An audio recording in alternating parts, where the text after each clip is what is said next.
Once again, it's time to drop in for a visit with our old friend, Dr. Watson, storyteller beyond compare and confidant of the immortal Sherlock Holmes. And here he is, waiting to greet us in his familiar study. Good evening, Dr. Watson. I must admit that on such a cold and foggy evening, your fireplace looks even more cheery than usual. A very good evening to you, Mr. Bell. Here, come and sit down. This chair feels good. Thank you, Dr. Watson. Nasty night out. Yes, it certainly is. In weather like this, I find my old wound gives me an occasional twinge. Giselle bullet, you know. Souvenir of a border skirmish in Afghanistan. Long before you were born, my boy. I've always been amazed, Dr. Watson, that with all the tight spots you and Sherlock Holmes found yourselves in, you were fortunate enough to escape with only one bullet wound. Yes, Holmes used to say that I was born to be hanged. But I can remember more than one narrow escape. As a matter of fact, there's a souvenir of one of them right before you on the mantelpiece. On the mantelpiece? Oh. Small pot of ivy, a framed photograph of you and Mr. Holmes, 2 sporting prints, and a small blue saucer. Not very exciting. You see, Mr. Bell, but you do not observe, as my friend Sherlock Holmes used to say. Oh. That small blue saucer from which an ordinary house cat was accustomed to eat its evening meal was the key that saved an innocent man from the shadow of the gallows and brought a fiendishly clever murderer to justice. It all began one day when Holmes and I, finding it a bit early for lunch as we walked down the Strand, turned into the Old Bailey, wondering if the jury had yet brought in the verdict in a sensational murder case which Holmes had been following in the papers with considerable interest. As we entered the courtroom, we heard the clerk of the court saying, "Prisoner of the bar, you stand convicted of murder by the verdict of a jury of your peers. Have you anything to say before judgment is pronounced upon you?" "Only, my lord and gentlemen of the jury, that I am innocent of this crime." Silence in the court. Robert Saunders, you have been found guilty of the murder of Amanda Post. The sentence of this court is that you be taken to that place from whence you came, and that 2 weeks from today, on the 12th of October, you be hanged by the neck until you are dead. May the Lord have mercy on your soul.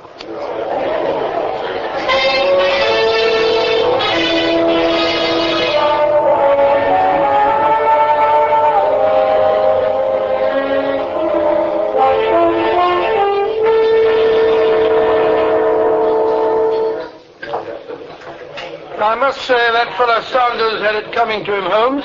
Open and shut case if I ever heard one. I wonder, Watson. Oh, now really, Holmes, even you can't find anything to wonder about in the killing of that poor woman.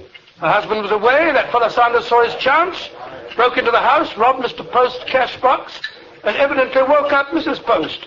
He knew that she'd recognize him, so he made quite sure that she'd never testify by choking the poor woman to death.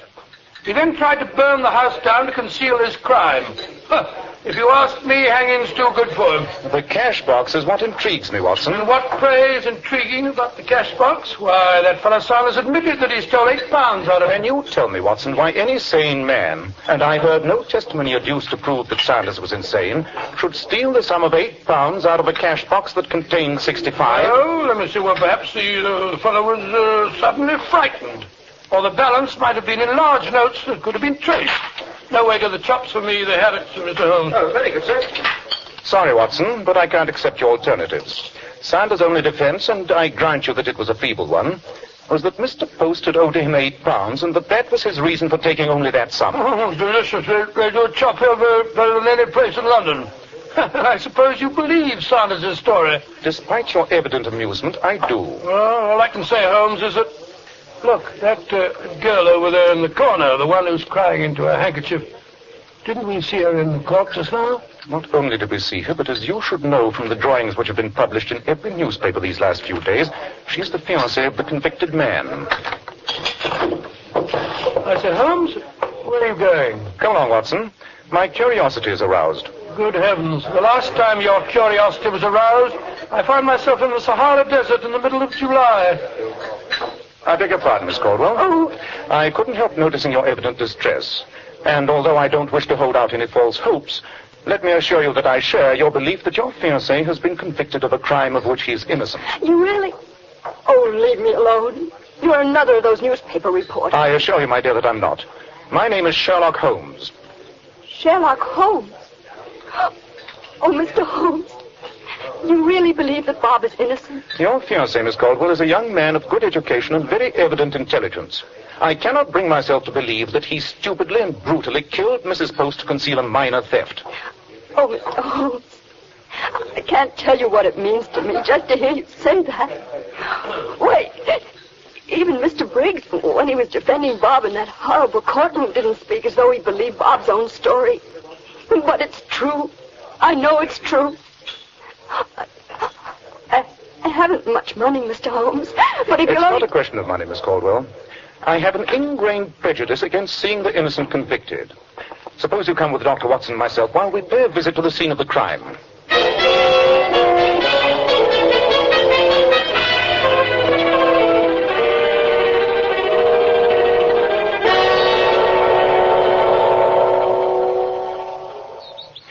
As the next-door neighbor of the house where the tragedy occurred, Mrs. Roberts, won't you tell us in your own words just what happened? Well, Mr. Holmes, although it was some time ago, it still catches me all of a sudden when I think of it.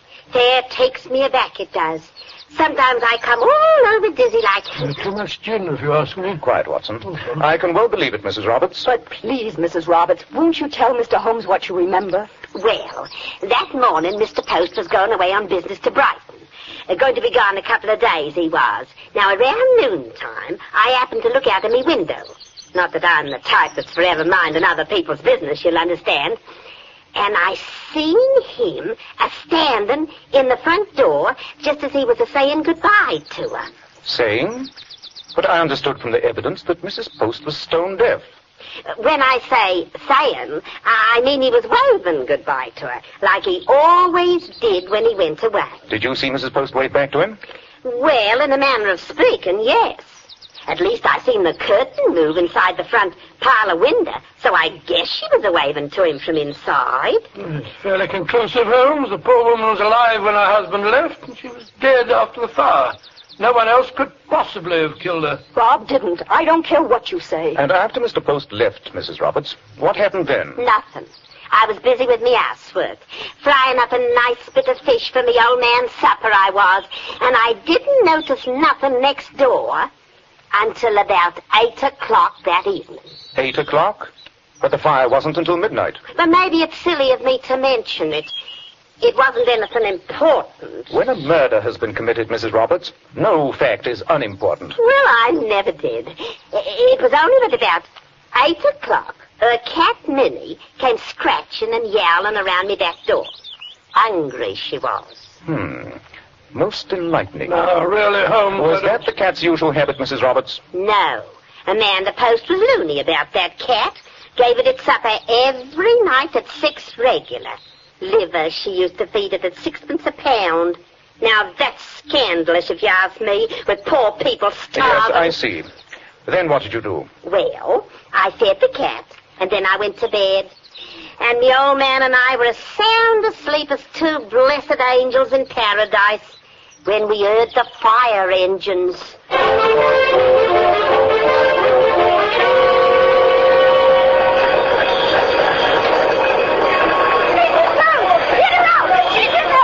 No, Harrigan. The place is going out like a tinderbox.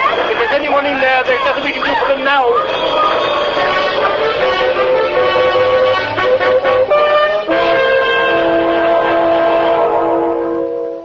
Oh, it was horrible hearing them say that, Mr. Holmes. We were still thinking that deaf as she was, poor Mrs. Post had not been awakened to the crackle of the flames.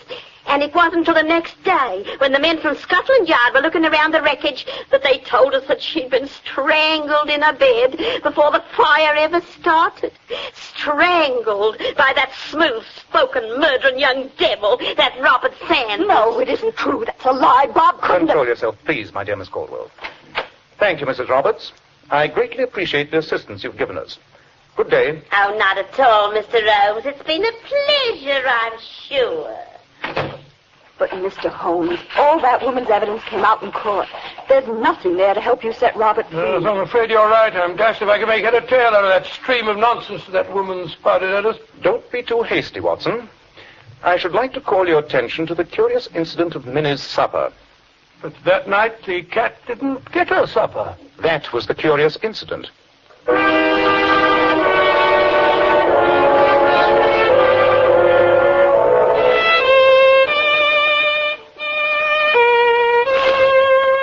Holmes, will you put down that violin for a moment and pay attention?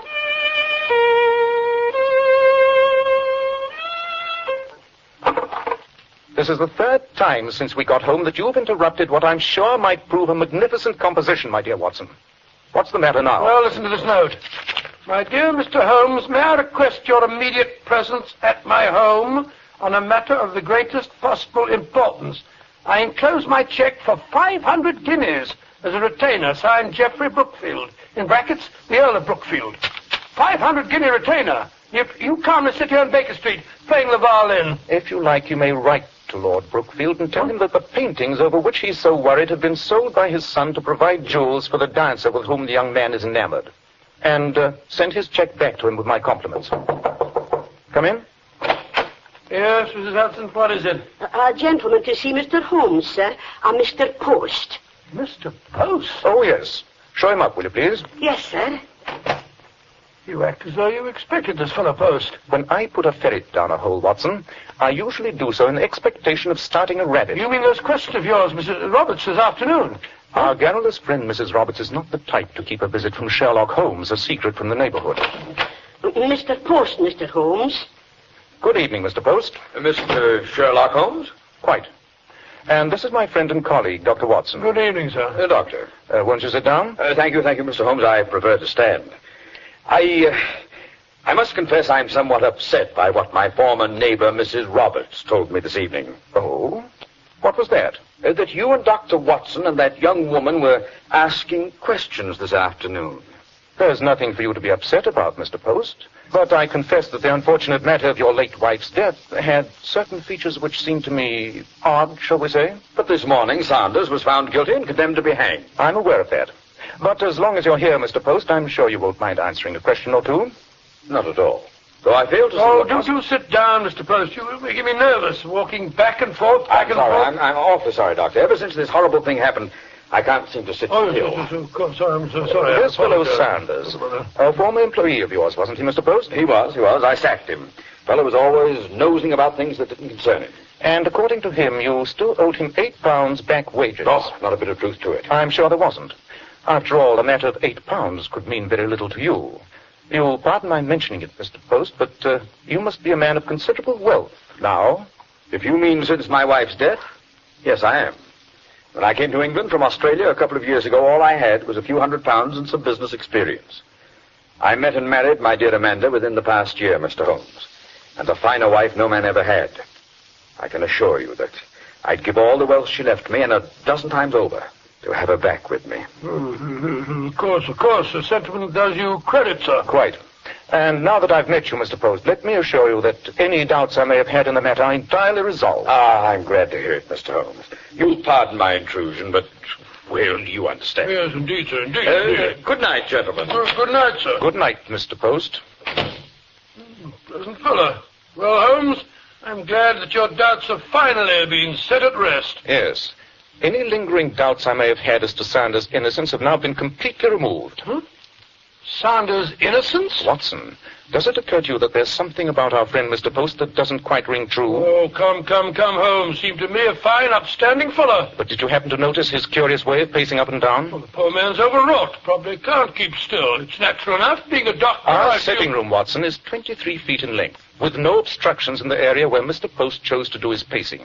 Yet he turned automatically again and again at each end of what I estimate to be an 8-foot walk. 8 foot? What are you driving at? 8 feet, Watson, happens to be exactly the length of a prison cell.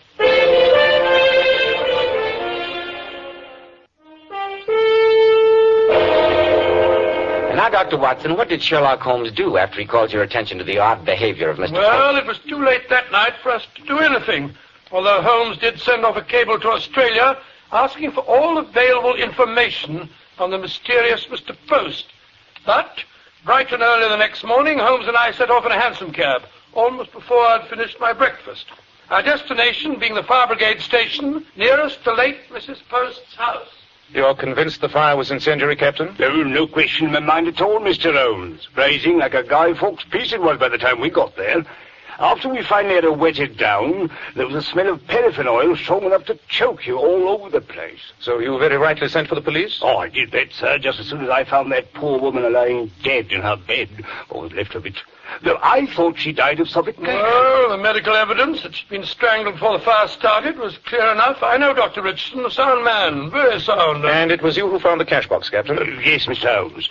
Being of stout metal, it hadn't come to no harm. Very hot fire like that sometimes is a freakish way of burning some things to a crisp and leaving others almost undamaged. It's a thing we often see in our business. I wish I could have inspected the house the morning after the fire.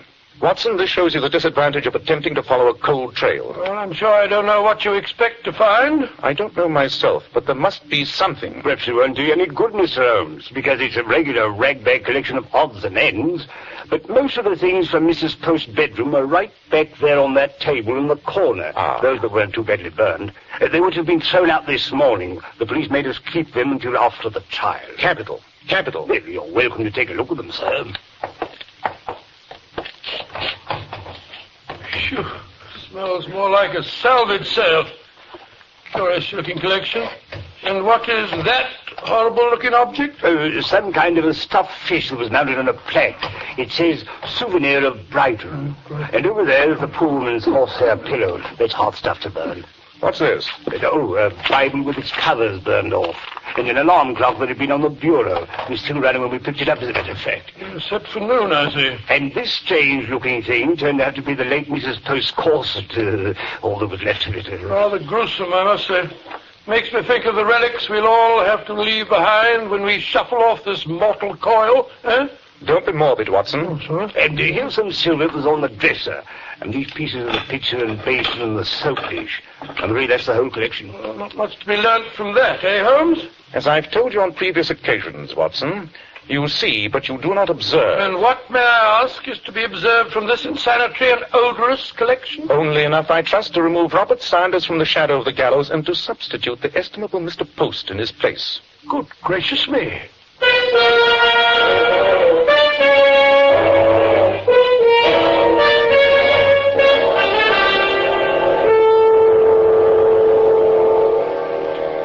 Would you be good enough, Watson, to ring for Mrs. Hudson? All right, Holmes, if you say so, but how you expect to frighten Post into confessing that he murdered his wife and then set the house on fire while he was 50 miles away in Brighton is beyond me. You are in possession of the same facts that I am, Watson. And since you know my methods, you should be able to reach the same conclusions. I must admit... Come in. Oh, you rang, Mr. Holmes? We're expecting a visitor, Mrs. Hudson. Mr. Post, who was here last night. Oh, I remember him, sir. A very nice gentleman. He tipped me $1 on his way out. I have reason to think that he'll be here very shortly. Will you show him up as soon as he arrives? All right, sir. You were saying? I was about to say that the problem no longer lies in the solution of the crime. That, of course, is obvious to anyone. Well, yes, of course, certainly obvious. The difficulty is I haven't a shred of evidence. Therefore, the only possibility of justice being done is through forcing a confession from Mr. Post by suddenly facing him with an utterly unexpected reconstruction of what actually happened. I'd suggest, Watson, that you arm yourself with your service revolver. I have reason to think that Mr. Post may react violently. Really? Loaded and ready. But I do think, Holmes, that if you're so sure that Post is the murderer, you might at least tell the police. I very much doubt if Scotland Yard would admit itself completely in the wrong without proof, which, of course, I haven't got. No, Watson, come in. Good evening, Mr. Holmes. Dr. Watson. Good evening. I received your note, Mr. Holmes, asking me to call on you at once on a matter of the greatest importance. I'm sorry to trouble you at this hour of night, Mr. Post, but there have been one or two puzzling questions in connection with your wife's death which have been bothering Dr. Watson and myself. But I thought you said last night that all your doubts had been resolved. They had, Mr. Post, but I didn't specify what doubts. I'm afraid you're being a bit cryptic. I must beg you, Mr. Holmes, to come to the point. Very well, Mr. Post. Let me present to you a reconstruction of what I can only term a highly ingenious crime. I'm listening. A certain man who, for the moment, shall be nameless, meets and courts a wealthy woman who, despite the handicap of her deafness, is still attractive, and marries her. Very interesting, Mr. Holmes. Then, ruthlessly and in cold blood, he strangles this poor, foolish, credulous woman, knowing that under her will he will inherit her fortune. I know what you're insinuating, and I... Then you admit? I admit nothing. There's no reason why I have to stay here and listen to you insult my wife's memory. Sit down, Mr. Post. You don't dare leave till you discover just how much I really do know. Very well, Mr. Holmes. And just how does this man do what you say he did without getting caught? After he's strangled her, and his other preparations have been made, he stands in the front door of their house, ostensibly waving goodbye to the wife who already lies dead upon her bed. Holmes, Mrs. Roberts said that... The fond farewell is answered, Watson, by a curtain that moves in one of the front windows. Who is there to know that the curtain has merely moved at the twitch of a string held in the murderer's hand? At least, Mr. Holmes, I must congratulate you on your ingenuity. But there were a couple of things the husband overlooked. First, Minnie, his wife's pet cat. Minnie comes to the back door at the usual hour. Her plaintive scratchings produce no result. And why? Because the wife who usually feeds Minnie already lies dead. That's what you meant, Holmes. Precisely, Watson. After which the house is silent until midnight, when suddenly a fire breaks forth. A fire of such intensity as to consume almost all the evidence of the crime. And, most important of all, a fire which was meant to produce in the eye of the beholder an unshakable alibi for the husband, who at that moment was so far away.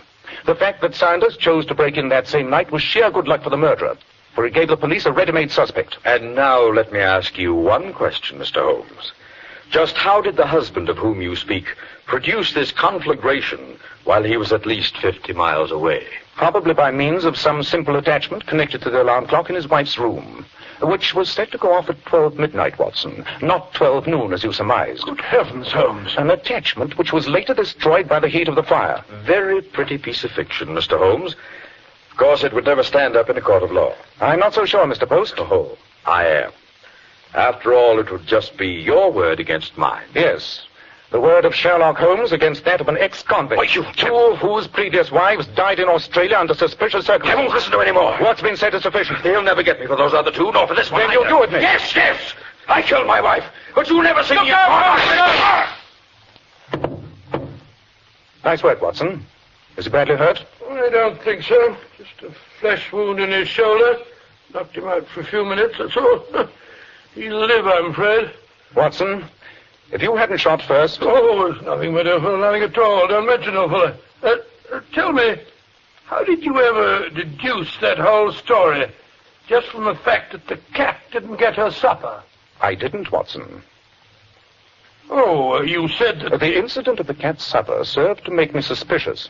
I only became certain at the fire station when I saw the alarm clock. But, Holmes, I saw that alarm clock.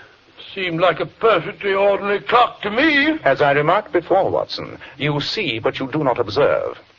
Why would a woman who is stone deaf have set an alarm clock to waken her at 12 o'clock? Well, of all the blind idiots... Quite. Now, chap, ring for Mrs. Hudson, will you? I think perhaps the police might be interested in our friend, Mr. Post.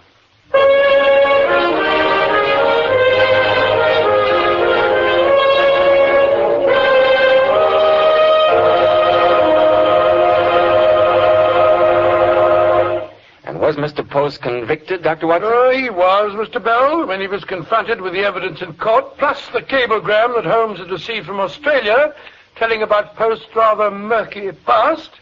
He went all to pieces, broke down and confessed everything. Of course, Robert Sanders was immediately set free. I see.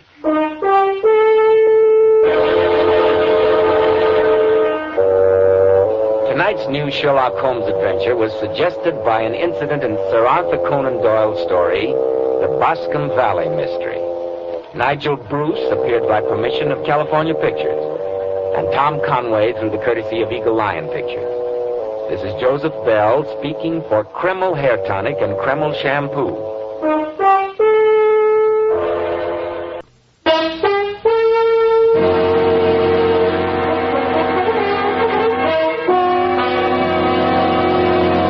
Kreml Hair Tonic and Kreml Shampoo present the new adventures of Sherlock Holmes, starring Nigel Bruce as Dr. Watson and Tom Conway as Sherlock Holmes.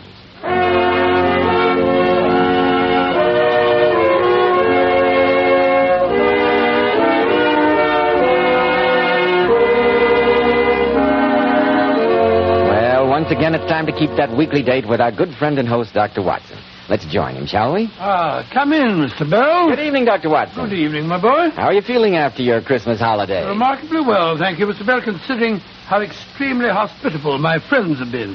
Just a twinge or two of gout to remind me that an old man should treat tawny port with the respect that it deserves. I know just what you mean, Dr. Watson. Draw up your usual chair, my boy, and settle yourself down. That's it. All ready with tonight's Sherlock Holmes adventure, Dr. Watson? Yes, Mr. Bell. And when I was going over my notes on the case just before you arrived, I came across this white feather. It played a prominent part in tonight's adventure. A white feather? That signifies cowardice, doesn't it? Yes, it can, Mr. Bell, it can. But this is a very special feather. It was plucked from a white cockerel, and it helped Sherlock Holmes to foil one of the most diabolical plots that we ever encountered. But first, don't you want to have your usual word with our listeners? Thank you, Dr. Watson. Men, if you want to stand out in the crowd, remember, well-groomed hair means a lot to a man's appearance. And I'm sure you'll want to know why so many of America's most prosperous and successful men use Kreml hair tonic.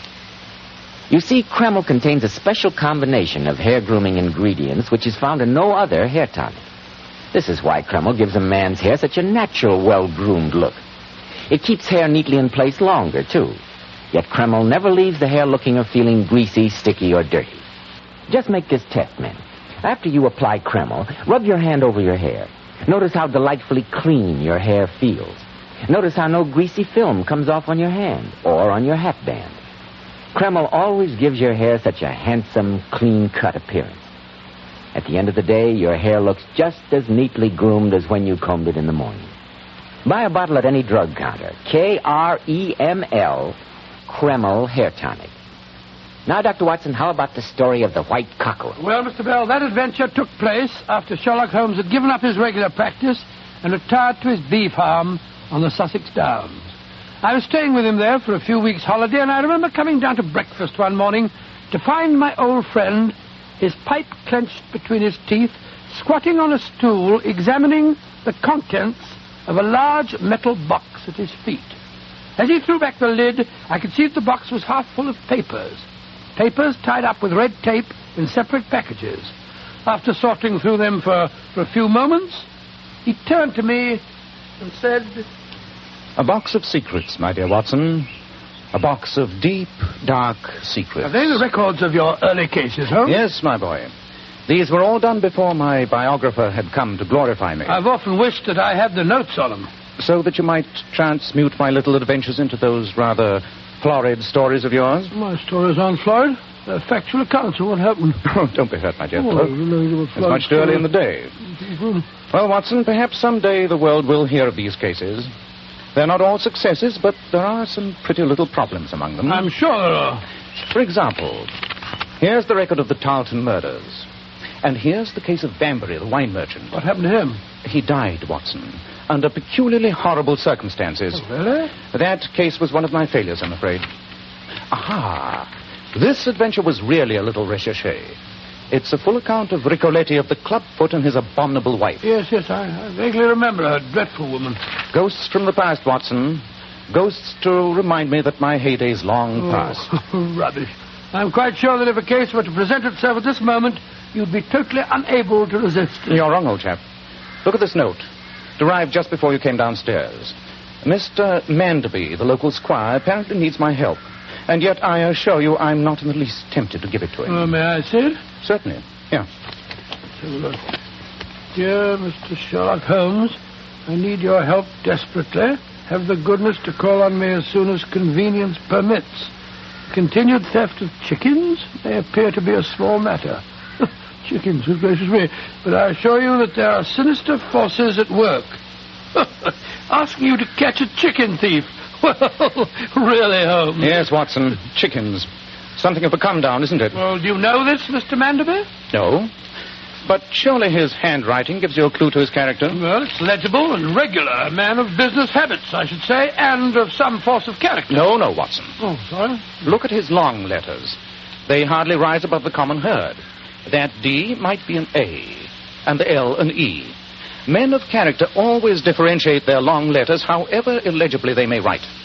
There's vacillation in his K's and self-esteem in his capitals. That's amazing, Holmes. It's elementary, my dear Watson. And our long association together should remind you of the fact.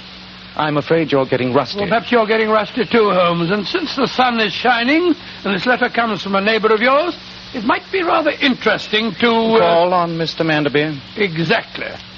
I'd like to see if your analysis of his character matches the gentleman himself.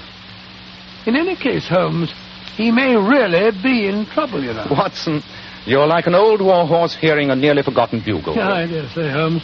But even for stolen chickens, it's good to be in harness with you again. When that wistful tone creeps into your voice, I can't refuse you, Watson. Very well. Let's stroll across the downs and investigate the mystery of Mr. Manderby's chickens.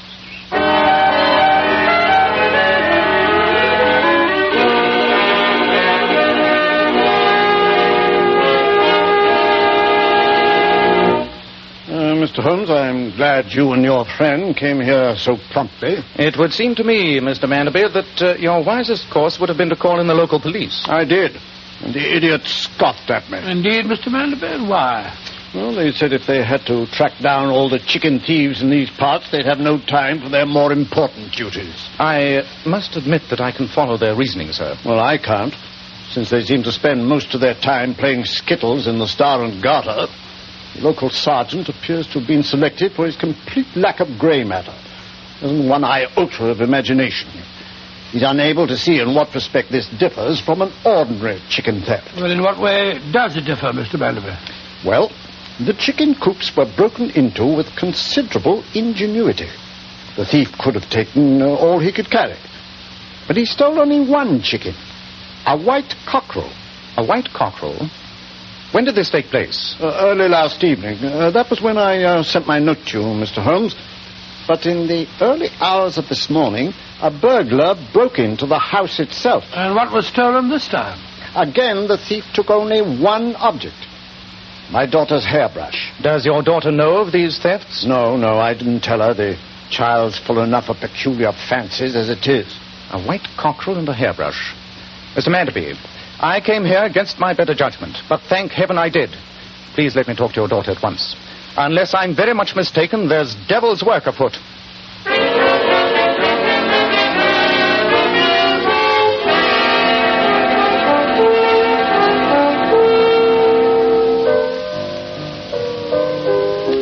Alicia's playing in the drawing room. I'll take you in. I think, if you don't mind, Mr. Manderby, that we would prefer to see her alone. Rubbish. What could you possibly wish to say to my daughter that you couldn't say in front of me? Well, since my friend has been kind enough to help you, sir, I think you'd better let him conduct his investigation in his own manner. Oh, very, very, very well. All sounds unnecessarily mysterious to me. I'll be in my study. Dreadfully pompous fellow. You were right in your analysis of his character, Holmes. Well, let's go in. Shh. Listen to the piano, Watson. What a weird tune. Yes. An odd, primitive melody to hear in the heart of the English countryside. Very curious. Come in. I'm sorry, Father. Oh, it isn't Father. Who are you, gentlemen? Miss Manderby, permit me to introduce myself. My name is Sherlock Holmes, and this is my friend, Dr. Watson. How do you do, my dear? Mr. Sherlock Holmes, I knew you lived in the neighborhood. But why are you here? At your father's request. Oh, nothing's wrong, is it, Mr. Holmes? I'm not sure, Miss Manderby. That's why we've come to talk to you. Oh, may we sit down, my dear? Oh, yes, of course.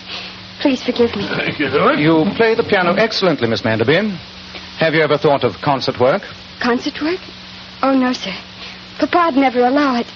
He needs me here all the time. You don't see many people here at the house. No, Dr. Watson. Papa doesn't like me to cultivate any friends. He wishes me to devote all my attention to him. Extremely selfish and medieval point of view, it would seem to me. Oh, please, Mr. Holmes, you mustn't say anything against Papa. If he knew that we were talking about him, he'd be furious. Then let me confine myself to you, Miss Manderby. Do you know of anyone in this neighborhood who might wish you serious harm? No, I don't. As I told you, I hardly know anyone. Then why, my dear young lady, are you so obviously terrified of your own shadow? Oh, please don't ask me that. I haven't even had the courage to tell Papa. Possibly not, my dear, but Mr. Holmes is here to help you and to protect you. That's why he insisted on our seeing you alone. Yes, Miss Manderby. And a trouble shared, you know? Very well, Mr. Holmes. I will tell you. I've got to tell someone. Last night I had a ghastly dream. I dreamed that I was in some foreign country, in the jungle. I was tied to a stone slab, and a group of natives danced around me, waving knives. And they were all wearing terrifying masks. Oh, my dear, it sounds like too much lobster for supper. Quiet, Watson. Oh, sorry. Please continue, Miss Manderby. All the time I could hear a strange, haunting pipe playing in the background. It sounded like some sort of flute, and there was a drum beating out a slow, rhythmic beat. The same rhythm that you were playing on the piano as we came in? Why, yes. It's been haunting me ever since I awakened this morning. It goes like this.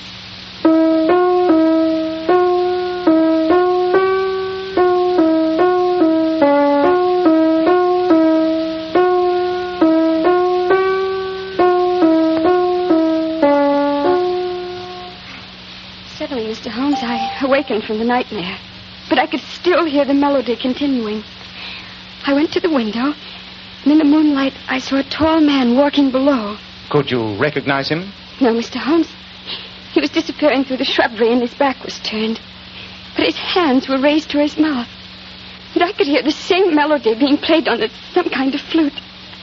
It was awful, awful. You haven't told your father about it? No, Dr. Watson. He wouldn't have believed me. Papa's always accusing me of being fanciful. Oh, but I'm not. Really, I'm not. Miss Manderby, I'm glad that you've told us this, though I suggest that you continue to keep the incident a secret from your father. Very well, Mr. Holmes. Come on, Watson. All right, Holmes. Goodbye, my dear, and courage, Miss Manderby. You have friends now. Good day, gentlemen.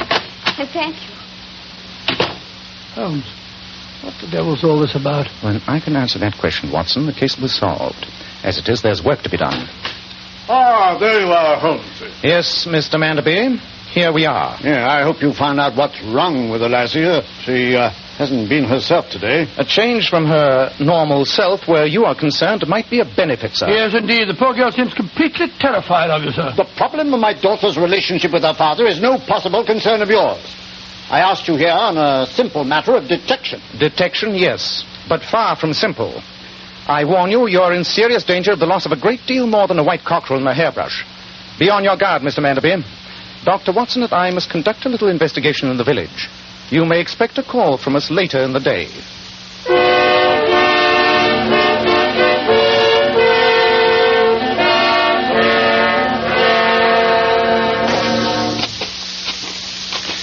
Well, Watson, here we are at the Larches. Charming house, but I still don't see quite why we're here. Because my inquiries uncovered the fact that this is the only house in the neighborhood with relatively new tenants. When something extraordinary happens in the peaceful countryside, look first for a newcomer. The owner's name is Mr. George Shapley. Let's see what information the gentleman can give us. Listen to that, Holmes. Sounds like a flute. Yes, Watson. And the melody is the same that Miss Manderby played for us on the piano. And this house is only a stone's throw away from hers. Precisely. Yes, gentlemen. Mr. Shapley? Yes? My name is Holmes, and this is my friend, Dr. Watson. How do you do, sir? How are you, Doctor? What can I do for you, gentlemen? I'm something of a student of music. We were walking past your house, and I heard what sounded like a flute playing a strange melody. It seemed to come from the direction of the stables over there. Oh, that. It's my manservant, Harker. He's a West Indian. Brought him over with me from Trinidad. He's quite a musician. In an amateur sort of way, you know. I wonder if I might speak to him. Of course you can, Mr. Holmes. I'll walk you over there. Thank you. We were thinking of getting up a little entertainment in the village for the church ladies' bazaar. Perhaps your man would consider contributing his services. You can ask him. He spends 2 or 3 hours a day out here practicing. Harker! Yes? Come here a minute. Yes, Mr. Shapley. These gentlemen heard you playing and wondered if you'd like to do something for some village concert or other. Oh, that's flattering. We're organizing a musical soiree for the church ladies in a few weeks. Yes, sir, man, and we'd like you to play for us. Oh, I'm only an amateur, but I'll be very glad to help, gentlemen. That instrument you were playing, it had an odd quality. Was it a flute? Yes, sir. Though I doubt if you've ever seen one like it. Look for yourself. Good Lord. Looks as if it's made of bone. It is, sir. From a human leg bone. Really? It's about 200 years old and originally came from Brazil. It's quite a collector's item. I'm sure it is. Tell me, Harker, since you're from the West Indies and obviously a lover of music, I presume you're familiar with some of the primitive melodies indigenous to that part of the world. Some of the tribal chants, for instance. Oh, yes, sir. I know many of them. Perhaps you'd play some at the concert. I'd rather not, sir. Primitive chants are dangerous medicine when their evil powers are not appreciated or understood. I quite agree with you, Harker. Well, I'm much obliged to you, and we shall count on you for the concert. Good day to you both. Come on, Watson. Good day. Good day, Dr. Watson. That servant's our man, Holmes. He lives within 2 houses of Miss Manderby, and he plays the flute. Well, Watson, though I don't think the pattern is remotely as clear as you think, I'll agree that suspicion would seem to focus on the servant Harker. I could even produce another clue that points to him. You could? I picked this object from his coat as he turned to you during the conversation. None of you noticed it. What is it? Look for yourself, Watson. Here. Great heavens. It's a feather from a white cockerel.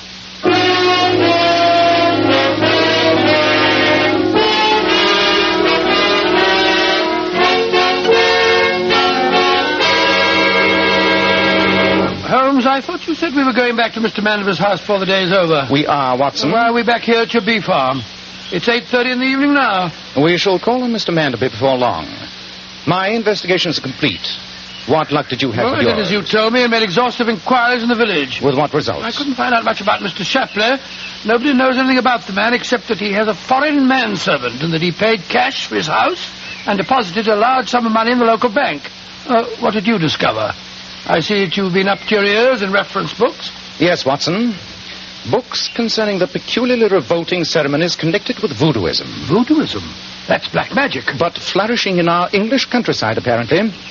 A white cockerel is the second finest sacrifice in voodoo magic associated with the West Indian chants. That accounts for the first theft. But how about the stolen hairbrush? In all such magic, the possession of intensely personal objects, particularly human hair, is considered to give great supernatural powers over that person. Then it's obvious that West Indian servant is trying to get power over Miss Manderby. Holmes, you spoke of a white cockerel being the second finest sacrifice. What is the first? A human sacrifice. The sacrifice of a young girl. Great Scott. And tomorrow night the moon is full. I think that tonight the girl should be safe, though of course we'll go over there at once. Look, Holmes, the lights of a carriage are coming up your driveway. And it's no social call. It's driving at a gallop. Come on, Watson. I have nothing that happened to Miss Manderby already before we get to her. Who is it? What's wrong? It's Robert Manderby. What's happened, Mr. Manderby? Alicia, my daughter, she's disappeared. The whole neighborhood's searching for her. For heaven's sake, both of you come at once.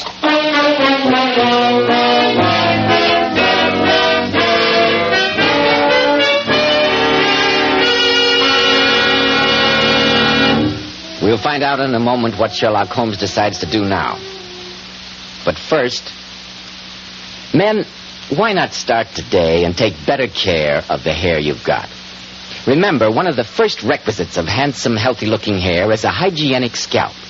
So why settle for just any hairdressing when you can enjoy the extra advantages of a highly specialized hair tonic like Kreml? Kreml contains a special combination of hair grooming ingredients which is found in no other hair tonic. This is why it keeps unruly hair neatly in place longer, with a rich, healthy-looking luster. Yet Kreml never gives hair that cheap, greasy, patent leather look. It never leaves hair feeling sticky, gummy, or dirty. Your hair and scalp always look and feel so clean with Kreml. And if your hair is so dry it breaks and falls when you comb it, start using Kreml at once. Let it make your hair feel softer, more pliable, and look as if it had some body to it. Kreml is also fine to lubricate a dry scalp. At the same time, it removes dandruff flakes. A quick massage with Kreml helps stimulate the cutaneous circulation of the scalp. Notice how alive, how invigorated your scalp feels. So for better groomed hair, a hygienic scalp, use Kreml daily. Kreml. Kreml Hair Tonic. Well, Dr. Watson, what happened next? You and the great Sherlock Holmes drove over to Mr. Manderby's house, I suppose. Yes, Mr. Bell, as fast as the pony and trap could carry us, sir. When we arrived, Manderby quickly led us to the shrubbery beneath his daughter's window. Yes, you can see how the fiend got into the house, Mr. Holmes. By climbing this trellis work. Footprints in the earth leading toward it, but none leaving. And the man, whoever he was, must have left the house by some other exit. An amazing deduction, Watson. There's no need to be sarcastic. Holmes, we should go to Shapler's house at once. It's obvious that that's where the danger lies. Before saying that anything is obvious, Watson, I'd like your help in trying an experiment. Yes, of course, Holmes. Well, what is it? Try climbing that trellis for me, will you? You give me all the best jobs, don't you? Let me hand, will you, old fella? Here you are. Up you go. You know, Holmes, it seems to me you're wasting valuable time. Mr. Manderby, since you asked my help, I suggest you let me handle the case in my own way. Holmes, I don't think this trellis is going to hold my weight. No. Look out, Holmes! Oh! Bravo, Watson. Your test has been invaluable. What do you mean it's been invaluable? I think I've broken my back. I'm sure you'll survive. Come on, old chap. Get on your feet. We'll go over to Mr. Shapley's house at once. I only hope we're not too late to prevent a tragedy.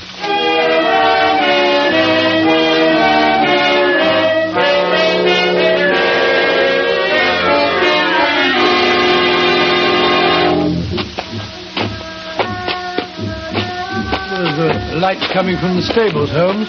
Music, too. Listen. It's that West Indian playing his devilish chant again. Faster, Watson. Look. There's someone standing in the shadows by the harness room there. It's Mr. Shapley.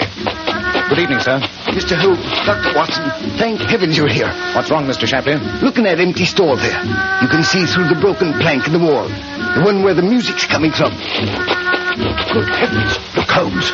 There's Miss Manderby lying on the floor unconscious. Yes, with a dead white cockerel beside her and a fire smoldering in the corner. And to think that servant of mine's in there playing his filthy music. I don't see him. Mr. Holmes, I've got a revolver. I'm going in to get him. I think we'll come with you, Mr. Shapley. No. He's my servant. I'll take care of him myself. Arch him, Watson. Give me that revolver. Give it to me, I say. What do you think you're doing, Mr. Holmes? I told you not. He knocked the revolver right out of his hand. Pick it up, Watson. I have a profound dislike for seeing murder committed under my very eyes. Murder? But the potential murder is Harker, the servant. Indeed. Then why is his unconscious body lying in the corner there? It can't be. The music's still playing. That's his flute. Yes, and it's accompanied by a drum. A remarkable feat even for a man not lying unconscious on the floor. The music is undoubtedly that of a gramophone. You're remarkably quiet, Mr. Harker. Of course he is. He's unconscious. My dear Watson, you're overlooking an important fact. It's a case of identity. The West Indian gentleman lying on the floor is the master, Mr. Shapley. This man is the servant, Harker. No, you don't. Grab him, Watson. I've got him, Holmes. Let go of me. You can't prove anything. I can and I will. You'll go to prison for this night's work. Watson, see what may be done to arrive at the house while I turn this man over to the police.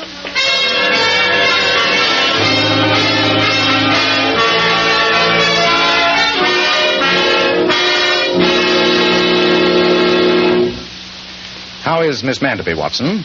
She's going to be all right, Holmes. I took her home to her father's and left instructions for her care. How are you feeling, Shapley? Fine, thank you, Dr. Watson. But I'm waiting for Mr. Holmes to explain this night's happenings to me. So am I, as usual. Then let me analyze this singular affair in its logical progression. I early concluded that you, Mr. Shapley, were the master, and the other man was the servant. Right, Mr. Holmes, but I didn't know how you knew it. Your speech and manner suggested nothing else. You reversed roles, I imagine, because it was an easier way to rent a house in the English countryside. That was the reason, Mr. Holmes. In my previous visits, I've discerned a certain prejudice against foreigners. That's a shocking thing, but I wouldn't doubt it, Mr. Shapley. You decided to live here for your health, I suppose? No, Doctor. I came to the English countryside for peace. Peace to conclude my studies on the origin and history of West Indian native music. I see. I've been working in close conjunction with Professor Griffiths of the Brighton College of Anthropology. It was he who concerned me to make graphophone records of my works with a view to recording them for musical archives. And your servant saw his advantage. When you decided to change identities, he realized that if he disposed of you, he would be able to continue in his false character as the supposed Mr. Shapley. He could have taken over your large bank balance and retired under yet a third name with the proceeds. And then he concocted this elaborate plot involving voodoo and native chants, knowing that his master would be suspect. Precisely. He drugged his master, placed him in the incriminating trap, and then planned to burst in just ahead of us and shoot him. But Holmes, the white feather you found on Mr. Shapley's coat. Undoubtedly planted there. Mr. Holmes, I still don't see how you knew that my man was responsible. The first clue was the trellis. It's obvious that you never climbed that. You're heavier than Dr. Watson, and it wouldn't support his weight. Your servant was a small, light man. Obviously, it was he. Well, I see it all now. And then, of course, when we heard the music while Mr. Shapley was still lying unconscious, it was obvious that the whole thing was a plot. Oh, what a shocking business. Yes, but I can't tell you how grateful I am to you, gentlemen. You saved my life. Mr. Holmes, I must insist on paying you a handsome fee. A fee? No, Mr. Shapley. I couldn't dream of accepting one. Some people in my country have been sufficiently inhospitable to a foreigner to make him believe it advisable to change places with his own servant. Presumably, this was done in order to obtain tolerance and peace. Surely the least I can do is to see that his stay on these shores is a tolerable one.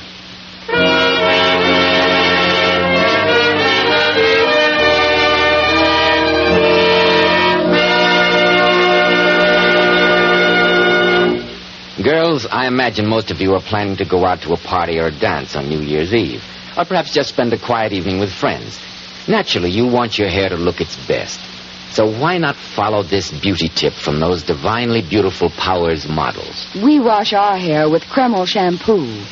This amazing beautifying shampoo has been especially developed to actually glamour bathe each tiny strand of hair, revealing all its natural glossy luster. And so many women tell me how wonderful Kreml shampoo is for washing children's hair. Well, you can readily see why.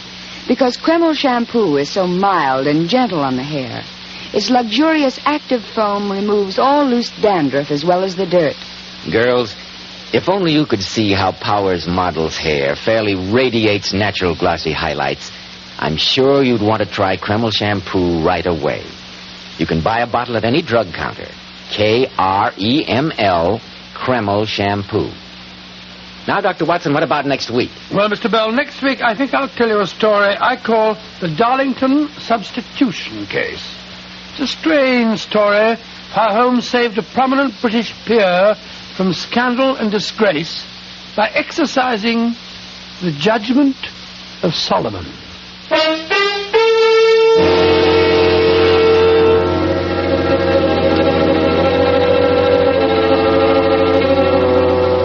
Tonight's new Sherlock Holmes adventure was suggested by an incident in Sir Arthur Conan Doyle's story, The Mazarin Stone. Nigel Bruce appeared by permission of California Pictures. Tom Conway through the courtesy of Eagle Lion Pictures.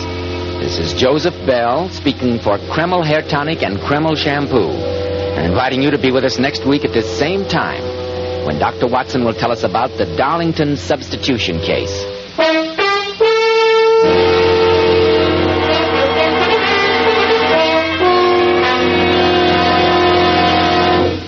This is ABC, the American Broadcasting.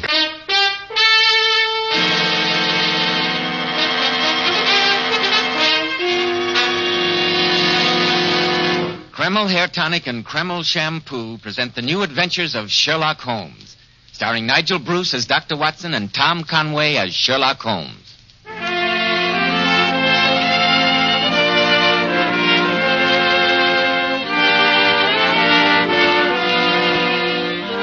Well, once again, it's time for that weekly visit with our good friend and host, Dr. Watson. Let's join him, shall we? Ah, there you are, Mr. Bell. Good evening, Dr. Watson. Well, have you quite recovered from your holiday festivities? I think so, my boy, and I was particularly flattered by the number of friends who were kind enough to remember a rather elderly and lonely doctor at this time of year. Well, as long as you keep telling those swell Sherlock Holmes stories, you'll never be lonely, Dr. Watson. Then I'd better get on with tonight's new adventure.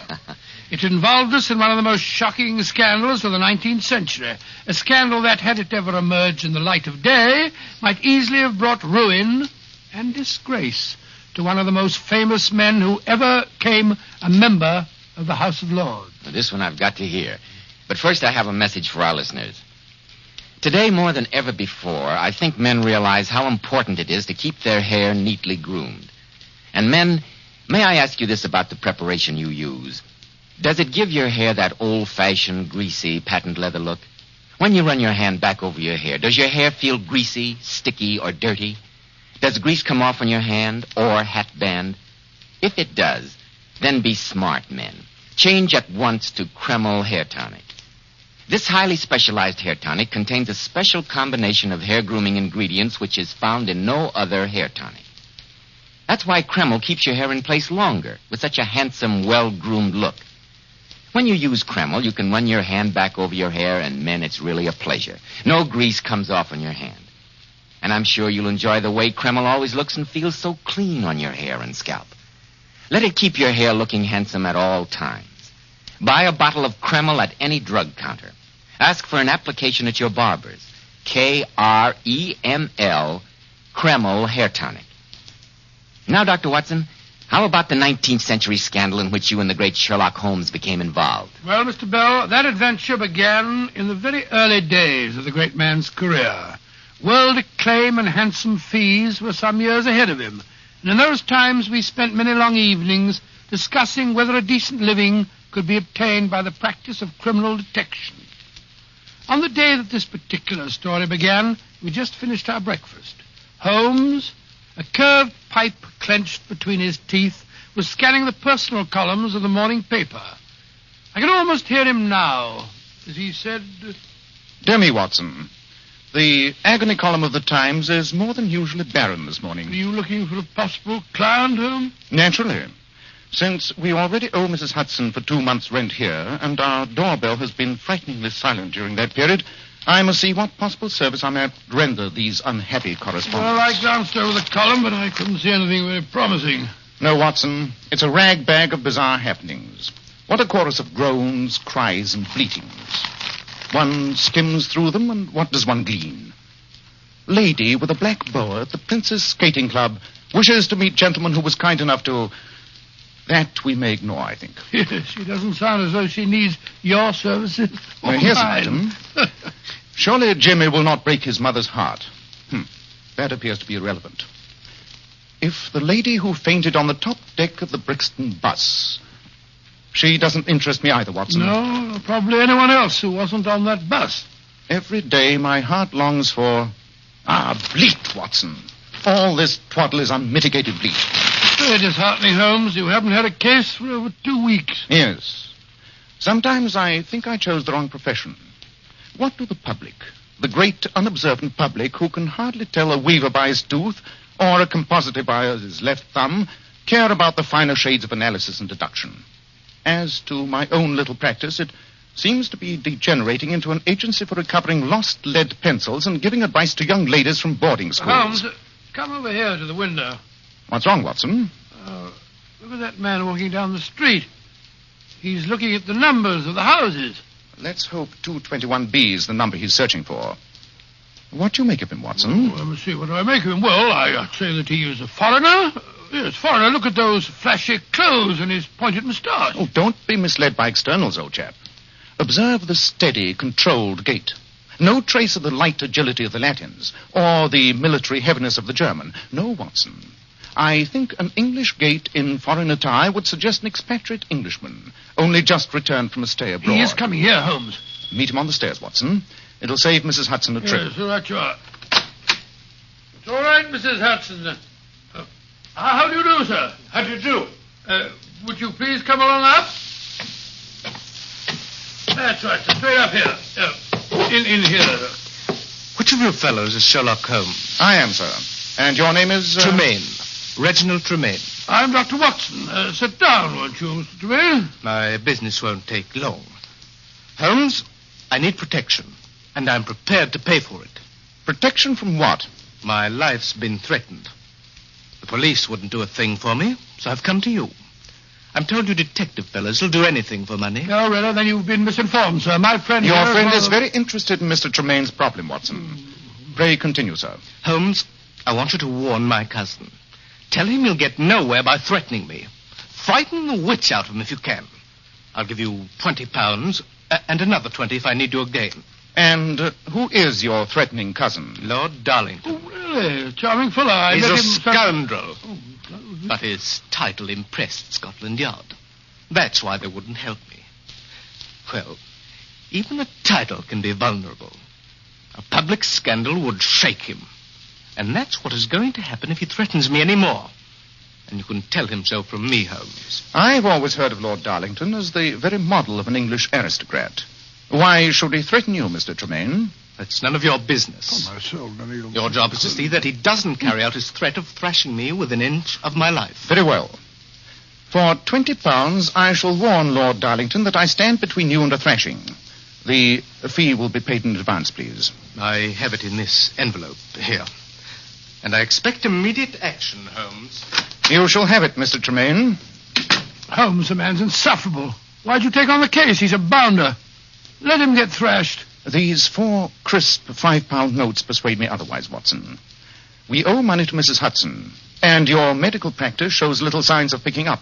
I must take what fees I can. How can my practice pick up when I spend half my time chasing all over the country with you? In any case, Watson, ask yourself why such a man as Lord Darlington should threaten Tremaine with physical violence. Obviously, only because Tremaine is himself in some way a threat to Lord Darlington. There may be yet another fee in this case, and a much fatter one. You're going to see Lord Darlington at once? Yes. I'd ask you to come with me, old chap, but after your remark about chasing all over the country, I hesitate to waste your time. Rubbish. I was only joking, and you know it, you silly fellow. Of course I'm going with you, Holmes. Get your coat and hat. The game's afoot.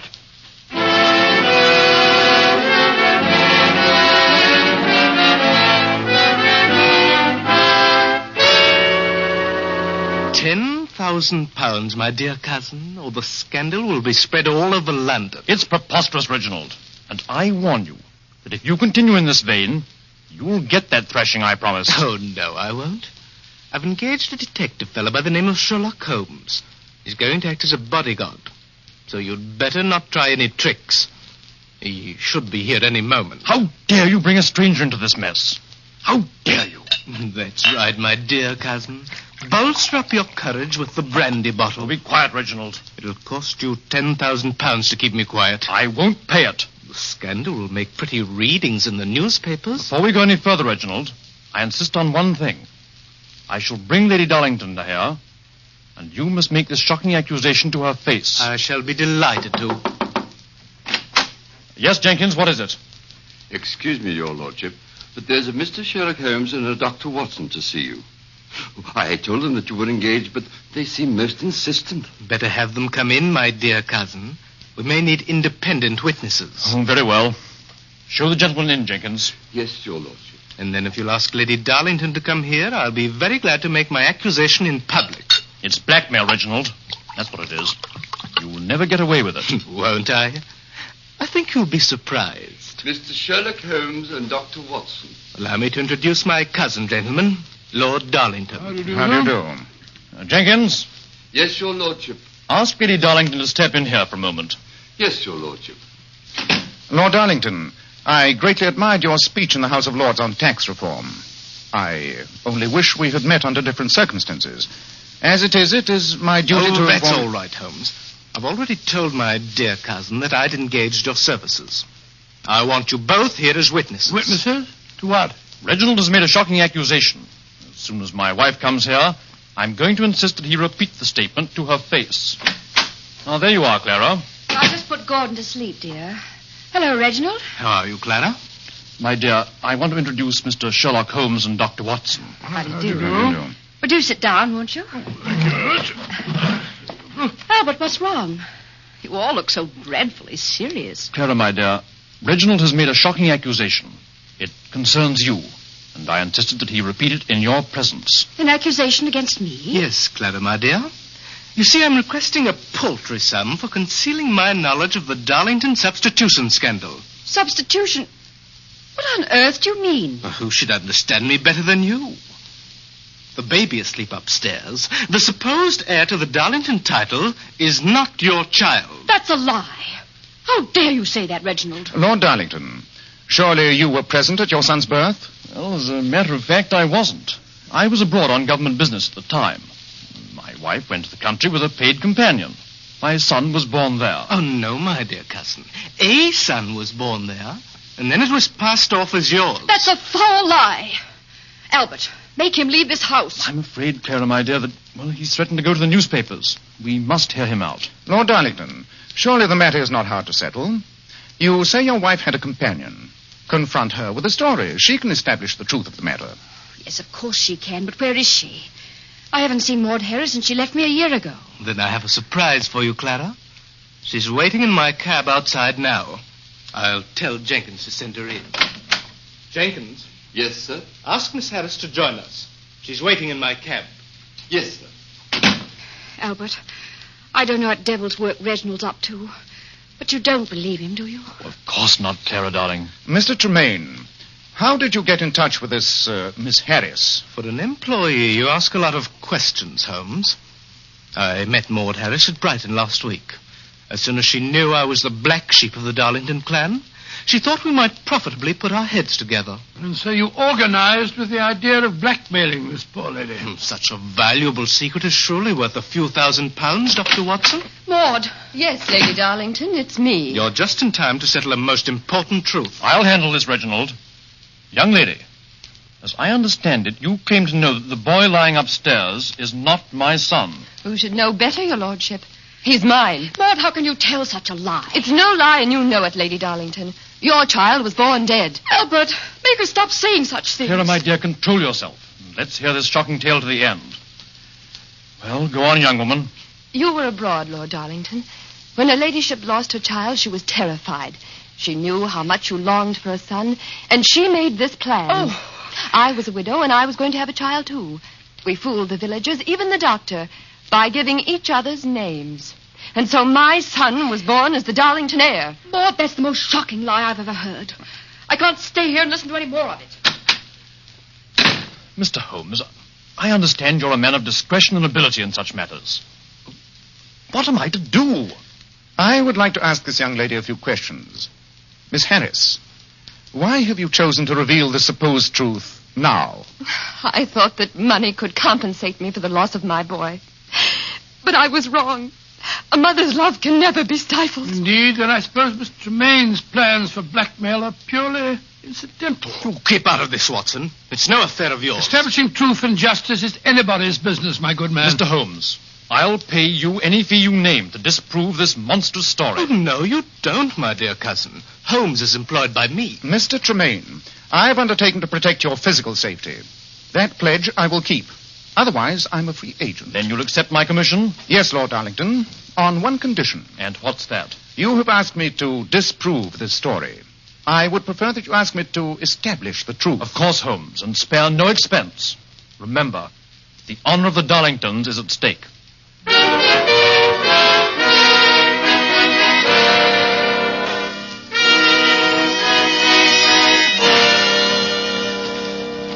Well, Holmes, little did I think when Tremaine called on us this morning that we'd end up the day tramping a village lane in Surrey, looking for a Dr. Godfrey. And yet, that gentleman must surely be able to give us the final answer. Lady Darlington said that he attended Yes, her. but supposing the companion's story was true, and they had changed names. Even so, the good doctor will certainly know whether the boy was born to a slight, blonde woman like Lady Darlington, or a brunette Amazon like Maud Harris. Well, here's the doctor's house. They said in the village it was the one with the gabled roof. No lights visible. I hope the doctor's not out. Doesn't seem to be any answer. Confound it. I don't believe there's anyone at home. And you will observe, Watson, that this morning's delivery of milk still stands on the doorstep. Curious. Let's explore a little. Well, perhaps the doctor's gone away for a few days. If so, he's a very careless man. Look, that window's wide open. Do you think we might go in and look round? We not only might, we will go in. Too much is at stake to stand on ceremony. Strike a match, Watson. Right you are. I'll light that lamp. There you are. Holmes! Holmes, look! The figure slumped over the desk. Someone has reached the doctor before us. He's been shot through the chest. He's dead, Holmes. How long would you estimate he's been dead, Watson? About 24 hours, I'd say. So now we become involved in murder as well as blackmail. Well, the answer's perfectly obvious to me. Tremaine came here and shot him. He knew that he could never blackmail Lord Darlington while this doctor was still alive. Not necessarily, Watson. If the story of the substitution is true, you must realize that one other person would have an equal motive for murder. Great Scott, Holmes, who? Lord Darlington himself.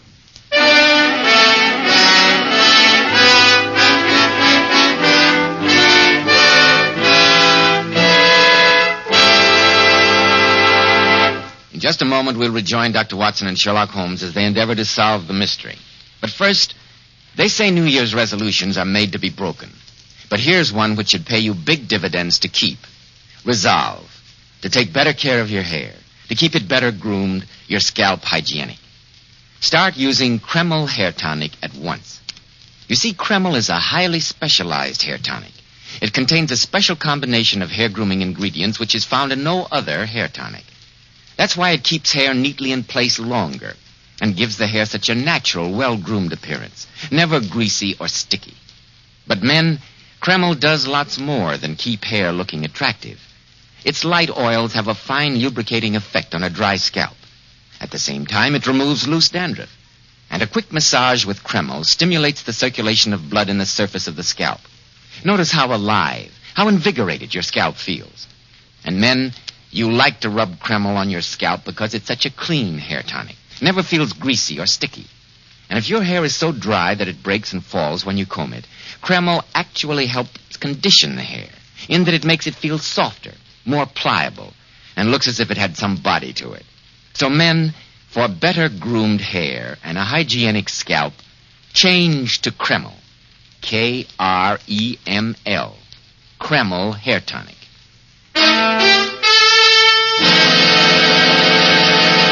Well, Dr. Watson, so you went to interview that village doctor and arrived there to find him dead. Yes, Mr. Bell, but before we reported the tragedy to the police, Sherlock Holmes conducted an intensive search of the dead man's room. After a moment, he turned to me and said, Watson, we must see what the inanimate objects in this room can tell us. Aha. Here's the doctor's appointment pad. Let's see who his last visitor was. Look, there's the name of Darlington. Yes, but that tells us little. If the companion's story is true, the word Darlington could refer to either of the women or to Lord Darlington himself. But what are these letters scribbled before the word Darlington? Why must doctors have such illegible handwriting? Doctors don't have illegible handwriting. I disagree. In fact, I've often thought they train you to write badly in medical colleges. Yes. The letters are R-E, Re, Darlington.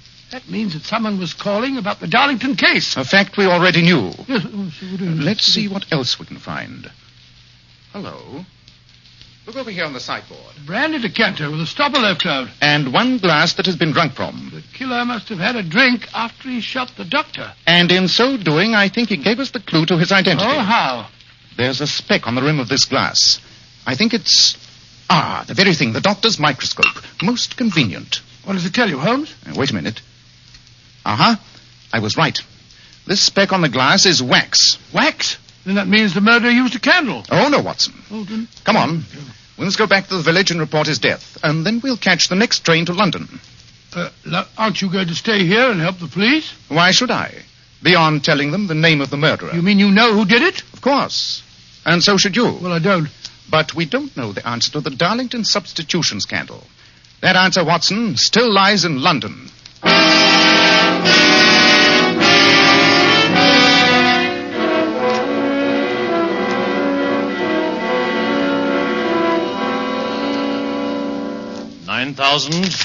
£9,500, £10,000.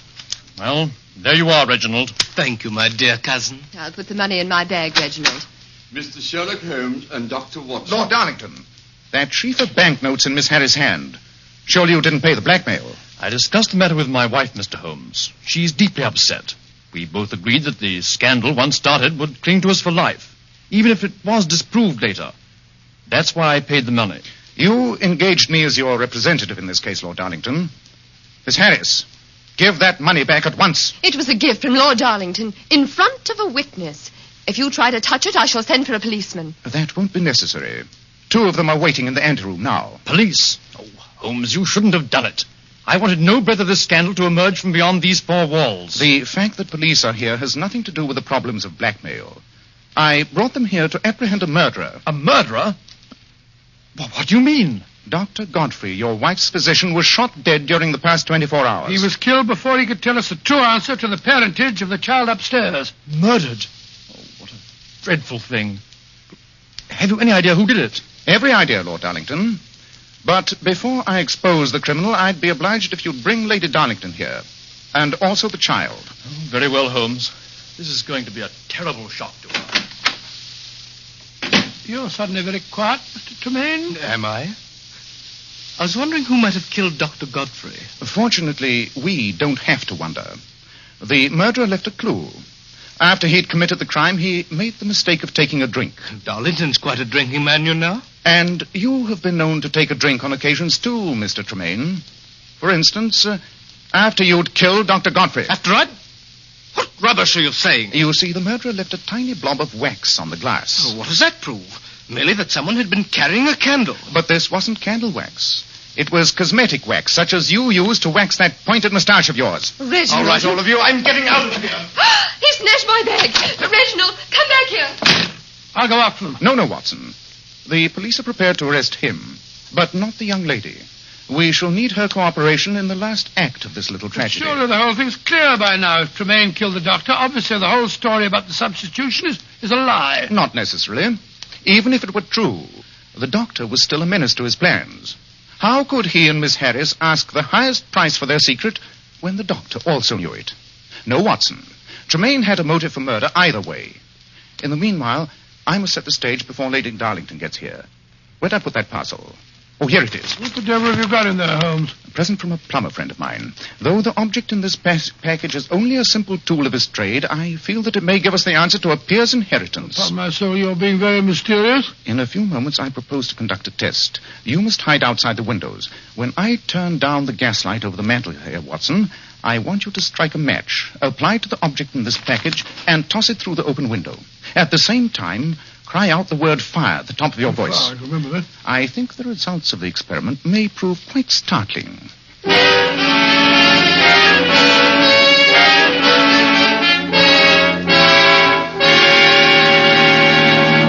Lord Darlington, now that all the principals in this case are assembled, I shall conduct my experiment. Very well, Holmes. I don't see why I had to bring the boy down here. It's long past his bedtime. I assure you, Lady Darlington, that his presence is absolutely essential. Please place him in the bassinet on the sofa. All right. That's it. And you, Miss Harris, will you be good enough to place your handbag on the table? Very well, Mr. Holmes. But no funny business now. The police took it away from Reggie and gave it back to me. That money's mine. Each of you ladies claim to be the mother of that boy. Since scientific tests of parentage are notoriously unreliable, I shall conduct a simple experiment which I think may give us the truth in this matter. Now, I want both you ladies to come toward me with outstretched hands. That's it. I turn down the gaslight over the mantel. So. Fire! Fire! Oh, Jordan, darling! It's all right. It's all right. If you look closely, you'll observe that this object is a perfectly harmless plumber's smoke rocket. Fire! Fire! You can drop the masquerade, Watson. The case is solved. Fire! Oh, is it home? Holmes, what on earth are you up to? You'll notice that on the cry of fire, Miss Harris ran for her handbag containing the 10,000 pounds. Lady Darlington instinctively rushed to her son. I think, Lord Darlington, that there can no longer be any question of the child's parentage.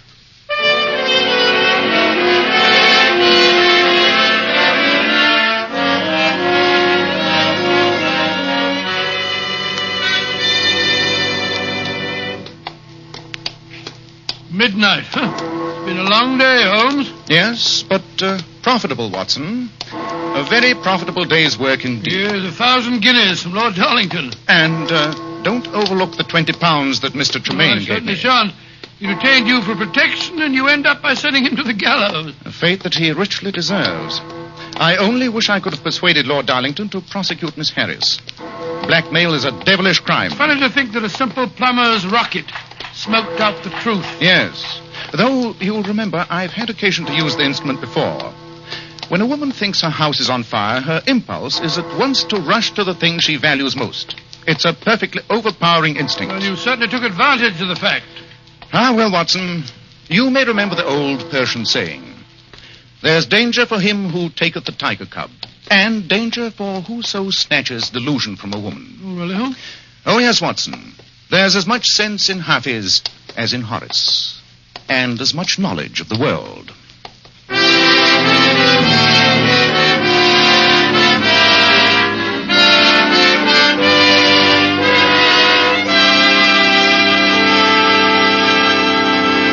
Well, Dr. Watson, that was a very exciting story. Thank you, Mr. Bell. Incidentally, don't you think you'd better tell our listeners about the change of day and time for our next meeting? Yes, of course.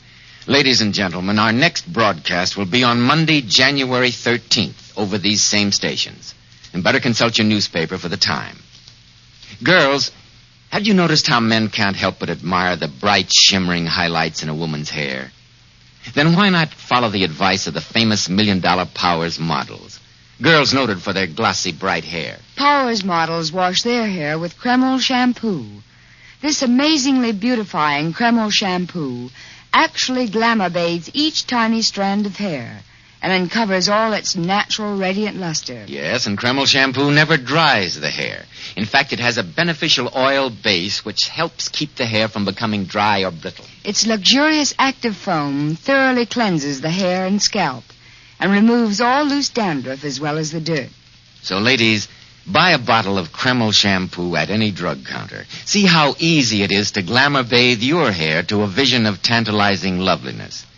Kreml, Kreml shampoo.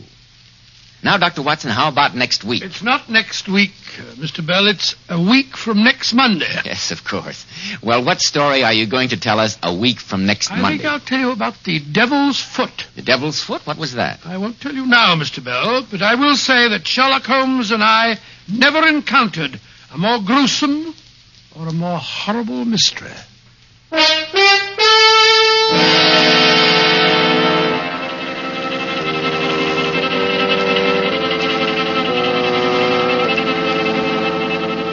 Tonight's new Sherlock Holmes adventure was suggested by an incident in Sir Arthur Conan Doyle's story, A Scandal in Bohemia. Nigel Bruce appeared by permission of California Pictures. Tom Conway through the courtesy of Eagle Lion Pictures.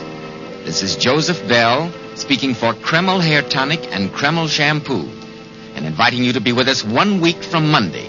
That's January 13th, when Dr. Watson will tell us about the Devil's Foot.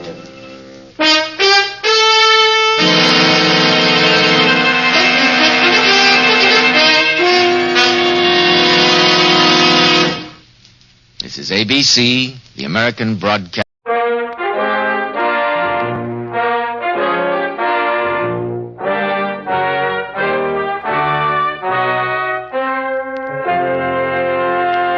Kreml Hair Tonic and Kreml Shampoo present the new adventures of Sherlock Holmes, starring Nigel Bruce as Dr. Watson and Tom Conway as Sherlock Holmes.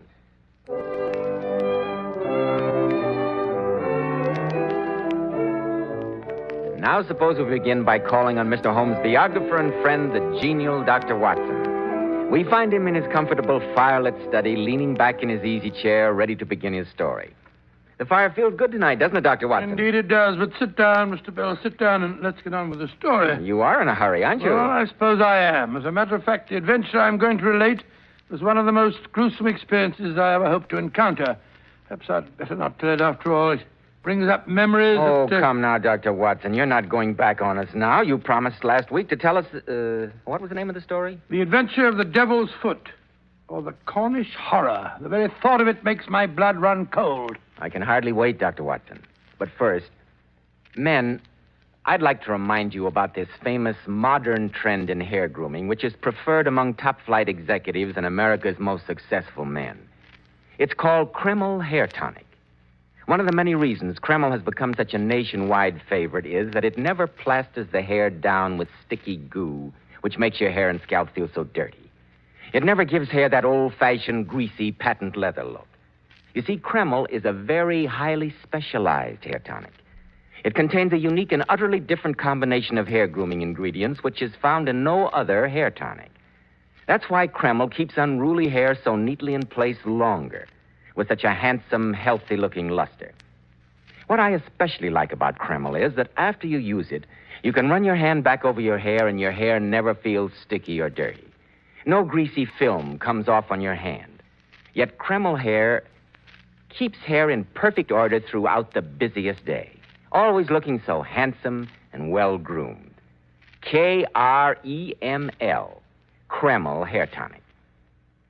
Now, Dr. Watson, how about the Devil's Foot or the Cornish Horror? It was the spring of the year 1897. Holmes's iron constitution had shown some signs of giving way due to a particularly arduous and nerve-wracking winter. In March of that year, Dr. Moore Agar of Harley Street gave positive injunctions that Holmes get out into the country for a protracted rest. Well, the third week in March found us settled in a small cottage near Poldhu Bay at the further extremity of the Cornish Peninsula. Isn't that rather a bleak country for convalescent, Dr. Watson? Bleak is putting it mildly. I've never known such grim surroundings, but it suited Holmes admirably. He seemed to blossom in that weird and foreboding fog-swept district. Just his natural perverseness, I suppose. Oh, I dare say. Our little whitewashed cottage stood on a grassy headland. From its windows, we looked down upon the whole sinister semicircle of Mounts Bay, that old death trap, with its fringe of black cliffs and surge-swept reefs. In every direction there were traces of some vanished race which had left as its sole record strange monuments of stone. Holmes spent most of his time pottering round these weird ruins. Everything was going along peacefully until one morning our simple and healthy routine was violently interrupted, and we were precipitated into the middle of a series of gruesome and nerve-shattering events. Quite a surf this morning, eh, Watson? You can see the spray flung up against our windows, and we're a good 100 feet above sea level. I don't think I shall venture out today. Bad weather. Old boy is certainly lashing himself into a fine frenzy. What do you mean, the old boy, Holmes? The devil, Watson. The devil himself. Oh, what are you raving about? Didn't I tell you that the natives hereabouts refer to that seething death trap down there as the Devil's Cauldron? They think the old gentleman himself lives there. How unsettling. Yes, a very interesting superstition. You know, Watson, this locality is supposed to have been the last resort of devil worship in England. Oh, really? Well? Many scientists believe that those huge prehistoric monuments of stone were part of a temple given over to the Prince of Darkness. Preposterous. Oh, I don't know. It's as logical as most of the theories that endeavor to explain their existence. The superstition goes on to say that when the devil was finally driven from his temple, he took refuge in the bay down there. Yes, they claim that on stormy nights you can hear his hoofbeats as he races up and down the rocks. Holmes, what are you trying to do? Give me a case of nerves? Hello, what's this? What's this? Someone is running up our path, his cloak flapping about like a giant bat. Why, it's that Tregennis fellow, the one who boards with the vicar. Mortimer Tregennis, eh? I wonder what's happened. Face as white as a sheet. Couldn't look more upset if he'd seen Beelzebub himself. Open the door, Watson. Mr. Holmes, thank heaven I find you at home. The most terrible thing has happened. I can scarcely believe it. Oh, sit down, my dear fellow, sit down. That's better. Now, perhaps you can tell us what has happened. My family, my sister, we were playing cards. Oh, slowly now, take your time. My family, my sister and my two brothers. It's too terrible. Why, just last night I was with them at the house. Tridanic warfare, it's called. All well and happy. We played cards, and now, without warning, I can't believe... Easy, Tregennis, easy. There's a good fellow. I left them last night. My sister Brenda, my two brothers, Owen and George. What time was that? The clock in the church steeple over at Polo was chiming 10 o'clock as I closed the front door behind me. I'd left them all in the card room, laughing and in good spirits. And? This morning, being an early riser, I was out taking a walk before breakfast when Dr. Richards overtook me in his carriage with the news that he'd been sent for on a most urgent call from Tridanic warfare. Something terrible had happened to my family. I jumped in beside him and he whipped up the horses. And what did you find? Oh, Mr. Holmes, it was terrible, ghastly. My two brothers and my sister, there in the card room just as I'd left them. But what a change. What a ghastly change. Yes? Brenda lay back stone dead in her chair. And my two brothers sat on each side of her, laughing and shouting and singing. The senses stricken clean out of them. And all three of them, my poor dead sister and my two demented brothers, retained upon their faces an expression of ghastly horror, a convulsion of terror. How terrible. Yes. Dr. Richard was so overcome at the sight that he fell fainting into a chair. Anyone else in the house besides your sister and brothers? Only Mrs. Porter, the old housekeeper. I presume it was she who found them this morning. Yes. She always goes through the house in the mornings, airing it out before the family comes down. When she reached the card room, the shock was too much for her. She's had a nervous collapse. We had to put her to bed. Yeah, no wonder. An exceptional case. Most exceptional. That's what we thought. We could find no traces of strangers in or around the house. Nothing was stolen, nothing touched. The vicar believes you are the only one who can solve the case, Mr. Holmes. He insisted I come to you. I shall be only too glad to handle the matter, of course. But first I must ask you a few questions. Anything, Mr. Holmes, anything. To begin with, Mr. Tregennis, why do you live with a vicar, separated from your family? Well, as a matter of fact, we had a slight argument a few years ago about some property it was. But that was all settled long ago. We were on the best of terms. Now, Mr. Tregennis, about last night. Do you recall anything at all that was out of the ordinary? There was one thing that occurs to me. As we sat at the card table, my back was to the window. George was facing me. Suddenly, I saw him look hard over my shoulder out of the window. I turned quickly, and just for a moment, I thought I caught a glimpse of something moving. Man or animal? I don't quite know. My brother said he had the same feeling. It's uncanny, that's what it is. Something came into that room, and that something killed my sister and dashed the light of reason from my brother's mind. Something devilish it was. If that should prove to be the case, I fear I shall be of very little assistance, Mr. Tregennis. But short of wrestling with his satanic majesty, I think perhaps we can solve your problem. Come, Watson. We'd best go down to Tridanic Water at once.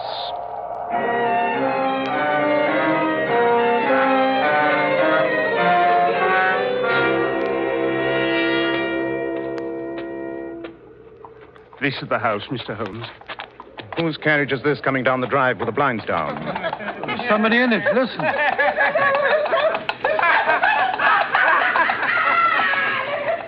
My brothers. My poor brothers. It's Dr. Richard's carriage. He's taking them to Helston Asylum. It's too awful. My poor brother. Easy, Tregennis, easy. Pull yourself together. I'll do my best. Good man. Which are the windows of the card room? This one here. Oh, look out, Holmes. You've upset the watering can. Dear, how clumsy of me.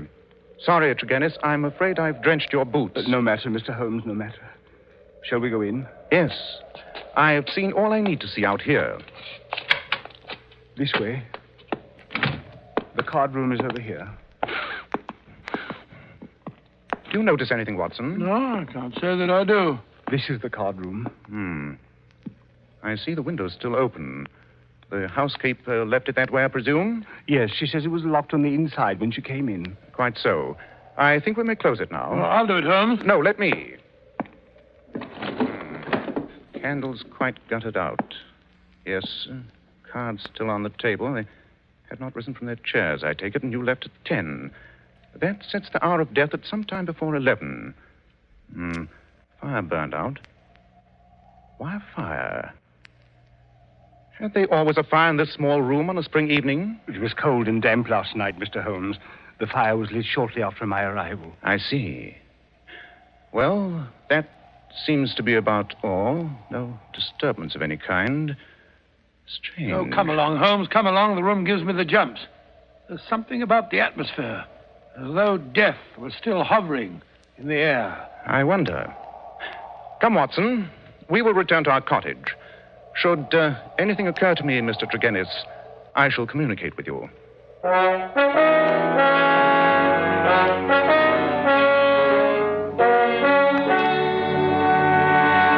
It won't do, Watson. It won't do. All the facts are negative. Well, do you think Mr. Tregennis's account of his actions last night was truthful? Quite, Watson. Quite. You remember the incident of the spilt watering can? I did that to obtain an impression of his foot. I take it you succeeded? I did. With that print as a sample, I was able to trace his movements last night.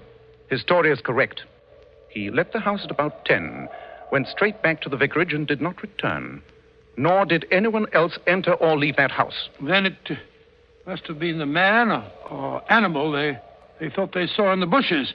He must have returned and frightened them to death. There was no such man or animal, Watson. Last night was a dark night. Anyone who had the wish to frighten these people would be compelled to put his face against the glass before he could be seen. Well? There is a 3-foot flower border outside the cardroom window. But there are absolutely no footprints there. Yes, but that means... Mr. Tregennis' sister and her 2 brothers were alone when death struck the sister down and drove the brothers insane. But, Holmes, that would be supernatural. I hope not, Watson. Look, here comes another visitor up our path. Stranger this time. Big, savage-looking fella. That, my dear Watson, is none other than the famous Dr. Leon Sterndale. Sterndale, the lion hunter and explorer? Exactly. Oh, what's he doing in this neighborhood? Oh, I've heard he owns a little cottage about 5 miles down the coast. They tell me he lives there absolutely by himself when he isn't off on one of his expeditions. Never mind, Watson. I'll do the honors myself. Come in, Dr. Sterndale, come in. Mr. Holmes? Yes, and this is my friend, Dr. Watson. How do you do? How do you do? Mr. Holmes, I've come to you about the tragedy at Dannywater. The police are utterly at a loss. You have a keener brain. Pardon me, Dr. Sterndale, but why are you so concerned in this affair? Well, you see, during my many residences in this locality, I've come to know the family of Tregennis very well. I see. Their horrible fate has been a great shock to me, Mr. Holmes. I'm so sorry. As a matter of fact, I was on my way to Africa. I'd got as far as Plymouth when the news reached me this morning. I came straight back to help in the inquiry. But that would make you lose your ship. One sailed for Africa this afternoon, if I'm not mistaken. I can take the next.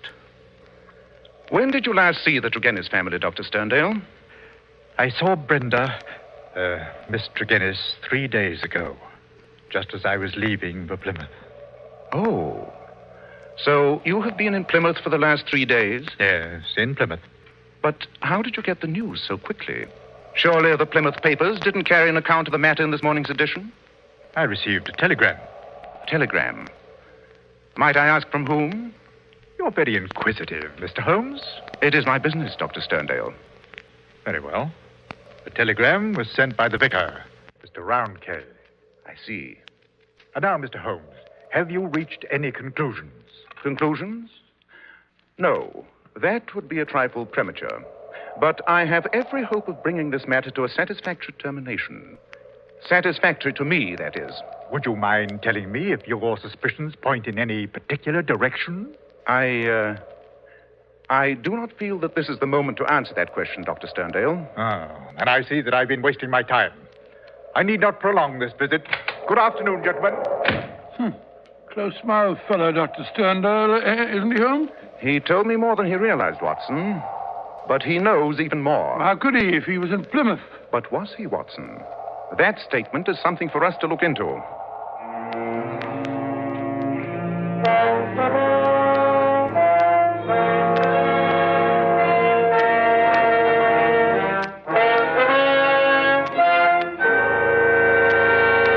In just a moment, we'll rejoin Sherlock Holmes as he endeavors to solve the strange mystery of Dannywater. But first, men, remember, if you want to keep your hair handsome and healthy looking, one of the first requisites is a hygienic scalp. So why settle for just any hairdressing when you can enjoy the extra advantages of a highly specialized hair tonic like Kreml? Kreml contains a special combination of hair grooming ingredients which is found in no other hair tonic.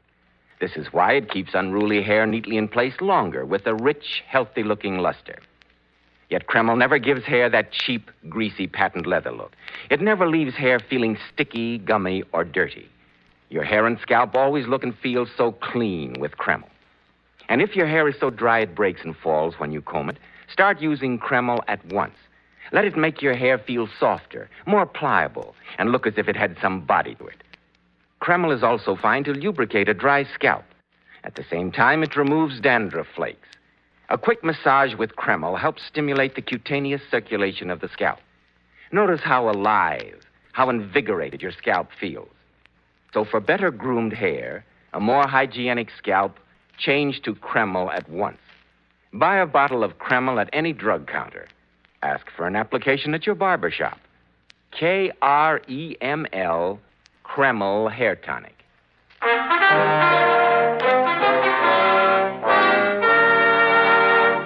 I say, Holmes, must you go on smoking that foul pipe? The atmosphere's so thick I can hardly see across the room as it is. Oh, dear, I feel depressed. Who knows what evil thing is talking abroad in this neighborhood? Light the lamp, Watson. It's the gathering twilight that makes it gloomy. Rubbish. Look here, Holmes, what about that Dr. Sterndale? Do you think he did it? No, Watson. I've been in communication with his Plymouth hotel. His story was correct. He had been there for the past 3 days, and he did receive a telegram from the vicar this morning. Oh, and he couldn't possibly have had anything to do with the Turgenev's tragedy last night. Quite. I didn't think he had a connection with the tragedy. But there is a connection with... Now what? Mr. Holmes! Oh, Mr. Holmes! Open the door, Watson. Ah, my dear vicar, come in, come in. Dear me, you look as though you'd seen a ghost. It's tracked him down. The curse of the family. He's dead. Dead with that same look of terror on his face. Who's dead? Mortimer Turgenev, in his study at the vicarage. Great Scott! My servant found him there, sitting beside his table, his face turned toward the window, and distorted with that same convulsion of fear that marked the features of his sister. Oh, my poor parish. Satan himself is loose among us. We are devil-ridden, Mr. Holmes. Devil-ridden.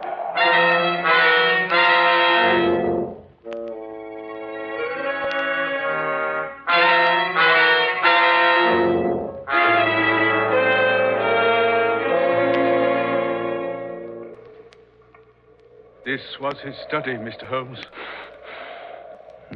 Depressing atmosphere. It was worse. I had the servant open the window. He's quite ill from shock, poor fellow. What a terrible look on Turgenev's face, Holmes. The whole body is contorted and convulsed in a very paroxysm of fear. You've never seen death in this form before, Watson? No, never. You know of no poison that would have this effect? Good heavens, no. The lamp is lit. It was burning over an hour. Notes the oil consumed. Yet darkness has just set in. Did anyone call at the vicarage this afternoon? No. I was out myself, but my servant says he let no one in. Then Turgenev was alone when he... I wonder. The window was shut at the time of his death, but the lamp was lit. Curious. The window.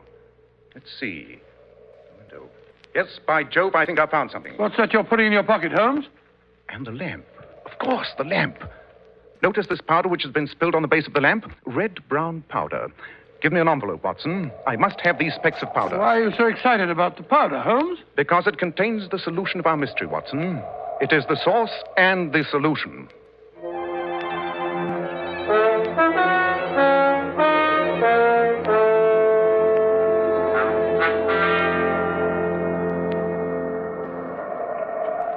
Holmes, you haven't touched your supper. What a foul night. The wind's rising again. Oh, have another cup of tea and be quiet, Watson. I don't want to be quiet. I want to talk. I'm tired of waiting here listening to that blasted wind and the roar of the water down there below. Why did you send for Dr. Sterndale? Because he is an authority on obscure African poisons. Poisons? Why are you interested in poisons? Watson, there are two striking points in common in both cases under observation. Yes? In both cases, the atmosphere of the room had a curious effect on the persons who first entered it. The housekeeper and the vicar's servant were both overcome, as was the doctor who was called in. That's right. I hadn't thought of that. The room was still stuffy when we entered it. Right. And in each case, there was combustion going on in the room. The fire in the first case, the lamp in the second, and the lamp was not necessary. It was still daylight when it was lit. Yes, but I still don't see what... Something was burned in each case which produced an atmosphere causing strange toxic effects. An unknown poison. Good heavens. I believe we have a sample of that poison in the brown powder spilled on the base of the lamp. Well, how are you going to prove it? I'm going to burn some of that powder and notice its effect. Just a small pinch of powder. Yes. Perhaps you'd better leave the room, Watson. And leave you alone in here? Certainly not. I warn you, it's risky. Confound that wind. Come along. Let's get it on with it and get it over. Very well. Place your chair opposite mine. Then we can watch each other for developments. If anything alarming happens, we can end the experiment. All right. Come on. I'm ready. Good. I put a pinch of the powder into our lamp. Oh, I say, what a filthy smell. Musky, subtle, nauseous. Listen to the wind, Holmes. I'm afraid. I don't know why.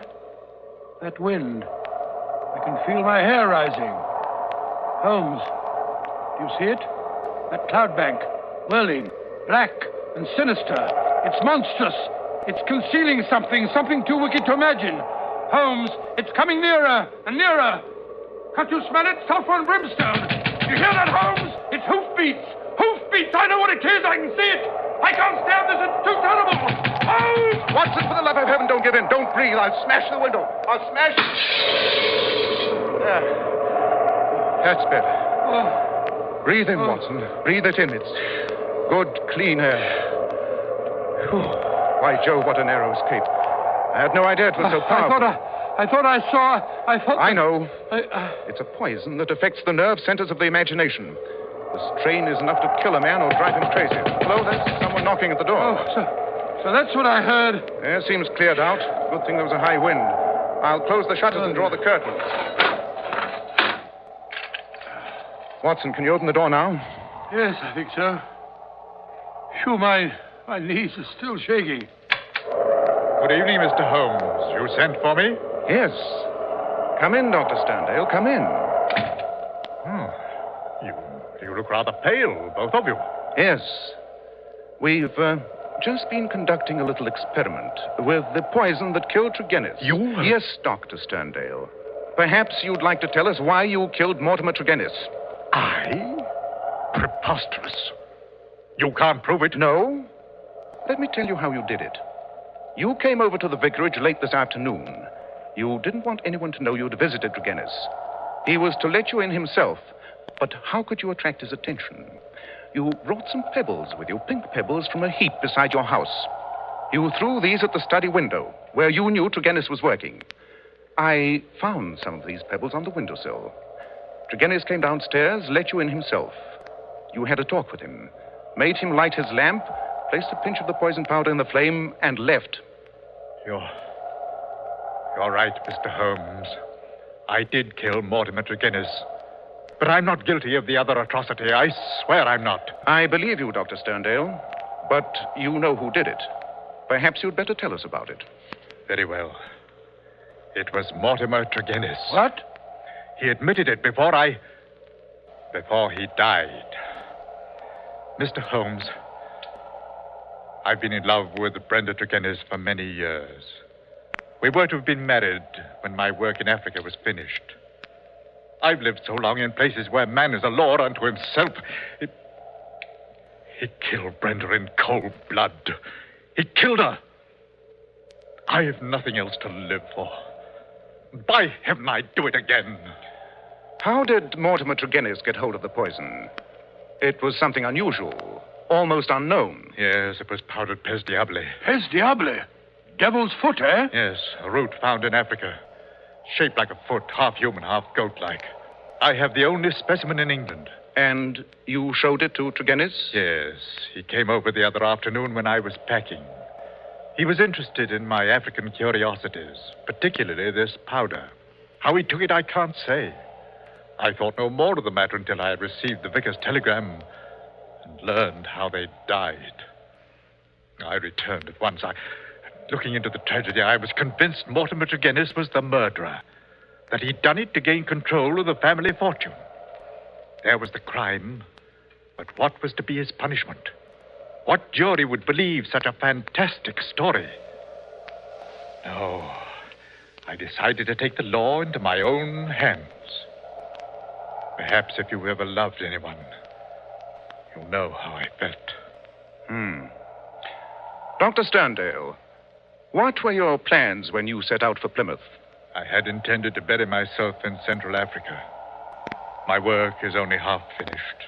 Go and finish the other half, Dr. Sterndale. I do not feel called upon to prevent you.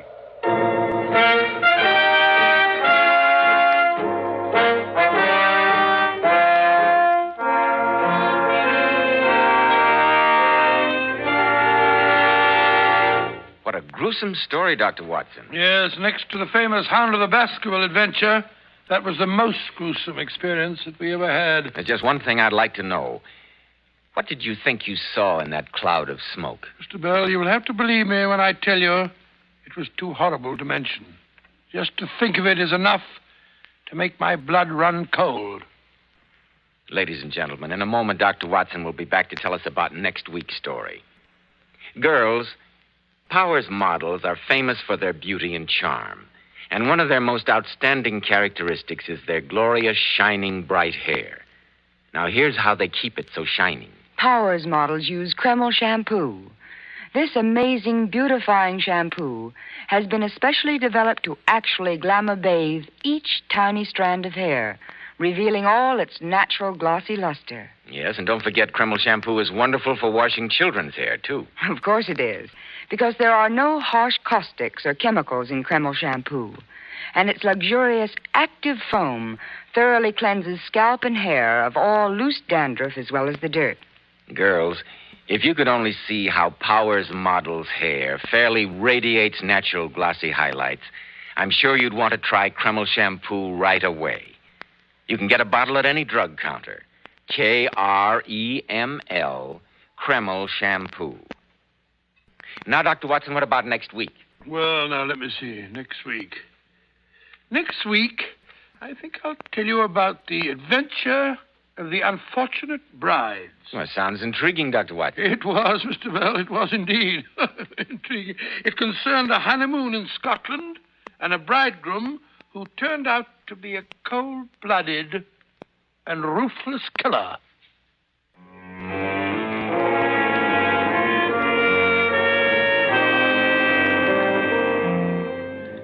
Tonight's Sherlock Holmes adventure was adapted by Edith Miser from Sir Arthur Conan Doyle's story, The Devil's Foot. Nigel Bruce appeared by permission of California Pictures. Tom Conway through the courtesy of Eagle Lion Pictures. The Sherlock Holmes series is produced by Tom McKnight. This is Joseph Bell speaking for Kreml Hair Tonic and Kreml Shampoo, and inviting you to be with us next week at this same time, when Dr. Watson will tell us about the case of the unfortunate brides.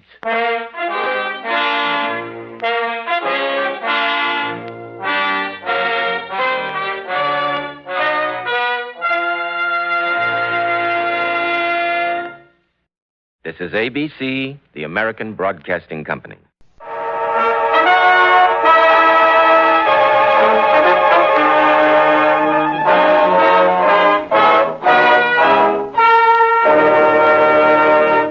Kreml Hair Tonic and Kreml Shampoo present the new adventures of Sherlock Holmes, starring Nigel Bruce as Dr. Watson and Tom Conway as Sherlock Holmes.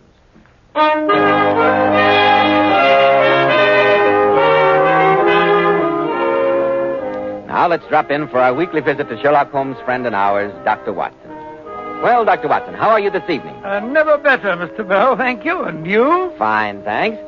I see you've kept your promise to open your dispatch box and bring out your files in connection with the adventure of the Carpathian Horror. Indeed I have, Mr. Bell, just as I promised. And a most macabre adventure it was, too. I'm eager to hear it. So you shall, Mr. Bell, so you shall. But first, am I correct in deducing that you'd like to have a word with our listeners? A most accurate deduction, Dr. Watson. Men, if you want your hair to look handsomely groomed from morning until night, use Kreml Hair Tonic. Kreml contains a special combination of hair grooming ingredients which is found in no other hair tonic. This wonderful, natural-looking hairdressing has just enough light oil to keep hair perfectly groomed with an attractive, healthy-looking luster. Yet Kreml never gives hair that offensive, cheap, greasy look. Kreml always looks and feels so clean on both hair and scalp. Try it, men.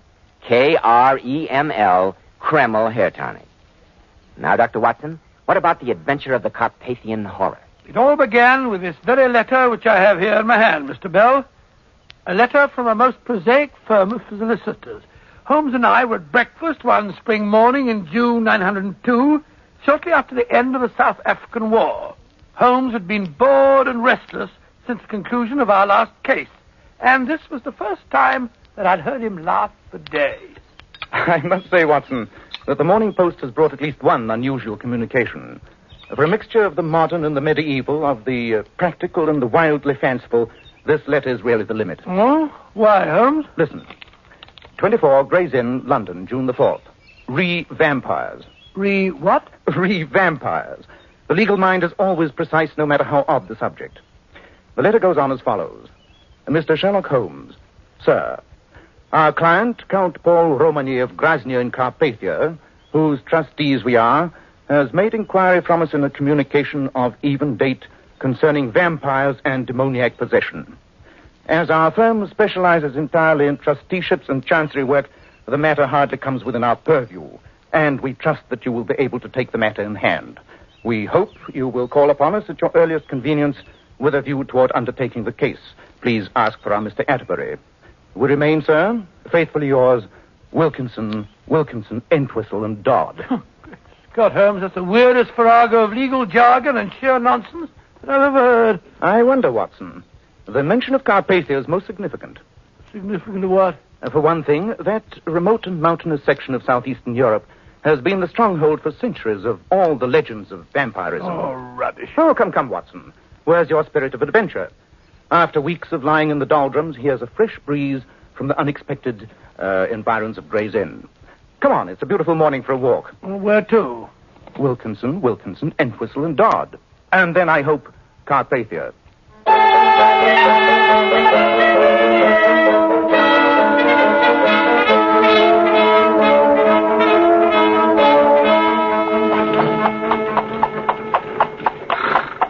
Really, Holmes, of all the forsaken spots that I've ever seen, this is the worst.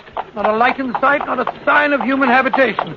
And you've dragged me 2/3 of the way across Europe on what will unquestionably prove a wild goose chase. At least we have our fishing rods with us, my dear fellow. And we can always console ourselves with the promise of some of the best trout streams to be found anywhere. And you must admit that this mountainous Carpathian country offers some superb scenery. I might admit it if I could see it, as it's black as the ace of spades, to coin a phrase. There we are. Here, look out of the window on this side. There are the lights of the castle. Cheerful-looking place, I must say. When did that fellow Atterbury say that it had been built? The first Count Romagny built it in 1410. 1410. That's given it almost 500 years in which to disintegrate. Gloomy pile of stone, if ever I saw one. Look at all those turrets and battlements. Probably damper inside than out. Well, we'll soon see. Aye, careful with that luggage, driver, careful. Here you are, my man. Surely follow that driver. You'd think the devil was after him the way he drove off. He shut up the moment he heard our destination. Evidently, the Count's local reputation is not an enviable one. Well, I can't say that we're getting a very warm reception. They must have heard us drive. Here's the door, but I can't see any sign of a bell. They seem a trifle short of modern conveniences. Let's try the knocker. Oh, I really think this is perfectly outrageous, Holmes. Why the devil does... It's the name. What'd you say? It's the name. Oh, foreigner, Holmes. Do you speak English? What you want? Nobody can come in. Count Romagny see nobody. Count Romagny is expecting us. Mr. Sherlock Holmes and Dr. Watson. You got letter? Yes. Here. Come. What did I tell you, Holmes? Look at these walls. Simply oozing dampness. You, wait here. There, Watson. That's better, isn't it?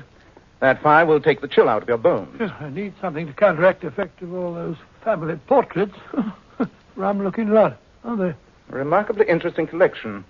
Curious how the family likeness remains unmistakable through so many generations. Well, judging from the looks of that fellow in the wig, cirrhosis of the liver must have been another of the family's inheritances. Hard-drinking crew, probably. Servus, Mr. Holmes. I'm Count Romagny. I can't tell you how glad I am to see you. Thank you, Count Romagny. This is my colleague, Dr. Watson. How do you do? Dr. Watson, it was good of you to come so far. Something to drink, gentlemen? A little something would go very well, thank you. Good. I don't know just how much my solicitors in London may have told you, Mr. Holmes. Very little, Count Romagny. So little, in fact, that I must confess my surprise at your perfect command of our language. Oh, well, my father had me educated in England. Very sound, sir. Couldn't do better. Sit down, gentlemen, sit down. I hardly know where to begin my story. The whole thing so horrible. Perhaps it'll make it a bit easier for you if I tell you that Mr. Atterbury showed me your letters to him. Then you know that I believe I'm going mad. Or worse. Oh, Dr. Watson will bear me out, Count Romagny, when I tell you that people who really are on the verge of insanity never think it of themselves. Oh, no, that's quite so, quite so. I wish I could share that belief. But you see these portraits of my family. There have been strange legends coming down through the years of occasional weird and nameless horrors that have taken possession of each fourth generation. The fourth Romagny died mad. The eighth lived out his life in a locked and guarded tower of the castle. And I am the 12th Romagny. All old families have legends. That's hardly a basis for any fear. I quite agree with you. But some months ago, my father died, and I became the 12th Count. A few weeks later, I retired to bed one evening after reading quietly here in the library, only to undergo a dream of such vividness that I shall never forget it. I dreamt of brightly colored corridors, their length stretching endlessly into the distance, their walls echoing with strange, unworldly music. In my dream, I hurried from empty room to empty room, through floods of brilliant, varicolored light. I saw no people, no living thing, only the rooms of ruby and gold and jet and sapphire and emerald. At times, the music seemed to be far away, thin and cold, as though coming from the depths of interstellar space. And then again, it would seem so near that I was certain I would find its source in the next room that I entered, in my endless search for I knew not what. At last, after aeons of time, I awoke to find myself in my own bedroom. Oh, but my dear fellow, a vivid dream's nothing unusual. It wasn't a dream, Doctor. It was what I saw upon awaking in my room. My door was still locked, but the rug bore the imprint of wet and naked feet. And across the foot of my bed there lay, still dripping, some strands of weed from the moat of the castle. Surely there's a natural explanation for that. Yes, my boy. Are you by any chance subject to walking in your sleep? No, Dr. Watson. And even if I were, I could not have walked through a locked and bolted door. And the windows? The windows of my room give on a wall of the castle that drops sheer for 60 feet. Nothing but a fly could go up or down. Well, Mr. Holmes, the next morning, a dog belonging to one of the local woodcutters was found dead in the castle moat, and with no blood left in his body. And the next time, Count Romany, I'm certain there must have been repetitions to bring you to your present fear. The next dream came a few weeks later. Again, I saw the brilliantly colored rooms. Again, I heard the unearthly music. And when you awoke? I was in my bed. And for a moment, I thought that nothing was wrong. Then, when I turned up the lamp, I saw streaks of gray across my bedspread and grayish footprints upon the rug. Dust? Dust, Mr. Holmes. And a moment later, I received horrible confirmation of its source. For lying beside me on the pillow was the heavy, ancient wrought iron key which unlocks the burial vaults of the Romany. Oh, extraordinary thing. Since your action in sending for me shows that you don't lack for moral courage, Count Romany, I'm certain that you paid an immediate visit to your family vaults. Quite right, Mr. Holmes, quite right.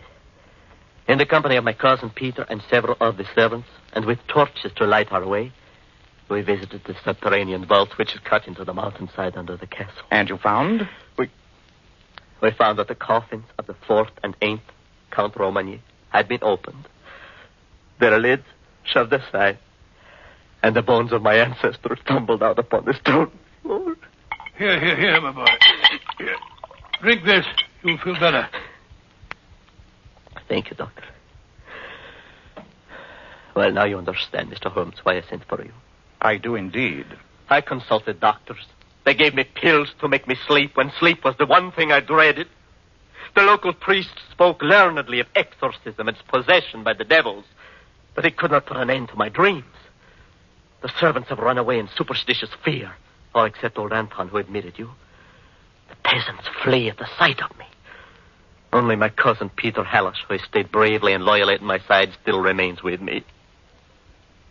Mr. Holmes, am I mad? Tell me, am I mad, or am I cursed by some fearful family taint? All that I can tell you at the moment, Count Romany, is that the priest was not mistaken when he said the devil has been at work here.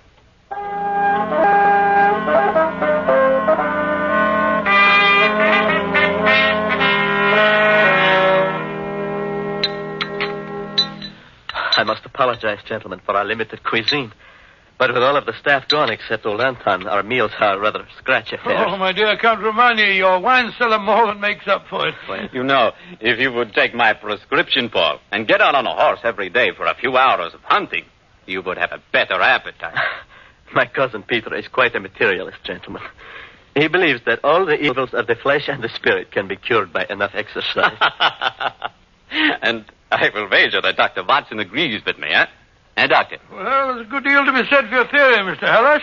Mens sana in corpore sano, you know? Your cousin is, of course, familiar with the events you described to us earlier, Count Romagny. Of course, Mr. Holmes. I've no secrets from good old Peter here. And what is your opinion of these strange events, Mr. Halash? Too much reading, too much thinking, too much brooding about the sins of our ancestors. I only hope that you and Dr. Watson can persuade Paul that all these dreams of his are just a lot of nonsense. Well, I hope so, too, I assure you. And now, gentlemen, I imagine you're ready to retire. You've had a long and wearying trip. A ring for Anton. Should there be a recurrence of your dreams, Count Romagny, please call me the instant you awaken.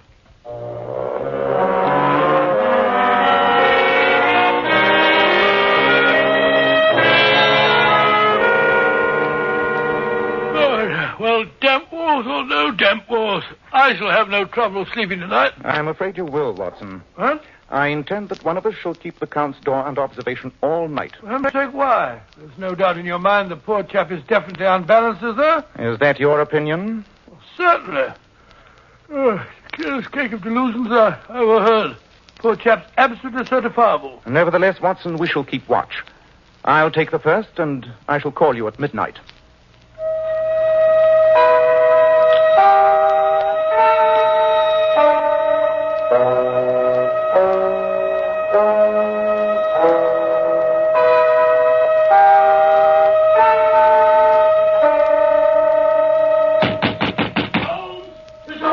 What's the matter?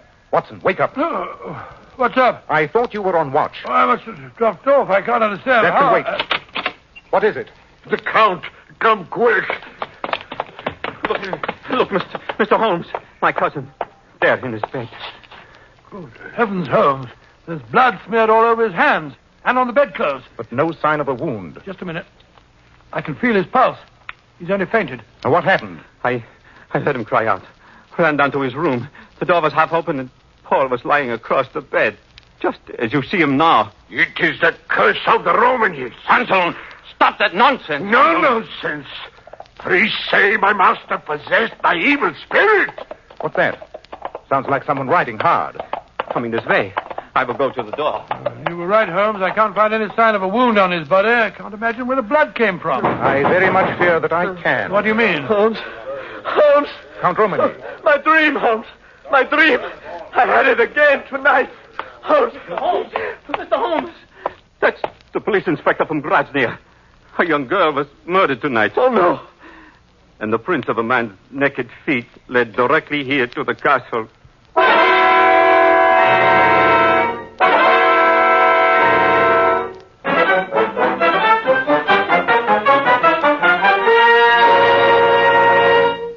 In just a moment, we'll find out what happens next in the strange case of Count Romagny. Men, when you buy a hair tonic, get your money's worth. Enjoy the extra advantages of Kreml hair tonic. No other hair tonic keeps the hair more neatly groomed and attractive looking. But Kreml does lots more than keep hair looking handsome. You simply can't beat Kreml to lubricate a dry scalp. At the same time, it removes itchy, loose dandruff and leaves the scalp feeling so alive and invigorated. No wonder Kreml is preferred among America's most successful men. Buy a bottle of Kreml at any drug counter. Ask for an application at your barber shop. Use Kreml daily for better groomed hair, a more hygienic scalp. Kreml, Kreml Hair Tonic. Now, Dr. Watson, what happened after Count Romagny's third and most terrible dream? Well, Romagny was in such a state of profound shock over the horror that had taken place that I thought it best to administer a strong sedative. Leaving Anton to watch over his master, Holmes and I, with Mr. Peter Halash to act as interpreter, drove down with the police inspector to the home of the murdered girl. Ask the inspector to bring that lamp a little nearer, will you, Mr. Halash? Jose de Olempat. Shocking, Holmes. Simply shocking. Her injuries look as though they'd been done by a wild animal. You're quite right, Watson. My poor cousin. No court could hold him legally responsible. He'd have to be put away, of course. Hello, what's all that shouting outside? It's the peasants. The news must have spread. They're shouting, "To each our fellow Koshtate, burn the castle. Palalo Vampira, death to the vampire. Hakasuksel, hang him." Well, Holmes, we'd better drive back to the castle immediately. That mob's in an angry temper. They mustn't be allowed to wreak their vengeance on that poor mad boy. Quite right, Watson. I've seen all I wish to hear. Come, Mr. Hallish, we'd better be getting back to the castle just as fast as we can.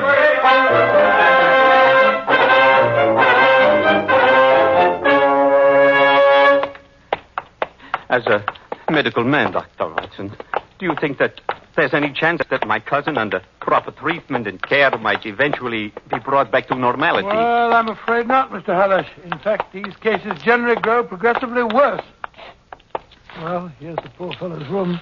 He's probably still asleep from the effects of the sedative that I gave him. Ah, Anton. Is the Count still asleep? Well, speak up, man. The bed, it's empty. He's gone. Gone? Gone? He gone where you never find him. My master no wait for you to lock him up like animal. What shall we do? Where has he gone?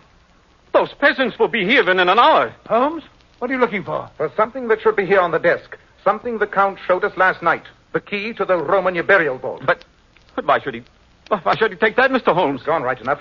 Bring that lamp, Watson. We may yet be in time to avert the final disaster.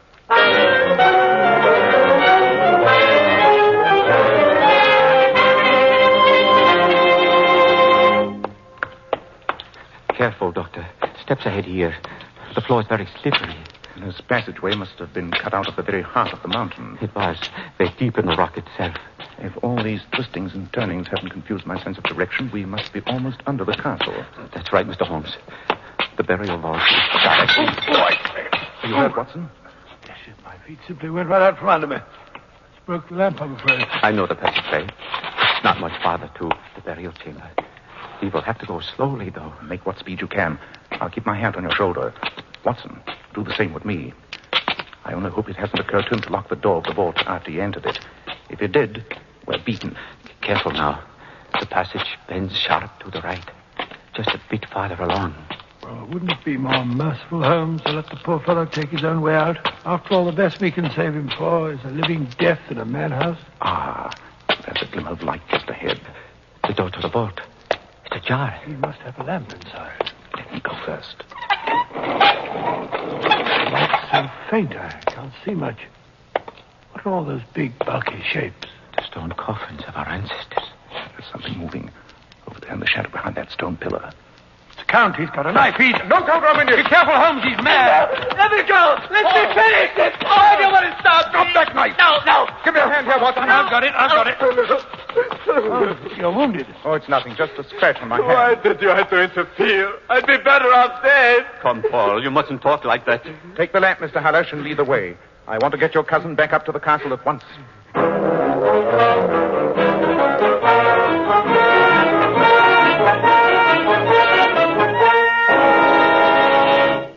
Oh, it's against my rule to take a drink before breakfast, but this morning I'll break that rule. Thank you, Anton. Sit here, Count Romany. And you, Mr. Hallish, over there.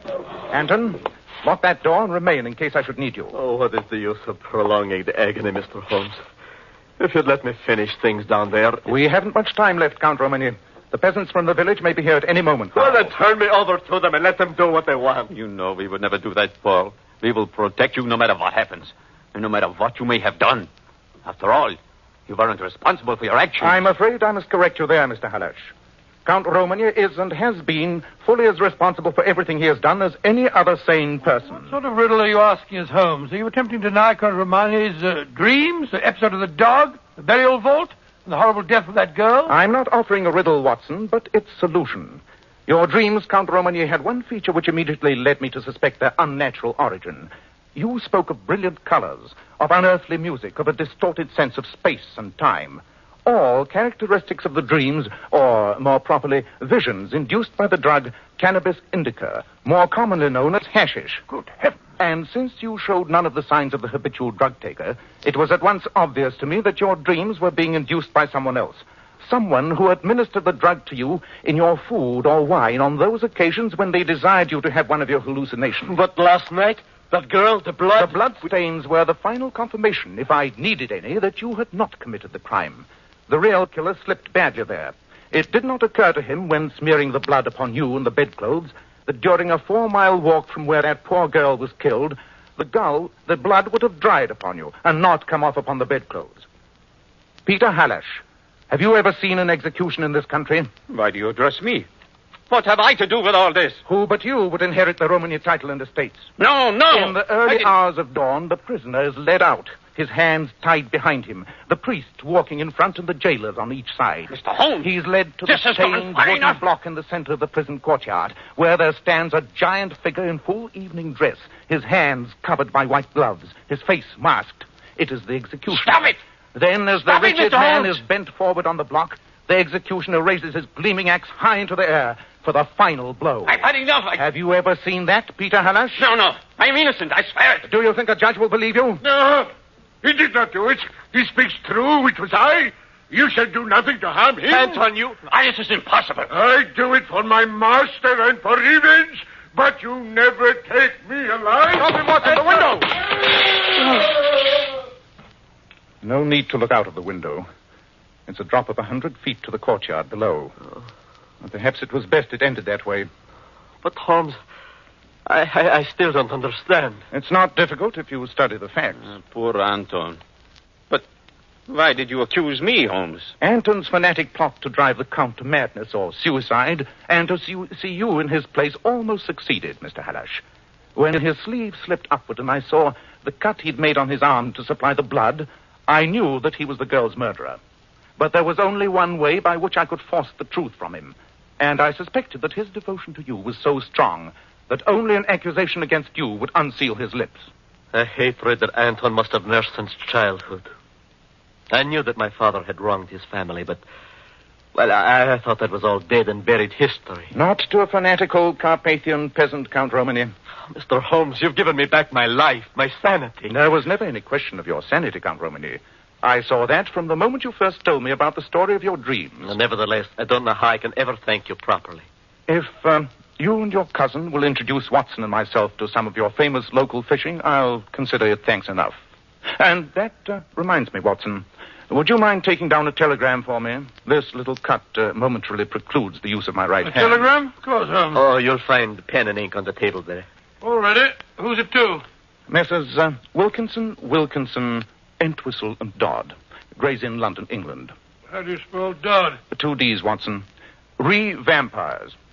Gentlemen, I take pleasure in informing you that I have brought the matter of your client, Count Paul Romany, to a satisfactory conclusion. Trusting to be favored by you with any further such commissions that may arise, I remain your obedient servant, Sherlock Holmes.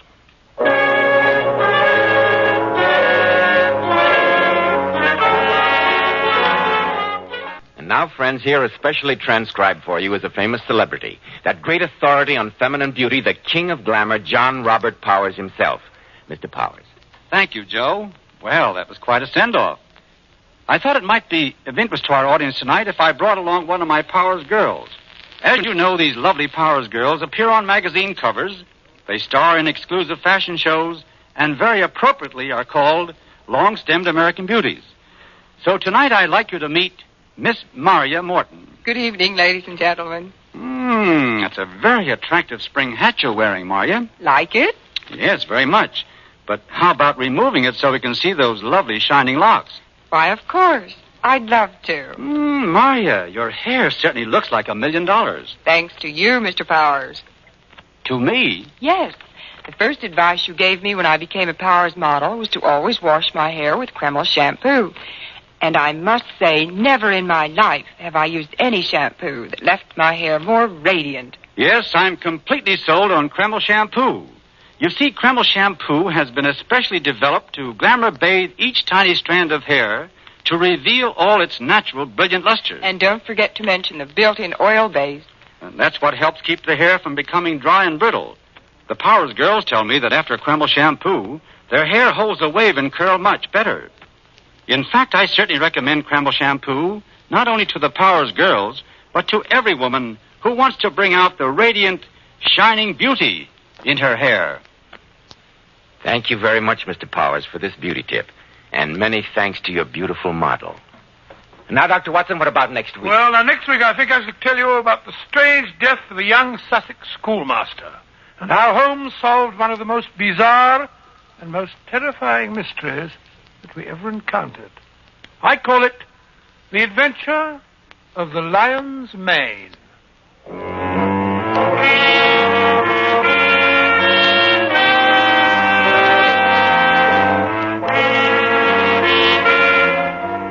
Tonight's adventure was suggested by an incident in Sir Arthur Conan Doyle's story, The Sussex Vampire.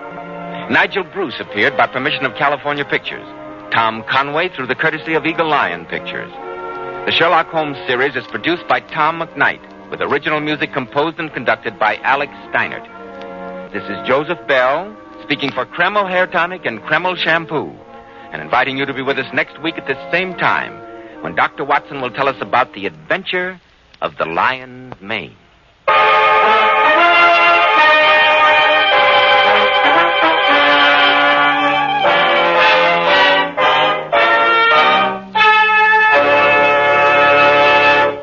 This is ABC, the American Broadcasting.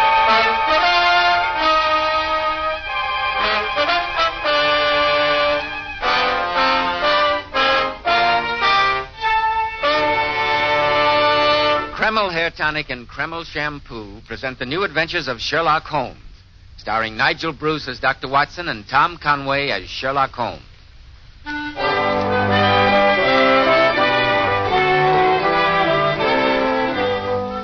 Well, once again, it's time to keep that weekly appointment with our good friend and host, Dr. Watson. Good evening, Mr. Bell. Draw up your chair and settle down. Thank you. That's it. All ready with tonight's new Sherlock Holmes adventure, Dr. Yes, Watson? Bill. And as I was going over my notes on the case, I came across this. I think it might interest you. Well, what is it? It looks like an ordinary piece of clay. It is clay, but I assure you it's very far from ordinary. This piece of dried earth enabled Sherlock Holmes to solve one of the most diabolical murders that we ever encountered. I call the case The Singular Affair of the Babbling Butler. I can hardly wait to hear the story. I'm sure that you'll wait long enough to have a word with our listeners now, won't you, Mr. Bell? Yes, Dr. Watson, but it won't take me a moment. In a recent poll, women picked the 10 best-dressed men in America. These men were all men at the top: statesmen, governors, movie stars, producers, and millionaires. And I know you'll be interested in hearing how a recent survey showed that Kreml Hair Tonic is preferred among America's top-flight executives and most successful men. But why shouldn't Kreml be? Kreml contains a special combination of hair grooming ingredients which is found in no other hair tonic. This is why Kreml gives a man's hair such a natural, well-groomed look, such a handsome, clean-cut appearance. Kreml also keeps hair neatly in place longer, with an attractive, healthy-looking luster. Yet it never leaves hair looking or feeling greasy, sticky, or dirty. After you apply Kreml, you can rub your hand over your hair, and your hair feels so delightfully clean. Notice how no greasy film comes off on your hand or on your hatband. Just use a little Kreml in the morning, and at night your hair looks as neatly groomed as when you combed it in the morning. Kreml, Kreml Hair Tonic.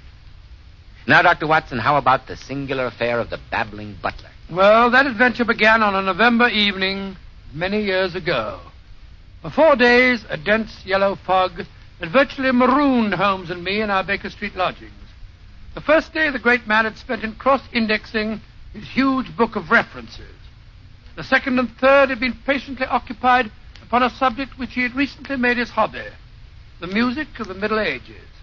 But when on the fourth day we still saw the heavy brown swirl drifting past us and condensing in oily drops upon the window panes, my old friend's active and impatient nature began to assert itself.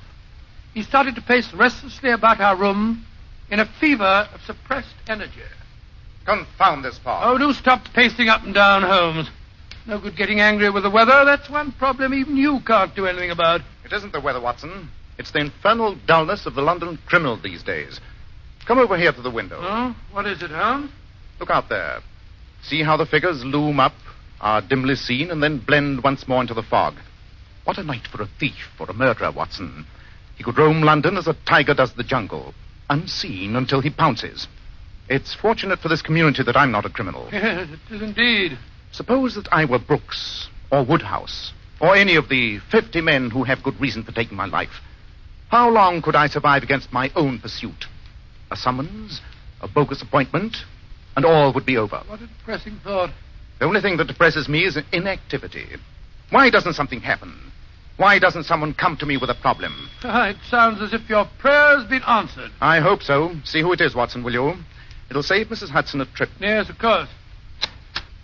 All right, Mrs. Hudson. Ask the gentleman to come up, please. This way up, sir. You wish to see Mr. Sherlock Holmes? Yes, sir, I do. Then come along in. My name's Watson, Dr. Watson, and this is Mr. Sherlock Holmes. Oh, how do you do, Mr. Holmes? Dr. Watson. My name is Jenkins. I'm butler to Sir Roderick Martin. Sir Roderick Martin? Indeed. Sit down, Jenkins. Oh, thank you, sir. Sir Thank Roderick Martin, isn't he the theatrical producer? Yes, Watson. And he's quite famous in his own circle for his cynicism and a certain mordant wit. Your master needs my services, I presume, Jenkins? Yes, Mr. Holmes, he does. He's in desperate trouble, and he'd like you to come over to his house at once. Well, what kind of trouble is he in? Oh, please don't ask any questions, sir. Just come to the house and see for yourselves. I've long wanted to meet Sir Roderick. I believe it was he who gave currency to that pun. Though he might be more humble, there's no police like Holmes. That's rather funny. No police like Holmes. I'm glad it amuses you, Watson. Oh, sorry. Oh, I implore you to come with. Please, gentlemen, come with me. Whatever your master's problems may be, I think I would enjoy a discussion with him. Perhaps on the topic of humility. Yes, Jenkins, we'll accompany you at once.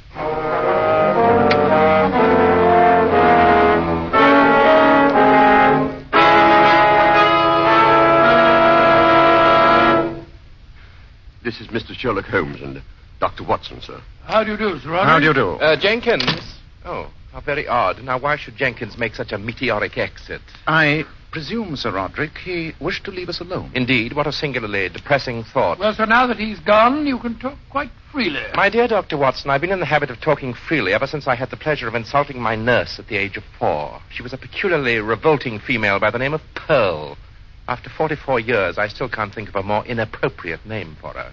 Sir Roderick, your childhood reminiscences are fascinating. But supposing we get down to business. Very well, Holmes. To what do I owe the, well, for lack of a better word, the pleasure of this visit? Your butler came to fetch us. He said that you were in desperate trouble and needed our help. Jenkins told you that. I can only assume that he stole more than his usual quota of brandy today. I've noticed in the past that alcohol seems to give him the quaintest illusions. Then you don't wish to consult me professionally? No, Holmes, I don't, nor do I wish the services of a doctor. Therefore, I suggest you both retire and ask Jenkins for your hats and an explanation. Good evening, gentlemen. It's one of his stupid jokes, Holmes. The bounder's trying to make a fool of you. I think not, Watson. It'd be a singularly pointless joke, and far below his standard. No, I believe there's some other game afoot. Though Sir Roderick dismissed us somewhat unceremoniously, I think we may still be reasonably certain of a welcome in the servants' quarters. You're going to talk to the butler? Yes, Watson. I'm certain he's neither been drinking nor suffering from delusions. I'm convinced that the man is in mortal terror of his life.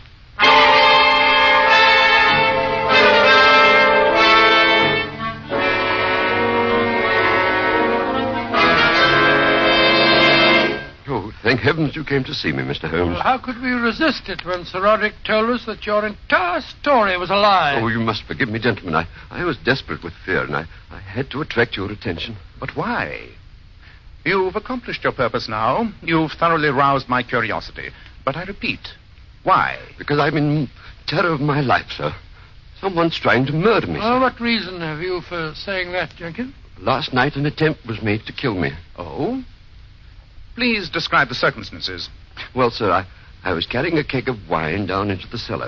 It slipped from my arms and hit the stairs, and then the stairs collapsed. When I examined them, I found that they'd been sawed almost through. I assume that you're the only member of the household who ever visits the wine cellar? Yes, sir. That was a deliberate trap to break my neck. Oh, if I'd stepped down, it would have been the end of me. Oh, Mr. Holmes, I'm only a servant. I couldn't pay you much, Now, but... my dear Jenkins, I assure you that Mr. Holmes is as interested in preventing the murder of a servant as he is in saving the life of a prime minister. Jenkins, have you any idea who might want to kill you? There's only one person on earth with a motive for killing me, sir, and that's my master. Sir Roderick Martin. Oh, come, my dear man. You're surely mistaken. What reason do you have for suspecting him? Oh, it's this way, Mr. Holmes. A year ago, a certain lady killed herself when Sir Roderick jilted her. Gracious The affair was all hushed up, and Nobody knew Sir Roderick was even involved. But her brother swore to avenge her death. That brother is a very close friend of Sir Roderick's, but has never suspected him. Complicated situation, eh, Holmes? Yes, Watson. I take it, Jenkins, you are the only person who knows that your master was guilty? Yes, sir. Yes, sir. And if I were dead, his secret would be safe. Oh, Mr. Holmes, please, what can I do? I know he's planning my death. You've got to save me, sir. Jenkins, my advice is this. Write a full statement of the circumstances in this case. Sign and seal it and hand it over to me for safekeeping. Inform your master that if anything happens to you, I shall make public the contents of the statement. That's a very good idea, Holmes. I'll do that, sir. I'll do that. I'll bring it to you in the morning. Splendid. Come on, Watson. Oh, by the way, Jenkins, what's the name of your doctor? My doctor, sir? I never said... You never said what? Oh, yeah, doctor. Yes, sir. Yes, sir. Dr. David Stanley in Wimpole Street. Dr. David Stanley. I see. Well, good night, Jenkins. We shall expect you in the morning.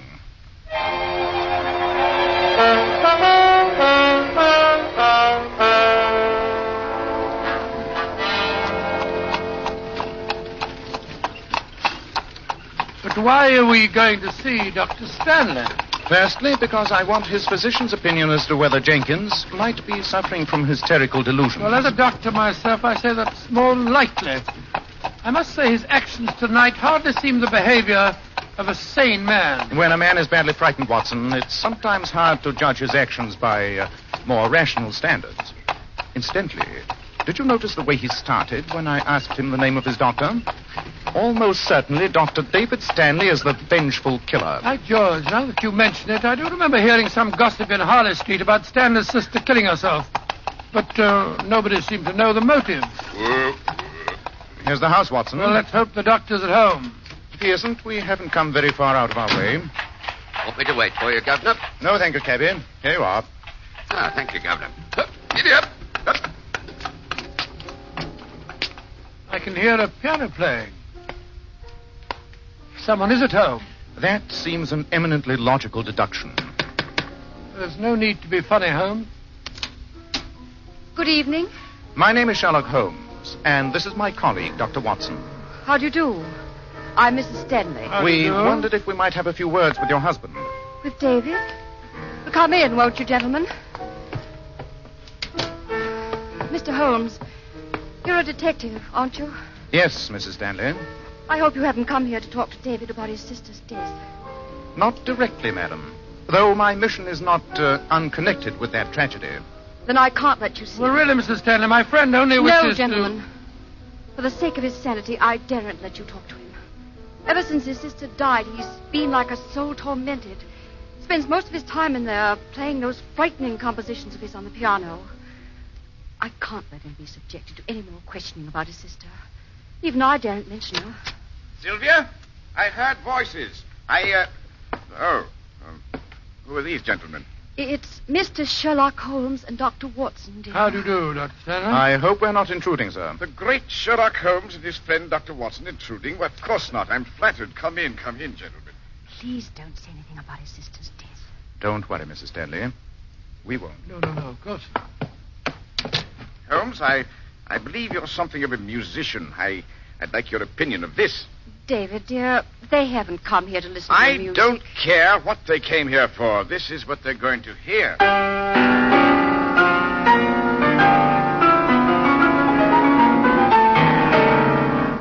Well, how'd you like it?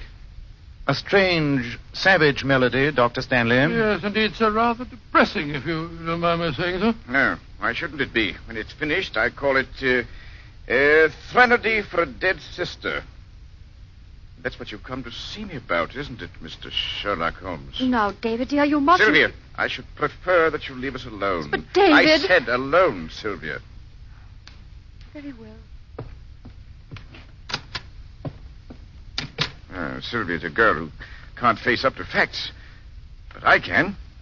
Tell me, Holmes, what have you found out about my sister's death? Dr. Stanley, I'm afraid you're laboring under misapprehension. I know nothing of your sister. I came here to talk about Jenkins, Sir Roderick Martin's He butler. told us that you were his physician. Oh, Jenkins, eh? What do you want to know about him? Has he been ill recently? Well, a few months ago, he had a bad attack of enteric fever. Why'd you ask? Enteric sometimes leaves bad after effects. Would you say, Doctor, that Jenkins has suffered no lasting damage? Hallucinations, for instance? No, at the time, he was out of his head for a while, but I'd say he's perfectly sound now. Thank you, Dr. Stanley. That's all we wanted to know. You mean to say that you came here simply to find out about the state of Jenkins' sanity? Just that, sir. Good evening. Good night, Dr. Stanley. I think you had something else on your mind before you talked to Sylvia. Well, Jenkins may be sane, but that man's on the edge of a mental collapse, if I ever saw one. I quite agree, Watson. Mrs. Stanley seems to have gone upstairs. I think we've let ourselves out.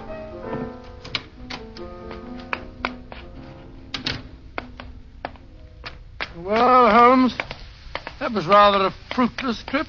We didn't learn much there, except that Jenkins is compos mentis. I disagree, old chap. We learned a great deal more than that. Tomorrow morning I shall lose no time in calling on Sir Roderick again. That horrible fellow? For heaven's sake, why? Because he's the focal point in a grim tragedy. Inevitably, either he will kill Jenkins, or Dr. Stanley will kill him.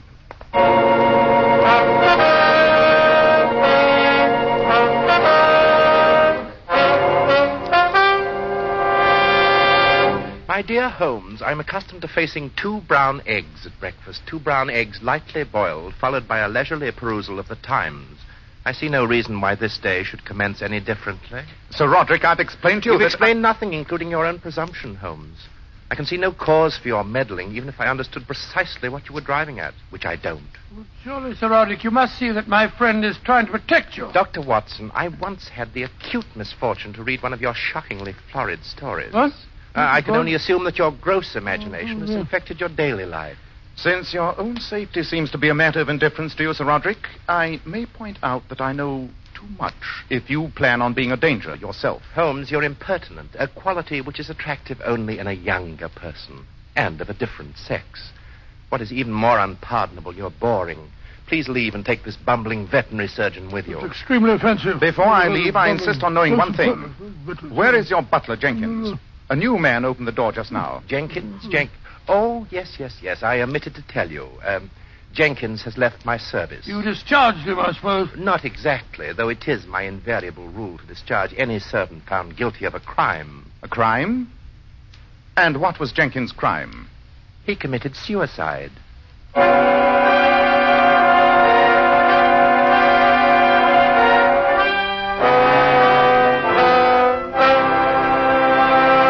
In just a moment, we shall hear more about this ironic crime of suicide. But first, men, nice-looking, attractive hair means so much to a man's appearance. And one of the first requisites of handsome, healthy-looking hair is a hygienic scalp. So start at once. Take better care of the hair you've got. Change to Kreml Hair Tonic. No other hair tonic keeps the hair more neatly in place without looking or feeling greasy. But men, Kreml does lots more than keep hair looking handsome. Its light oils have a fine lubricating effect on a dry scalp. At the same time, it removes itchy, loose dandruff. Notice how alive, how invigorated your scalp feels. And men, you like to massage Kreml on your scalp because it's such a clean hair tonic. Never feels greasy or sticky. And if your hair is so dry that it breaks and falls when you comb it, Kreml actually helps condition the hair, in that it makes it feel softer, more pliable, and look as if it had some body to it. So men, for handsome groomed hair and a more hygienic scalp, use Kreml daily. Buy a bottle of Kreml at any drugstore. Ask for an application at your barber's. Kreml, Kreml Hair Tonic. That famous modern hair tonic preferred among America's most successful men.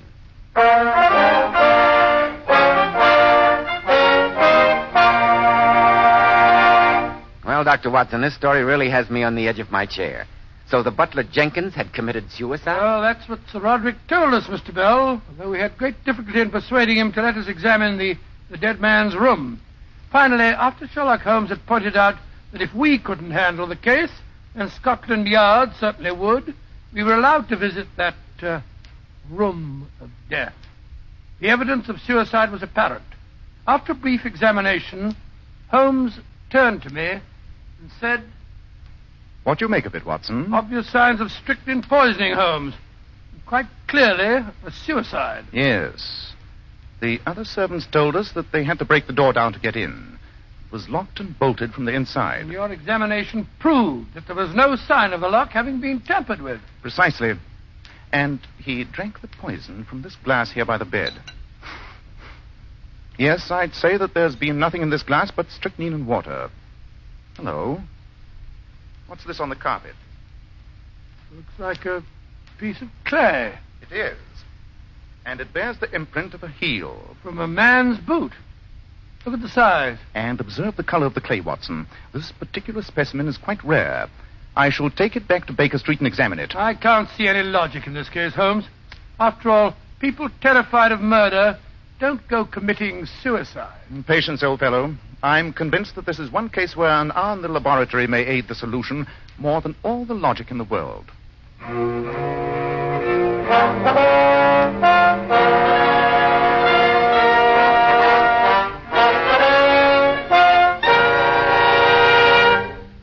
Well, Holmes, what do your tests with the microscope tell you? First of all, that the glass contained nothing but strychnine and water. Nobody could drink that without knowing it. That proves that it was suicide. Not necessarily, Watson. I've also tested the clay. In addition to being a very rare clay, it's oddly impregnated with certain acids and chemicals. Exactly as it might be if a doctor picked it up on his heel outside his house and later went into his laboratory. A doctor? That would explain the poison. Exactly. Jenkins was under his doctor's care. Supposing the physician prescribed a draught to be taken on retiring, why question its peculiarly bitter taste? Jenkins was a frightened man. Undoubtedly, he bolted and locked his door last night and then, trustingly, drank the fatal poison. All of which points to Dr. Stanley. Quite. But I don't understand it. He had a motive for murdering Sir Roderick, and Sir Roderick had a motive for murdering Jenkins. But all the evidence points to the fact that Dr. Stanley murdered Jenkins. It doesn't make any sense. But it does, Watson. Precise, accurate, and terrifying sense. We must return to Sir Roderick's house at once. There's not a moment to be lost.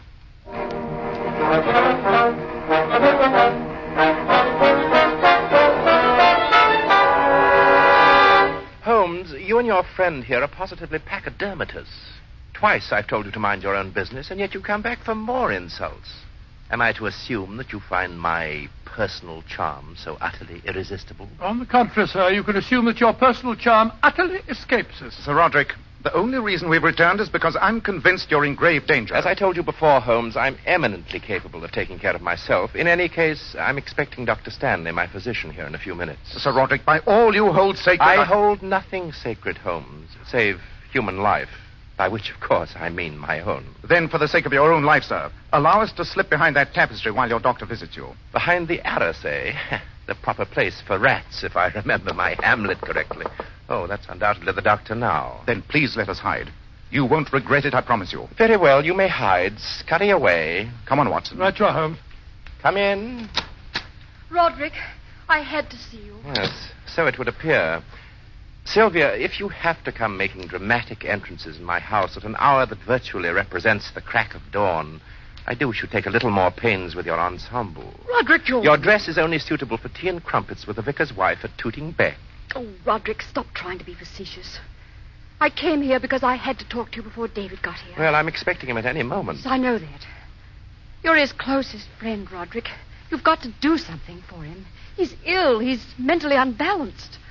All he thinks about and talks about and dreams about is Angela.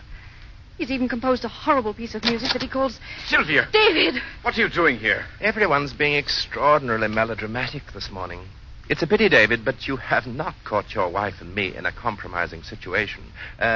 Chiefly, I admit, because I find her somewhat colorless. Roderick, how dare you? I suggest that you leave us, my dear. You... I believe the word you're groping for is beast. You beast! Roderick, you put up a convincing caricature of being the inhuman man of the world. But if people only knew how you'd stood by me during the past year... No, David. This has been a most emotional morning. For heaven's sake, don't you become lachrymose. I'm not. I'm just saying that if you hadn't stood by me since Angela's death, I don't know what I'd have done. You'd probably been back on your feet long before this, but you came here this morning in your professional capacity, David. Yes, I know, Roderick. How are you feeling? I don't like your color. I don't like my symptoms. I can't sleep. My nerves have been more than usually on edge for the past 3 weeks, David. You promised me some medicine, you know. I brought it with me. It's in my bag here. You have a glass and some water? Yes, on the sideboard there. Good. This will steady you up quite a bit. Now I'll add a little water. So, here you are, Roderick. Drink this. I wouldn't, Sir Roderick. It won't do much good to the only thing you hold sacred. Sherlock Holmes, what are you doing here? Your opening conversation begins to become somewhat monotonous, Dr. Stanley. I'm here because I don't like to see murder committed, even Sir Roderick. You mean that Dr. Stanley just tried to poison him? Certainly. Just as he poisoned the butler, Jenkins. Mr. Holmes, he has no motive. I tried to protect Jenkins against Sir Roderick. I was stupid enough not to see the other motive at first. Riddles are fascinating, Holmes, but not when they become personal. What are you talking about? It's a simple equation, Sir Roderick. Dr. Stanley attended Jenkins during his bout of enteric. He told us himself that the butler was delirious. It was then that he must have learned Jenkins' secret, that Jenkins was the only human being who knew that Sir Roderick was responsible for Angela's suicide. Logically, he had to die first. But I still don't see that... Dr. Stanley does, despite his silence. Jenkins was the only human being who knew that Dr. Stanley had a motive for killing Sir Roderick. This is very melodramatic, Holmes, but I haven't the faintest idea what you're talking about. Nor have I, except that you seem to be laboring under the delusion that I killed Jenkins. Of course you did. You had to, before you could kill Sir Roderick. Had Jenkins lived, he would have been suspicious of his master's death. But if he were out of the way, no one would have connected Sir Roderick's close friend and physician with his murder. The cellar stairs attempt failed.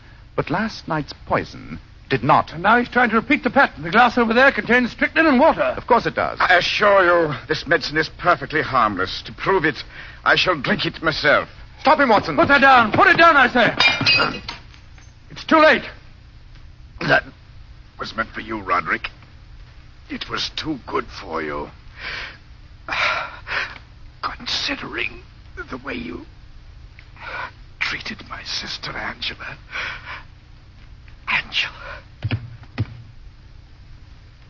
He's dead, Holmes. Yes. And you, Sir Roderick, have escaped a brother's vengeance. I'm almost sorry that I insisted on trying to save your wretched life. Well, just because you have saved it, don't expect anything as conventional as thanks or remorse. My only regret is that during the past few minutes you've enjoyed an experience granted to very few men on this earth. And what is that, may I ask? You have seen me speechless.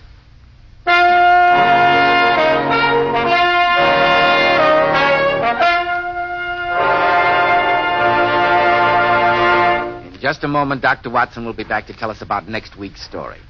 Ladies, here's some very important beauty advice from some of the world's most divinely beautiful women, Powers models. Girls who are famous for their shining, bright, lustrous hair. Powers models wash their hair with Kreml shampoo. This amazingly beautifying shampoo has been especially developed to actually glamour bathe each tiny strand of hair so that it fairly radiates natural, dazzling highlights. Kreml shampoo leaves the hair simply abundant with natural glossy luster. And what's more, your hair stays this way for days. And doesn't Kreml shampoo do a wonderful cleaning job on your scalp? Removes all loose dandruff as well as the dirt. Yes, and it's wonderful to soften dry, brittle ends. Kreml shampoo leaves your hair so much softer, silkier, with a satin smoothness.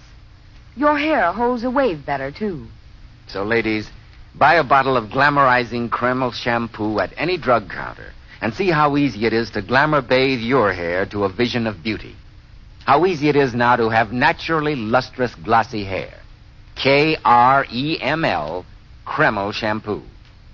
And now, Dr. Watson, what about next week? Well, now, let me see. Next week, I think I'll tell you about the greatest shock that Sherlock Holmes ever gave me. Well, that must have been quite a shock, Dr. Watson. It was, Mr. Bell. I call it The Adventure of the Dying Detective. Tonight's new Sherlock Holmes adventure was written by Dennis Green and Anthony Boucher and was suggested by an incident in Sir Arthur Conan Doyle's story, The Bruce Partington Plans. The music was composed and conducted by Alex Steinert. Nigel Bruce appeared by permission of California Pictures. Tom Conway through the courtesy of Eagle Lion Pictures. This is Joseph Bell speaking for Kreml Hair Tonic and Kreml Shampoo, and inviting you to be with us next week at this same time when Dr. Watson will tell us about the dying detective.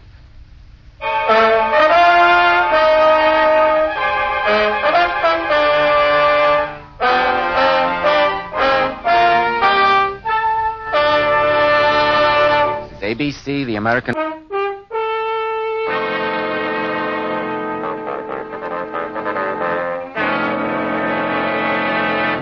Kreml Hair Tonic and Kreml Shampoo present the new adventures of Sherlock Holmes, starring Nigel Bruce as Dr. Watson and Tom Conway as Sherlock Holmes.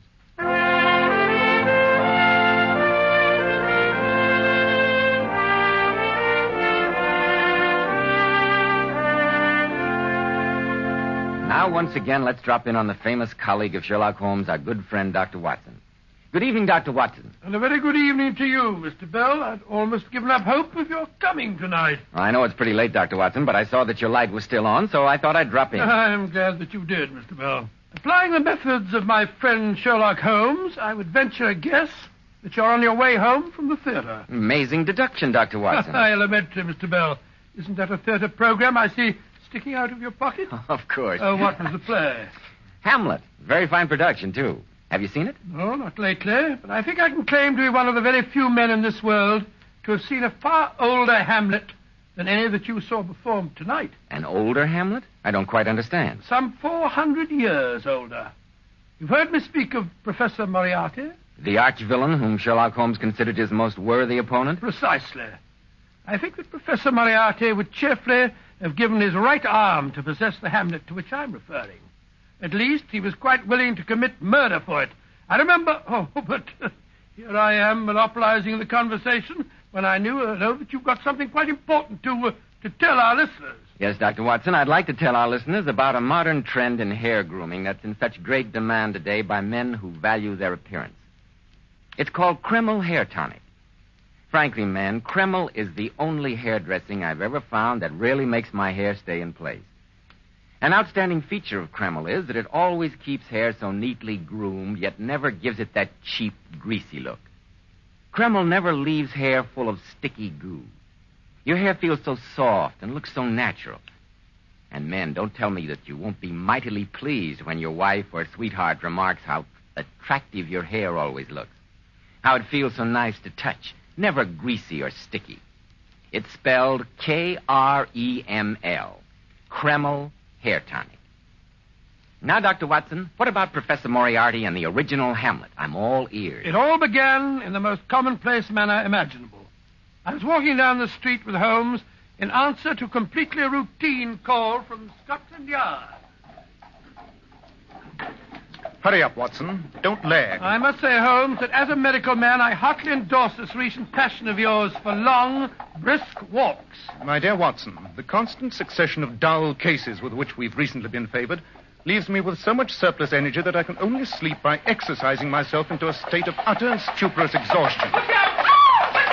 Good heavens, that carriage!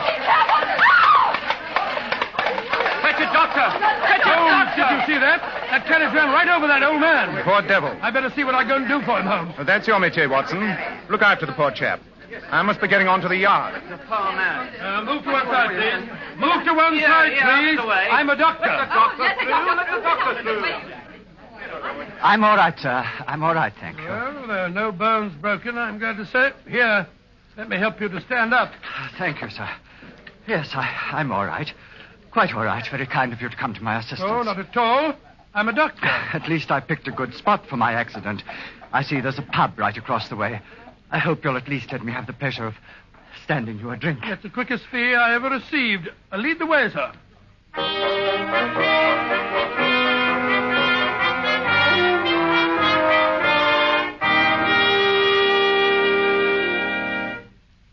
Two whiskies and sodas, miss. Right, sir. Allow me to introduce myself, sir. My name's Franklin Burley. Oh, and here's my card, Mr. Burley. Not the Dr. Watson. Oh, you mean the little paper I wrote on the common cold in the last issue of the Lancet? I don't know about that, but aren't you Sherlock Holmes' colleague? Yes, I am. God sent you to me, Dr. Watson. Oh, really? I've been wanting to put my problem into competent hands. What do you mean? I didn't stumble in front of that carriage, Dr. Watson. I was pushed. Someone's been trying to murder me. Now, Mr. Burley, I tell you, it's the truth. 2 weeks ago, a wheel came off the carriage that I was driving. A most convenient accident. Last Wednesday, as I was passing St. George's in Hanover Square, an enormous balk of timber fell, missing me by less than a yard. Well, why on earth should anybody want to kill you? Here you are, Jenkins. Oh, thank you. Because I saw it, Dr. Watson. Saw what? I saw the ghost of the Burleys, which no man may see and live. Oh, now, my dear fellow. After all, this is the 19th century. We're a very old family, the Burleys. Not nobility, but just as old, just as proud, and just as poor. My father left me 2 inheritances. The magnificent Burley Library, which has been in our family for over 300 years, and the Burley ghost. Oh, you needn't look at me like that. I'd always scoffed, too, when I heard tales of the ghost. But a week ago, I saw it in the library. Very well, Mr. Burley. May I ask whose ghost it's supposed to be? The original collection of books in the library was stolen from an abbey expropriated by Henry VIII. When the abbot resisted, he was killed, and it's his ghost that, according to legend, haunts the library. I don't suppose you could describe the ghost? That's where you're wrong, Dr. Watson. I saw it, or him, if you prefer, quite clearly. He was extremely tall, very thin. His forehead a high, pale curve, with his eyes 2 sunken pits of blackness. Gracious me. But most of all, I was struck by the slow, almost hypnotic, constant oscillation of his head from side to side in a manner which I can only describe as curiously and horribly reptilian. You and Mr. Holmes must help me, Dr. Watson. You must. I can see from your expression that you think I'm merely suffering from delusions, imagining persecutions that do not exist, but I tell you, my life is at stake. Mr. Burley, as a medical man, I'll admit that at least you believe you're telling the truth. Tell me, do you live alone? No, my son lives with me. A good enough sort, though I could wish he had a bit more purpose in life. But his wife...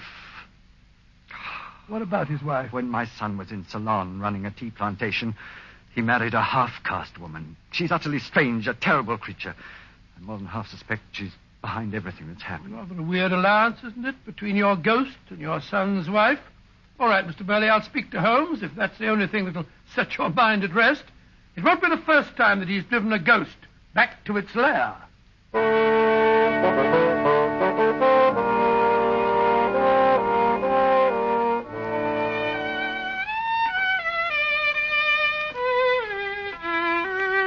No, do stop scraping on that violin of yours, Holmes. I'm trying to tell you about this poor chap's delusions.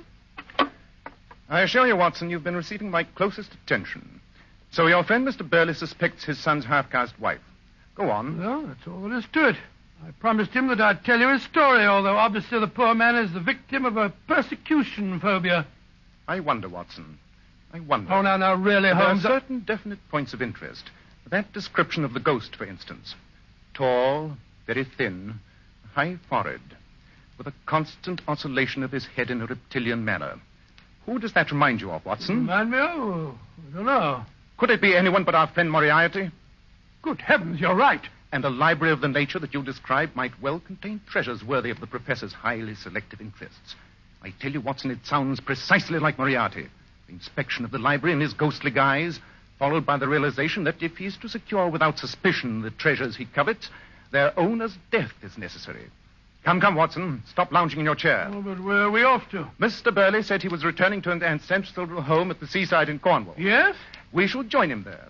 It's been too long since I've crossed swords with such a masterly adversary as Professor Moriarty.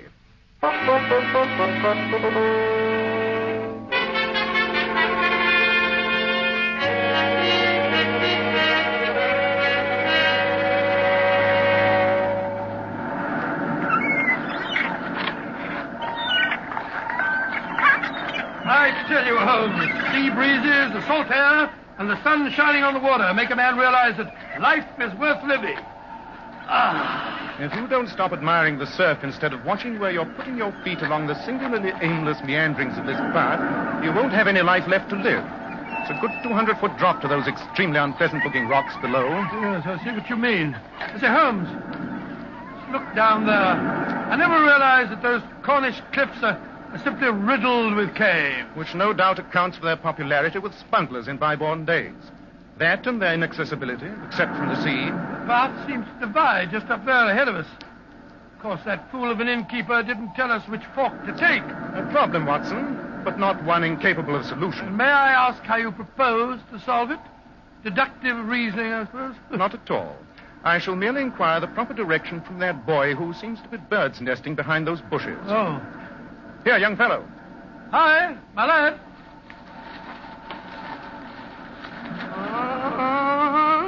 Good morning, my boy.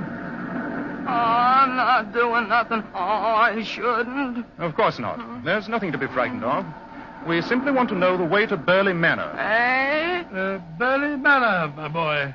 To the right or to the left? Oh, you want Burley Manor, eh?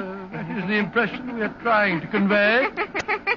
Everybody knows where Burley Manor is. Well, we don't. Where is it? Straight along the path. That way. Pathetic sight. When will our civilization advance sufficiently to produce a race free of such pitiable creatures as that? Oh, I don't know. The boy looks well fed and happy.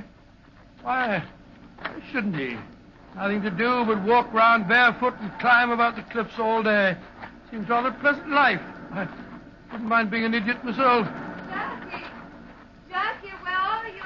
If you're looking for that barefooted boy, madam, he went off towards the cliffs. Oh, then he won't be back for hours. He hunts birds' nests and eggs. Sells them for a few pennies. Very sound hobby. I used to do a little bird's nesting myself when I was a boy. I wanted him to run an errand for me, but it's no match. The boy told us that we should take this path to Burley Manor, but he seemed a trifle wanting. If you're going to Burley Manor, I will be glad to show you the way. I'm Mrs. Stephen Burley. Good Lord, not the... Your father-in-law invited us down to see his library, Mrs. Burley. May I introduce Dr. Watson? How do you do? My name is Sherlock Holmes. I'm very glad to know you both. Now, if you'll just follow me along the path, it's rather narrow, so I'm afraid we'll have to go in single file. Just attractive girl, eh, Holmes? Quite. Which makes me wonder all the more why she has evidently been weeping.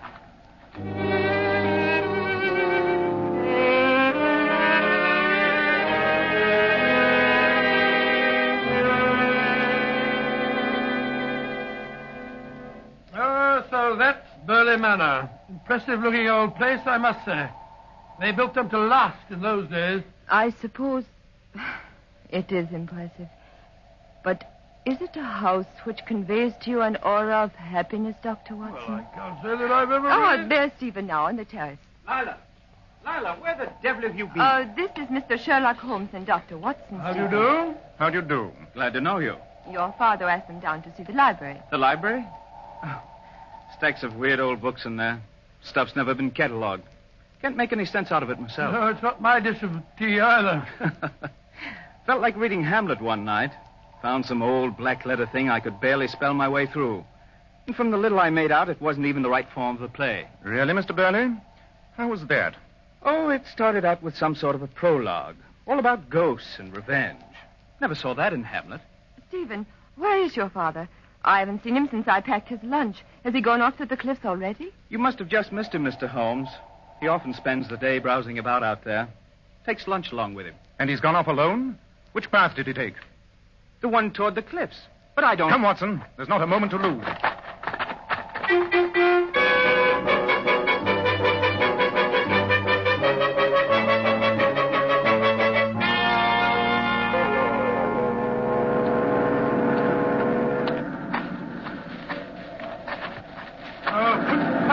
Bushes. I might as well try to hurry through a bramble hedge. I only pray we catch up to him in time. What was all that about Hamlet, Holmes? Only that there is indeed a treasure here, Watson, and one fully worthy of Professor Moriarty's distinguished attention. Treasure? What sort? From Stephen's unseeing description, I deduce that the Burley Library must contain the Hamlet. The Hamlet? Oh, what's that? The original play ascribed to Thomas Kidd, upon which Shakespeare based his version.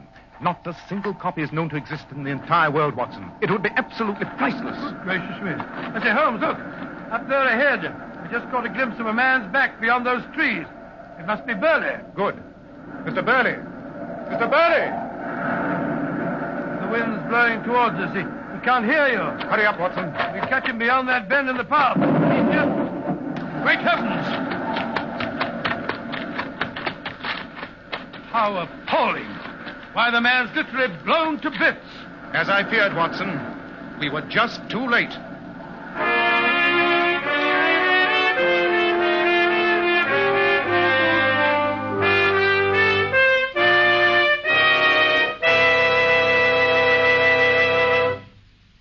It'll be interesting to see if Sherlock Holmes really was too late. But, men, it's never too late to help improve the appearance of your hair. If you're having trouble keeping your hair in place, if it's dry, lifeless looking, why not try Kreml hair tonic? Honestly, I think Kreml is by far one of the greatest hair dressings ever discovered. Kreml keeps hair in perfect order from morning until night, with a nice, healthy-looking luster. Yet Kreml never gives hair that cheap, greasy look. It never smothers hair down with sticky goo, which makes the hair and scalp feel so dirty. In addition, Kreml makes hair a cinch to comb. At the same time, it removes dandruff flakes. It relieves itching of dry scalp and makes your scalp feel so clean and refreshed. Next time you get a haircut, ask your barber for an application of Kreml. In the meantime, buy a bottle at any drug counter. Kreml. Kreml hair tonic.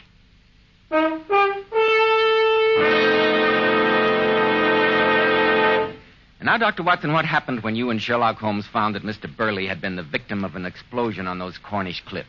Holmes sent me back to the house. As soon as I had reported what had happened, I hurried back to the cliffs where I found Holmes standing lost in meditation, his tall, gaunt form silhouetted against the sea. Holmes, I've sent a servant from the house to fetch the police. Good man. What's that you've got there? A few barely identifiable fragments of the lunchbox Burley was carrying. From the marks of the explosion, it is obvious that the bomb was in it. I see. Great Scott, Holmes. Young Mrs. Burley said that she packed that lunchbox. Precisely. And you will observe these footprints leading away here in the softer ground at the edge of the path. Naked footprints. That barefoot boy, the idiot. He saw it happen, was frightened by the explosion, and ran away in a panic. You'll notice how smooth the footprints are? Smooth? Never mind. There's little we can do now but await the police. And I doubt if it'll be long before they arrest a murderer.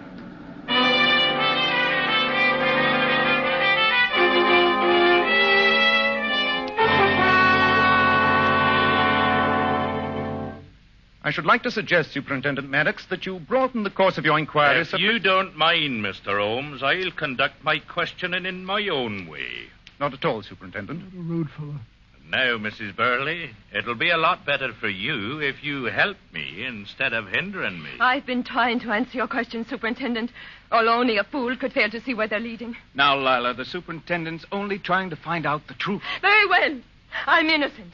And if all you want is the truth, you shall have it. I hated my father-in-law, and he hated me. Lila, don't say any more. And that isn't all. All the gossip you picked up from the servants this afternoon is true, Superintendent. My husband and I quarreled this morning. Quarreled bitterly. Stephen talked of divorce. His father's constant pressure has made him so confused that he no longer knows his own mind. That's not true, Lila.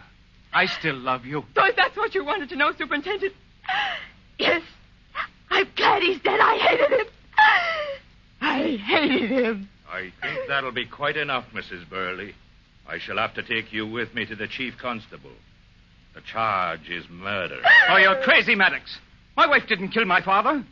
The fact that she's told you all these things should be proof enough. I'm sorry, Mr. Burley.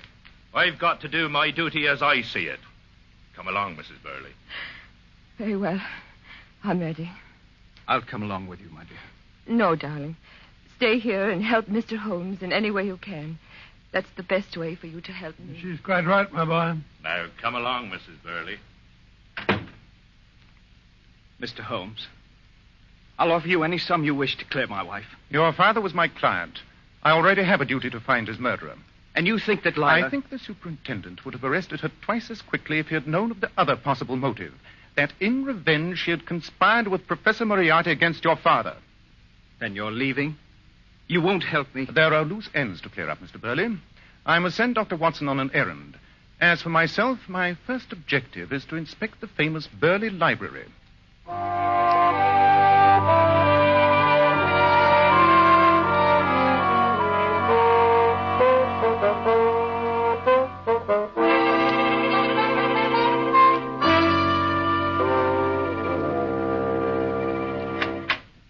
I brought you some sandwiches, Mr. Holmes. You've been in here for hours. I'm afraid I've rather lost track of time. Have you found what you wanted? I did not find it. And nothing could be more significant than its absence. There is no sign here, Mr. Burley, of the black-letter Hamlet which you described. Well, that's funny. I distinctly remember that... Ah, there you are, Holmes. Any luck, Watson? No, not a bit. I missed my supper and had a wild goose chase for my pains. You mean you couldn't find the half-witted boy? Checked every house in the village. He's nowhere about. I'm afraid he will never return. Dead?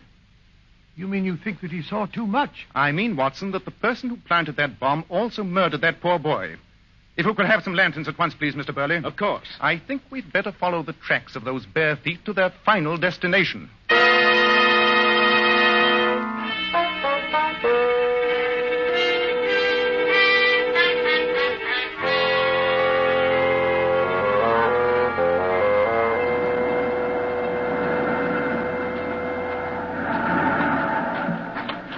Here, Watson. Hold that lantern over my shoulder, close to the ground. This moonlight isn't quite strong enough to... Ah, that's it, is it? What is it? This overturned pebble. See? The underside is still moist and discolored. Someone has been here very recently. I must say, Mr. Holmes, I don't believe there's another man on Earth who could have brought us to this spot in the dark. By these minute indications you've discovered. Quite elementary, my dear Mr. Burley. At all events, our tracking's at an end. This path seems to lead right down the face of the cliff. If you call it a path, where the devil does it lead to? If you look over the edge of the cliff... Over here? Careful. It's a 200-foot drop to those rocks below. You see a dark opening some 40 or 50 feet down? One of the caves. Precisely. And except for this extremely precipitous and presumably unknown path, a cave completely hidden and inaccessible save from below by way of the water. Come on. Dark in here. Look out, it's very slippery. Careful, Holmes.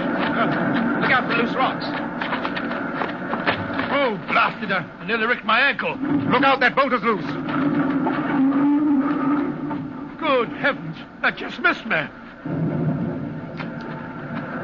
What price the brisk sea breezes now, Watson? I wish we were back in Baker Street. There. The worst bit's over. Here's the cave.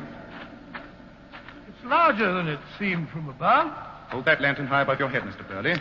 This cave extends back quite a distance, apparently. Ah, there's something white beside those rocks. Good gracious me, it's some sandwiches. Precisely. The remains of your father's lunch, Mr. Burley. But I don't understand. And here, unless I'm greatly mistaken, in this pile of books we shall find the missing Hamlet. Ah, yes, just as I thought. Follow me, Mr. Burley. Keep that lantern high enough so that I may see what's ahead of us. What the dickens are you doing with a revolver in your hand, Holmes? I expect to find it of use at any moment, Watson. Ah, the end of our road. It's my father. It's Burley. He's asleep. But he's wearing Jackie's clothes. Precisely. Wake up, Mr. Burley. No, none of that. I've got you covered. What's the meaning of this? A very clever plot, Mr. Burley. You so hated your half-caste daughter-in-law that you determined to get rid of her before she could bear you a grandchild, even to the lengths of framing her for your own murder. We said that only she could have tampered with the lunchbox. Obviously, we should have thought, Mr. Burley, only she and you could have done so. Good heavens, Holmes. Do you mean to say that my father... Under the pretext of some childish game, Burley, you exchanged clothes with that poor boy. We saw him walking along dressed in your clothes. No wonder he didn't answer when I called your name. You watched him as he was blown to bits by the bomb, and then you disappeared. You knew, Holmes, what we'd find here? The bare footprints were smooth, Watson, which should have told me at once that they were the prints of Franklin Burley's feet. The boy Jackie, who spent his days climbing the cliffs, would have had horny, calloused feet. When I realized that, everything fell into place. The ghost in the library. Pure invention. The accident, which doubtless was simply an accident, introduced Burley to you and suggested that I might prove an unimpeachable witness to his ostensible murder by his daughter-in-law. The story of the ghost was simply an ingenious device to pique my interest. All right, Mr. Sherlock Holmes. As long as you're so smart, answer this question. What can you prove? I'll admit I changed clothes with the idiot. I'll say it was just a game. Then he was killed by the trap that had been meant for me. I was panicked and ran away. Yes, panic to the extent of bringing your most valuable books with you, Mr. Burley, the sale of which would be a great help in starting your new life. But there's more to it than that. How does the heir of an old but impoverished family do himself as well as you do? How does a country gentleman secure a well-made time bomb? And above all, how is it that you were able to describe Moriarty so precisely in order to tempt me? I know. You're one of Moriarty's henchmen, aren't you? It's always been a trick of his to use the old smuggler's passages in these caves. Perhaps you're even counting on him to complete your plan. Look, Holmes, look! There's a motorboat coming in towards us. There, standing on the prow, that unmistakable thin figure, that oscillating head. It's Moriarty. Get down, Watson, out of sight. Stand up early in the mouth of the cave. Let Moriarty see you in the light, but don't try to warn him. I assure you I won't hesitate to shoot you. You don't dare kill me. You want me as a witness. Moriarty! It's a trap! Sherlock Holmes is here! Moriarty's raising his rifle. He shot him, Holmes. Moriarty's shot Burley. Better luck next time, Holmes. Good heavens!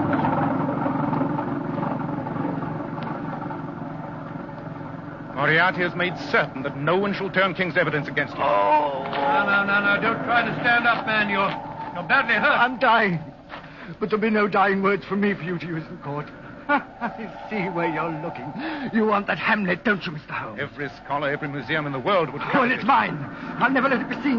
No one shall have it now. You least of all. I'm dying, and it dies with Look me. out, Holmes! Burley, stop! Good heavens, he's thrown himself into the sea.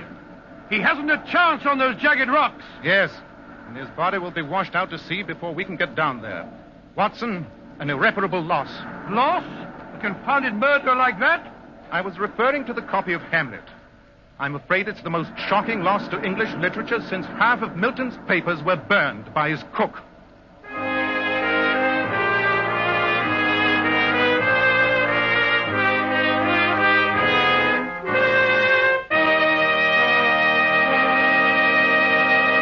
So Professor Moriarty once again got the better of Sherlock Holmes. Oh, no, only that he escaped capture, Mr. Bell. After all, Holmes solved the mystery and managed to save the reputation of the young and beautiful Mrs. Burley. That's true, Dr. Watson. In just a moment, Dr. Watson will tell us about next week's story. But first, ladies, Sherlock Holmes is tops at solving mysterious problems. But here's one hair problem which those beautiful Powers models solved. And here it is. We discovered there's nothing better than Kreml shampoo to bring out all the hair's natural glossy luster. Kreml shampoo actually keeps our hair shining bright for days. And Kreml shampoo does such a marvelous cleaning job. Even in the hardest water, its rich, active foam penetrates right to the scalp and removes all loose dandruff flakes as well as the dirt.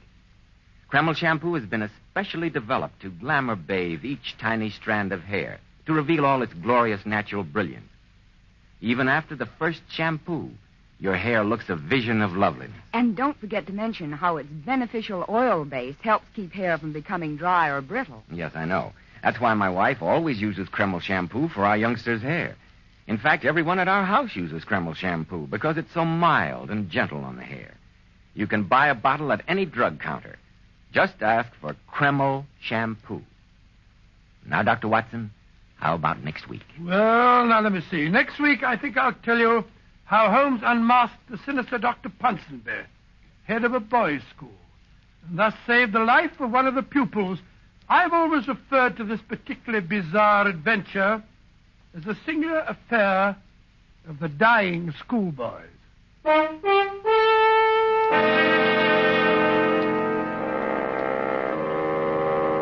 Tonight's new Sherlock Holmes adventure was suggested by an incident in Sir Arthur Conan Doyle's story, The Final Problem.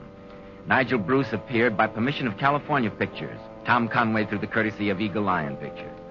This is Joseph Bell speaking for Kreml Hair Tonic and Kreml Shampoo. Inviting you to be with us next week at this same time when Dr. Watson will tell us about the singular affair of the dying schoolboys.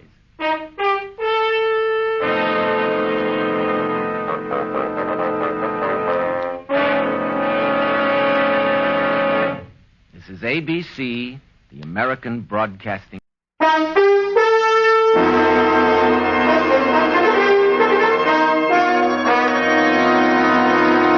Kreml Hair Tonic and Kreml Shampoo present the new adventures of Sherlock Holmes, starring Nigel Bruce as Dr. Watson and Tom Conway as Sherlock Holmes.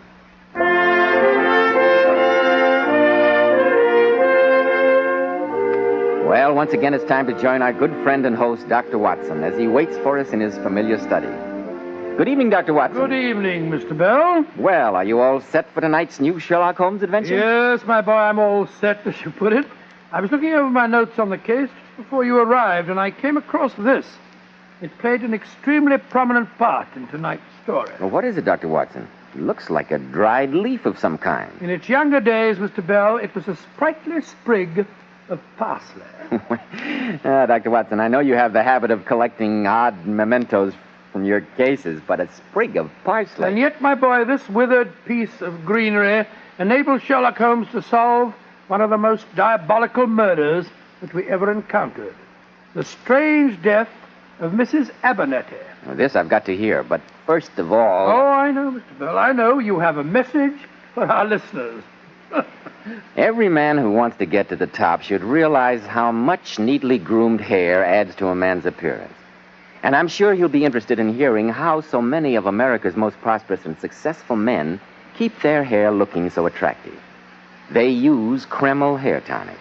And it's easy to see why. Because Kreml contains precious hair grooming ingredients found in no other hair tonic. This is why Kreml gives a man's hair such a natural, well-groomed look. It keeps it in place longer, too. Yet Kreml never leaves hair looking or feeling greasy or sticky. Never leaves it feeling stiff as a board. Just make this test, men. After you apply Kreml, run your hand back over your hair. Notice how delightfully clean your hair feels. Notice how no grease comes off on your hand. Your hair always looks like a million and feels like a million when you use Kreml. Kreml. Kreml Hair Tonic. Now, Dr. Watson, how about the mystery of the withered parsley and the strange death of Mrs. Abernethy? Well, Mr. Bell, at the time I'm talking about, this parsley, just like myself, was a great deal younger. Oh. But to get on with my story, Holmes had just concluded his amazing investigation in the affair of the Reading bicycle pump murder, and we decided to stay for a few days in the nearby beautiful village of Pangbourne. The weather was surprisingly generous for an English summer, and on our second day, Holmes and I had gone for a stroll along the towpath of the River Thames. Holmes was in an extremely morose mood that day, I remember, as we walked back towards our hotel. The country's beautiful here, Holmes.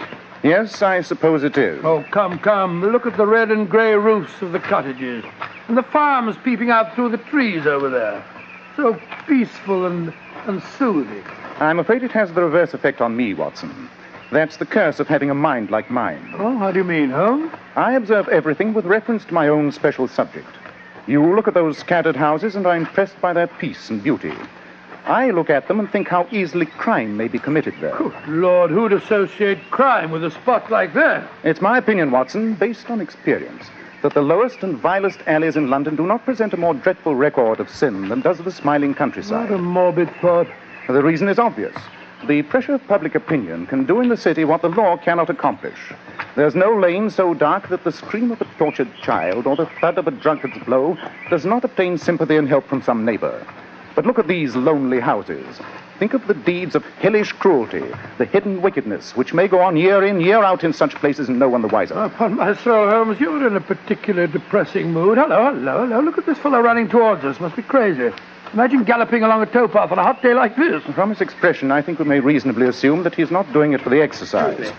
Excuse me, but is one of you gentlemen Dr. Watson? Yes, sir, I am. And this is Mr. Sherlock Holmes. Oh, how do you do, sir? Mr. Holmes. How do you do? My name is Gareth Abernethy. I heard that you were staying in the village. I went to your hotel, and they told me that you'd gone for a walk in this direction. I presume you need a doctor's help. Yes, I do. Dr. Watson, I know you're on a holiday, but... Oh, naturally, I'm at your service, sir. What is wrong? Oh, perhaps we could start walking back to the inn. My horse and trap are there, and I'll tell you about it as we go. My mother's just had a bad heart attack. We live at Holmby Grange, a few miles out of the village. I'd like to drive you out there at once, but Doctor. Surely if you live here, you must have a family doctor. Well, he's in London for a few days. I see. Tell me, Mr. Abernethy, what were the symptoms of your mother's heart attack? Well, she said she was taking her usual nap before lunch. She started to go to sleep and suddenly woke up crying that she was going to die. Said her heart seemed to stop beating entirely for a few moments. Well, has she had these attacks before? Well, I can't tell you much about it. The family says that for her age, she's been in very good health. I've been abroad for a few years. In China, I observe, Mr. Abernethy. Yes. Yes, I went out there as a war correspondent covering the Boxer Rebellion. But how did you know? The fish that you have tattooed immediately above your right wrist could only have been done in China. That trick of staining the fish's scale a delicate pink is quite peculiar to that country. That's amazing, Mr. Holmes. Oh, it's not so amazing as all that. It's just a certain facility for observation, sir. For instance, from what you told me of your mother's symptoms, I should say that her lips are bluish, that she runs out of breath when walking upstairs, and the veins in her cheeks are unusually pronounced. I begin to think I've met a pair of magicians. Oh, why? But you're right, Doctor. I see I put you on your mettle, Watson. How did you deduce that? Elementary, my dear Holmes. The symptoms that Mr. Abernethy described were typical of mitral constriction.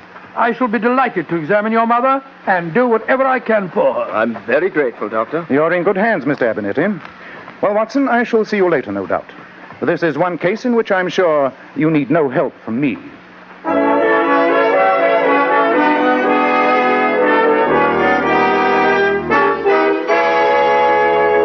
Well, Dr. Watson, I'm not much of a one for doctors. Stick out your tongue and give me a guinea. That's what most of them say. Well, what's your verdict? Well, that there's nothing seriously wrong, Mrs. Abernethy. Just take these drops I'm giving you before each meal and you'll be well in no time. Lizzie. Yes, ma'am? You heard what the doctor said. Now try and stop your wool gathering long enough to see that I get those drops. Yes, ma'am. I won't forget. You'd forget your own name if the butcher's boy was to ring the bell, though, wouldn't you? Yes, ma'am. I mean, no, You can leave the room, Lizzie. Yes, ma'am. I think you should rest for a while, Mrs. Abernethy. Plenty of time for rest at my age, Doctor. Anyway, I want to talk to you privately. That's why I sent Lizzie out of the room. I want you to bring your friend Sherlock Holmes here to lunch tomorrow. Sherlock Holmes? But how did you know that he was in the village? There's nothing new in the village or anywhere else going on here that I don't know about, Doctor. Now, will you bring him?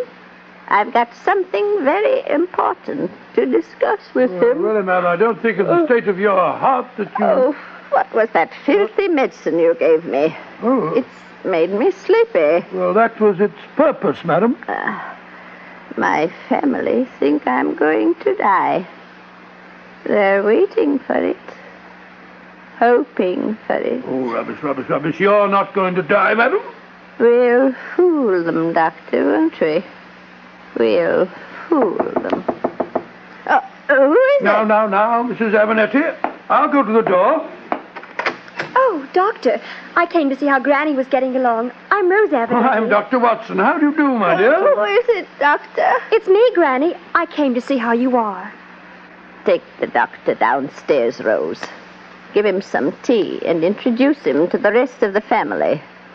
He's got bad news for them. I'm going to live.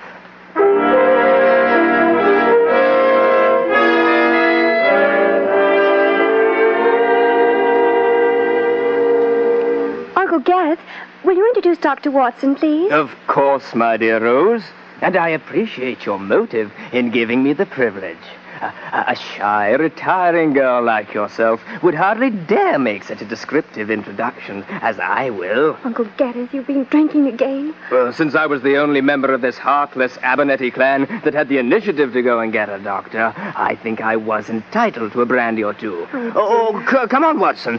Come and meet my noble brothers. They're here in the library, waiting like hopeful vultures for bad news about our dear mother's health. Oh, well, sir, I think perhaps some other time. No. Might as well get it over with. I'm sorry, Dr. Watson. I didn't know Uncle had been drinking. Oh, that's quite all right, my dear child. Dr. Watson, Let me introduce my brother, Ernest. How do you do? How are you, Dr. Watson? Since the success of Oscar Wilde's recent comedy of manners, Ernest has been unbearable. I think he took its title too literally. I suppose you're referring to the importance of being earnest. As you see, Doctor, my brother is a brilliant wit, and brandy sharpens his perceptions even more. He's been known to launch a whole string of leaden epigrams in the course of one evening. Yes, and he's been known to do an honest day's work in his life, which is more than you can say, my dear Ernest. Gareth, I'm sure Dr. Watson has no desire to listen to our dreary wranglings. Why not introduce him to John? I'm going to. Watson, this is my other brother, John Abernethy. How do you do, sir? How do you do, Doctor? John is the respectable member of the family. He manages the estates here, and at least has the unique distinction of having worked for the money he gets from Mother. Shouldn't talk like this in front of a stranger, Gareth. Bad form, you know. Yes, Uncle Gareth. Dr. Watson's come here to tell us about Granny. Oh, and then let's hear the verdict. It means much more to us than you could possibly imagine, I can assure you. Well, I examined Mrs. Abernethy very thoroughly. Considering her age, I'm glad to say that her condition is quite good. I've prescribed digitalis for her, and she should pull through very nicely. In fact, I see no reason why she shouldn't live to be 100. Oh, Uncle Ernest, that was one of our nicest wine glasses. Look at us, Watson. You give us the best possible news, and look at our faces. Don't you realize that this whole family is waiting for one thing? My mother's death?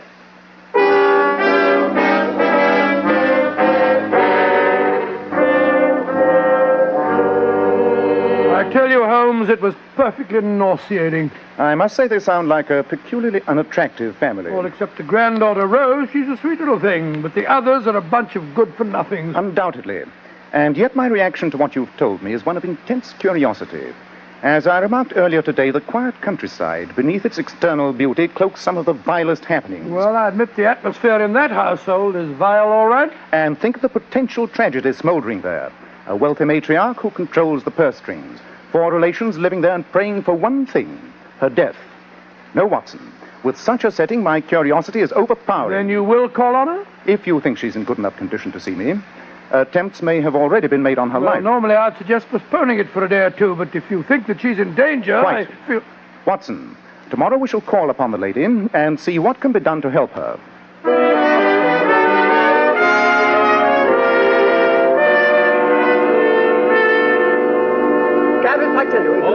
Mr. Holmes. Yes, Mrs. Abernethy? Before we go into lunch, I should like to tell you why I asked you to come here today. And I want my family to know, too. Children, I want your attention. Oh, Mother, not another lecture, surely. No, Ernest, not a lecture. Merely a statement of fact. I have asked Mr. Sherlock Holmes here today because he is a detective. A detective? What's the matter, Mother? Has someone pinched the family silver? Gareth, be quiet. No, please don't excite yourself, madam. Remember that heart of yours. Yes, Granny, do be careful. Oh, stop fussing over me, Rose, and sit down. Gareth, you mentioned the family silver. How did you know that's what I was going to speak about? Oh, Mother, I was only joking. Were you? Strange joke. Mr. Holmes, I discovered a few days ago that the Abernethy silver has been stolen piece by piece and replaced by imitations. How do you know, Mrs. Abernethy? I recently had occasion to have some of our silver knives repaired. The blades were loose in the handles. The London jeweler to whom I sent them reported that they were not the family silver, but plated imitations. I had him come down here and examine the rest of the set. They're frauds. I want you to find out who's responsible. I know it's one of these 4 children. That's ridiculous, Mother. Why suggest that one of us is responsible? Because I know you children too well. Personally, I think it's what you deserve, Mother. How dare you? I'm not dependent on you, Mother, but the others are. You've kept them dangling too long. Look at you, Rose. You're still young. Are you going to stay here another 20 years waiting for your grandmother to die? Gareth, leave the room. Now, please, Mrs. Abernethy. Lunch is served, ma'am. Oh, go away. I love you. Quick, Watson. She's having another attack. Out of the room, everybody, please. Oh, Doctor, help. No, don't worry, Mrs. Abernethy. You're going to be quite all right.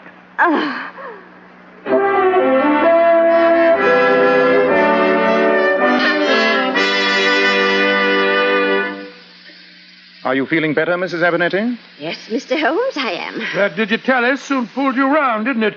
You must remember not to take another dose until this evening. In the meanwhile, I think you'd better go and lie down. No, Doctor. I want to go into lunch. And afterwards, I have something else to tell you, Mr. Holmes. Something I don't intend the family to hear. And it's much more significant than stealing silver. Mrs. Abernethy, I think if you were to tell me your real problem now, simply and directly, a great deal of time and patience might be saved. After lunch, Mr. Holmes. Doctor, give me your arm.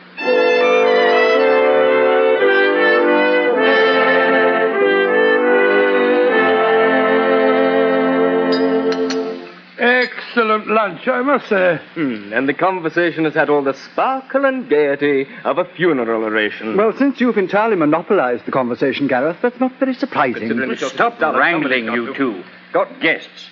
Bad form, you know. Mr. Holmes, did you care for some more coffee? Thank you, Mrs. Abernethy. I'd like another cup. Granny, what's wrong? Your hand's shaking so. Doctor! Granny! Quick, Dr. Watson. Mrs. Abernethy! Don't be with Mother. Holmes! She's dead. Then I must assume a different mission than the one I came here to perform.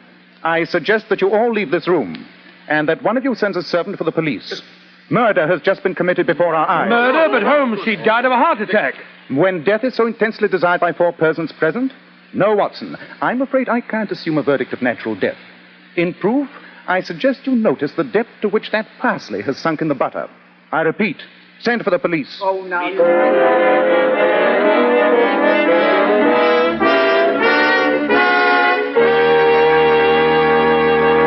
Before we find out what the police discover, men, once you get bald, there's nothing you can do about it. But it's never too early to make the most of the hair you've got. That's why I urge you to try Kreml Hair Tonic. Kreml contains very special hair grooming ingredients which have never been duplicated in any other hair tonic. Kreml keeps the hair in place longer, always looking so neat and well-groomed, never greasy or sticky. But this highly specialized hair tonic does lots more than just keep the hair looking handsome. A quick massage with Kreml helps stimulate circulation right in the surface of the scalp, leaving your scalp feeling so alive, so invigorated. At the same time, Kreml removes loose dandruff and has a fine lubricating effect on a dry scalp. And if your hair is dry and breaks and falls, Kreml actually helps condition the hair in that it leaves it feeling so much softer, more pliable. Men, I'm sure you'll enjoy the way Kreml always feels so clean on your scalp, looks so clean on your hair, and has such a clean odor. How it helps give you such a handsome, clean-cut appearance. Buy a bottle at any drug counter. Kreml, Kreml Hair Tonic.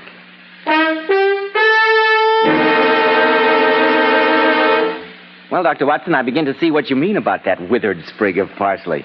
But I still don't understand what it had to do with the death of the old lady. Well, more did I, Mr. Bell, at the time, but Sherlock Holmes soon explained it to me.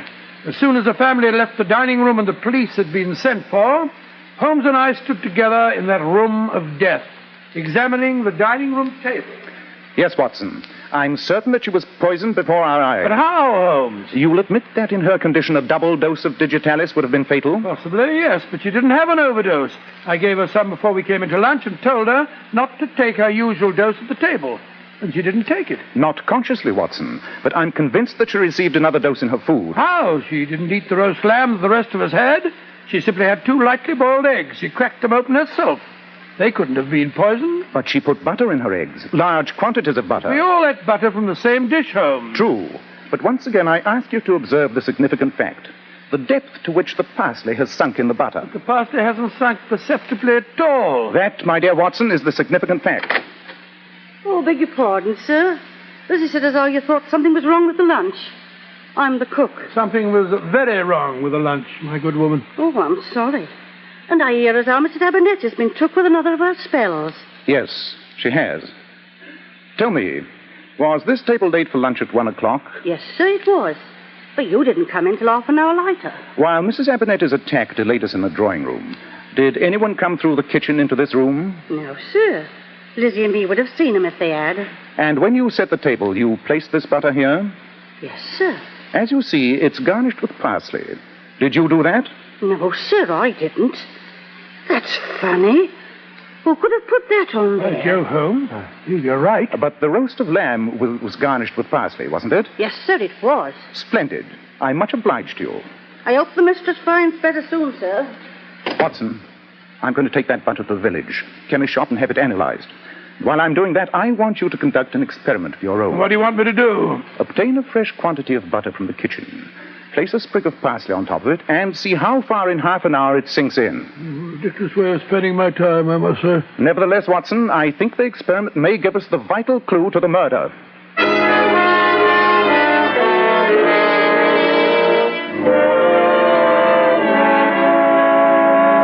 Well, Holmes, and what did you find out at the chemist? It was as I suspected, Watson. The butter was thoroughly impregnated with digitalis. And yet we all ate some of it. True. It would not produce any effect on a normally healthy person.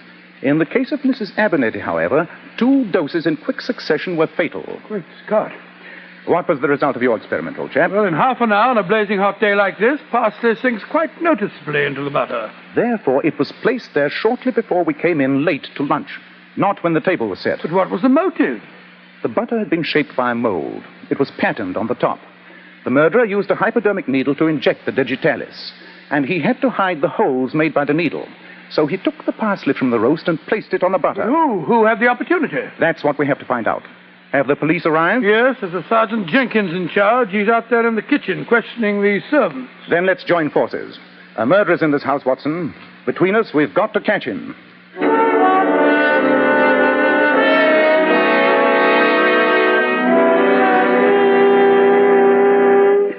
Mr. Holmes, I've questioned everybody. The cook, Martha, says nobody came in through the kitchen when lunch was waiting on the table. And yet we know somebody did, Sergeant. Well, perhaps they came through the window. I checked that too, sir.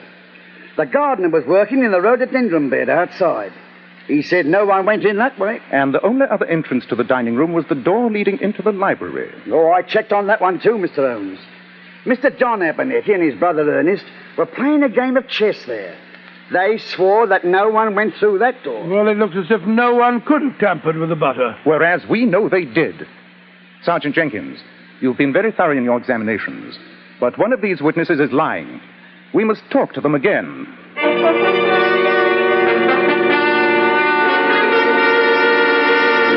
Martha, when you said no one came through your kitchen and went into the dining room, you meant no member of the family, didn't you? That's right, sir. If it had been one of the other domestics, Lizzie, for example, you wouldn't have noticed it? No, you mention it, sir.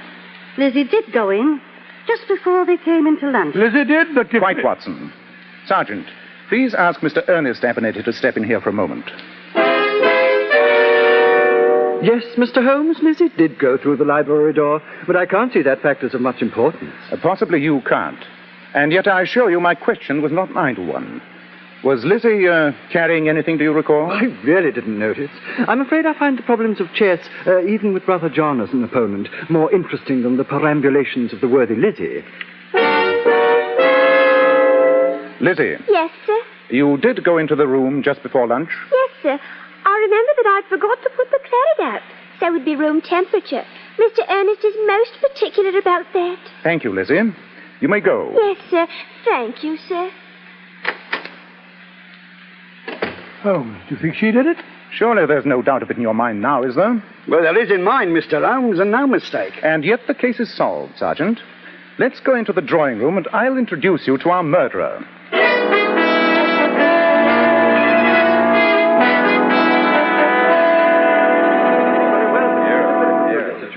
And so, ladies and gentlemen, you can all see now how the murder was committed. But by Lizzie? But that doesn't seem possible, Mr. Holmes. What motive would she have? Oh, I could understand her motive. Mother's been an absolute tyrant with her. I find it hard to believe that with her addle-pated mentality, she'd have the imagination to think of such a plot. Oh, no, Gareth. The man responsible for this murder is you. Uncle Gareth! Oh, this is ridiculous. I did not say the murderer. I said the man responsible. But Holmes, what on earth are you driving at? Gareth, by his example in finding a job and going abroad, caused one of his other relatives to become disgusted with the life of a parasite. That person decided to go beyond such petty devices as stealing silver and to turn to murder. And Abernethy commit murder? I say, really. A remarkably brilliant observation. Which one is it, Holmes? Surely that's obvious. 2 witnesses, the cook and Ernest, at first swore no one had entered the dining room. Then, when I asked a question based on one of the elementary flaws of direct evidence, each admitted that Lizzie had entered. Lizzie herself admitted it, Mr. Holmes. Very true. She told us in detail how she had entered the dining room once, but the witnesses had her entering twice. The cook saw her come through the kitchen door, and you, Ernest, admitted that she had passed you through the library door. Someone else had realized that same flaw of evidence, that no employer really notices the actions of a servant. Someone else had entered that room in the maid's uniform. And who is the only suspect who could have done that? By Jove, Rose Abernethy. The shy and retiring Rose? Yes, I killed Granny. When Dr. Watson said that Grandmother might live another 20 years, I saw that I'd never get away from here. Well, you're getting away from here now, miss. I'm taking you over to the station. I don't care. I'd be an old maid. And I warn you that anything you say may be used in evidence against you. I killed...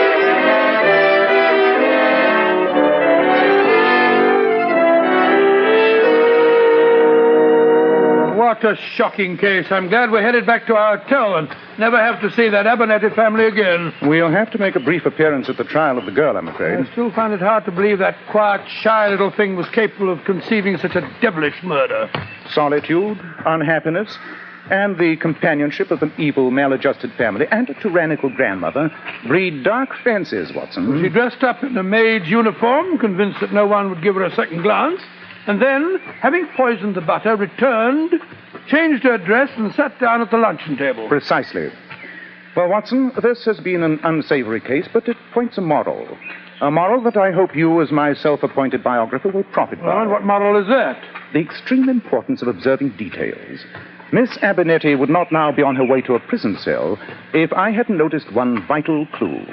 The depth to which the parsley had sunk in the butter.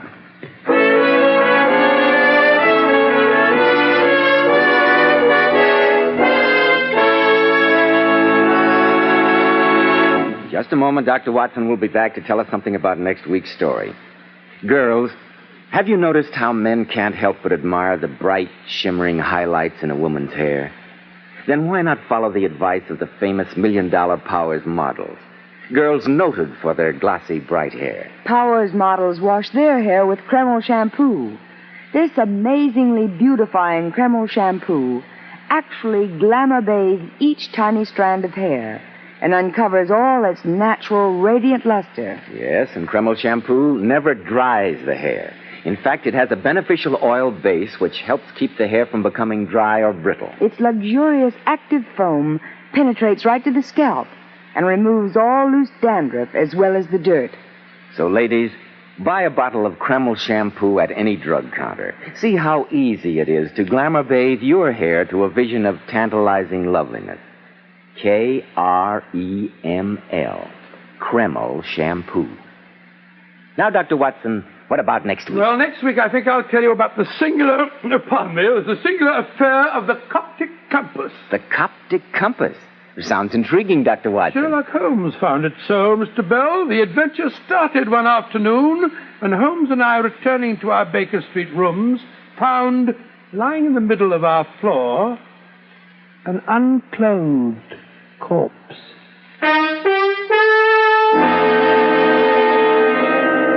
Tonight's new Sherlock Holmes adventure was suggested by an incident in Sir Arthur Conan Doyle's story, The Six Napoleons. Nigel Bruce appeared by permission of California Pictures, Tom Conway through the courtesy of Eagle Lion Pictures.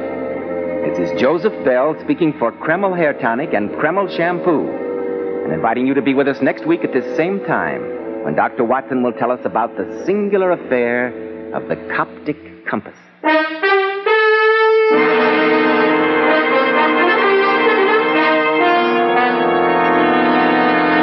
This is ABC, the American Broadcasting Company.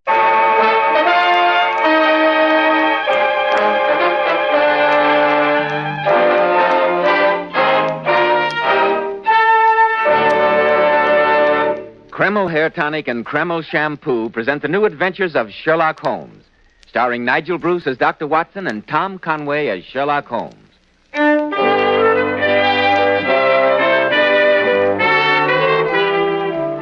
Well, once again, it's Monday night and time to call on our good friend and host, Dr. Watson. I'm sure he's waiting for us in his study, so let's join him, shall we? Good evening, Dr. Watson. Ah, there you are, Mr. Bell. I was just having a glass of extremely mellow port. Perhaps you'd care to join me. Thank you, Dr. Watson.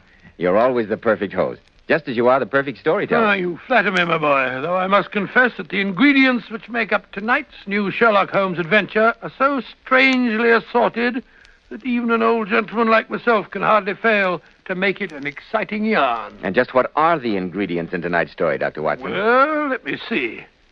Take an almost deserted island set deep in a Scottish loch. Sprinkle it generously with the following assorted selections of humanity. 1 measure of evil scientist, a faint wisp of human skeleton, a considerable pinch of fat lady, a handful of professional contortionist, and a dash of midget. Agitate these ingredients well, then add to the mixture a detective by the name of Sherlock Holmes and a certain doctor with the name of Watson. Season generously with fear, danger, and sudden death. And you have the recipe for the story I call The Island of Death. Dr. Watson, you're beginning to make the hackles rise in the back of my neck. Indeed, then, since hackle means hair, I think perhaps you'd better have your word with our listeners before I begin my story. Yes, I will. Men, if you want to be a success in life, if you want to look like a success in life, remember that well-groomed hair means a lot to a man's appearance. I've heard so many men complain lately that the hairdressing they use is too greasy or too highly perfumed, that it leaves a sticky and flaky residue on the hair. That's why I urge you to try Kreml hair tonic. This highly specialized hair tonic has just enough light oil to keep hair handsomely groomed, every hair in place, with a rich, healthy-looking luster. And it gives hair such a natural, well-groomed appearance. Yet Kreml never leaves hair looking or feeling greasy or sticky. This is because Kreml contains a special combination of hair grooming ingredients which is found in no other hair tonic. After you apply Kreml, just run your hand over your hair. Notice how delightfully clean your hair feels. So tempting for the ladies to touch. Notice how no greasy film comes off on your hand or hat band. Kreml always gives hair such a handsome, clean-cut look, as if you just combed it. And it keeps it that way all day long. Kreml, Kreml hair tonic. Now, Dr. Watson, how about the new Sherlock Holmes story, The Island of Death? Well, Mr. Bell, as I told you, most of that exciting adventure took place on a tiny island in the Scottish Lake District. However, it began innocuously enough, as so many of our adventures began, in our rooms at Baker Street. It was on a stormy September evening, and Holmes and I were seated on either side of our fireplace. I remember after dinner that he began to analyze the old cliché that truth is indeed stranger than fiction. I can almost hear him now as he said, My dear Watson, the true picture of the criminal world is stranger than anything which the mind of man could invent. Oh, I'm not sure that I agree with you, Holmes. The police reports and the papers are usually quite undistinguished and dull. True, old chap, but that's the fault of the reporters. Depend upon it, Watson, there's nothing so unnatural as the commonplace. Oh, let's put it to a practical test. I pick up the evening paper. Here is the first heading upon which I come. A husband's cruelty to his wife. Now, there's half a column of print, and I bet you that without reading it, I can tell you the gist of the trouble. I accept your bet, Watson. Give me your deduction. Oh, it's not very hard. There is, of course, the other woman. The extra drink, the push, the blow, the bruise, and the sympathetic sister or landlady. The crudest of writers could invent nothing more crude. Your example is an unfortunate one for your argument, old fellow. Very fortunate. The article to which you refer is the Dundas separation case. The husband was a teetotaler. There was no other woman, and the conduct complained of was that he had drifted into the unfortunate habit of winding up every meal by taking out his false teeth and hurling them at his wife. An action which I think you will agree is not likely to occur to the imagination of the average storyteller. Hurling false teeth? Oh, absolutely fantastic. Quite. What else can that be? You expecting a visitor? Yes, Watson, I am. And he might well prove a client who will point out the moral of our little discussion. Oh, what makes you say that? The gentleman calling on me is a distinctly colorful personality by the name of Stephen Singer. He's nearly 7 feet tall, and yet he weighs under 8 stone. A card from him this morning informed me of his intention of calling here at 7 o'clock tonight. You said that he weighs under 8 stone. That's only 130 pounds. He must be a human skeleton. That was the unfortunate title applied to him at the circus sideshow at which I first met him. Good Scott, circus freaks here in Baker Street. Now I've seen everything. Freak is an unkind and inappropriate word, Watson. Stephen Singer's a fellow human being, and a more than unusually worthy one. In the case of the Bagshot Circus murders, he was good enough to take advantage of his almost unique physical proportion and obliged me by hiding in the barrel of a circus cannon. His evidence was instrumental in sending a diabolical murderer to the gallows. Let him in, will you, Watson? Yeah, of course. Good evening, Mr. Singer. Come along in, won't you? It's all right, thank you, Mrs. Hudson. It's good to see you again, Stephen. Hello, Mr. Holmes. Don't want to make a nuisance of myself, but I did have a little problem, and I thought perhaps you'd help me with it. Of course, Stephen. Sit down, won't you? By the way, this is my colleague, Dr. Watson. How do you do, Doctor? How do you do, Mr. Singer? My friend was just telling me that you once helped him in a murder case. Oh, that? 'Twas nothing. Just slipped myself into the cannon barrel and heard one or two things I wasn't meant to. Nevertheless, your help was invaluable, Stephen. I shall be only too happy to do what I can to repay the favor. What's your problem? Well, perhaps I'm imagining things and perhaps I'm not. But wouldn't you say it was a rum thing if a professor offered me and three of my pals from the circus 50 quid apiece to go to some island in Scotland for a week? Yes, indeed. I should say that's extremely odd. Can you give me a few more facts? Well, Mr. Holmes, this professor come to the circus 3 nights ago when we was playing at Stafford at the Bow. What was his name? Professor McElwraith. Funny-looking cove with a bushy red beard he was. Indeed. I've heard of the gentleman. I understand that he is something of a rebel in the medical profession. He returned from Vienna recently, where he's been studying under Dr. Freud. Dr. Freud? Never heard of him. You will, Watson, you will. Mm-hmm. He devotes himself to the psychological aspects of the human body. Pray continue with your story, Stephen. Well, Mr. Holmes, he approached me and three of my pals. And who are those pals? Well, there was Bill Carew, the major we call him. He's a midget. And there was Belle Brackett, the fat lady. And the third was a bloke who joined the circus 2 days ago. Jeff Walner's his name. I haven't seen his act, but he bills himself as the India Rubber Man. Professor promised us 50 quid apiece, our tickets on the Scotch Express tomorrow morning, and told us he'd have a boat waiting to ferry us out to his island when we got there. Holmes, there's something devilish going on here. A professor who studies psychology wants 4 people to go to a lonely island. A midget, a contortionist, a fat lady, and the fourth... Oh, that's all right. I'm used to it, Doctor. The force of human skeleton. Oh, I wouldn't say that. That's what you were going to say. Now, we all agreed to go up there. We didn't like the bloke, but none of us can turn down 50 quid. But we got to talking after he'd gone. Supposing he's up to doing us a bit of no good. And anyway, he made us sign that paper. Paper? What paper? I don't remember it too well, Mr. Holmes, but it did say that if anything was to happen to us, the professor wasn't responsible. That's what started us to talking and worrying after he'd gone. And that's why I've come to you. I'm glad that you did, Stephen. Did you inform your friends of your decision to come to see me? No, Mr. Holmes, I didn't. I might have done it if I'd have been sure you wouldn't have laughed at me. I'm convinced that this is no laughing matter, Stephen. Unless I'm much mistaken, there's devil's work afoot. Then you'll come up there with us, Mr. Holmes? Yes.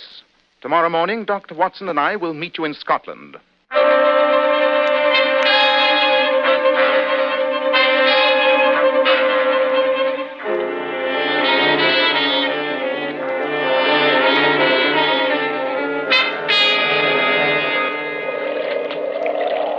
Oh, the lake looks extremely choppy, Holmes. The boat's quite small. I hope it's not too far to the island. I'm a wretched sailor, you know. I'm sure it'll be a smooth trip, Watson. Well, I certainly hope so. Hello? Here comes Singer with the other 3. Great Scott. What strange-looking traveling companions. Well, since they traveled on an earlier train, I think it's time to have Stephen introduce us. Hello, Stephen. Hello, Mr. Holmes. I'd like you to meet some pals of mine. Dr. Watson, Mr. Holmes, this is Miss Belle Brackett. Careful, Belle. Watch your step on the gangplank. Well, dearie, got to be a strong plank to hold me up. How are you, Mr. Holmes? Dr. Watson? How do you do? Thank you. This is Bert Olney. Mr. Holmes, Dr. Watson. How do you do, son?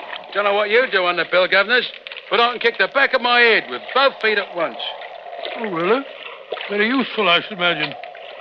Providing you're not standing up. What's your act, gentlemen? Act? Well, we haven't exactly got an act. Just regard us as friends of Stephen's. We thought a little trip to the Highlands might do us good. Huh. It'll do me 50 pounds worth of good. That's all I know. Put 50 more pounds on me, dearie, and I'd explode. And this is Bill Carew, the Major, we call him. And Dr. Watson, and Mr. Sherlock Holmes. How do you do, Mr. Good evening, gentlemen. I do hope this isn't going to be a long journey. I'm really rather a poor sailor. Well, I just said the same thing myself, Mr. Carew. Oh, call me Major. Everyone calls me Major. I suppose it's incongruous when you consider that I'm only 4'3", but I do like the nickname. Have a cigar. Cigar? Oh, no, thank you very much. Well, Major? we're all aboard, Mr. Holmes. Might as well get going, I suppose. Why not, Stephen? All right, Captain. We're all here. You may as well get started. Dr. Watson. Yes, Mr. Alden? Do me a favour, will you? Give us a scratch between the shoulder blades. Give you a what? A scratch between the shoulder blades. That's it. As soon as we crossed the border, these Scots fleas started to bite on me. Thank you kindly. A starlit night, Watson, and a spanking breeze. I wonder what adventure lies in store for us. I have a feeling that Professor McElwraith may not be too glad to see us.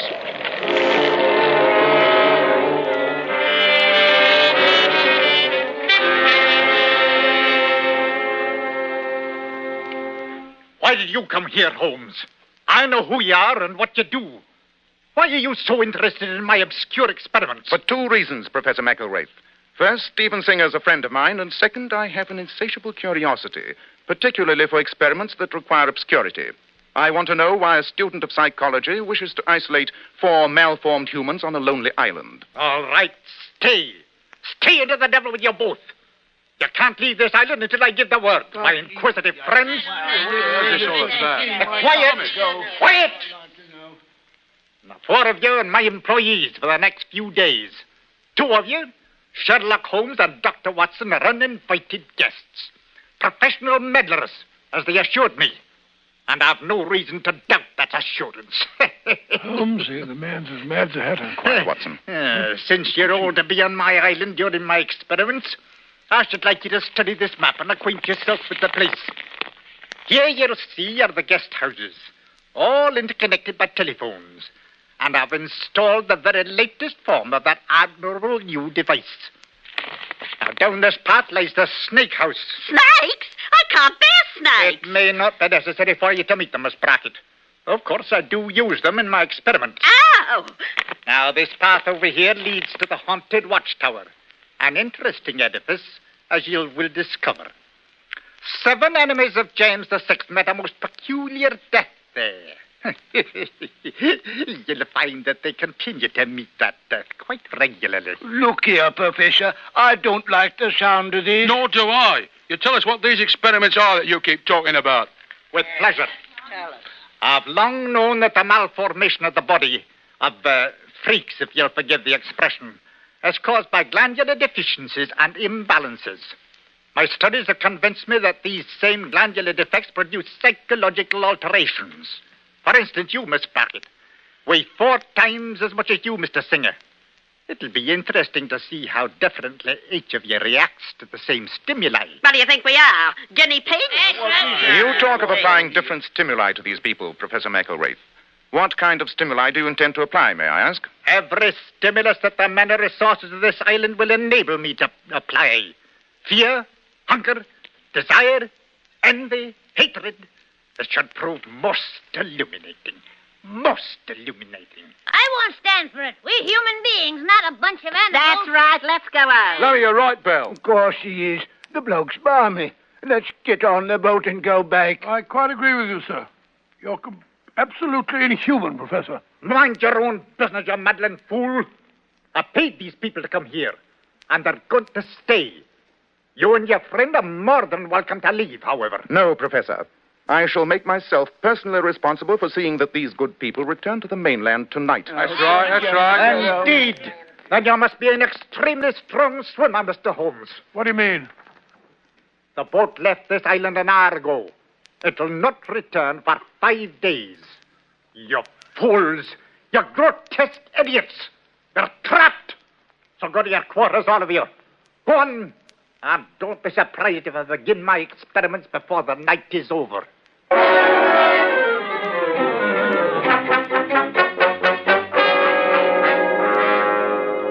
Well, Holmes, if we are marooned on an island with a madman and 4 members of a circus, I suppose we might as well make the best of it.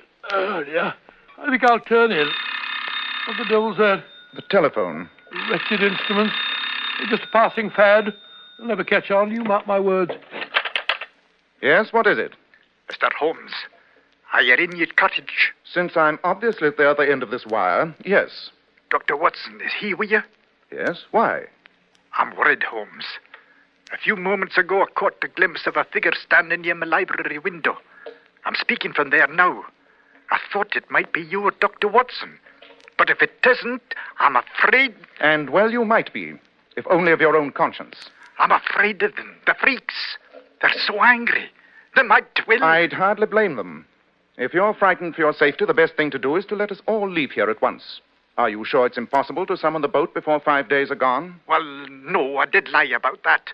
I could give a signal in the morning by hoisting a flag on the watchtower. Just a moment. That was a stone dust against my window. I'll be back, Holmes. Don't hang up. What does that devil want, Holmes? Sounds distinctly subdued. He's frightened, Watson. He says there's someone lurking outside his window. Holmes, are you still there? Yes, Professor. What's wrong? That figure just standing in the shadows. I can see it from where I'm talking. I can't see the face, but it's... Holmes! It's raising its arm! It's going to... Oh! I'm afraid it's murder, Watson. Quick, we must get over to the big house as fast as we can.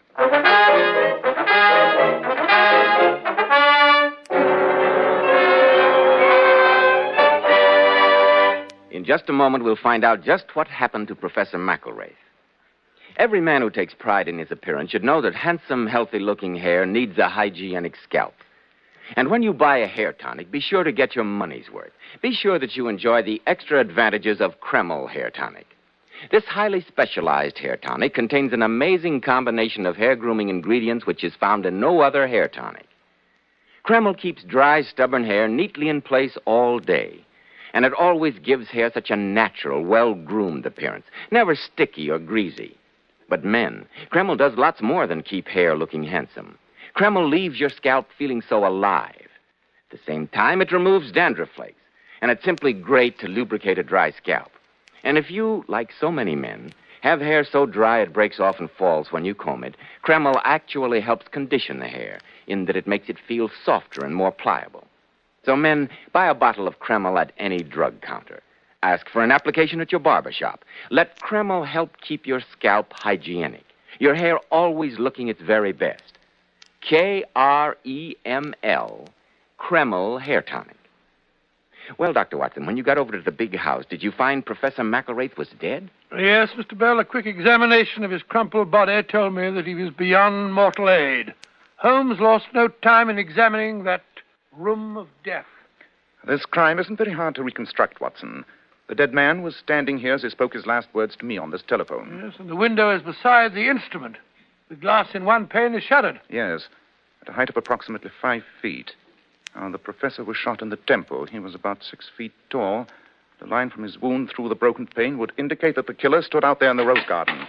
What's up, Mr. Holmes? Yes, we heard a shot. Anyone get hurt, dearie? Yes, I'm afraid they did. Professor McElwraith has just been murdered. Murdered? Well, can't say I'm sorry. Perhaps not, Major, but the fact remains that his killer must be brought to justice. By the way, only 3 of you are here. Yes, where's Bert Olney, the contortionist? I don't know. He went straight to his cottage when we got back from the big house. That's the last I saw of him. You know, it's a funny thing. I was only half awake, Mr. Holmes, but I thought I heard 2 shots, about 5 minutes apart. 2 shots? And Bert Olney has not appeared?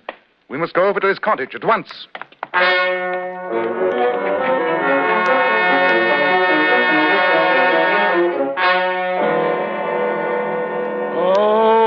Oh, poor Bert. Is he hurt bad, Dr. Watson? No, a flesh wound in the back. He was lucky. Curious. Observe the revolver lying on the floor beside him. The same caliber as the one used to kill the professor. See what Bert's done, Mr. Holmes. He killed the professor to save us all. That's right, Stephen. And then he tried to kill himself because he knew you'd catch him, Mr. Holmes. That's the way it must have been. Oh, he was a brave man. An interesting theory. Yes, but only a theory. Look at the position of the wound. I'll stake my medical reputation that it couldn't possibly have been self-inflicted. Holmes, this has been an attempt at another murder.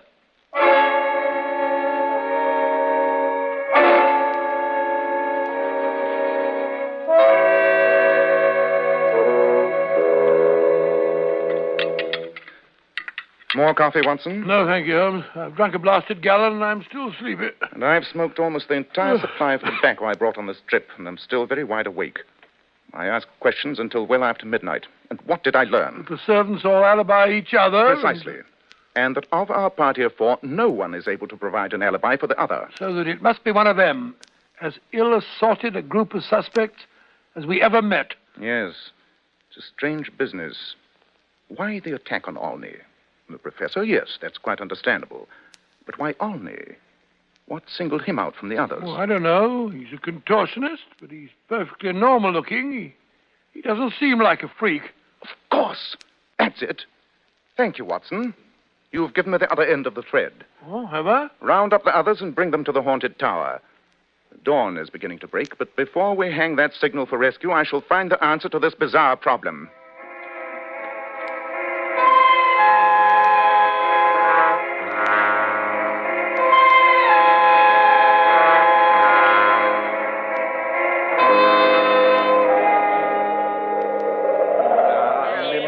Before we fix this signal flag, ladies and gentlemen, I wish to warn you that as soon as we reach land, I shall turn Professor McElwraith's murderer over to the authorities. Let it go, Mr. Holmes. Whoever it was did us all a good turn. Let's forget it. I'm afraid that murder is not a matter to be forgotten, Major. But surely you haven't forgotten the attempt on your own life, Mr. Olney. I feel nearly as good as new, Governor. I think the Major's right. Let's forget it. No, Mr. Olney. Not even on your request. Because the whole case centers around you. Who, me? Last night, while the murderer was standing outside his window, the professor telephoned me. He wanted to know if both Dr. Watson and I were in our cottage. The implication is obvious. You mean that the mysterious figure he'd seen resembled us in build? Precisely, Watson. Now, Mr. Singer's nearly 7 feet tall. You, Miss Brackett, if you'll forgive me, could hardly be mistaken for us. You said it, dearie. Well, no, 'cause the Major, he told us that he's only 4'3". It must have been you, Mr. Olney. But I got shot too. And you said when you examined me that it was impossible. I could have done it. Medically impossible for a normal man, but I'd forgotten your profession. You're a contortionist. You could easily have shot yourself at such an angle. What do you have to say, Mr. Olney? That I, Why not admit the truth? You're not a contortionist, are you? No, Mr. Holmes, I'm not. You see, my twin brother got the bit for this here job, but he had another engagement. And since the professor was so particular about the date, my brother told me to come here and we'd split the fee. But how did you know that he wasn't a contortionist, Holmes? You should remember, Watson. Huh? When we first saw him on the boat, he complained of the Scottish fleas and asked you to scratch between his shoulders. So he did, yes. A real contortionist would not have needed your assistance. So your medical verdict still holds good, Watson. Olney could not have shot himself. But you've ruled the rest of us out, Mr. Holmes. Not quite, Stephen. The simplest answer is that the mysterious figure that the professor described was disguised. Disguised? That theory would be confirmed by the fact that the killer, when he was in the garden, saw the professor standing at the telephone and deliberately attracted his attention by throwing a pebble at the window. Look here, Mr. Holmes. The sun's well up. I'm tired of all this theory stuff. I'm going to hang the flag on the tower. Very well, Major. But, Mr. Holmes, don't keep us on edge like this. Yes, dearie. You said someone disguised themselves. Now, who was it? Well, surely the answer's apparent. Not to me, it ain't. Could you, Miss Brackett, have reduced your excessive weight to appear the size of a normal man? No. Nor could you, Stephen, have decreased your excessive height. But the Major could have made himself appear taller with improvised stilts. Then the Major's the only possibly guilty party. The Major? Well, I mean, it's hard to believe he'd done it. Well, even if he did, I still don't think we ought to turn him in, Mr. Holmes. Oh, no. Remember, he did it for us, dearie. Well, he didn't really hurt me when he took that shot at me. But that's just it, Olney. I might have been tempted if it were only the professor's murder. But he deliberately tried not to murder you, Mr. Olney, but to make it appear that you had killed the professor.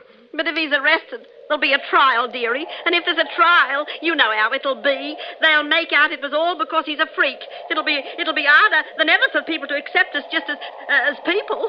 Bell's right, Mr. Holmes. It'd be bad for all of us. I think the Major has thought of that possibility. Look at him up there on the tower. He's hoisted the flag. Huh? Now he's teetering on the edge of the parapet. He's going to... Major! Blimey, he jumped. Must be a couple of 100 feet down there. He doesn't have a chance. Oh, the poor Major. He done it for us. Come on, Belle. I'll take you back to the cottage. I suggest we all return to our quarters and pack. This unhappy tragedy has reached its final conclusion. What a shocking business. You're right, Dr. Watson. When I came to you in Baker Street, I never dreamed it would end up like this.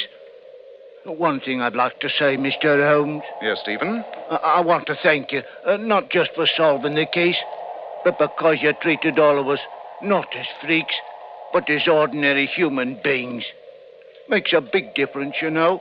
I know of only one way to treat people, Stephen, and that is as each person deserves to be treated. If Professor McElwraith had only realized that truth, he would not have paid with his life.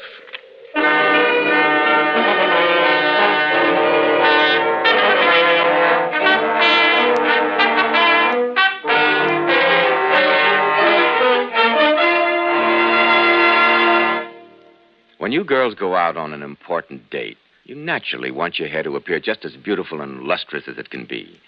So here's a tip from some of the world's most divinely beautiful girls, Powers models. Girls who are famous for their enchantingly lovely silken sheen hair. We glamour bathe our hair with Kreml shampoo. And I want to state that no other shampoo leaves the hair more sparkling clean. Really, girls, you'll be amazed how Kreml shampoo brings out all your hair's natural gleaming luster.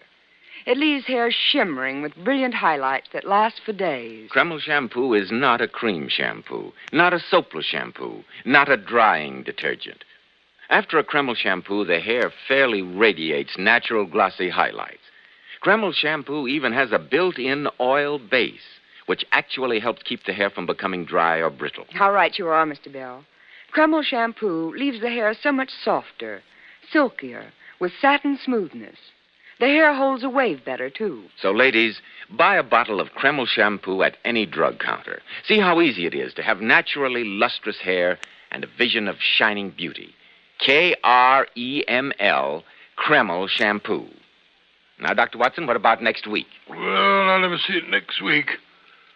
Well, now, next week, I think I'll tell you about another of our encounters with the infamous Professor Moriarty, and how Holmes deduced that an apparently unimportant robbery in a Sussex vicarage was in reality part of a plot that threatened the safety of all England. I call it the strange adventure of the pointless robbery.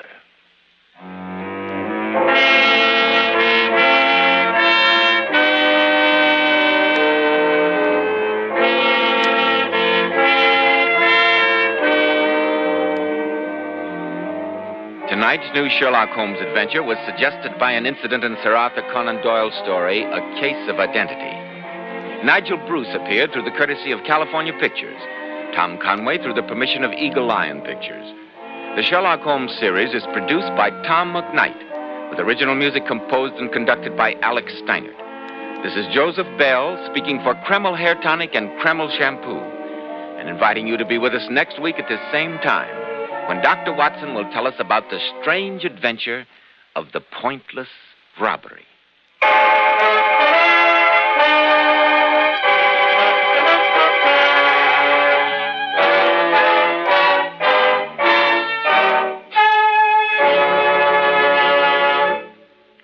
America is strong only if our school system is strong.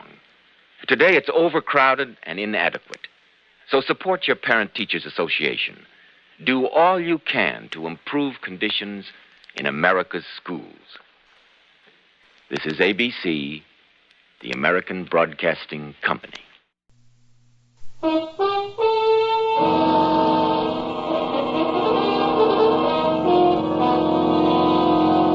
Kreml Hair Tonic and Kreml Shampoo present the new adventures of Sherlock Holmes, starring Nigel Bruce as Dr. Watson and Tom Conway as Sherlock Holmes.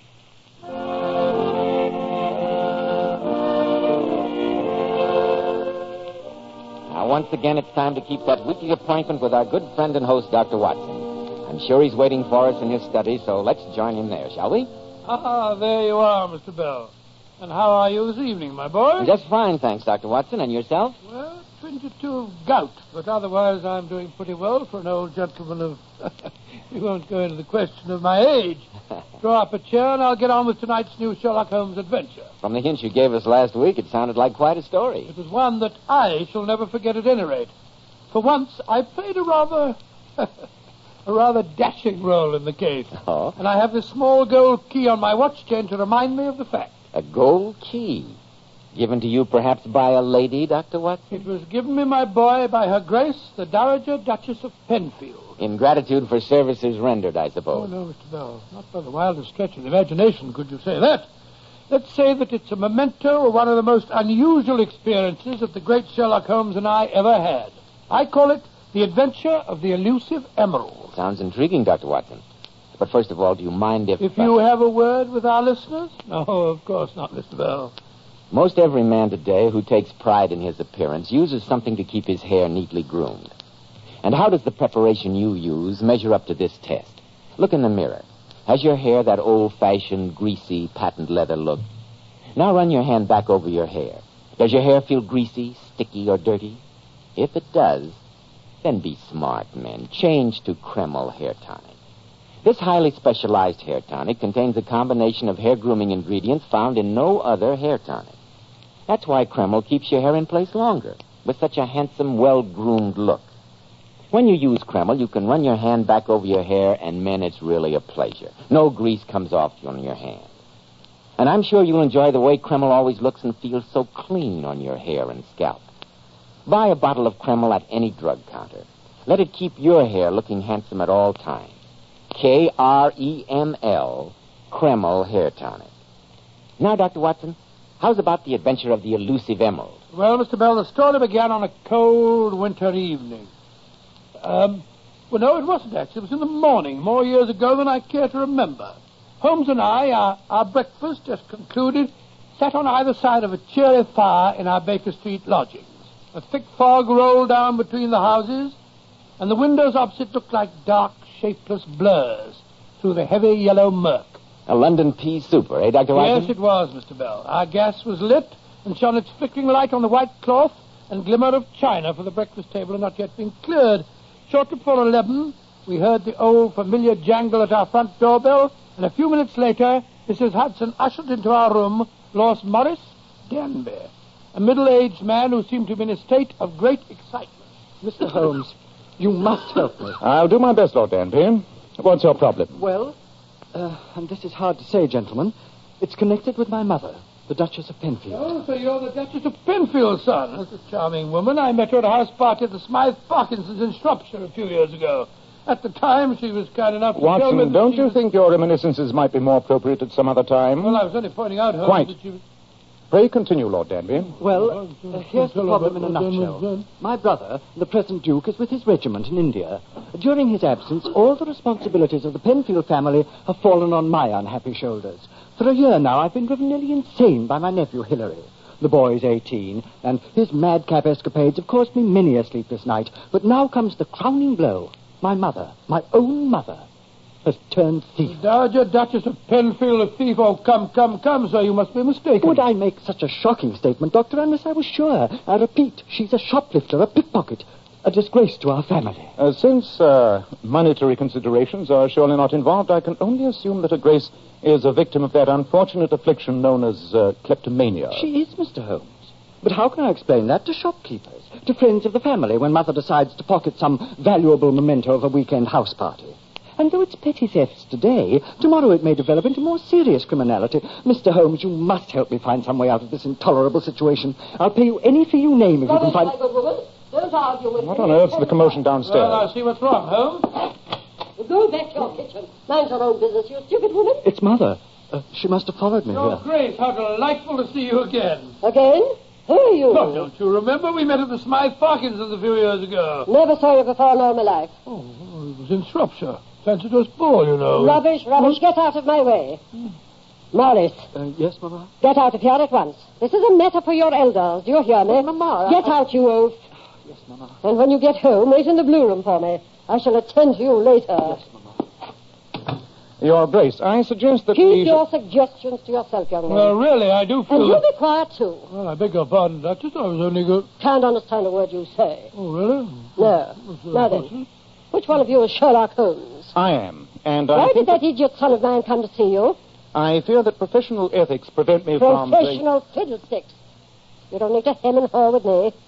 I suppose Morris told you that I was a kleptomaniac. I'm afraid that I can't... Nothing to be afraid of. Oh. Either of you care for a pinch of snuff? I don't think thank so. you. Thank you very much. Word. Can't understand anyone who doesn't appreciate snuff.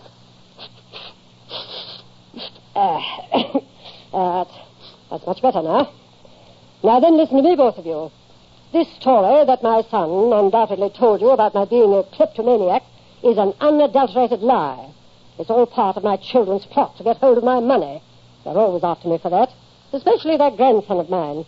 And I'm sure he's inveigled my son Marlis into his schemes, and now they're planning to have me declared incompetent. Oh, gracious me, what a I shocking... don't need any comments. Just listen to me. Oh, sorry?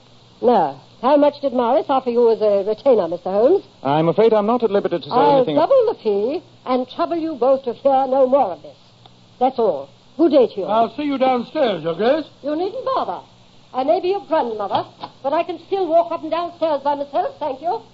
Oh, Holmes, what a magnificent woman. Yes. Quite remarkable, isn't she? I think she didn't remember meeting me at the Smythe Parkinson's, huh? Quite. Luckily, we weren't taken in by the Sun's story, wasn't it, Holmes? I'm not sure. Watson, you recall that jeweled snuff box I received from this morning's post? It was a token from the King of Morania. Yes, you put it on the mantelpiece. Good Lord, it's vanished. Precisely. The Dowager Duchess of Penfield is so brilliant a kleptomaniac that she has achieved an unnoticed theft at 221B Baker Street. Well, of all the amazing nerve. Watson, we've met a worthy antagonist. Come on, old chap. Grab your hat and coat. I think we'll take the liberty of providing the Duchess with an unobtrusive escort.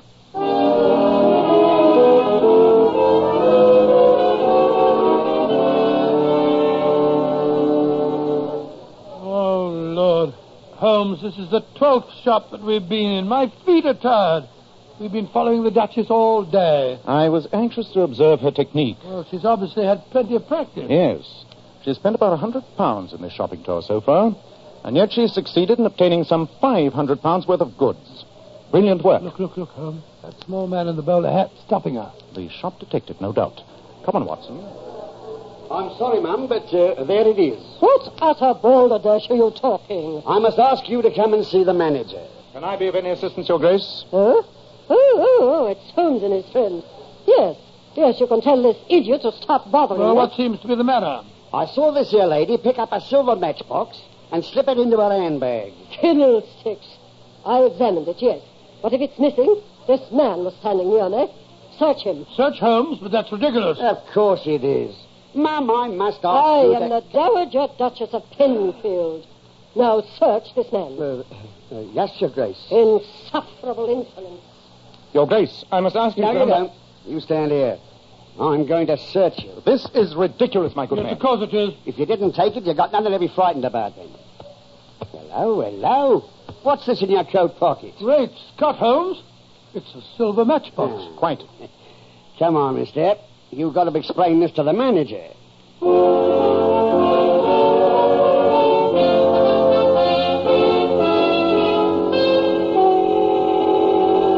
Mr. Holmes, I'm very embarrassed that my man brought you here. That's quite all right, sir. It was a perfectly understandable mistake. Yes, but you must realize that this unfortunate habit of the Duchess's must be kept a secret. Quite so, Dr. Watson. And I think the program I've outlined will prove a most satisfactory way of handling any such incidents in the future.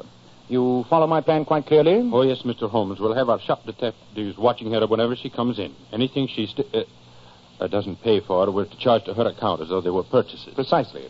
In that way, your shop will sustain no loss, and the Penfield family will be spared public scandal. Yes, a very satisfactory arrangement, I think. Come on, Watson.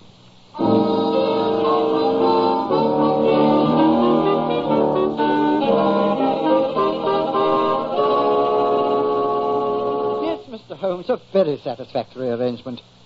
Don't you agree, Hilary? Yes, Uncle.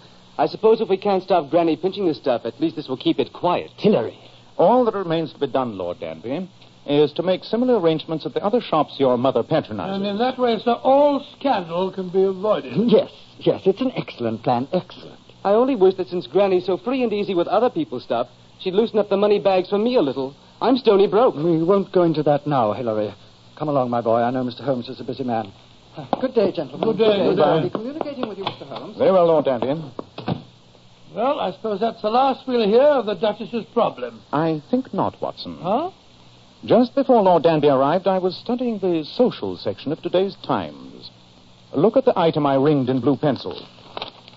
The distinguished Polish nobleman, Count Stephen von Kratzoff, is holding a reception at his Grosvenor Square house tomorrow afternoon, at which time the famous Kratzoff emerald will be displayed. Skim through the list of guests, Watson. I think one name will interest you. General and Mrs. Martin, Lord Leninovic. By George, the Dowager Duchess of Penfield. Exactly. And the combination of the finest emerald in Europe and the Duchess of Penfield means that this is one reception we must not miss.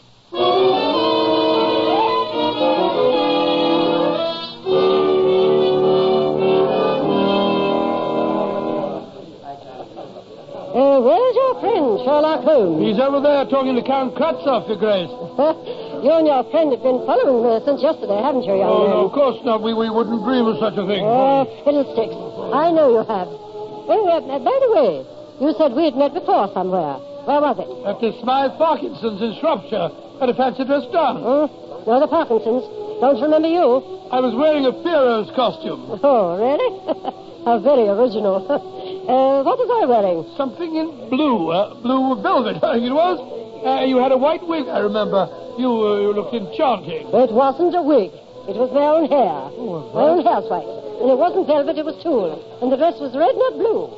However, I'm flattered that you remembered me.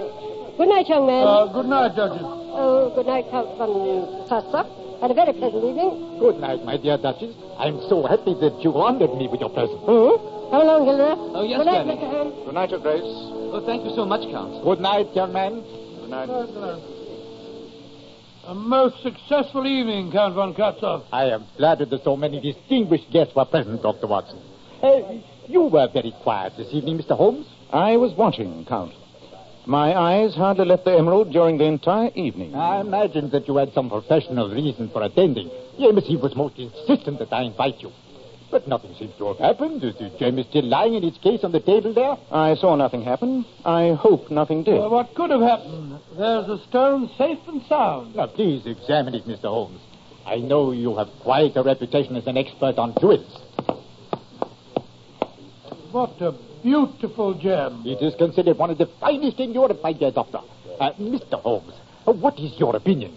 That you've been robbed, Count von Kratzoff. Robbed? Yes, this is an extremely fine paste replica. The Kratzoff emerald has been stolen right under my very eyes.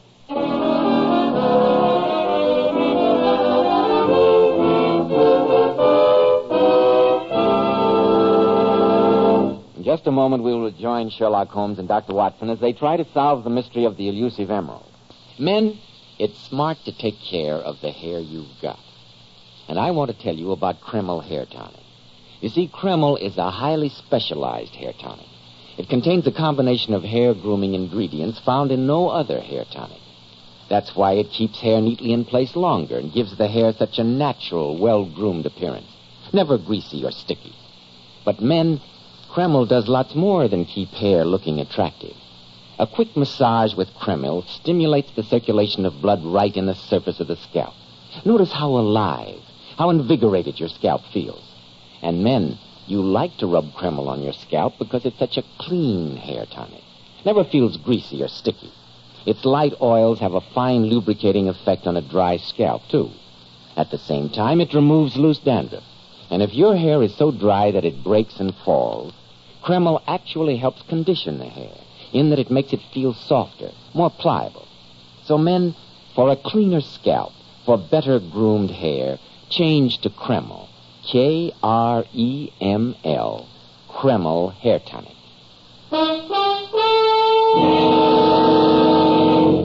So, Dr. Watson, the famous emerald had been replaced by a paste replica? Yes, my boy, it had. Well, I don't have to be a Sherlock Holmes to deduce that the Dowager Duchess was the culprit. Elementary, my dear Mr. Bell, elementary.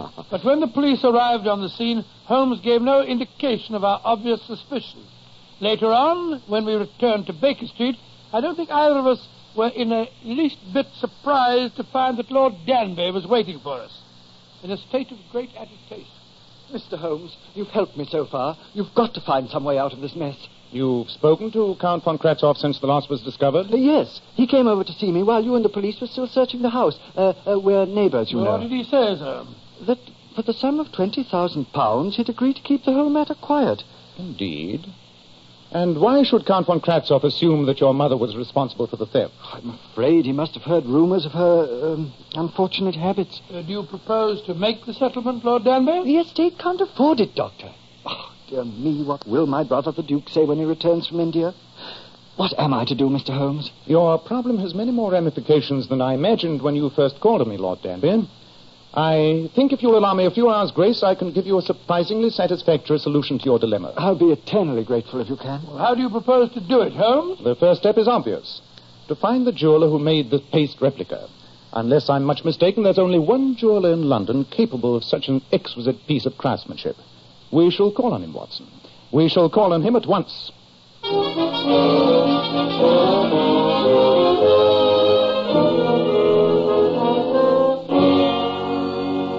Yes, Mr. Holmes, I made this replica. I thought you were the only man in London capable of such brilliant work, Mr. Marcus. You are most kind. It was one of a pair of duplicates that were ordered. A pair, eh? Yes. Now the plot thickens, Watson. Of course, you had no idea that the replicas were ordered with any criminal intent, Mr. Marcus. Of course not, Dr. Watson. I was told that they were for a collection of replicas of famous stones, and I was paid handsomely. 25 guineas apiece for them, yes. A small stake for so large a prize. Could you describe the woman who gave you the order? Woman, Doctor? It was a man. A young man. A man? But, yes. Holmes, she must have an accomplice. I think not, Watson. Though the train of thought suggested is certainly an astonishing one. However, our next move should be obvious. Oh? What's that? We return to Baker Street for certain necessary tools of my trade. And then, my dear fellow, we pay an unannounced visit to the Dowager Duchess and try our hands at a little burglary.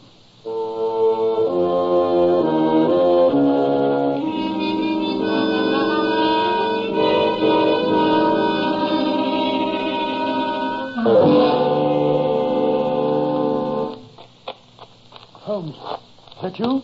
Yes, Watson. I hope you're not too cold. Oh, I'm frozen to death. Cowering here in these bushes under the Duchess's window. You must have been gone for 3/4 of an hour at least. Nevertheless, it was a very profitable excursion. Oh, I'm glad to hear it. For heaven's sake, take off that stupid moustache. You look ridiculous. And yet this stupid moustache inspired great confidence in the second chambermaid. Under the impression that I was a flirtatious plumber with prospects, she informed me that the Duchess has a small room leading off a boudoir. A room that none of the staff is allowed to enter. You think that that's where her hoard of stolen goods may be situated? It's worth trying, old chap. A stout coil of rope attached to the balcony above should enable us to make an unobtrusive entry. Possible, but where do we find a stout coil of rope? Even a pseudo-plumber has his tools. You don't imagine this bag contains a pipe wrench or some such useless appurtenance, do you? Look. Great Scott. A coil of rope. Exactly. Now let's see how best we may secure it to the balcony above. But we must work quietly, Watson. If we are discovered, I'm afraid this is going to be a trifle hard to explain.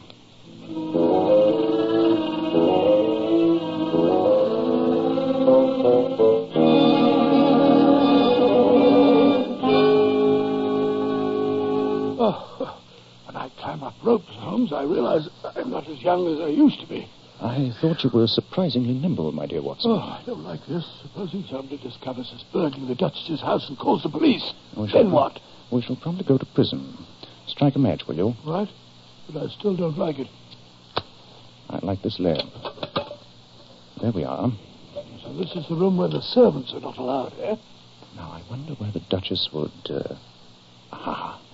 I think this wall safe gives us the answer. Locked, of course. Yes, but the safe's old-fashioned. Unless I'm much mistaken, the combination is an extremely simple one.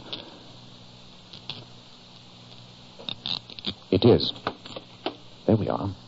Look, Watson. This is Pandora's box indeed. Great. It's got a whole collection of silver and jewelry. And prominent among it is the King of Morania's jeweled snuff box. I'll slip that in my pocket. I think His Majesty would prefer that I retain its ownership. Look, Holmes. There's Count von Kratzoff's emerald. Yes, Watson. We'll take charge of that, too. The rest of this collection doesn't concern us. I think there's someone in the other room. Quick, down the rope. Give me a hand over this window ledge. Who's in there? Oh, hurry, Holmes. It's the Duchess. Follow me as fast as you can. Who is it? Who is it? Where Why, my word. Why, it's that young Dr. Watson. That's right. That's what young Dr. How Watson. on earth did you get here? Get here? Got here through the window. Through the window? Well, imagine that. I climbed up a rope to your balcony, Your Grace. You climbed up a rope? Well, dear boy, you took that risk for me. Oh, you impetuous boy. Oh, me? Oh, no, Your Grace. You're entirely mistaken. Not a word, my dear boy. I know how you feel. I'm sure I you don't. realized it tonight when you spoke of the grey chiffon dress I wore at Smythe Parkinson ball. But you don't understand. I do. I understand only too well. Oh, but you dear boy, it can't be. Don't you understand? Think of my family, my grandchildren, my reputation. But really, Your Grace, you're making a very... Not another word, you headstrong boy. Now, one kiss and good night. Oh, Your Grace, Your Grace. My dear boy, now you must go. Yes, I certainly must. Good night. Good night, you foolish boy. Scott, Holmes will be furious. Holmes! Watson, what happened? Holmes, she thought I was there to see her. Hope springs eternal, eh? I trust you didn't undeceive her. No, but she kissed me, Holmes. A martyr to our cause, Watson. Well, it's been a most successful evening. The case is solved, and I imagine it's still quite early. What time is it? Well, it's, Holmes. What's wrong? Great Scott, when the Duchess kissed me, she stole my watch.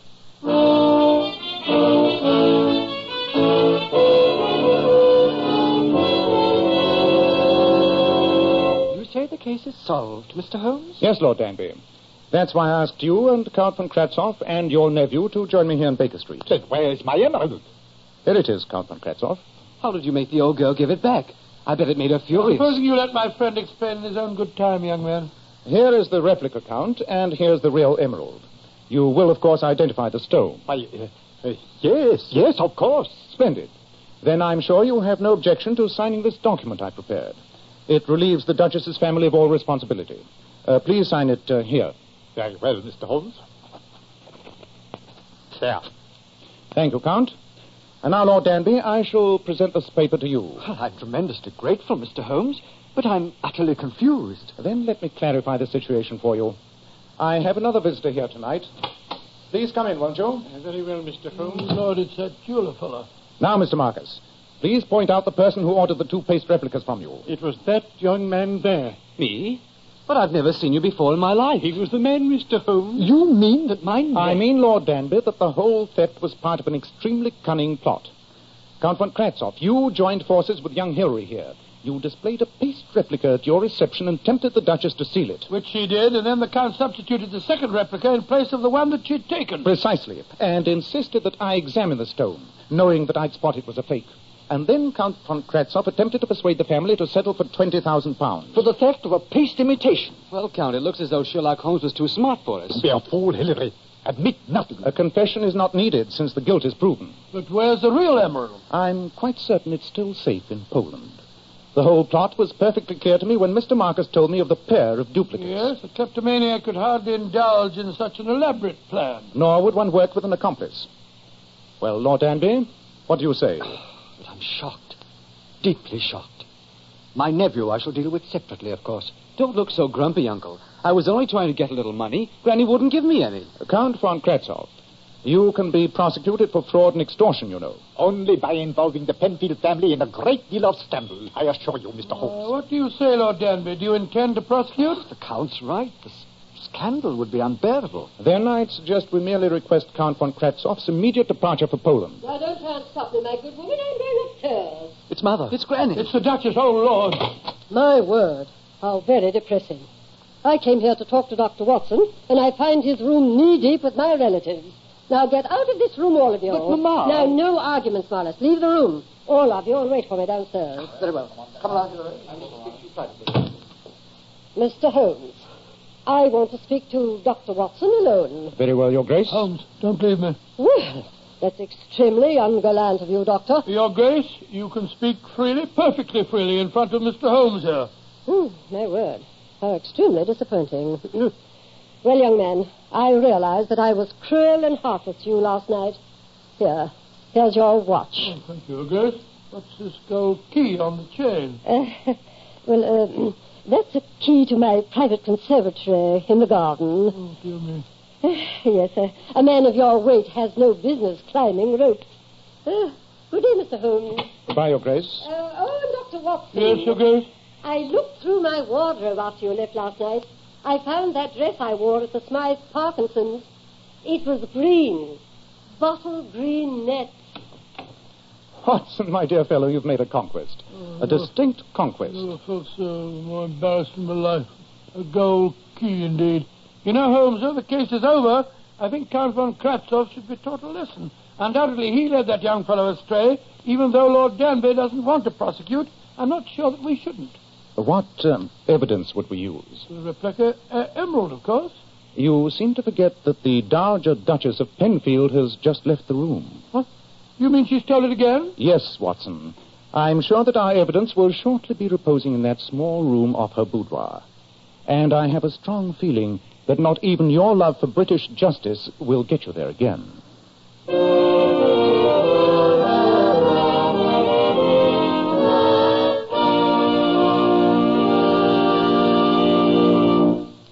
Before Dr. Watson gives us a hint about next week's story, girls, those famous $1 Million Powers models you see on magazine covers always have to keep their hair shining bright with highlights. Now, here's how they do it. We glamour bathe our hair with Kreml shampoo. And ladies, I must say, Kreml shampoo brings out all the hair's natural glossy luster and sheen. More than you may dream ever possible.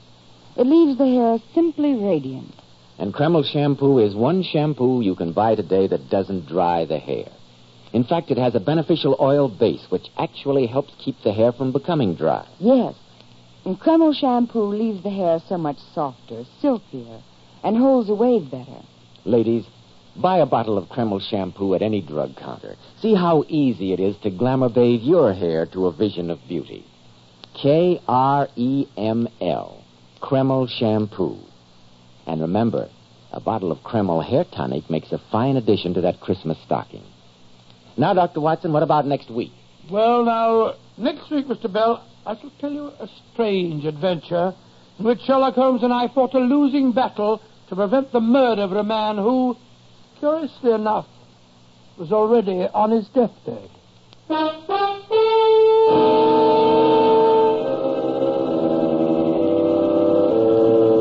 Tonight's new Sherlock Holmes adventure was suggested by an incident in Sir Arthur Conan Doyle's story, The Musgrave Ritual. Nigel Bruce appeared by permission of California Pictures. Tom Conway through the courtesy of Eagle Lion Pictures. This is Joseph Bell speaking for Kreml Hair Tonic and Kreml Shampoo, and inviting you to be with us next week at this same time, when Dr. Watson will tell us about the adventure of the Grand Old Man.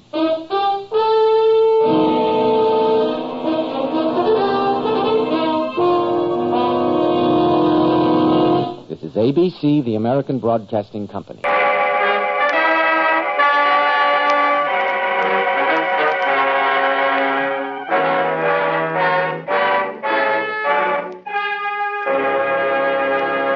Kreml Hair Tonic and Kreml Shampoo present the new adventures of Sherlock Holmes, starring Nigel Bruce as Dr. Watson and Tom Conway as Sherlock Holmes.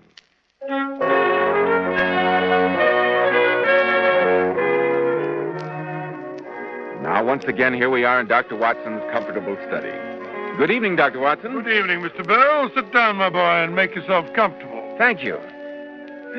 Warm tonight, isn't it? It is indeed. Quite summery, in fact. Let's see. Tonight you're going to tell us about the strange adventure of Mr. John Scott Eccles at Wisteria Lodge, aren't you? Yes, and I think I can promise you that you'll find it weird enough to make you shiver a bit, in spite of the weather. Good. I can hardly wait. Men, if you want that prosperous, successful look which stands out in the crowd, remember, well-groomed hair means a lot to a man's appearance. And I'm sure you'll want to know why so many of America's most prosperous and successful men use Kreml Hair Tonic. You see, Kreml contains a special combination of hair grooming ingredients which is found in no other hair tonic. This is why Kreml gives a man's hair such a natural, well-groomed look. Why it keeps hair neatly in place longer. Yet Kreml never leaves hair looking or feeling greasy, sticky, or dirty. Kreml never leaves hair feeling cakey or stiff. Just make this test, men. After you apply Kreml, rub your hand over your hair. Notice how delightfully clean your hair feels. Notice how no greasy film comes off on your hand or your hatband. Kreml always gives your hair such a handsome, clean-cut appearance, as if your barber had just combed it. At the end of the day, your hair looks just as neatly groomed as when you combed it in the morning. Buy a bottle at any drug counter. Kreml, Kreml Hair Tonic. Now, Dr. Watson, what about the strange experience of Mr. John Scott Eccles and Wisteria Lodge? It was a bleak, wintry day. The year was 1892, I believe. We were in our rooms in Baker Street, and Holmes had received a telegram during lunch. He'd read it and sent off a reply. The lunch things were subsequently cleared away, and Holmes was standing in front of the fireplace, smoking his pipe, a thoughtful look on his face. Suddenly, he turned to me with a mischievous twinkle in his eyes. Watson, you are supposed to be a man of letters. How would you define the word grotesque? Grotesque? Why, something strange, remarkable. No, there's more in it than that. Grotesque. There's an underlying suggestion of the tragic and the terrible. Yes, but why all this introspection? Who's been using the word now? This telegram. Read it. Oh, let's have a look. I've just had most incredible and grotesque experience. May I consult you? Signed J.S. Eccles. And sent from the Charing Cross post office. Eccles. I wonder if it's a man or a woman. Man, of course. No woman would have sent a reply-paid telegram. No? No. She would have come herself. And that, if I'm not mistaken, is Mr. Eccles himself. Let's take a peek at him before Mrs. Hudson lets him in. Watson, don't joggle the curtain like that. It's too obvious. Respectable looking, eh, Holmes? Notice the grey whiskers? Pompous old bird. Yes. Everything from his spats to the gold-rimmed spectacles and top hat pronounce him a conservative. A churchman, a good citizen, orthodox and conventional to the last degree. Yes, but what is such a paragon coming here for? Accidents, my dear Watson, sometimes happen even in the best regulated circles. Here he is. Come in. Good day. Mr. Eccles, I presume? Yes, Eccles. John Scott Eccles. I've just had a most upsetting and unpleasant experience, Mr. Holmes. Most improper, most outrageous. Pray sit down, Mr. Eccles. Oh, thank you. This is my colleague, Dr. Watson. How do you do, sir? It's an outrage. That's what it is. Oh, sorry. May I ask, Mr. Eccles, why you didn't come to me at once? What do you mean? It's now 2:15. Your telegram was dispatched at 1:15. And yet one glance at the somewhat disheveled state of your attire shows that the disturbance dates from the moment of your waking. You're right, Mr. Holmes. I never gave a thought to my appearance. My one idea was to get out of that house. But I've been busy since then, running round to the house agents, you know. The fellow's rent was paid right enough. Come, Mr. Eccles, I'm afraid you've acquired my friend Dr. Watson's deplorable habit. Huh? He is prone to tell his stories wrong end foremost. Now, look here, Holmes, I really don't see why... interrupt, Watson. Now, Mr. Eccles, will you please give us the facts of the case? Now what? Come in. Aha! Oh, so it's you, Lestrade, the watchdog of Scotland Yard. I might have known no one else would come thundering at the door in that fashion. I thought I'd find him here. Are you not Mr. John Scott Eccles of Poppermouse Lee? Naturally he is. You traced him through his telegram to me. It's all perfectly obvious, so why be so melodramatic? Who is this gentleman? Allow me to introduce Inspector Lestrade, mastermind of Scotland Yard. You got a blazes, Mr. Holmes. It's Mr. Eccles I'm after. And what for, if I may be so impertinent? The murder of Mr. Aloysius Garcia of Wisteria Lodge near Esher. Dead? You say he's dead? No, none of that surprise stuff. This letter was found in his pocket. You wrote it, didn't you? Of course. You accepted his invitation to spend last night in his house, didn't you? Yes. You did stay the night there, eh? Yes, but I can explain. Explain, eh? One moment, Lestrade. Mr. Eccles was on the verge of telling me what happened during his visit. I suggest we allow him to proceed. Draw up a chair, Lestrade. You might learn something. Oh, very well, but I warn you, Mr. Eccles, anything you say may be used in evidence against you. But I'm sure my story, but also... Oh, dear me. Go on, please. Go on. Oh, yes. Well, you see, Mr. Holmes, I'm a bachelor of a rather sociable turn of mind. I cultivate a large number of friends, among them Mr. Gerald Melville. Gerald Melville, the retired brewer? Yes, that's the one. Well, nothing like a glass of Melville's double brew to quench a thirst on a hot day, eh, Lestrade? Oh, Watson, don't interrupt. Oh, sorry. Well, it was there some weeks ago that I met a fellow named Garcia. He was, I understood, of Spanish descent and connected with the embassy. we struck up quite a friendship. One thing led to another, ended by his inviting me to spend a few days at his house, Wisteria Lodge, between Esher and Oxshott. How many were there in his household? He had a sort of valet butler, a countryman of his named Jose, and a half-breed cook called Grogo. Queer household to find in the heart of Surrey, eh, Holmes? Yes, Dr. Watson. So I thought at the time. It proved a good deal queerer than I expected. Yeah, now, let's get to the point. You went to the house? Yes. I arrived last night, a few hours after dinner. Drove over from Esher. Storm was brewing. House was fair-sized, a crazy, tumble-down affair. I'll admit I had some doubts as to the wisdom of my visit as we went up the drive.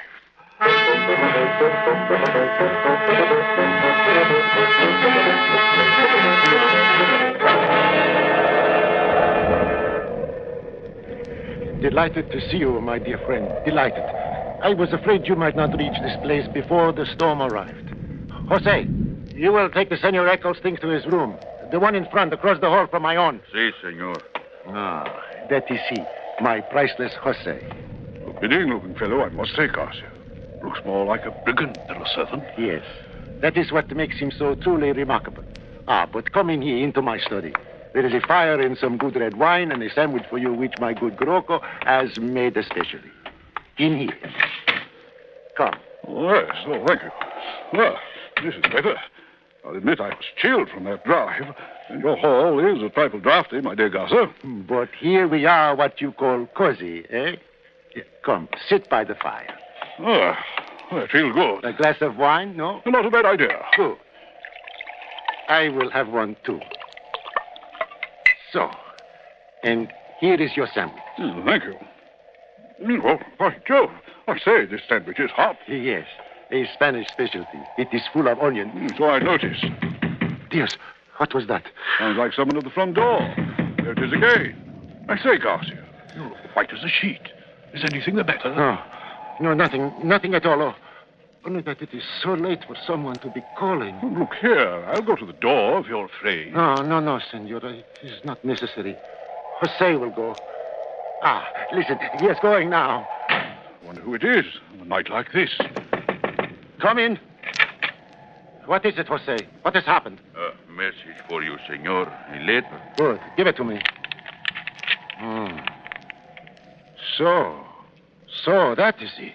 It is what, senor? Never mind, Jose. And close the door. Look here, Garcia. What's the matter? Did the letter have bad news? Bad news? The letter? Oh, but no, senor. Just an invitation. I do not even bother to answer. See, it goes into the fire. Why are you trembling? Trembling? Me? It is the cold. I am not accustomed to this climate. But it is late, and I am a bad host, no? You want to go to bed? Not particularly. And look here. If you're afraid of something, I'm perfectly willing to sit up all night. Afraid? Come on. Show you to your room. You will take this candle, please. Oh, that's a bad draft you have in this hall, Garcia. I can hardly keep the candle from blowing out. This way, please. This is your room, senor. I am in there, across the hall. Good. Then you can call to me if you get the jumps again. Or if I see a ghost, eh? Good night, senor. Good night. And pleasant dreams. Pleasant dreams. I'm more apt to have nightmares in a place like this. Not even a fire in here. Looks like an iceberg. The storm's getting nearer. What a clock. Sounds like the knell of doom. 8, 9, 10, 11, 12. Right, 12. Midnight. Had no idea it was so late. My watch must have stopped. Oh, says only 11:15. Suppose I forgot to wind it. Senor Eccles. Senor Eccles, are you still awake? Well, if I hadn't been, that clock would have wakened me. So sorry. Never mind. Next time it strikes only once for 1 o'clock. Yeah, that's a revelation. What I want to say, senor, is the bell by the bed. If you will ring it in the morning when you wake up, Jose will bring you your hot water. Oh, thanks. Good night again, senor. So far, I have seen no ghosts. What does he mean by that? Ghosts. Oh, this would certainly be the place for them. That storm is going to break any minute now. Wish that candle wouldn't flicker so. Weird shadows. I don't like the way they move about. Get on my nerves. Better blow the candle out. That'll finish them.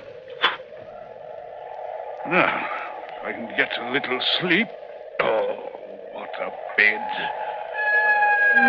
What's that?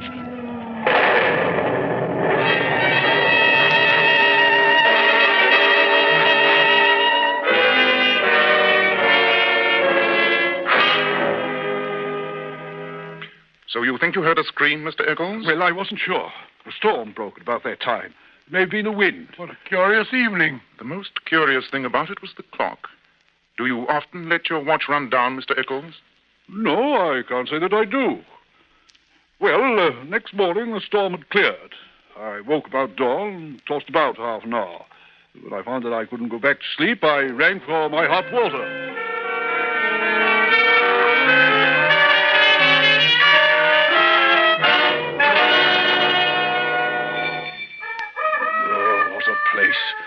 That bed should be in a museum.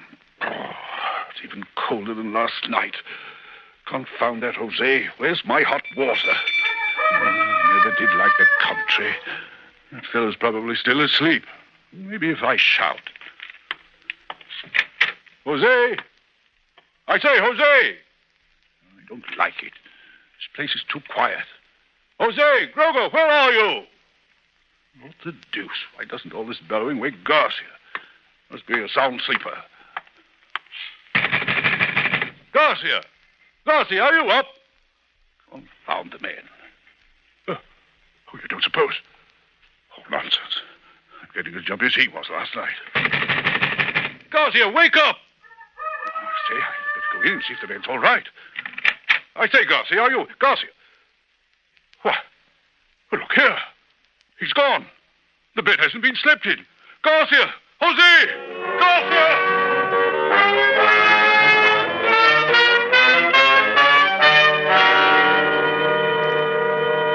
I was thoroughly upset, Mr. Holmes. I ran from room to room shouting. They were empty. The men were gone. My host, the footman, the cook, all vanished in the night. Quite a unique experience, eh, Watson? Yes, one of the most... I was furious. I packed my bag, set off to visit the chief land agent in the village. And I found everything in order. Garcia had rented the place right enough, but even paid 3 months in advance. My next step was to come into town, call at the Spanish embassy. Yes? They had never heard of Garcia. That is the end of my story. Well, I admit it seems to fit in with what we discovered at Wisteria Lodge. We even found the note you spoke of. But Garcia threw it into the fire. I saw him do it. It was a dog grate. He overpitched it. I found this crumpled up at the back. Yes, that's it. I recognize the paper. May I see it? What's it say? Our own colors. Green and white, green open, white shut. Main stair, first corridor, 7th right, green baize. Godspeed, sign D. Woman's writing. An assignation of some sort, I'd say. Well, why should he turn pale if it was just an amorous intrigue? It was more than that. She writes Godspeed. It was a serious and dangerous undertaking. Who do you suppose she is? She signs us up D. He was Spanish, and she must have been too. D. Ah, that might stand for Dolores. Very good, Watson. Oh, thank you. But unfortunately, she wasn't Spanish. Wasn't Spanish? Why not? She writes to our Spanish friend in English. Oh, and there were others in it, too. The envelope is addressed in a different hand, a man's writing. And the print of a man's cufflink has been pressed into the sealing wax. A remarkable note. There's something about it I don't quite like. Lestrade, where did you say Garcia was found? Oxshot Common, about an eighth of a mile from his home. Head battered in. Footprints? Well, there weren't any we could see. The rain had washed them out. Robbed? No. His watch and money were left intact. Well, Mr. Eccles, if you don't mind stepping around the yard, I'd like your story in writing. Certainly. I'll come at once. But I should like to retain your services, Mr. Holmes. I shall be delighted to collaborate with Scotland Yard if Lestrade doesn't mind. And what good would it do if I did? Then it's settled. I suggest we take a run down to Esher, Watson. I find I have a longing for the country. Yeah, I'm coming too. Splendid. Suppose we meet tonight at Mr. Garcia's poetically named villa. What was it? Yes. Wisteria Lodge. I fancy it'll be a case of cherchez la femme. Cherchez la... Oh, French. Look for the woman. Oh, what woman? The woman who wrote that note. If I'm not mistaken, she's in a decidedly dangerous position.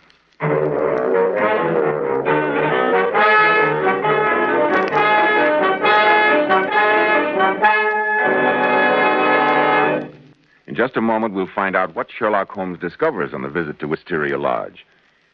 Every man who takes pride in his appearance should know that handsome, healthy-looking hair needs a hygienic scalp.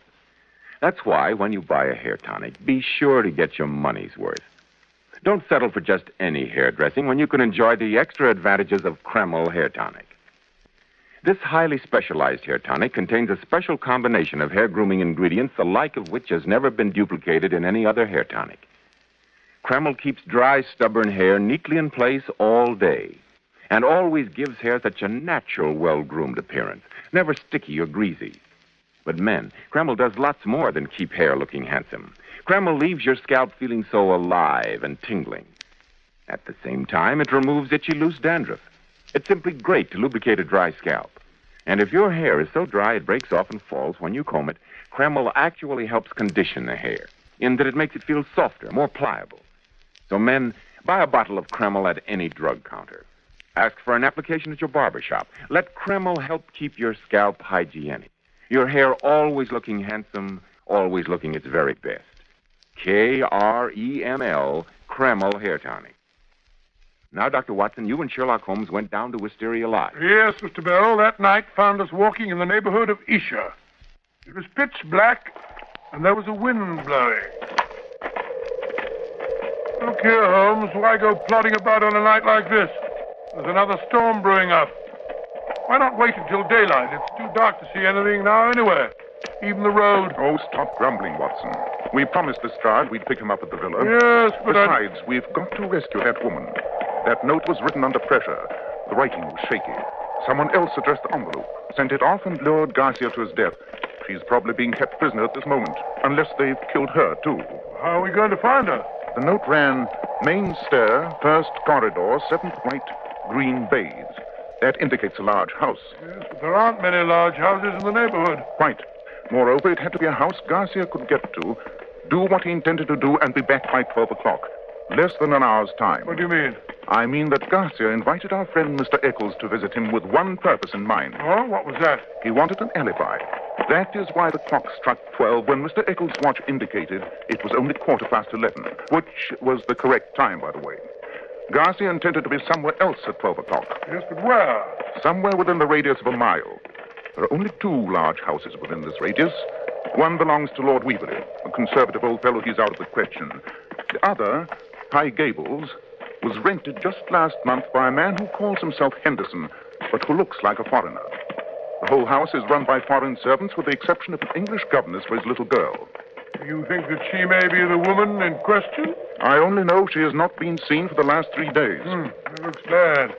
Well, if I'm not mistaken, that is a light from Wisteria Lodge shining through the trees. Yes, the Lestrade's here ahead of us. Lugubrious-looking place. Eh, Holmes? Yes. One across the driveway. That's Lestrade sitting in the middle of the study with a light beside him. What's the matter with the man? He's as stiff as a ramrod. Tap on the window, Watson. Oh, it's you. Thank God for that. What's up, Lestrade? Open the window. I never expected to see the day when I'd be so glad to see your face, Mr. Holmes. It's been a bad evening. Here, Watson. Step over the sill. That's it. You can close the window behind you. Now then, Lestrade, what's been giving you the jumps? Well, it's a lonely, silent house, and what with that queer thing in the kitchen, when I heard you tapping at the window, I thought it had come again. It? What is it? The devil, for all I know. I got here a bit earlier. I was sitting here reading a book when all of a sudden something made me look up. And there was a face looking in at me through the lower pane. Great Scott. What was it like? Well, it wasn't black, nor was it white. Sort of a clay color. Like it was dead and had earth on it. And the size of it, twice as big as yours. Good gracious me. But the look on the face was the worst of it. Great goggle eyes and a line of white teeth like a hungry beast. I tell you, I couldn't move a finger. I just shut my eyes and held my breath, and when I got the courage to look again, it was gone. Like that, into thin air. Let's have a look round the house. Wait till you see what's in the kitchen. Oh, no time like the present. You know the place, Lestrade. You lead the way. Not in near life. I'll go with you, but not ahead of you. Oh, all right. Here. Down this corridor to the right. Watson, you had better hold the lamp. Lestrade's hand doesn't seem to be as steady as usual. This is the kitchen.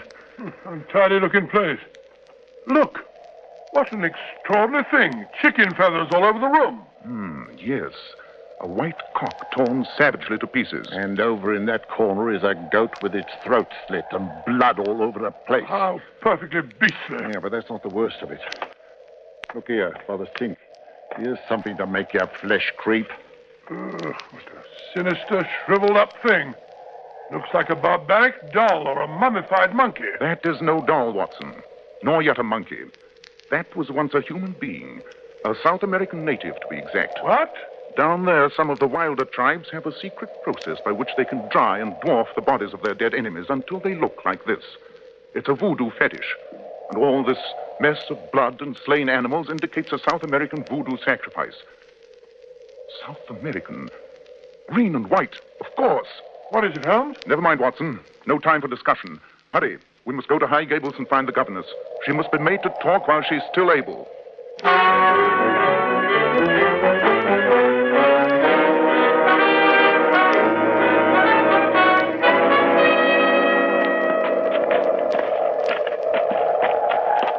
That's the house. Governess's room is at the back. Hello. What's this? Closed carriage without lights drawn up at the front door and baggage piled on top. They're trying to make a getaway. We must stop them. How can we? We've got no warrant. Thank heavens I'm not a member of the official police. My revolver's warrant enough for me. Look. The front door's opening. 2 men are coming out. The one in the greatcoat is Henderson, as he calls himself. I think I can tell you his real name if I get a look at his face. They're carrying something between them. Why, it's a woman. The governess. Why can't she walk? What have they done to her? They're putting her in the carriage. Come on, we must stop them. Now then, hands up, both of you. Carlo, drive on. Take no attention. Drive on. No, you don't, Carlo. One move to pick up those reins and you'll get a bullet through you. Now then, what have you done to that woman? She's sick. We are taking her to London. You must not stop us. Lestrade, light the carriage lamp.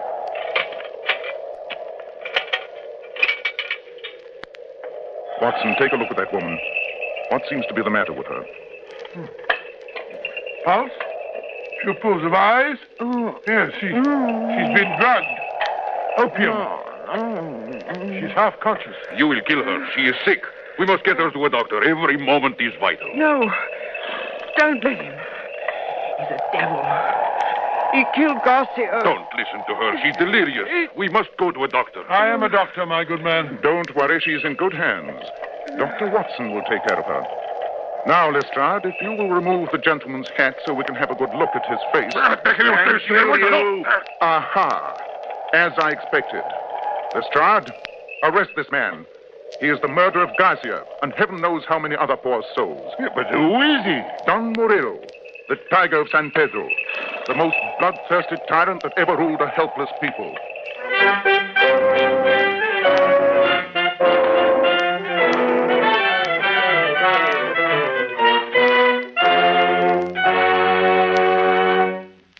Must say, Dr. Watson, I'm still a bit confused. Yes, and so was I, Mr. Bell, until the English governess explained the whole thing to me. Don Murillo had been a dictator of the country of San Pedro in South America. Its colors are green and white. Yes, I know. He was a terrible man who had no scruples about butchering anyone who stood in his way politically. One of his victims had been the Spanish husband of the English lady who later became Murillo's governess. Oh, I see. His reign of terror ended in a revolution, but he managed to escape the country with all the government funds. The inhabitants of San Pedro plotted to bring him to justice, but failed until the Englishwoman managed to worm her way into his household. So that's why she was there. Yes, it is. She and a party headed by Garcia planned to kidnap Murillo and take him back to San Pedro where he could be tried for his crimes. Murillo, however, suspected the governess, intercepted her note, and killed Garcia. Well, that's perfectly clear now. Oh, just one more thing. The hideous face at the window, what was that? Oh, that was Grogo, Garcia's huge native cook, who was sneaking back to get his voodoo fetish, the shriveled mummy. That was certainly a blood-curdling story. Dr. Watson will return in just a moment to give us a hint about next week's story. Here's something of real interest for our lady listeners. I'm sure we all know or have heard how beautiful Powers models are. But did you know that these famous beauties make up to $35,000 a year? Which shows they have brains as well as beauty. Yeah. But seriously, Joe, what impresses me most is that Powers models can afford to spend a fortune on their hair. Yet when they wash it, they rely on inexpensive Kreml shampoo. Which proves how wonderful Kreml shampoo really is. Powers models were among the first to discover that no other shampoo leaves hair more shining bright with natural gloss and luster. And under no circumstances does Kreml shampoo ever dry the hair. Kreml shampoo is not a soapless shampoo. It's not a cream shampoo. It's not a harsh soap or drying detergent. Kreml shampoo is entirely different. I'll check with that, Joe. After a Kreml shampoo, the hair actually radiates natural, brilliant highlights. And Kreml shampoo even has a built-in oil base, which helps keep hair from becoming dry or brittle. It rinses out so easily and positively never leaves any dull, soapy film. So, ladies, always wash your hair with Kreml shampoo. It leaves hair a vision of shining, sparkling beauty, yet in no way hurts its texture. Kreml, Kreml shampoo. Now, Dr. Watson, what about next week? Well, I'll never think. Next week. No, I won't. Next week, I think I'll tell you about another one of our meetings with the infamous Professor Moriarty. Yes, I'll tell you. It's a strange story. A very strange story of violence and sudden death. Death that struck from the London shadows. I call it The Adventure of the Harley Street Murders.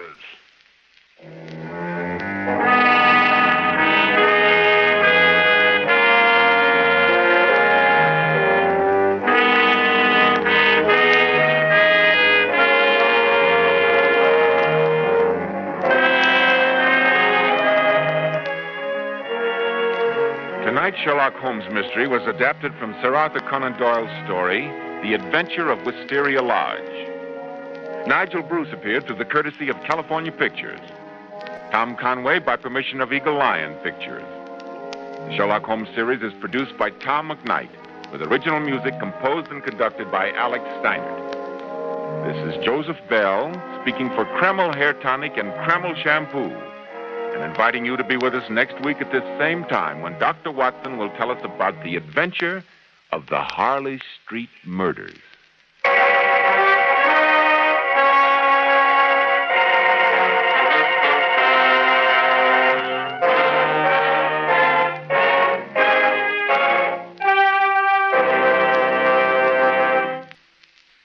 This is ABC, the American Broadcasting Company.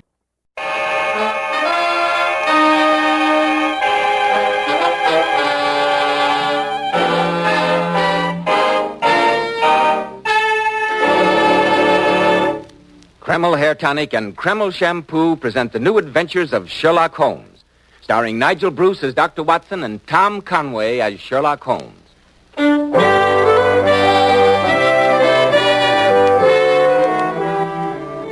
And now for that pleasant moment when we pay our weekly visit to Sherlock Holmes' celebrated friend, the eminent Dr. John H. Watson. Good evening, Mr. Bell. Come in and sit down. I thought you might have forgotten your date, Dr. Watson, when I saw that your door was closed. Not at all, my dear fellow. Rather the opposite. I'm afraid I neglected to keep an eye on the time. I was so deeply engrossed in searching through my files. With satisfactory results, I trust? Well, I hope you will find them so.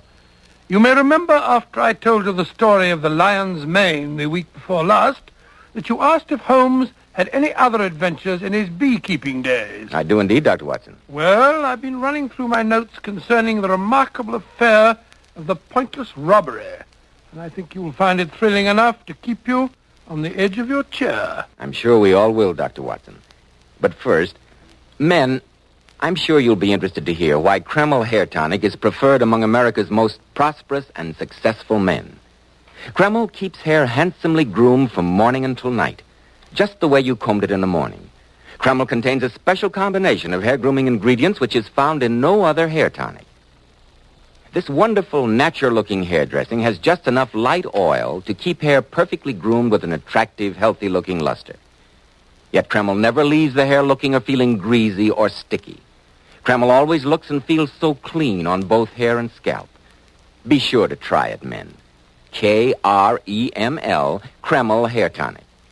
Now, Dr. Watson, what's the story of the pointless robbery? Well, it all began, Mr. Bell, on a delightful summer morning in August 1913. I was spending the first day of a week's holiday visiting Holmes at the small farm on the South Downs to which he'd retired and where he was devoting himself to nothing more serious than the raising of bees.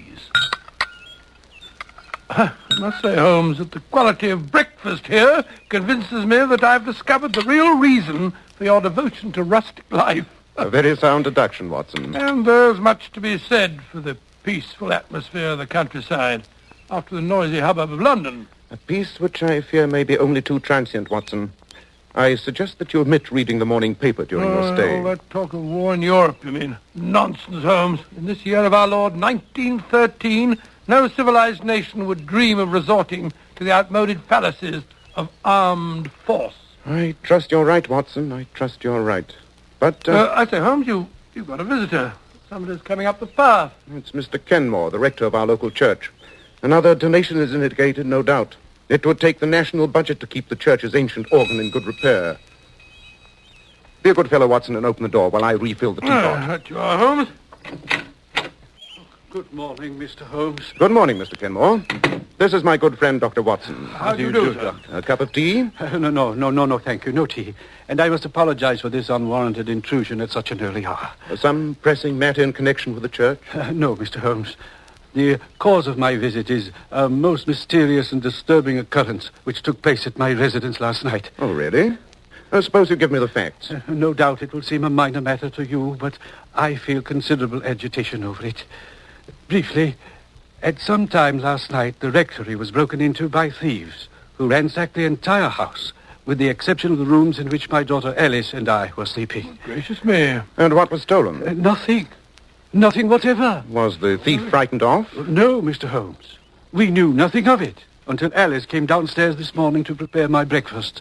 She found the house in a state of the utmost confusion, obvious signs of forcible entry, and not a single thing missing. Odd. Very odd. I hesitate to ask you, Mr. Holmes, to concern yourself with such a trifle, but you know our worthy constable, Tom Wilson. Yes, an excellent man when it comes to unlighted bicycle lamps, but beyond that... come, Watson, let's accompany Mr. Kenmore to the rectory and see what we can discover.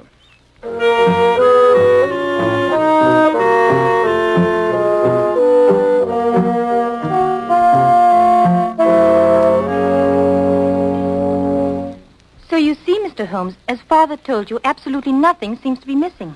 Not that the possessions of a country rector are of such great value. Nevertheless, that silver service on the sideboard would undoubtedly attract any thief's eye. A family inheritance, Mr. Holmes, one of my few valuables. I see that you've got quite a large library, Mr. Kenmore. Any books of great value there? Not at all, Dr. Watson. Sound suggestion, though, Watson. Oh, this French window, which gives onto the garden, seems to be where the thief made his entry. Quite. A circle of glass cut out of one of the panes, then a gloved hand reaching in to turn the key. A gloved hand, Mr. Holmes? Undoubtedly, my dear. The blurred impressions are quite characteristic. And now that you've seen everything, Mr. Holmes, what do you make of it? It presents a most interesting problem, Mr. Kenmore. The disorder of the rooms would indicate a search for some definite object, even though you assure me that you know of nothing of value in your possession. We must wait for developments. I think you and your daughter should most certainly be on your guard against the thief's return. You really think there is... Mr. Kenmore, my friend is apt to see criminals behind every bush, the natural result of a lifelong career. Perhaps, Watson, perhaps. Well, we must be getting along. I wonder, Mr. Holmes, if you and Dr. Watson would do me a great favor before you go. Of course, if it's in our power. Well, what is it? Would you think me too bold if I asked you to let me take a snapshot of you both? Really, Alice. I gave Alice a camera for her birthday last week, Mr. Holmes, and ever since then, she's been making life miserable for everyone. I'm sure you could find two handsomer subjects, my dear. But Watson and I will be glad to have you immortalize our features. Yes, of course, naturally. Oh, thank you, Mr. Holmes. I brought my camera down from my room, hoping you'd say yes. Well, I'm very sorry. I was just wearing this old Norfolk jacket. If you stand here, right beside the front door. Just a moment. The wind's blowing my hair about a bit. Ah, there we are. All right. Just look this way. Fine. Thank you so much. I hope you'll spare me a print or two if they turn out, my dear. I'll be very glad to. As a matter of fact, that was the last picture in the roll. Now I can take it down to the village and have Mr. Dilworthy, the chemist, develop it for me. I say, we're passing by the chemist's shop. Can't I drop it off for you? Thank you very much, Mr. Watson. That's very kind. Here it is. And thank you again, Mr. Holmes, for your kindness in troubling yourself with my problem. Not at all. And remember, Mr. Kenmore, be on your guard against a return visit.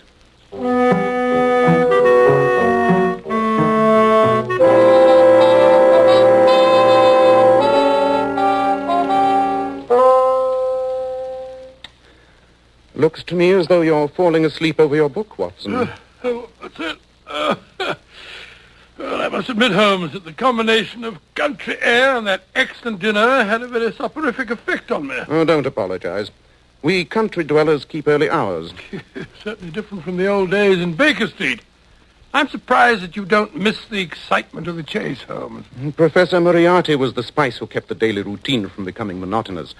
But apparently he, too, seems to be in retirement. Oh, have you any news of him, Holmes? The last I heard, Scotland Yard had him fairly definitely located in South America. South America, huh? Which would indicate to anyone knowing the professor as well as I do that he may be anywhere on the face of the globe with the exception of South America.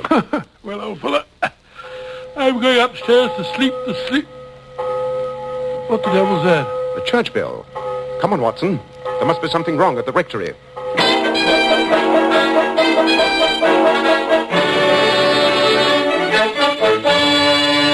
And I thought the quickest way of raising the alarm, Mr. Holmes, was to sound the church bell. Very wise.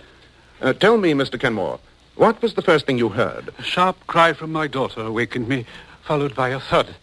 I rushed into her room and found her. Well, she'll be all right, don't you worry, Mr. Kenmore. I've had to take several stitches, but she'll have a slight concussion for the next few days. But there's no cause for alarm. Oh, thank heaven, Doctor. When I rushed in and saw her lying on the floor... Her assailant had fled by the time you entered? The open window showed only too clearly the miscreant's path. Well, you keep her in bed for a few days, give her a light diet, and she'll be right as rain. Oh, that face, the window. Well, she's semi-conscious, poor girl, to be quite expected after such a blow. No, don't touch me. Please. It's there on the shelf. No. The sleeping draught that I gave her will take effect soon. I blame myself, Mr. Holmes, for not having paid more attention to your warning. But That's of no importance now, Mr. Kenmore. What's that? Someone at the door. Pardon me. Wilson, high time you got here. You received my message? Oh, take your message as has brought me here, Mr. Kenmore. We're the constable, Watson. There's been worse things happening in the village. What is it, Wilson? Oh, good evening, Mr. Holmes. Oh, there's fair devil's work afoot tonight. Oh, come, my man. What's up? Well, it's Mr. Dilworthy, the chemist. Well, what about him? In his rooms where he lives, back of his shop. Dead. Lying there on the floor with his head crushed in something savage. Dilworthy? How horrible. Some prowling thief. No. Oh, no, sir. With the cash box sitting there in plain sight. With £4 and some odd shillings plain to see and not a penny touched. Dilworthy, wait a moment. The ransacking of this house, the attack on Miss Alice, and now this. There's only one common denominator which applies to all three. I don't understand, Mr. Holmes. That film from Alice's camera, Watson. After we left here this morning and went to the village, you left it at Dilworthy's? Of course, it's got a... as a matter of fact, Holmes, I'm afraid I forgot all about it. Here's the roll in my pocket. I must apologize to Miss Alice. Not a bit of it, Watson. What do you mean, not a bit of it, Watson? I'm convinced that roll of film holds the solution of the mysterious events of the past 24 hours. And due to your convenient lapse of memory, we are in possession of the prize. But what prize are we in possession of? That, Watson, remains to be seen. Come, we just have time to catch the late train for London. A visit to Scotland Yard's laboratory will reveal the precious secret which that film is evidently concealing.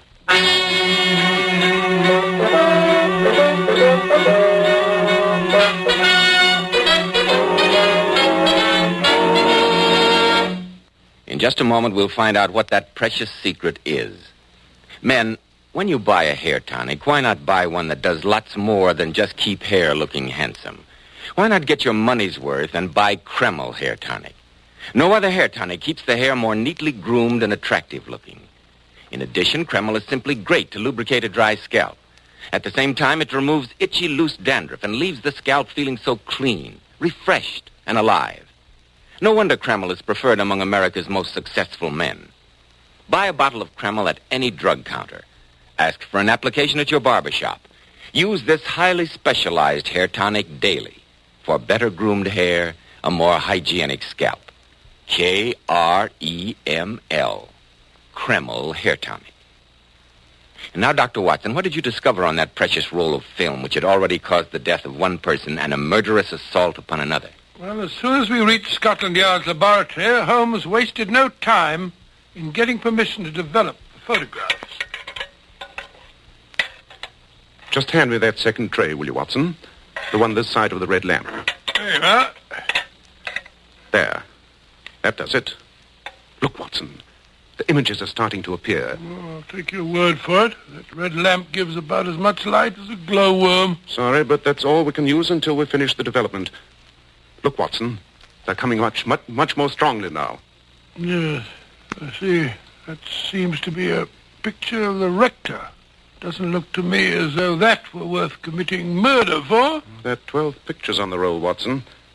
This next one seems to be a somewhat out-of-focus picture of the directory. That third one, sharper. Evidently a croquet match. I'm quite sure that we haven't gone tearing off on a wild goose chase, Holmes. Impossible, Watson. All the evidence indicates that this film must have been the objective. Ah, now that looks more interesting. Two girls on the beach in bathing suits. I say, Holmes. What? That girl on the left's got a fine figure, eh? Undoubtedly. But the composition is not improved by those other people in the middle background. I think that... Watson, hand me that lens. The large magnifier there. Ah, I thought you were displaying a cavalier lack of interest in such a shapely young lady. Well, I trust it's repaying your intense study. Look, Watson. Look here. Examine it closely through the lens. Rather daring bathing suit, I must say. Has no sleeves. Not the girl, you idiot. Huh? The girl? The two men in the background. Take a good look at that one on the right. Oh, there's certainly something familiar about him. Holmes, it can't be. But it is, Watson. Beyond any shadow of doubt. Professor Moriarty himself, and no nearer to South America than the beaches of England. But I don't see why Moriarty should have been so anxious to secure this film. After all, Holmes, there's nothing particularly damning in a photograph of two men seated on a beach. When one of them is the world's most notorious criminal, and when he's quite ready to commit murder to regain the film. Watson, ask the inspector to call us a car. Where are we going? You and I and this precious film are paying a visit to Sir Edward at the Foreign Office at once.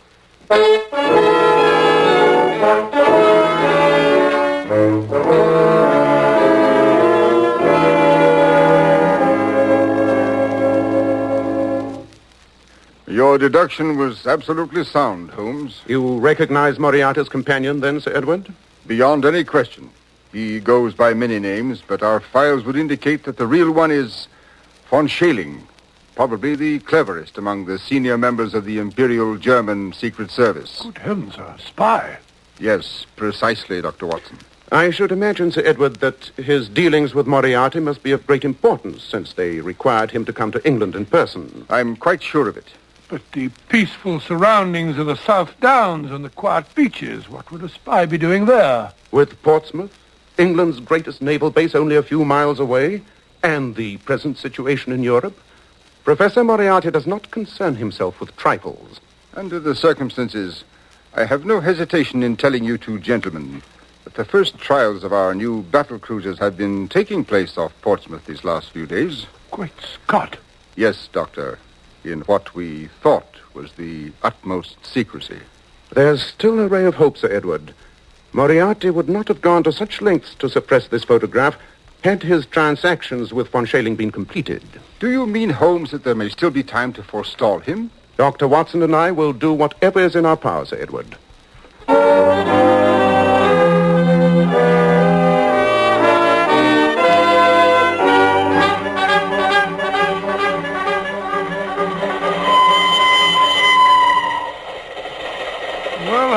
Judging from the sudden change in your expression after your silence this past hour, you've evidently had an inspiration.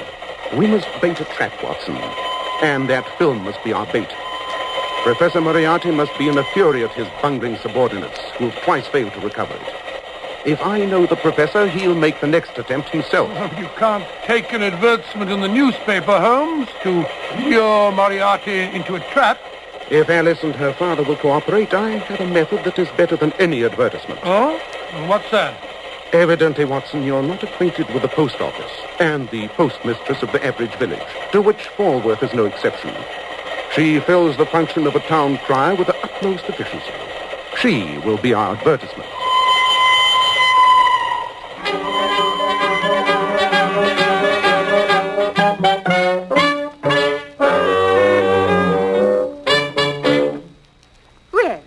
Good morning, Mr. Kenmore. And how are you this fine morning? And how is poor Miss Alice coming along? Very well indeed, thank you, Mrs. Roberts. Ah, that's a blessing. And what can I do for you today? A shilling's worth of penny stamps, please. I do hope the young lady will be up and about again soon. We miss her cheery face. You know, Mrs. Roberts, there was an odd thing about that robbery at the rectory. What was that? All the intruder took was Alice's camera. Fancy that. After he struck her down. Not a very valuable bit of loot. No, indeed. Alice is glad she happened to remove the film that very afternoon. It's still on the library desk. Is it really now? I must remember to have it developed. Well, it's a mercy that nothing worse happened. Oh, I almost forgot. Here's your stamps, Mr. Kenmore.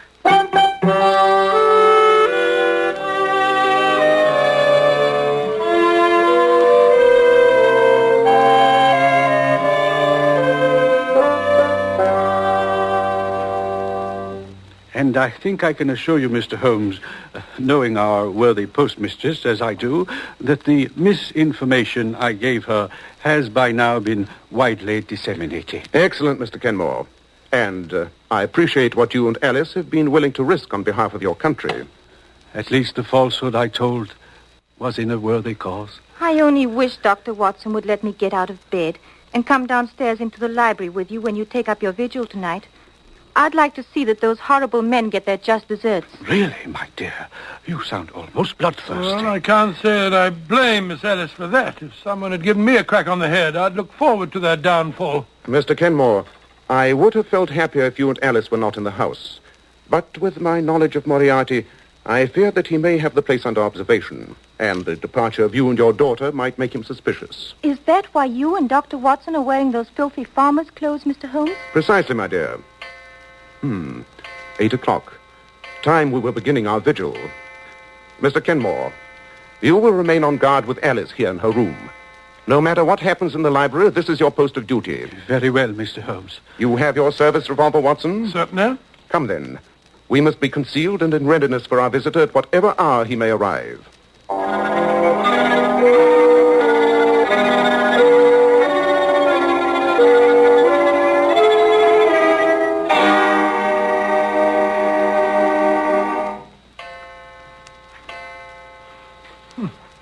Only 2 o'clock. I'm so cramped from standing behind these curtains that I thought it must be the morning. What price the peaceful countryside now, Watson? Well, I must say that... What is it? A faint sound on the gravel path. It might be a nocturnal animal or... No. There it is again. Footsteps. Is your gun ready, Watson? Ready, Holmes. It'll probably come through the French windows. It's the most inviting entrance. On your guard. Cutting up a pane of glass.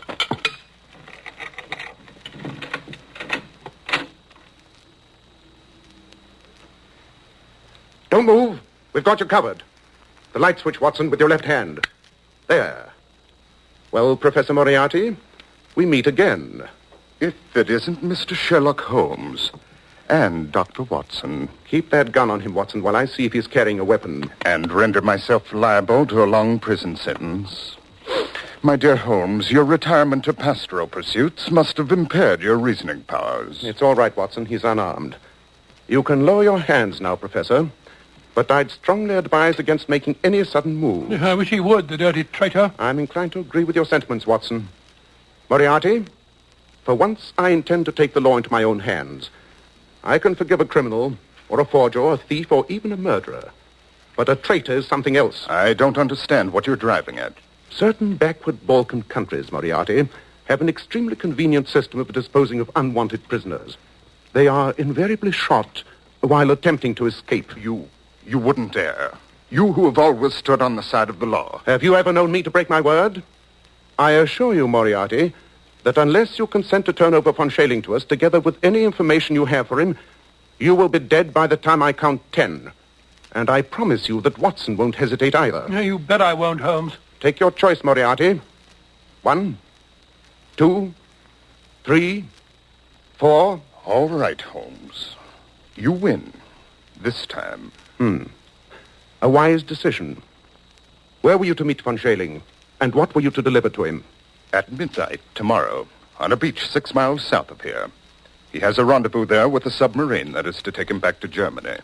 And the figures on the new cruisers are hidden at my lodgings in Portsmouth. We'll keep that appointment with Von Schailing tomorrow night. And to make sure that you have no chance for further treachery, you'll remain with us until he's in our hands.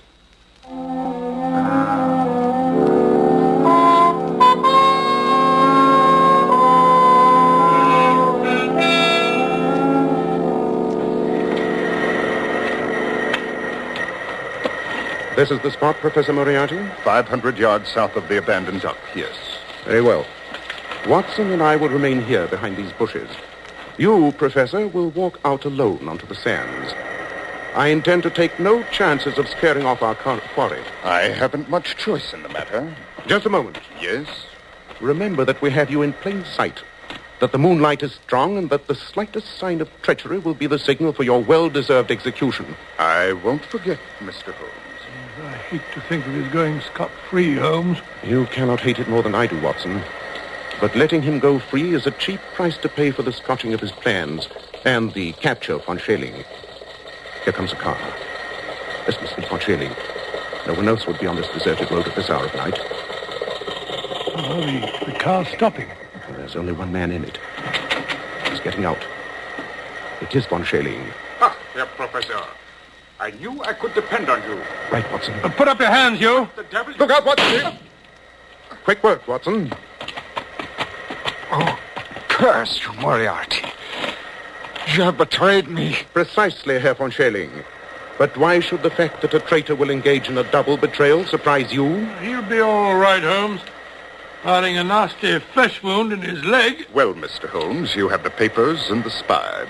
I've kept my part of the bargain. Now you keep yours. Don't worry, Moriarty, I shall. But you can count yourself lucky that the stakes for which we were playing were far more value than your traitorous life. I promise you that next time we meet, you will pay your long overdue reckoning. I shall look forward to it. Au revoir.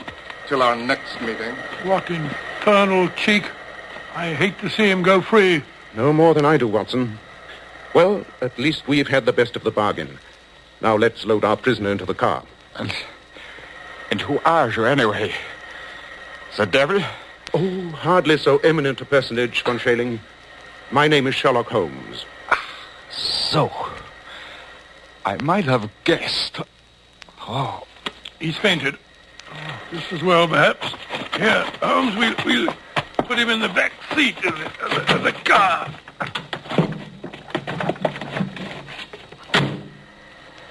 Well, you've got the spy, and that finishes that. I wonder. There's an east wind coming, Watson. East wind? Oh, I don't think so, Holmes. It's particularly warm. Good old Watson. You're the one fixed point in a changing age. There's an east wind coming all the same. Such a wind has never blew on England yet. It will be cold and bitter, and a good many of us may wither before its blast. But it's God's own wind nonetheless, and a cleaner, better, Stronger land will lie in the sunshine when the storm has cleared. Start the car up, Watson. It's time we were on our way.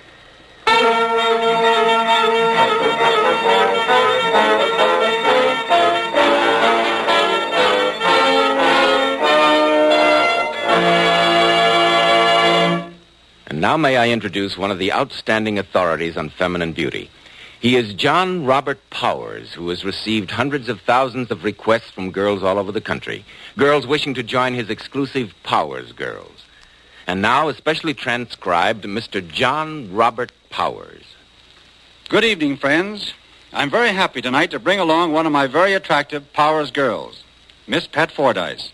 And maybe we can coax Pat to tell us what she considers one of the most important requirements of a Powers Girl. How about it, Pat? Well, I think one of the most important requisites is lovely, shining, bright hair. Hair that reflects natural, glossy luster and highlights. I certainly agree, Pat. And I heartily agree with you about using Kreml shampoo. Yes, Pat, I advise all my Powers Girls to use Kreml shampoo. In my opinion, no other shampoo leaves the hair more radiant with such natural gloss and highlights. Why, I've interviewed hundreds of girls with beautiful faces, but with such dull, lifeless-looking hair. Then after using Kreml shampoo, what a difference. Their hair emerges a vision of shining beauty. I love its rich, velvety oil base, too. A very good point, Pat, because this oil base actually helps hair from becoming dry or brittle. Kreml shampoo also whips up a wonderful, luxurious, active foam, even in the hardest water. Yes, Pat, to glamour bathe the hair, you simply can't beat Kreml shampoo. And I sincerely recommend it to every girl who is discouraged about the way her hair looks. To every girl who wants her hair to look its shining best. Thank you, Mr. Powers, and also your very, very beautiful Powers Girls, Miss Pat Fordyce. And now, Dr. Watson, what about next week? Well, now, let me see. Next week, I think I shall tell you a weird story about the strange experience of Mr. John Scott Eccles, wherein Holmes solves the murder of a certain Aloysius, or as you say, Aloysius, Garcia, and finds a kitchen full of voodoo fetishes.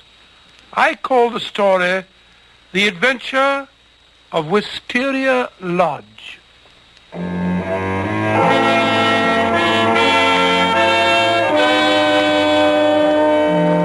Tonight's Sherlock Holmes adventure was suggested by an incident in Sir Arthur Conan Doyle's story, His Last Bow. Nigel Bruce appeared by permission of California Pictures. Tom Conway through the courtesy of Eagle Lion Pictures. The Sherlock Holmes series is produced by Tom McKnight, with original music composed and conducted by Alex Steinert. This is Joseph Bell, speaking for Kreml Hair Tonic and Kreml Shampoo, and inviting you to listen next week at this same time, when Dr. Watson will tell us about the adventure of Wisteria Lodge.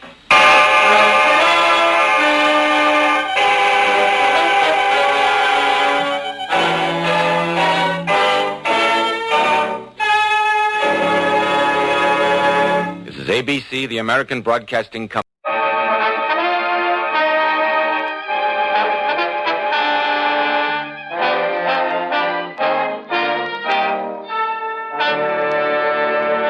Kreml Hair Tonic and Kreml Shampoo present the new adventures of Sherlock Holmes, starring Nigel Bruce as Dr. Watson and Tom Conway as Sherlock Holmes.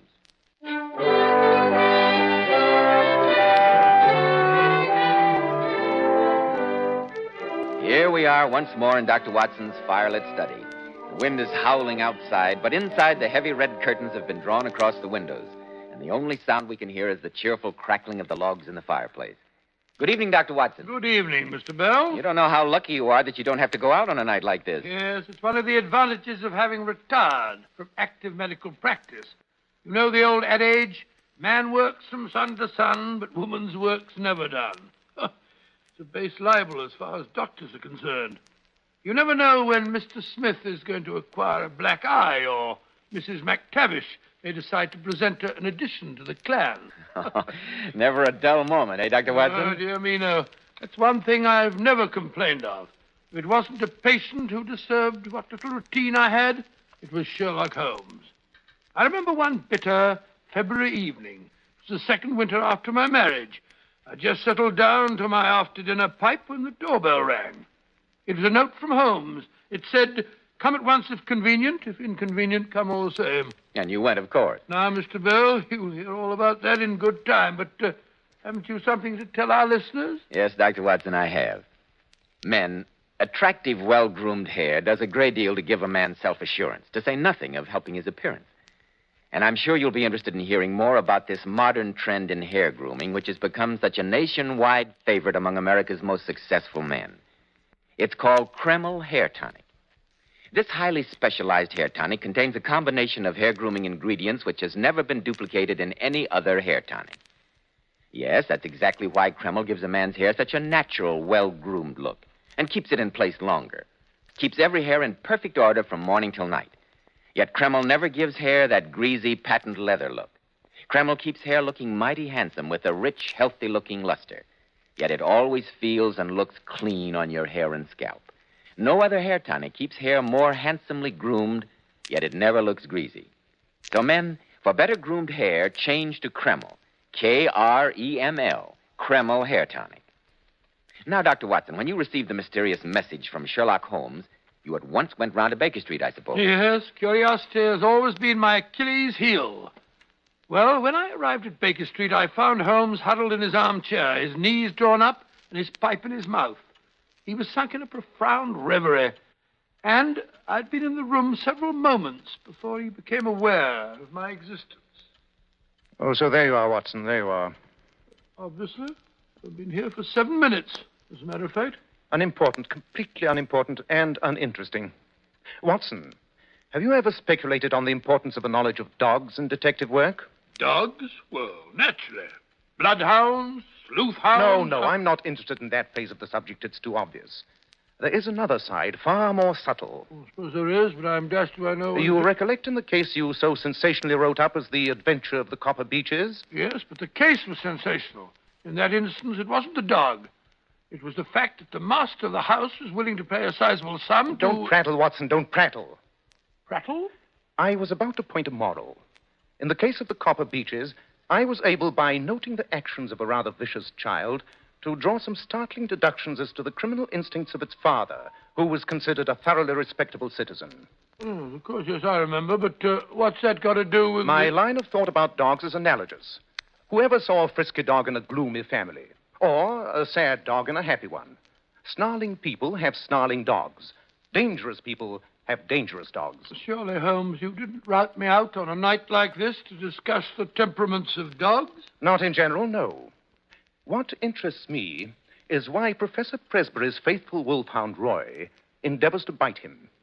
You mean Professor Presbury, the famous Camford's physiologist? Quite. The dog, until recently a most devoted animal, has attacked his master twice. Huh? What do you make of it? The dog is ill. Possibly. But he attacks no one else. Nor does he molest his master save on very special occasions. Curious, Watson, very curious. Ah, that must be Mr. Bennett, Professor Presbury's assistant. He is before his time. His appointment was 8:30. Come in, come in. Ah, good evening, Mr. Bennett. Good evening. This is my friend and colleague, Dr. Watson. I couldn't consider undertaking a case or solving an enigma without his invaluable aid. Oh, Holmes, really. Pay no attention to Mr. Bennett. He's pulling my leg again. Delighted to meet you, sir. I hope you'll forgive me arriving so early, Mr. Holmes, but Edith is so worried about her father, and naturally Quite so. Edith, my dear Watson, is Professor Presbury's daughter, to whom Mr. Bennett is engaged to be married. Am I right? Yes, Mr. Holmes, I have that honor. Oh, congratulations, young man, congratulations. Ideal state matrimony. Watson, stop chattering. Oh, I was only going to say that I've only been... Now then, Mr. Bennett, I believe you gave me the salient points of the case in your letter, but I've not had the opportunity to relate them to Dr. Watson. So if you will be good enough to go over the matter again... Certainly, Mr. Holmes. The professor, as you may know, Dr. Watson, is a man of splendid reputation. Yes, indeed he is. A trifle positive, I might even say combative, but there has never been a breath of scandal, at least until a month ago. Dear me, don't tell me that old Presbury has started to sow his wild oats at his age. I always considered him the soul of respectability. Well, you see, early last fall he became attached to the daughter of Professor Morphy. It was not the reason courting of an elderly man, but rather the passionate frenzy of youth. In short, his family considered the infatuation rather excessive? Exactly. And so I gathered did the young lady, although her father, Professor Morphy, favored the match. Yes. Presbury is fairly well-to-do, I understand. Yes. About a month ago, Professor Presbury did something he's never done before. He left home without telling anyone he was going. A fortnight later, he returned rather travel-worn. Oh, where'd he been? Well, he refused to say. By chance, however, I received a letter from a friend of mine in Prague saying he'd seen the professor at a distance. And now comes the remarkable part of the story. Oh? Yes, Dr. Watson. From that time on, a curious change came over the professor. Those around him had the inexplicable feeling that he was under some influence that darkened his better nature. You don't think that he was hypnotized, possibly, or mentally unbalanced in some way? No, on the contrary. His lectures were more brilliant than ever. His mind was singularly alert. But there was something new about him, something sinister. His daughter tried again and again to penetrate the mask he'd put on, but in vain. Extraordinary. He behaved to her almost as though she were a stranger. In fact, all of his friends and co-workers noticed a rather singular change of personality. And the incident of the letters, Mr. Bennett. Don't forget that. I was just coming to that. You see, Dr. Watson, the professor has never had any secrets from me. I handled every paper which came in to him and opened all his letters. Yes, of course. Shortly after his return, all of this was changed. Certain letters began to arrive, marked with an X under the stamp. These I was in no account to touch. What was the handwriting like? Decidedly illiterate. The envelopes had the EC mark. East Central, eh? Not exactly the portion of London one would expect the professor to be in touch with. The letters were curious enough, but not more curious than the little wooden box. Wooden box? Yes. One of those quaint carved things one associates with a visit to Germany. I discovered it one morning in the drawer of Professor Presbury's desk. He had sent me into his study in search of a cannula.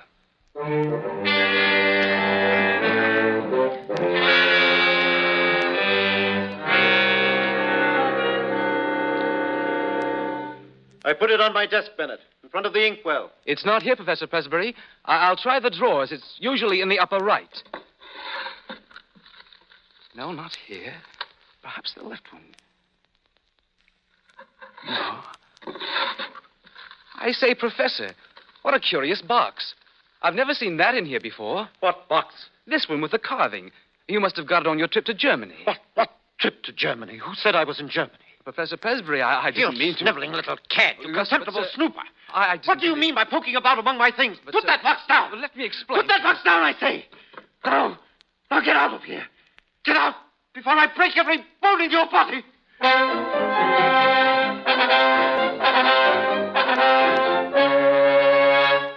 Jolly chap, the professor. Sounds as if he were heading for an apoplectic fit. Do you remember the date of that outburst, Mr. Bennett? It was December the 2nd. It was on that very day that Roy the Wolfhound made his first attack on the professor. An attack? Do you mean that the dog actually bit him? Well, he certainly tried to. When was the next attack? December the 11th, and again on December the 20th. After that, we had to banish Roy to the stables. Singular, most singular. Those dates were new to me. There have been some even stranger developments since I wrote you, Mr. Holmes. Yes? What I speak of occurred the night before last. It was really a terrifying experience. Yes, go on. I live with Professor Presbury, as you know, Mr. Holmes. I'd retired rather early and was correcting the papers of a lecture I was to deliver in the morning. At 11:30, all was quiet, and I blew out my lamp and went to sleep. A little after midnight, I was awakened by a curious shuffling and muttering in the corridor. It was followed by a series of dull knocks on what I took to be Edith's door. I heard her open the door. There was a gasp, and then she uttered a terrible scream. Edward,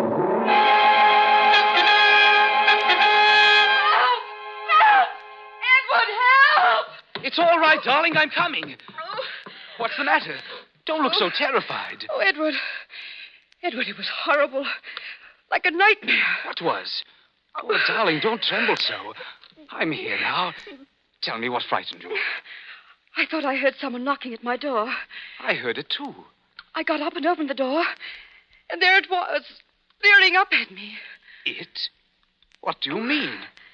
Was it a man? I don't know. I only know it was something dark and crouching. I screamed, and it hurried down the hall, not quite on its hands and knees, with its face sunk between its shoulders. How awful. You lock yourself in, and I'll have a look. No, don't leave. But, darling, I... Shh. Do you hear anything? No. Nothing that... There it is again. in the ivy outside the window. As though someone were climbing up the wall. But that's impossible. The window's a good 20 feet from the ground. Nobody would dare. Look, on the windowsill. A hand. It's drawing itself up. Here comes the head. Good heavens, what a horrible face. The eyes that leer. Oh, Edward! Edward! It's Father!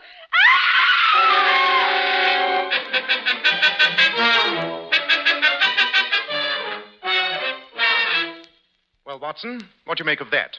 The professor crawling about in this curious fashion. Lumbago, probably. I've known it to double a man up. Oh, rubbish, Watson.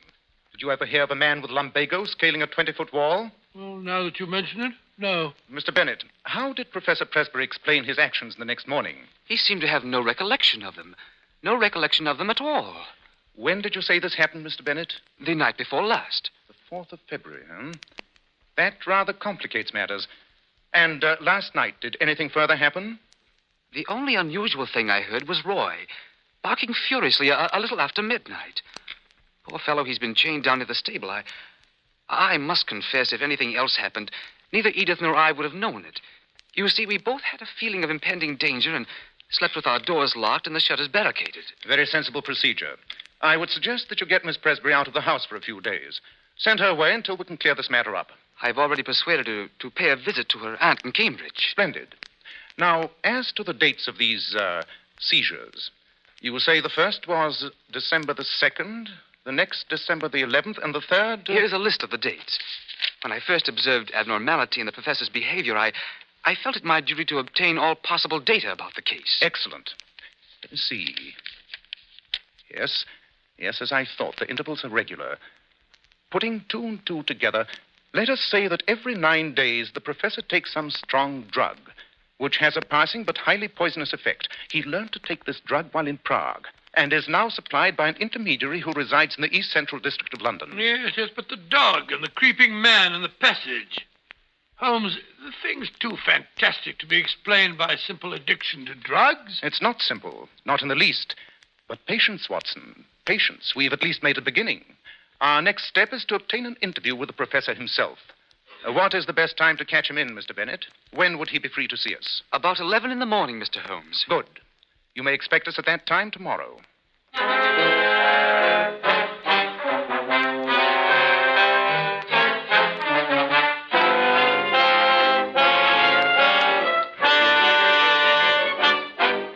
In just a moment, we'll keep our appointment with the professor. But first, men, remember, if you want your hair to look healthy and handsome, one of the first requisites is a hygienic scalp.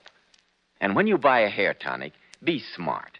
Enjoy the extra advantages of a highly specialized hair tonic like Kreml. Kreml contains a combination of hair grooming ingredients which is found in no other hair tonic.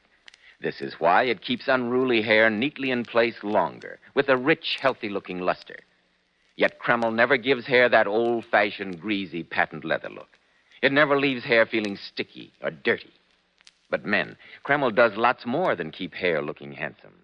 Kreml is simply great to lubricate a dry scalp.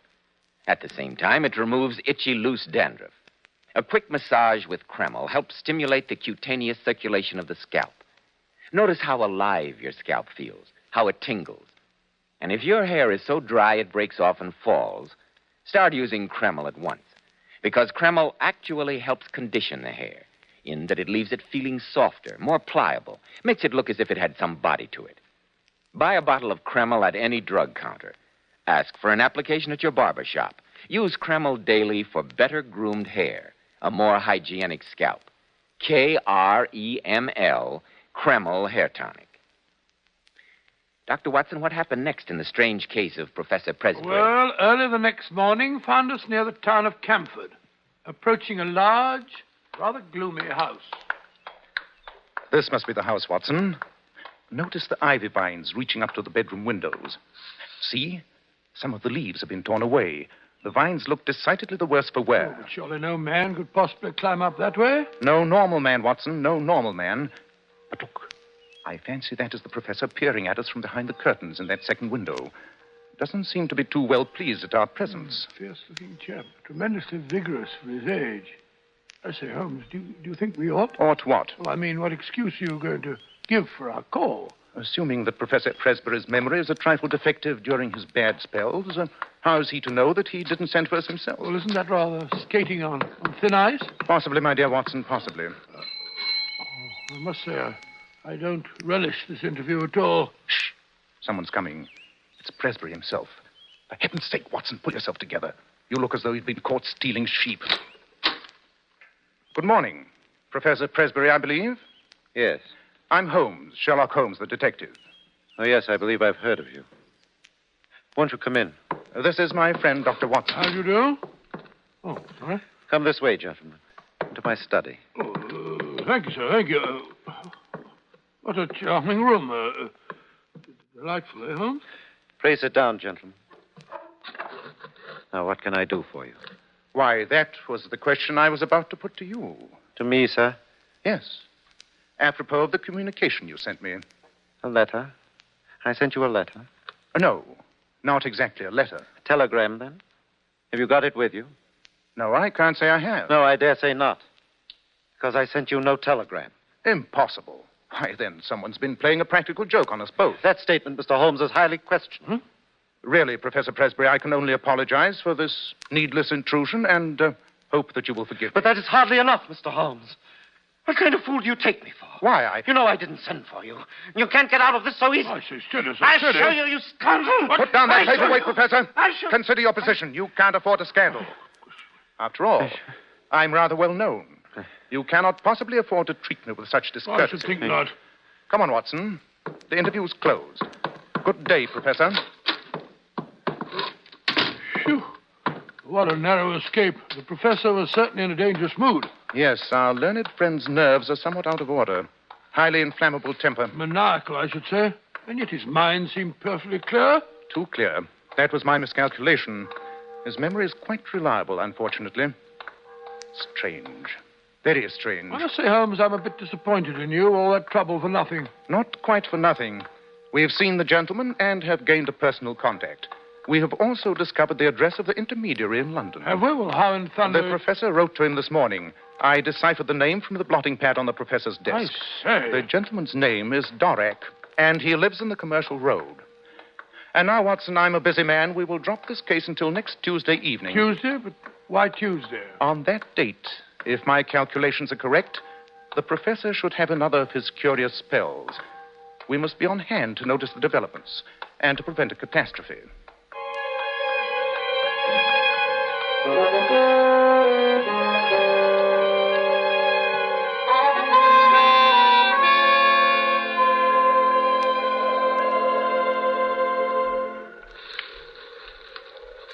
Mr. Holmes, this isn't my idea of the way to spend a pleasant evening. Look at those clouds cutting across the moon. Yes. I told you to bring your greatcoat. I suspected it might be a trifle draughty. Drafty. My legs are quite numb from crouching behind this gooseberry bush. Why did you have to pick this particular night? If the cycle of 9 days holds good, we shall have the professor at his worst tonight.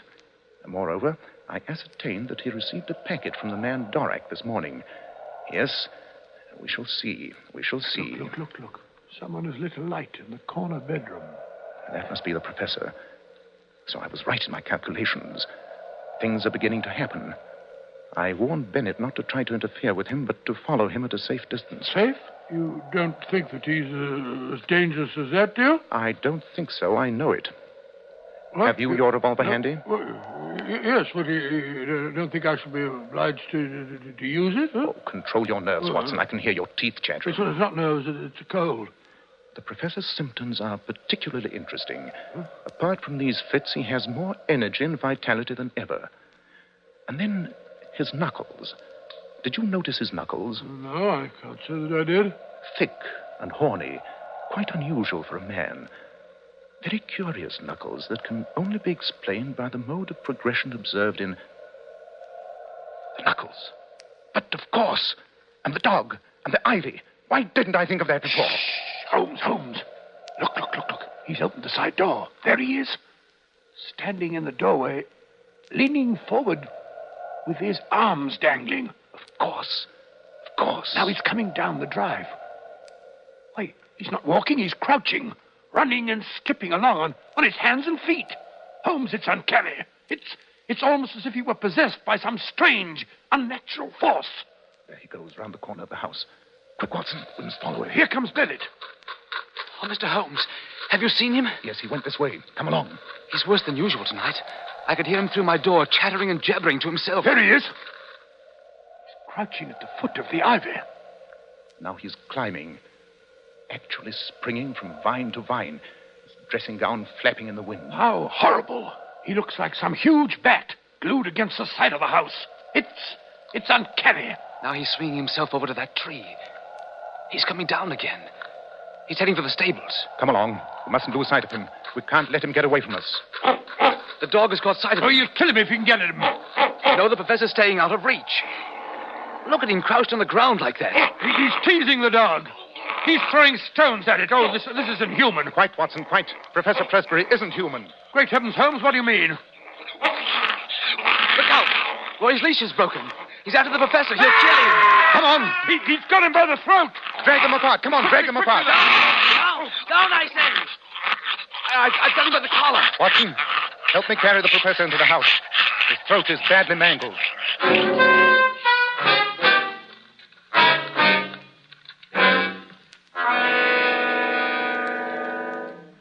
Come in, Watson, come in.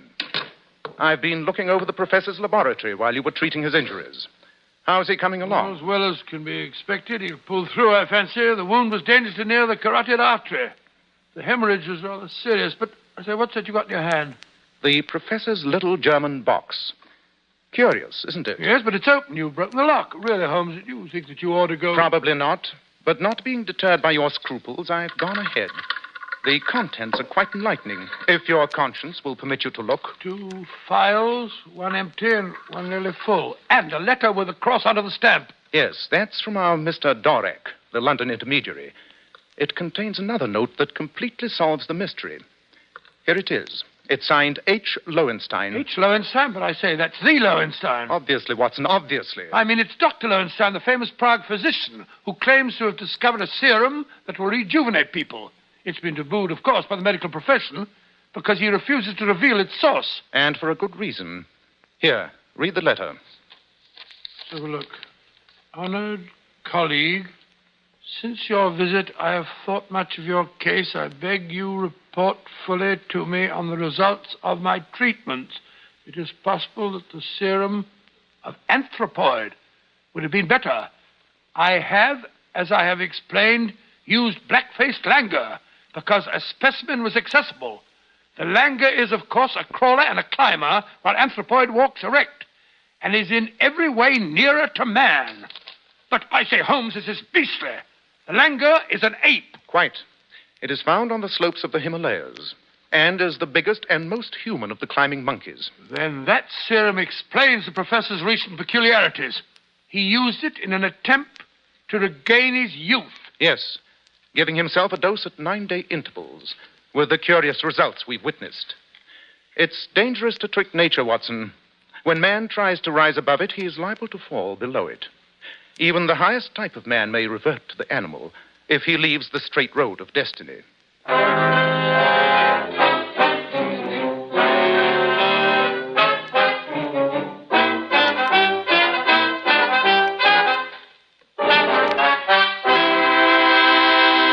What a curious story, Dr. Watson. But did Holmes manage to stop the treatment? Indeed. He wrote to Dr. Lowenstein and told him that he would be held criminally responsible if he continued to circulate his poisons. And that was the end of that. Why do you suppose the dog noticed the change in his master before anyone else did? His sense of smell told him. It was the monkey and not the professor whom Roy attacked, just as it was the monkey who teased the dog. It's fantastic. I didn't know such things were possible, Dr. Watson. Oh, dear me, yes. Both in detection and in medicine, things are apt to happen that it is difficult for the lay mind to believe. And between you and Mr. Holmes, you covered both fields. Yes, 221 Baker Street must have been an exciting place to reside when you both lived there. Yes, Mr. Bell, as you remarked a few minutes ago, we never had a dull moment. Dr. Watson will be back in just a moment to tell you about next week's story. Here's some sensational information for our lady listeners. I'm sure we all know or have heard how divinely beautiful Powers models are. But did you know these famous beauties make up to $35,000 a year? Which shows they have brains as well as beauty. But seriously, Joe, what impresses me most is that Powers models can afford to spend a fortune on their hair. Yet when they wash it, they rely on inexpensive Kreml shampoo. Which proves how wonderful Kreml shampoo really is. Powers models were among the first to discover that no other shampoo leaves hair more shining bright with natural gloss and luster. But under no circumstances does Kreml shampoo ever dry the hair. Kreml shampoo is not a drying detergent. Kreml shampoo is entirely different. And you know, after a Kreml shampoo, the hair actually radiates natural, brilliant highlights. And Kreml shampoo has a built-in oil base, which helps hair from becoming dry or brittle. It rinses out so easily, and positively never leaves any dull, soapy film. So, ladies, always wash your hair with Kreml shampoo. It leaves hair a vision of shining, sparkling beauty, yet in no way hurts its texture. Kreml, Kreml shampoo. Now, Dr. Watson, what about next week? Well, now, let me see. Next week. Next week, I think I'll tell you a story about international intrigue in Paris and how, in a vile apache den, I met a beautiful, glamorous spy and almost... Almost what, Dr. Watson? Well, now, Mr. Bell, you'll have to wait next week to find out. I call this story The Adventure of the Scarlet Worm.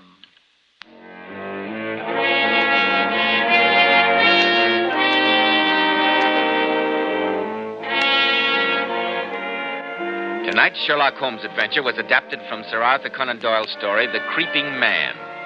Nigel Bruce appeared by permission of California Pictures. Tom Conway through the courtesy of Eagle Lion Pictures. The Sherlock Holmes series is produced by Tom McKnight with original music composed and conducted by Alex Steinert. This is Joseph Bell speaking for Kreml Hair Tonic and Kreml Shampoo and inviting you to be with us next week at this same time when Dr. Watson will tell us about the adventure of the Scarlet Worm.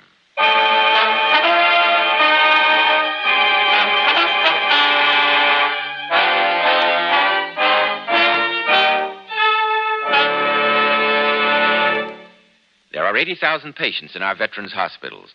Your Red Cross contribution helps place the volunteer efforts of the community at their service. This is just one part of the Red Cross story. Give generously to the Red Cross. This is ABC, the American Broadcasting Company.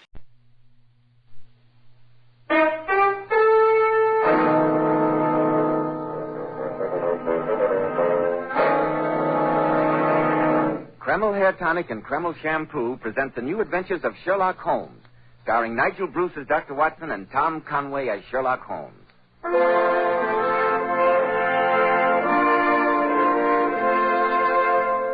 Now, once again, it's time for our weekly visit to Dr. Watson, genial friend and colleague of the great Sherlock Holmes. Good evening, Dr. Watson. I trust I'm not intruding. Not at all, my dear fellow, not at all. Sit down, won't you? Oh, thank you. You know, Dr. Watson, I've been struck by the remarkably large number of signed photographs of titled personages and notables that ornament the walls of your study. Mementos of your active career, I presume. Yes, although I must admit most of them are clients of Sherlock Holmes rather than grateful patients of mine. Well, now, this picture, for instance. Naturally, I recognize the photograph of the late Royal... No names, Mr. Bell, I beg you. Holmes and I always referred to the gentleman in question merely as Mr. Edwards. And what did you and Mr. Holmes do to cause his royal... I beg your pardon, Mr. Edwards to inscribe his photograph in such affectionate gratitude? Nothing of any great importance, I assure you. Merely that Mr. Edwards had become a trifle entangled, shall we say, with a little dancer at Maxim's in Paris. A young lady rejoicing in the appellation of Frou-Frou. Quite a delightful little bit of fluff, too. I gather that Sherlock Holmes settled the matter to Mr. Edwards' complete satisfaction? Very easily and very discreetly. But it led us into one of the most curious and singular affairs of Sherlock Holmes' career, and one which I don't believe would ever have been solved had Holmes not been a distinguished amateur on the violin. I call it The Adventure of the Genuine Guarnerius. Sounds intriguing, Dr. Watson. But if you don't mind a momentary interruption... Not at all, Mr. Bell. Go ahead. Men There's a famous saying about locking the barn door after the horse has been stolen. Well, the same applies to the hair. Once bald, bald forever, they tell us. But you can make the most of the hair you've got. And you can't begin too early. That's why I want to tell you about Kreml Hair Tonic. Kreml contains very special hair grooming ingredients found in no other hair tonic. Kreml makes hair stay better groomed longer, with that natural, greatly desired he-man look. Never greasy, never sticky.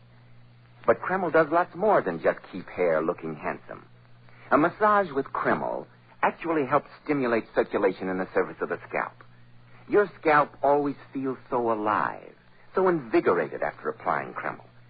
This highly specialized hair tonic also has an excellent lubricating effect on a dry scalp. It makes dry, brittle hair that breaks and falls feel softer and more pliable. So men, buy a bottle of Kreml Hair Tonic at any drug counter. You'll be delighted with its extra advantages. Kreml, Kreml Hair Tonic. Now, Dr. Watson, how about the adventure of the genuine Guarnerius? Well, the British ambassador to France, Sir Hubert Ashley, had invited Holmes and myself to a reception at the embassy in Paris in order to thank us both, successfully concluding the rather delicate affair of Mr. Edwards. The ballroom was a blaze of light. The guests were dancing. By Jove, Holmes, have you ever seen anyone more attractive than our host's wife? I must say that Lady Ashley is really the finest type of English beauty. Sometimes, Watson, I envy the directness of your mind. What do you mean? When you look at a beautiful woman, you see only beauty. What on earth would you expect me to see? In the case of Lady Ashley, my dear fellow, I notice her elderly husband, her many gallant admirers, and I think, what a motive for murder. Oh, really, Holmes?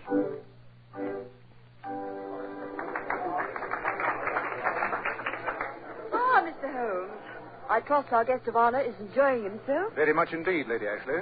Mr. Holmes, Dr. Watson, may I introduce a very dear friend, Monsieur Jacques Meriveau, who has known me more years than I care to remember. How do you do?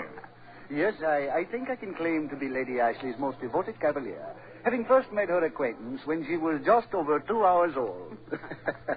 She wept bitterly the moment she saw me. Yes, but I've been trying to make up to him for it ever since. During the time we're in Paris, Monsieur Marigot, I've been promising myself the pleasure of a visit to your famous music shop. I should be honored, Monsieur Holmes. I've heard, of course, that you play the violin. Merely as the veriest amateur. Incidentally, I'm looking forward eagerly to hearing Monsieur Drenko play this evening, Lady Ashley. I was unfortunately out of London during the only recital he gave this season. He's a great artist. Yes, he comes from one of those little countries down the right-hand corner of the map, doesn't he? I've always heard the fellow's a bit of a bounder. You'll have an opportunity to judge at once, Watson. Our host is approaching with the gentleman in question in tow. Ah, Holmes, there you are. Monsieur Drenko has been asking to meet you. Monsieur Drenko, Mr. Holmes, Dr. Watson. How do you do? Hubert, if you'll excuse me, I must see to our other guests. Until later, Mr. Holmes, Dr. Watson. Oh, yes, indeed, of course. Dr. Watson and I are looking forward to hearing you play, Monsieur Drenko. I always enjoy an appreciative audience. Tell me, Mr. Holmes, might I speak to you alone for a moment? Come along, Marivaux. You promised me your opinion on that 83 champagne. No, it's a sound business, but... Well, Mr. Drenko? I said alone, Mr. Holmes. I have no secrets from Dr. Watson. Very well, then. It so happens that I find myself in a slight predicament. I thought that with all your experience, you might advise me. As a social favor, Mr. Drenko? Gladly. If, of course, you would like to come to tea at my hotel tomorrow and bring your violin to entertain my guests. I beg your pardon. Oh. I understand, Mr. Holmes. We professionals must each respect the other's métier, must we not? It would be preferable. Yes, I told you what sort of fellow he was. Nevertheless, Mr. Holmes, I still ask for your advice, and I will expect to pay the customary fee. You see, I find myself a trifle involved. Only a harmless flirtation, of course, but I did write 1 or 2 indiscreet letters to one of the girls at Maxim's, and Now the greedy little thing threatens blackmail. Hardly an unusual situation, Mr. Drenko. For myself, for my reputation, I do not care, you understand. An artist is an artist. But there is my wife at home. I must think of her, naturally. You're thinking of her a trifle late, aren't you, old man? So you can see that there might be unpleasant results if Frou-Frou were to... Frou-Frou of Maxim's? You know her. We're not unacquainted with the young person, Holmes. From my rather brief acquaintance with her, I think the matter may be settled rather simply. Ah, well, I shall be happy if you will handle the affair. Ladies and gentlemen, may I have your attention, please? Monsieur Drenko, whom we're all very happy to welcome here this evening, will now give us the pleasure of his incomparable music.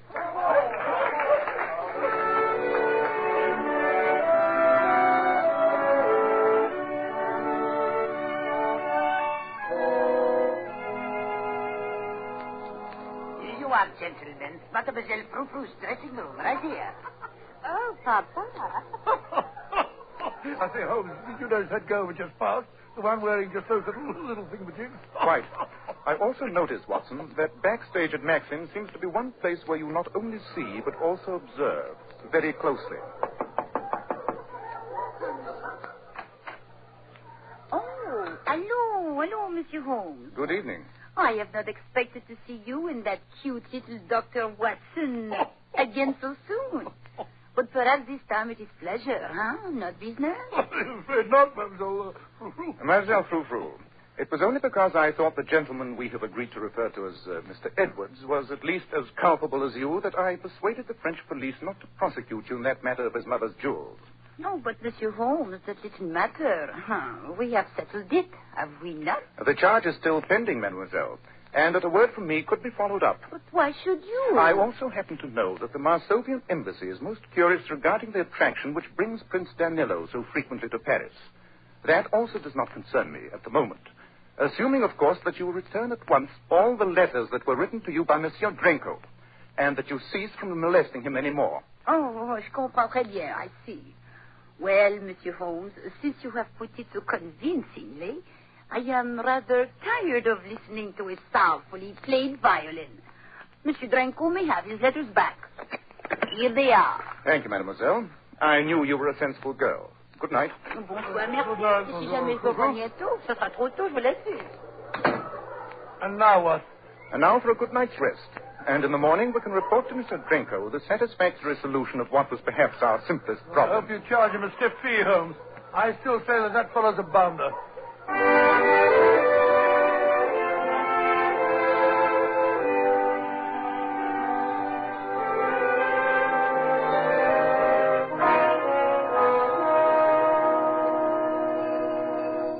Good morning. I think Monsieur Drenko is expecting us. Mr. Holmes and Dr. Watson. What's the number of his room, please? Collect. Send a message to the police. Oh, Mr. Holmes. Mr. Marivaux, what's the matter? Mr. Drenko. We were on our way up to see him. He's dead. Killed himself. What? Good heavens. Come, Marivaux. Take us up to his room. The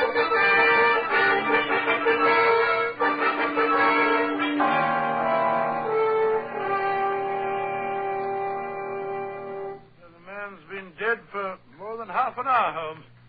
Closer to an hour, I should say. I see.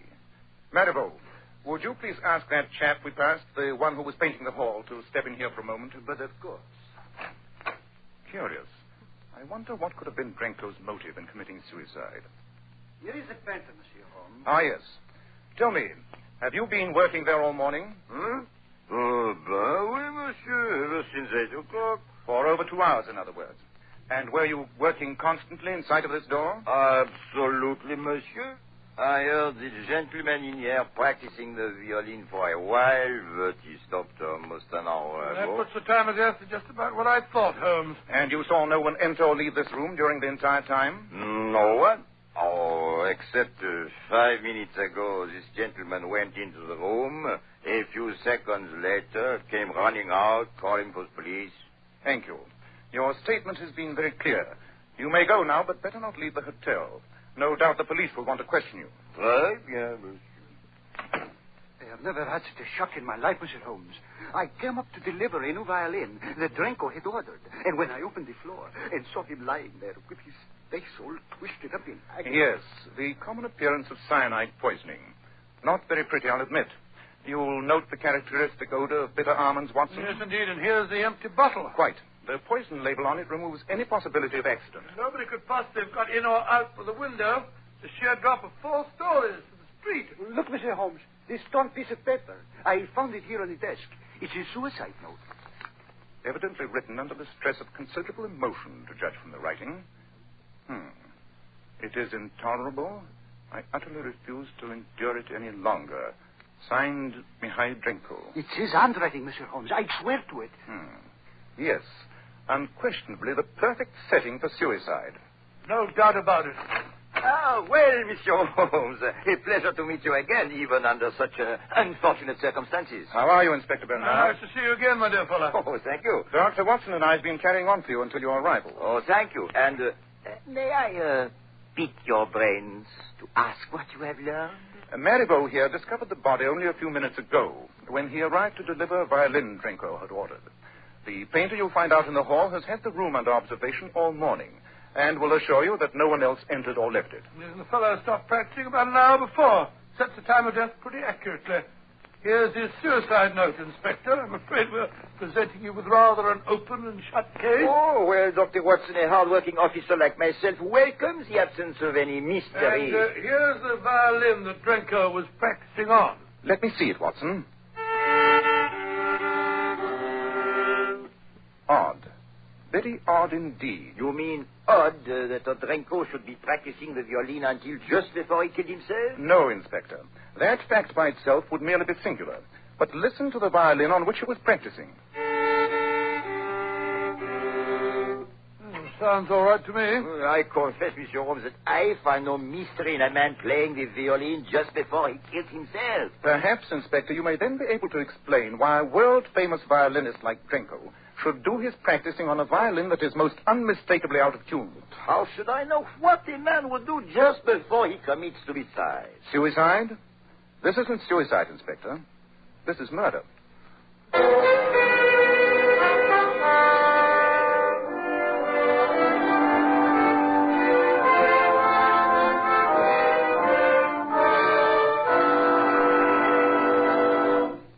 Men, once you get bald, there's nothing you can do about it.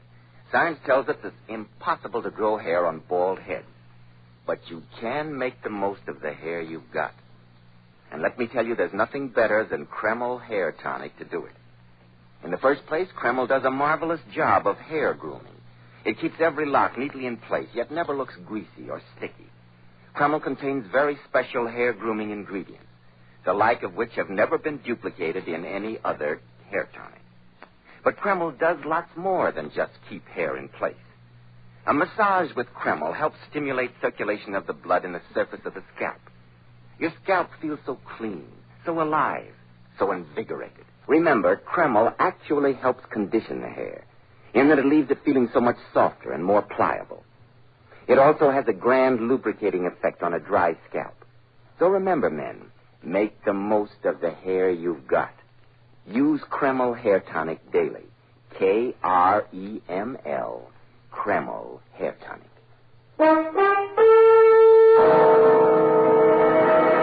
And now, Dr. Watson, what happened in that hotel room when Sherlock Holmes told Inspector Bernard that Drenko, the violinist, had been murdered and had not committed suicide? Well, naturally, Inspector Bernard was rather surprised.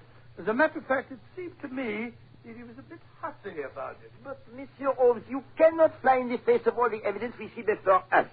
The bottle of poison, clearly labeled. The suicide note, unquestionably in his own handwriting. Dr. Watson's medical evidence that the man had been dead at least an hour. And the final confirmation of the man painting in the hall who tells us that no one entered or left this room until a few minutes ago. And against all this, Mr. Holmes, what have you to offer? A violin that is out of tune. Ah, zut alors. Nevertheless, Inspector, it is the crux of the entire case. But, Holmes, how can you tell what a fellow like Drenko would have done? I can assure you, Watson, that he would have done almost anything in the world except practice on this violin. No, Inspector, this was murder. I'll stake my reputation on it. It is only your reputation, Monsieur Holmes, that makes me hesitate at all. Give me 24 hours in which to establish how this murder was done and who did it. Since it is you who ask it, Monsieur Holmes, very well. Thank you. Come, Watson. We have some busy hours ahead of us. Good day, gentlemen. Where are we off to now in such a hurry, Holmes? The British Embassy. The embassy? Well, why on earth? You evidently failed to notice during last night's reception that Lady Ashley left us very abruptly the moment Drenko joined our party. Her manner to him verged on rudeness, and that's so unlike Lady Ashley that I feel that an inquiry in that quarter may bear interesting fruit.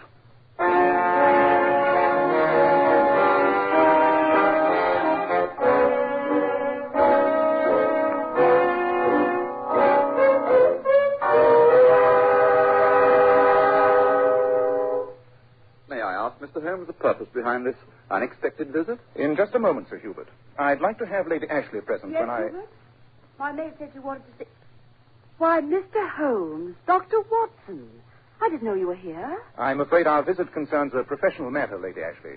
You see, Dr. Watson and I have just come from the room of the late Monsieur Drenko. The late Monsieur Drenko. I don't understand. Drenko has been murdered, Lady Ashley. Quick, Watson, catch her. Cynthia. Quite all right. Nothing but a pain. You'll just ring for your wife's maid, Sir Hubert. Yes, I'll get her at once. I must say, Holmes, you certainly broke the news rather brutally. She took it very hard. Nonsense, Watson. What caused her to faint was relief. That was my object. I had to find out what her reaction would be. Here, Annette. You and Mary help Lady Ashley up to her room. Put her to bed. Just keep her quiet, please, and a cup of hot tea will do her no harm when she comes round. And now, gentlemen, if you'll excuse me. I'm sorry, Sir Hubert, but I must ask you to remain here with us for a few moments. I don't understand. Sir Hubert, Lady Ashley's reaction to the news of Drenko's death was a good deal more pronounced than might be expected in the circumstances. I haven't the faintest idea what you're trying to insinuate. I insinuate nothing. I merely state facts. Would you prefer that I question her, or will you tell me what lies behind all this?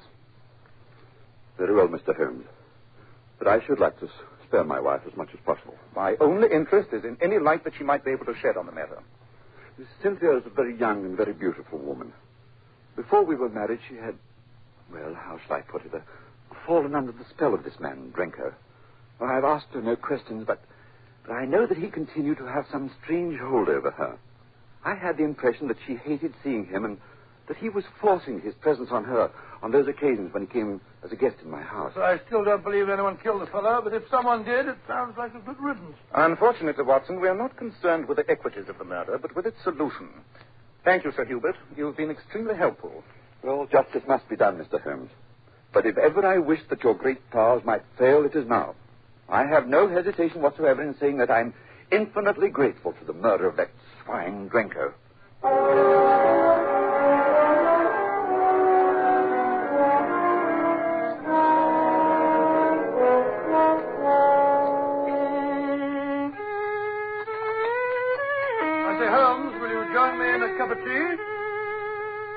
No tea, thanks.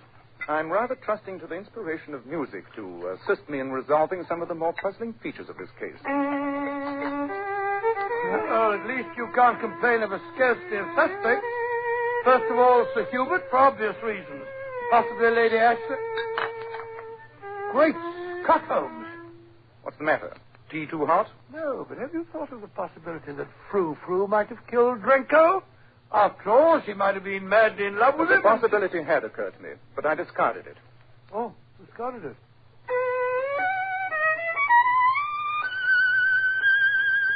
Hi, Joe, look at this glass here on the table.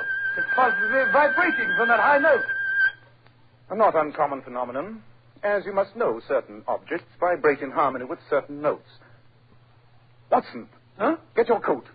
We promised to pay a visit to Marivaux's shop. I think this would be an ideal time to discharge that obligation.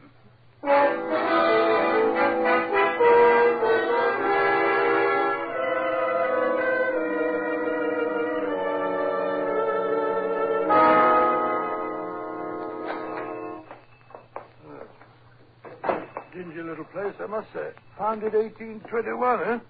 Looks as though they hadn't washed the windows since. But full of priceless treasures. As Marlowe said, infinite riches in a little room. I say, where's Marivaux? I don't like the looks of that customer over there. The one with that bushy black beard and theatrical cloak. He looks like one of those bomb-throwing fellows. What do you call them? Nihilist. You must remember, Watson, that music appeals to oddly assorted people. Mm-hmm. Professor Moriarty, after all, knows no peer in his interpretation of certain of the Bach fugues. Well, Mr. Holmes and Dr. Watson. Or is this other gentleman waiting? No. I'm in no hurry. It's no wonder the fame of your shop is worldwide, Monsieur Marivaux. I see you have some remarkable instruments. You say about you the fruits of a lifetime of devotion to the violin. I must confess, Monsieur Holmes, that it pains me every time I sell one of my treasures. I can well believe it. And have you made any further progress toward a solution of Drenko's death? I feel safe in saying that my investigation has gleaned a few pertinent facts. Would it be indiscreet for me to ask what they are? Not at all. You yourself were present when I made the curious discovery regarding Drenko's violin being out of tune. And only a short time ago, while I happened to be playing my violin, Dr. Watson made a remark which threw further light on the case. Didn't you, Watson? Huh?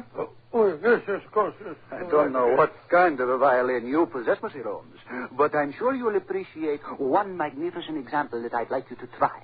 A Guarnerius, the equal of any Strad I've ever seen. I'm afraid it would be far beyond the reach of my purse. But you at least owe yourself the pleasure, the great experience of playing it. Here it is. Isn't it beautiful? Exquisite. If the tone's as mellow as that varnish... Oh, but of course. Why don't you take it into my private office and try it? No one will disturb you here. Thank you. I've never had the good fortune to test a Guarnerius. Dr. Watson, while Monsieur Holmes is amusing himself, perhaps you'd be interested in some of these bows? Bows? Oh, yes. Horsehair thingamajigs, aren't they? Well, there's more to it than that. There is only one family in all Italy, Dr. Watson, that possesses the secret of making a bow like this one. Oh, it's all very fascinating, Mr. Marivaux, but Holmes must have made up his mind if he liked that fiddle by now. I know he wants to ask you some questions, and I felt that... Good heavens, what? He's lying on the floor. He must have fainted. Holmes! I'm afraid he's dead. Quick, Dr. Watson. Go for the police. And give you a chance to plant a bottle of cyanide by my side? Oh, no. Watson, stay here and listen to Marivaux confess how he murdered Drenko. You're alive? No, thanks to you. I took the trouble to dissect the violin you gave me, and then played one of the others here to lure you in. He killed Drenko, but the suicide note. Elementary, my dear Watson. I would hazard a guess that it was torn from the end of a letter to Marivaux referring to an unsatisfactory instrument, which was intolerable and which he couldn't endure any longer. But Holmes, Marivaux was nowhere near Drenko when he died. Marivaux had left a very oddly constructed violin with Drenko, presumably last night, knowing that it was Drenko's habit to practice each morning from 8 till 10. Inside the violin, in place of a sound bar, Marivaux had put a thin glass vial containing cyanogen, the lethal gas which is identical in odor and effects with the cyanide. Good heavens! When Drenko reached the proper high note, the extremely thin glass vial cracked under the impact of the sympathetic vibrations, releasing the deadly fumes through the F-holes in the violin. And the violin that Marivaux was delivering to Drenko when he discovered the corpse Precisely, Watson. He merely left that one by the body, planted the note, and carried off the fatal weapon and all proof of the crime in his now empty case. He made only one error. He neglected to tune the violin he left. Amazing, Holmes. Listen very patiently, Monsieur Holmes, to your ingenious and utterly imaginary reconstruction. I suppose you can furnish a motive, too? I'd prefer to spare Lady Ashley the ordeal, Marivaux. But I have no doubt that it was in you, she confided, that Drenko had been blackmailing her on the strength of their earlier romance. But to convict a man of murder, you need something more than words. You need proof. You seem to be overlooking this dissected violin on your desk, with which you attempted to murder me. I fancy that the sample of your handiwork with the vial of gas affixed therein will offer ample proof that... You'll never send me to the guillotine. I'll kill myself first. But I'm going to trick you. Drop that vial, Marivaux. Precisely what I intend to do. Drop it, then release the fumes that will put a speedy end to all three of us. Doctor, it's Marivaux. Give me that violin. We do not want a broken arm. There. That's better. Good heavens, it's a nihilist. I'm an Inspector Bernard. As you noticed when you commented on his beard and cloak, Watson, the inspector's tastes in disguise are a trifle flamboyant. Come now, Mr. Holmes, I must extend my thanks to you on behalf of the Sûreté. Not at all, Inspector. Your promptness in acting in response to my message undoubtedly saved Watson's life and mine. Thank you. Oh, no, Mr. Holmes. Thank you. Oh, very well. Have it your way, Inspector. Now, Marivaux, come along for a... Phew, I say it's rather too close a shave to suit me, Holmes. I say that fellow Marivaux was very ingenious. Quite. You know, Watson, I have one bitter regret concerning this case. Regret? I find that I have, despite all my protests, ended by acting for Drenko without a fee after all.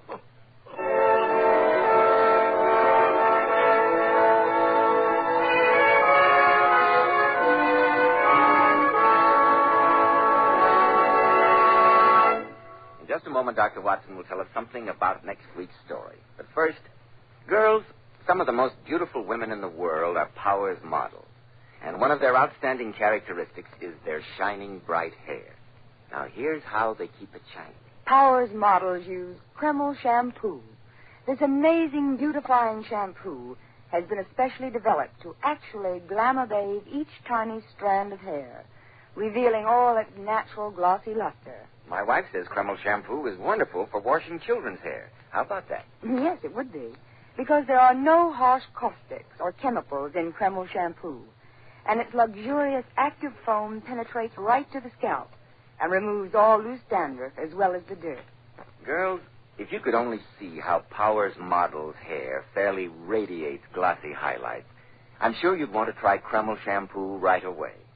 You can get a bottle at any drug counter. Kreml, Kreml shampoo. Now, Dr. Watson, what about next week? Well, now, let me see. Next week, I think I'll tell you about the adventure of the Sally Martin. The Sally Martin? She was a boat, Mr. Bell. A luxurious yacht. Holmes and I entered the case when her owner was found lying dead in his bunk with a knife stuck between his ribs.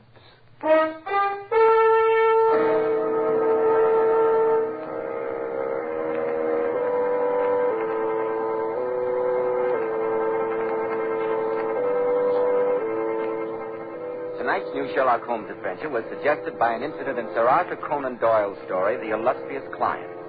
Nigel Bruce appeared by permission of California Pictures, Tom Conway through the courtesy of Eagle Lion Pictures.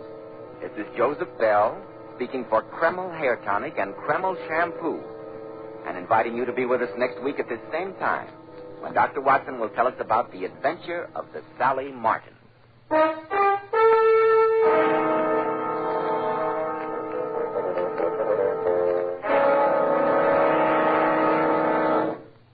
This is ABC, the American Broadcasting Company.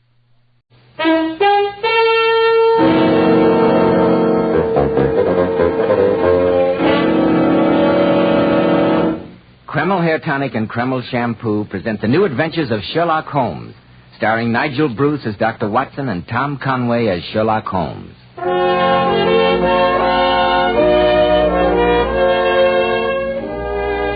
Once again, it's time to call on our old friend, that incomparable host and storyteller, Dr. Watson. He's waiting for us in his familiar study. Good evening, Dr. Watson. Good evening, Mr. Bell. I won't get up if you don't mind. This change in the weather has given me a twinge or two of rheumatism, I'm afraid. No, I'm sorry to hear that, Dr. Watson. We old fossils can't expect to be as hale and hearty as you young fellows, you know. I don't know that I feel so young today, Dr. Watson. I stopped by the military academy this afternoon and saw my cousin there. He's 13 years old, and after an hour with him, I realized I'm really quite ancient. 13 years old. Oh, a fine age. He's happy at the school, Mr. Bell? Crazy about it. Yes, I'm sure that in this day and age, a boy almost looks forward to going to school. Conditions were far different in certain parts of England just before the turn of the century, I'm afraid. I'm thinking in particular of a school that Holmes and I had occasion to visit, and of the frightened, unhappy youngsters who lived there in mortal terror of their lives. Oh, this has all the hallmarks of the beginning of a Sherlock Holmes adventure. It is, my boy. It's a story I call The Singular Affair of the Dying Schoolboys. But before I begin, haven't you a message for our listeners? Yes, I have. Folks, it looks as if we're in for plenty of excitement tonight with Sherlock Holmes and Dr. Watson. And men, I'll bet you'll be plenty excited about the great improvement in the appearance of your hair once you use Kreml Hair Tonic. Frankly, I've tried any number of hair dressings, but it took Kreml to really convince me that my hair can always be neat without having to plaster it down with grease or those sticky, gooey concoctions. And Kreml does lots more than keep hair looking attractive. It makes hair so much easier to comb and actually helps condition the hair, in that it leaves it feeling so much softer, easier to manage. At the same time, Kreml removes embarrassing dandruff flakes. It relieves itching due to dry scalp and leaves your scalp feeling so clean, so alive. Man, what a treat. Now be sure to buy a bottle at any drug counter spelled Kreml, Kreml Hair Tonic. Now, Dr. Watson, how about the singular affair of the dying schoolboy? Well, Mr. Bell, that strange adventure began on a stormy September evening in Baker Street many, many years ago. All day long the wind had screamed and the rain had beaten against our windows. Shortly after dinner, there was the old familiar jangle on our front doorbell. And a few moments later, Mrs. Hudson ushered a distinguished visitor into the room. As he stood there in front of the flickering firelight, I could see that he was a good-looking man and also that he was in a state of considerable excitement. Now, Lord Manders, if you will just give us the facts. Well, Mr. Holmes, 3 years ago, I was a passenger on that ill-fated ship, the Sophie Anderson. She was wrecked in a gale, and I was the only survivor. I clung to a piece of broken spar and was washed ashore, and after that, for over 2 years, I lived alone on an island in the Indian Ocean. Naturally, when the Sophie Anderson foundered, I was believed to be dead. My young brother, Eric, who was next in line, inherited the estate and the guardianship of our uncle. There must have been quite a lot of confusion when you arrived home this year, Lord Manders. There was, Dr. Watson, but not for the reason you suppose. I landed in England to find that my brother had died last December. Oh, indeed, I'm very sorry. He died under very peculiar circumstances. That's why I've come to you, Mr. Holmes. What were those circumstances? My uncle sent Eric to a school on the Welsh moors not far from Cardiff, a school known as Ponsonby Hall. He died in the school infirmary there, supposedly of pneumonia. And you have some reason to believe it was not pneumonia? Nothing definite. I've been down to the school, but Dr. Punson, the owner, was too ill to see me. However, I did talk to a frightening woman there, who's the matron of the place, a Mrs. Arkwright. I became suspicious. So I stayed on and, for a few days, made some local inquiries. With what results? Ponsonby Hall has a black name with the villagers, Mr. Holmes. 5 boys have died there in the last 2 years under circumstances similar to my brother's. Good gracious me. I presume that you immediately had an accounting with your uncle? My uncle had settled another account before my return, Mr. Holmes. He died of a heart attack last February. But I am certain he was responsible for Eric's death. You see, he stood to inherit the estate. It may sound incredible, but I believe Eric was murdered at Ponsonby Hall. Murdered in a boys' school? Oh, come, sir. Such things can't happen in this 19th century of ours. But they can, Watson. And do, unfortunately. You don't mean it? I do. A private school situated in a desolate spot and operated by an unprincipled scoundrel could provide excellent and profitable opportunities for removing unwanted relatives. What a ghastly thought. Mr. Holmes, I know that Eric's dead and nothing can bring him to life again. But I can try and avenge his death and bring his murderer to justice.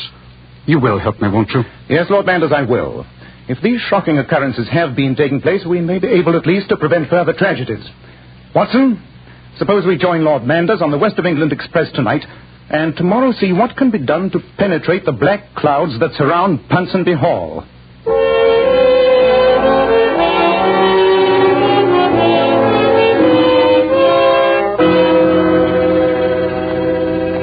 We're walking in the wrong direction, Mr. Holmes. The school's behind us. And before going there, I thought we might profitably pay a visit here in the village to Llewellyn Coffin. Oh, who's he?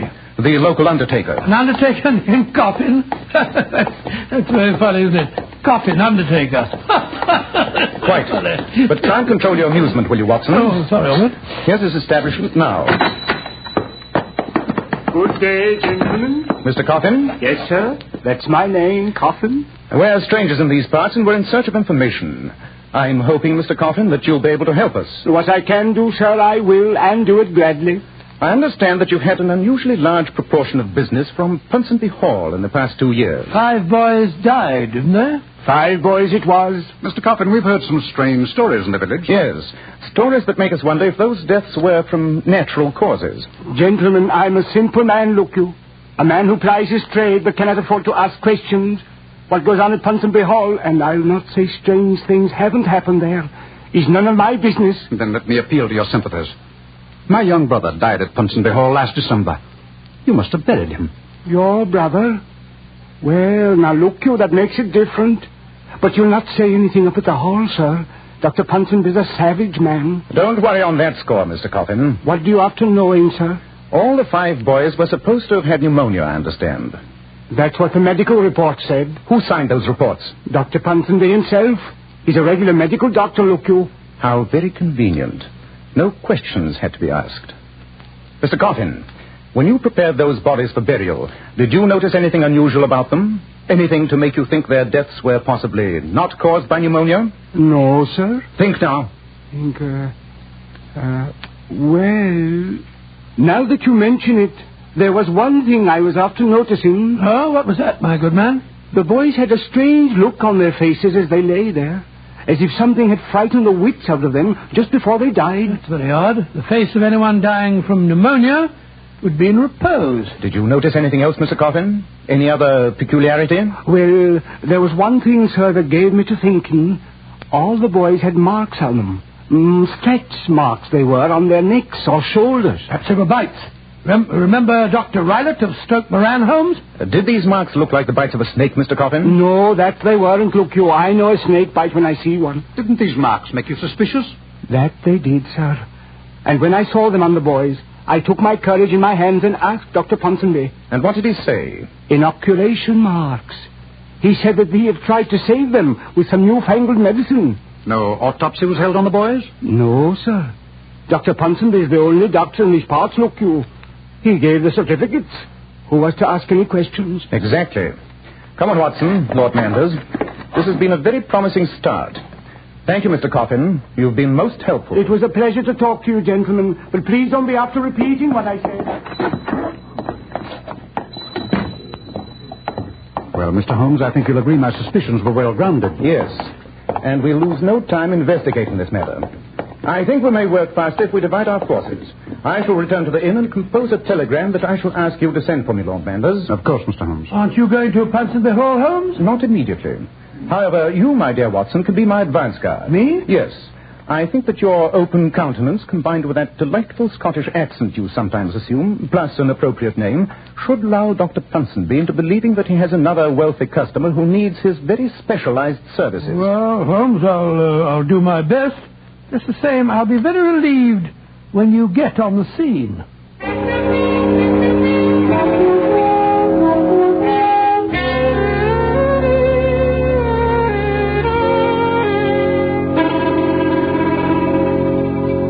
I'm Mrs. Arkwright, the school matron. Whom did you wish to see? I want to have a word with Dr. Ponsonby. My name is Angus McLaughlin, and I'm most anxious to send my young cousin here. Oh? Aye, he needs discipline, and I'm told that you dinna pamper a young lad here. Please come in. I'm sure Dr. Ponsonby will see you. Thank you, Mrs. Arkwright. Come in. Go in, please. Dr. Ponsonby? Yes, please sit down, won't you? Thank you, sir.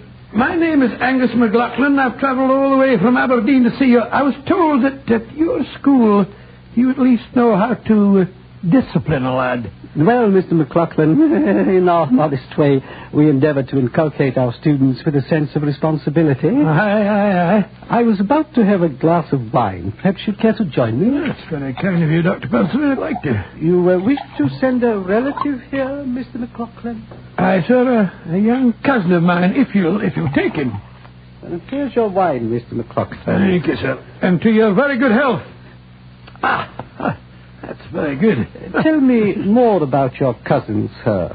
Before I accept a new student, I like to know as much about him as possible. Well, I'll be quite frank with you. He's 13 years old and he's a young devil, and an inconvenient young devil, too. You see, Dr. Ponsonby, I'm his guardian. You follow me? No, sir, I don't think I do. Well, I'll be perfectly honest with you. I'm not a poor man. And I'd be a very wealthy one if it weren't for that boy.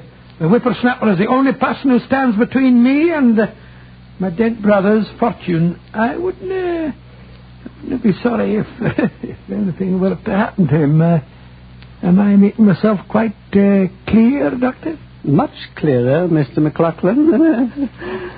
Another glass of wine? Thank you. Well, it's very good. Mr. McLaughlin, why not put all your cards on the table? so much simpler that way. Very well. Does £10,000 mean anything to you, Dr. Ponsonby? Dear me, yes. The scholastic profession is notoriously unremunerative. If my young cousin were to be taken ill, perhaps, shall we say, with pneumonia, if he were to die here at your school, what was I saying? I'd pay you £10,000. And now, sir, I can't be more explicit than that. No, can I? I don't think so. By the way, Mr. McLaughlin, your Scottish accent is beginning to disappear. Such a pity. It was quite colourful. This wine's drugged. You haven't touched your wine. It's drugged. I'm a most abstemious man.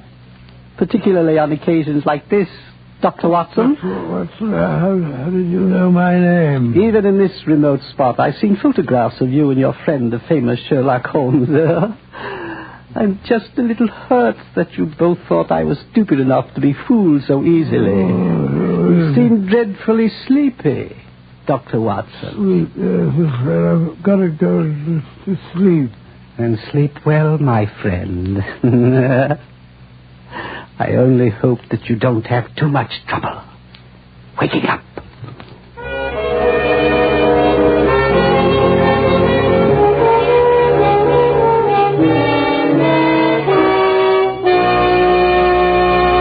In just a moment, we'll find out just how much trouble Dr. Watson does have in waking up. But first, have you noticed how men are taking a greater interest in their appearance lately? Competition today is keener than ever. And I'm sure you'll agree one of the greatest assets to a man's appearance is well-groomed hair. So, men, let me give you this tip about Kreml Hair Tonic and why it's preferred by so many of America's most successful and prosperous executives. Kreml, Kreml, keeps dry, ruffled hair neatly in place all day long. It gives it such a handsome, healthy-looking luster, too. Yet Kreml never leaves hair with that offensive, cheap, greasy look. It never leaves hair and scalp full of sticky goo, which feels so dirty. Kreml always looks and smells so clean on both hair and scalp. It gives hair that attractive, natural he-man look, which certainly hits the jackpot with the ladies. And don't forget, Kreml does lots more than keep hair looking handsome. Let me repeat, Kreml does lots more than keep hair looking handsome. It makes hair feel softer, easier to manage. At the same time, it removes dandruff flakes and makes the scalp feel so clean and invigorated. Men, use Kreml Hair Tonic daily. And see if you don't say, my hair never looked better. My scalp never felt cleaner. Well, Dr. Watson, you certainly left me teetering on the edge of my chair. We left you drugged in the schoolmaster's study. What happened next? Well, my first conscious recollection was to find myself with a violent pounding in my head, lying in a small clearing between some trees. Bending over me with a look of deep concern on his face was my old friend Sherlock Holmes. Watson. Watson, old chap, are you all right? Yes, I got a frightful headache, Holmes. What are you doing there in those clothes with that droopy moustache? It proved a good enough passport to secure me employment at the stables here. How did you get me out of Ponsonby's study? And the stables command an excellent view of the school building. Your long absence worried me. And when Dr. Ponsonby finally appeared, alone, I became suspicious. So I took advantage of his absence, slipped through the study window, and rescued you. Well, thank heavens you did. He gave me drugged wine. It's a funny thing, Holmes. I was probably delirious, but I swear that I saw a woman's handbag on the table. A pink and black beaded bag, and it was alive and moved. Great heavens! That confirms my worst suspicions. Did you see it too? No, it wasn't there when I came in. Somebody, probably Mrs. Arkwright, removed it. Watson, you were never closer to death. I blame myself for having allowed you to tackle Dr. Ponsonby alone. Don't reproach yourself, Holmes. Where's Lord Manders? Waiting at the inn for an answer to my telegram. He is to meet us later behind the lodge gates. What's our next move? To go to the stables, dirty you up a bit and get your change of clothes. Then we'll return to the attack. There's desperate work ahead of us.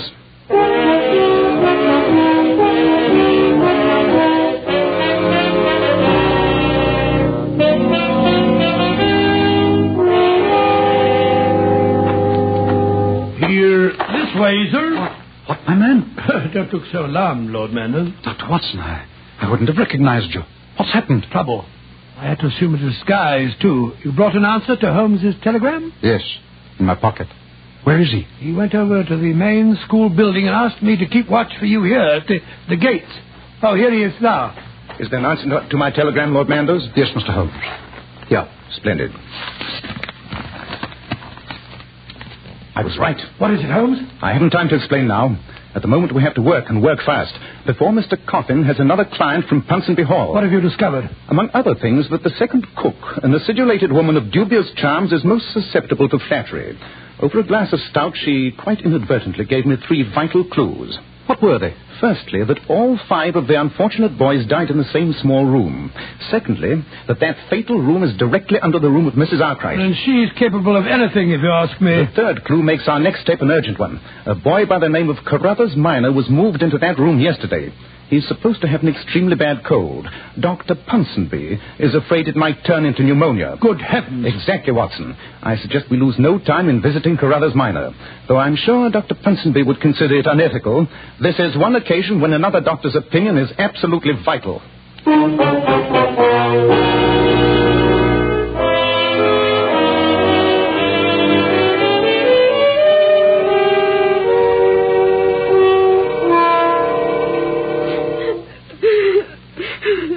There, Carruthers. This is Dr. Watson. He's come to make you well. You can't make me well. Dr. Ponsonby says I've got pneumonia. Oh, nonsense, my dear boy. You've got a slight cold, that's all. If Dr. Ponsonby says I've got pneumonia's what I've got. Nothing of the kind, my boy. Nothing of the kind. Watson, you notice this bed is anchored to the floor? It can't be moved. What does that suggest to you? Well, again, it reminds me of Stoke Moran and Dr. Rylott. But I don't see any bell pull. No, Watson. No bell rope is needed, because no murderous snake is involved in this plot. But look up there, directly above the bed. Small trapdoor. Leading from Mrs. Arkwright's room. Now the whole picture's clear. The trapdoor, the strange marks on the dead boys, the beaded bag that you saw. What was that? I don't know. Lord Manders is standing guard in the hallway. It's Dr. Ponsonby. He's come to look at my pneumonia. Mrs. Arkwright.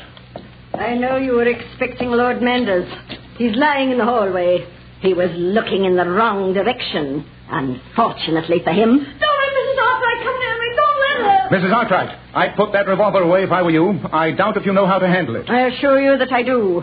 Having used the butt end of it on your friend so successfully should prove that fact. Grab her, Watson. Right, you are. Get away from Drop me. that revolver, Mrs. Arkwright. That's right. And you can't have it. Drop that revolver, do you hear me? That's better. I say, Holmes, she's fainted. Good.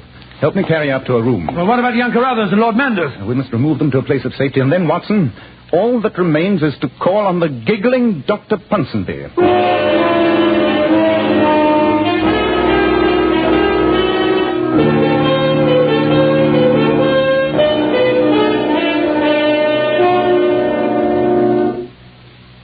It's very dark in here, Holmes.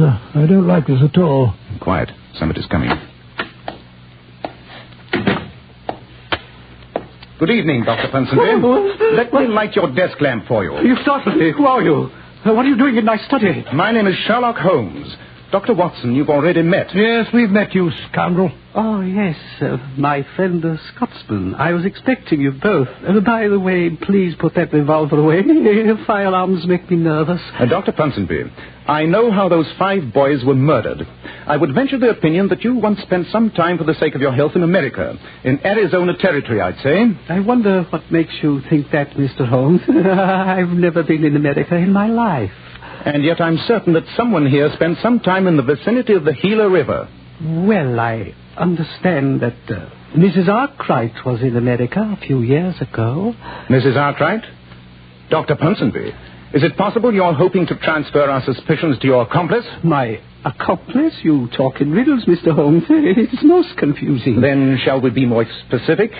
You consider Carruthers Minor to be quite ill, I understand. Yes, I'm dreadfully worried about him. Then let me tell you, Dr. Ponsonby, that I examined the boy only a few minutes ago, and as a medical man, I say that he only has a slight cold. Then obviously we disagree in our diagnosis, Dr. Watson. After all, you're just a general practitioner, whereas I specialize... Yes, we know what you specialize in. Gentlemen, I suggest the 3 of us go over to Carruthers' room and hold a consultation.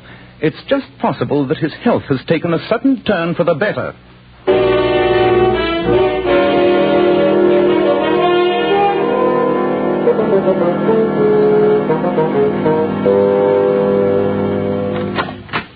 But the bed's empty. Carruthers Minor has gone. Yes, Dr. Ponsonby. And suppose you take his place. Oh, and I've got him home. Leave me alone. What are you going to do? Lash you to this bed and see if you can stomach your own filthy medicine. This is outrageous. Of course. I thought that if we were to reconstruct your crimes with you as the victim, we might persuade you to confess. Mrs. Arkwright! Mrs. Arkwright, help! I'm afraid she can't help you. She's in her room with the door locked from the outside. There we are, Holmes. He's latched up so that he can't move. But you don't understand. Mrs. Arkwright has his instructions. Great heavens! What was that? Mrs. Arkwright. It came from the room above. Come on, Watson. Quick, up the stairs.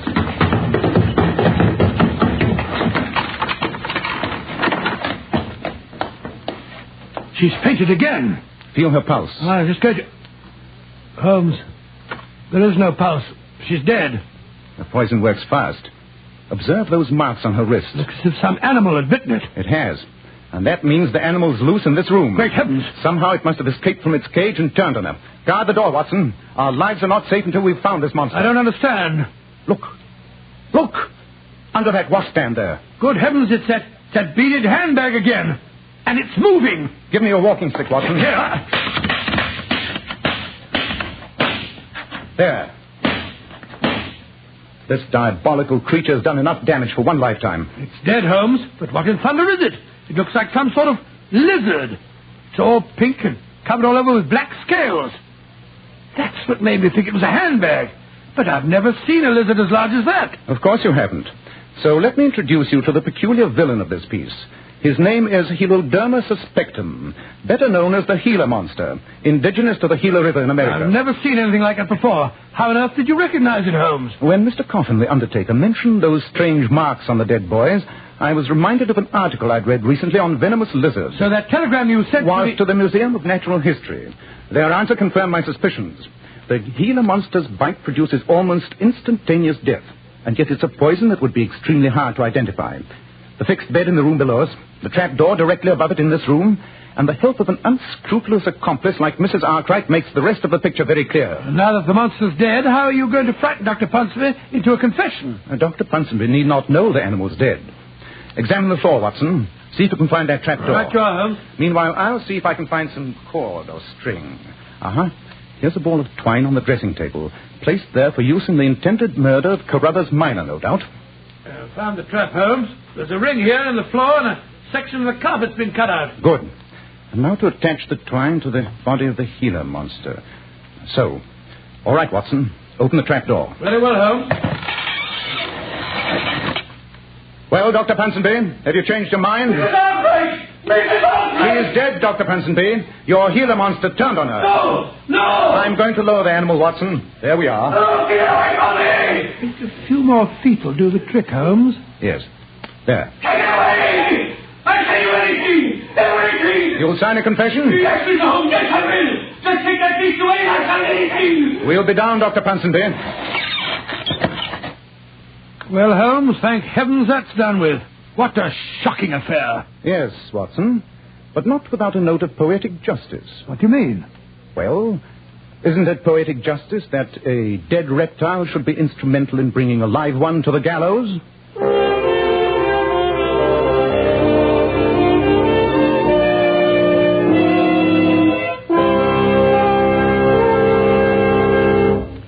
Quite a gruesome finale, Dr. Watson. It certainly was, Mr. Bell. All in all, one of the most unpleasant adventures that Holmes and I ever encountered. In just a moment, Dr. Watson will be back to tell us about next week's story.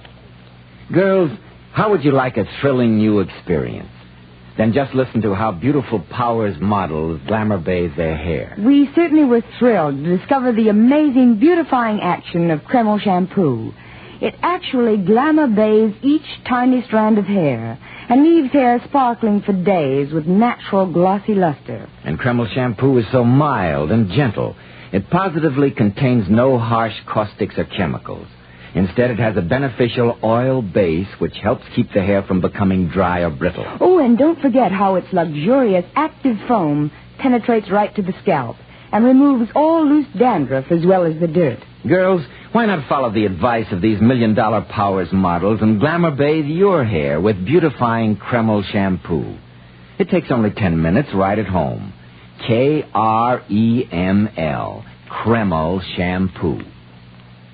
Now, Dr. Watson, how about next week? Well, let me see. Next week, I think I'll tell you the adventure of the genuine Garnerius, in which Holmes solved the mystery of Drenko, the famous violinist, who was found dead in a locked room clutching a suicide note, but who nevertheless had been murdered.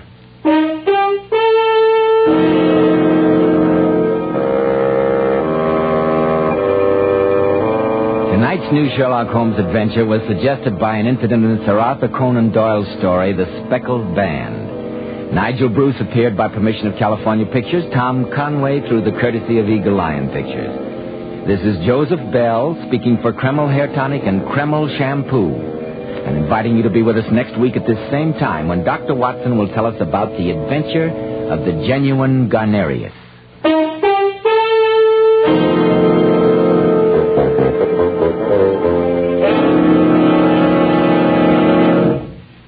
This is ABC, the American Broadcasting.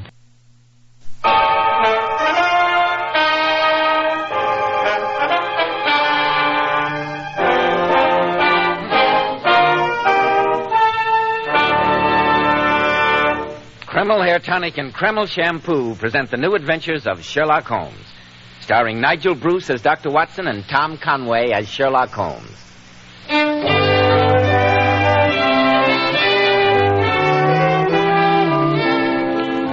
Well, once again, it's time to keep that pleasantest of all doctor's appointments, our weekly visit with our excellent host and incomparable storyteller, Dr. Watson.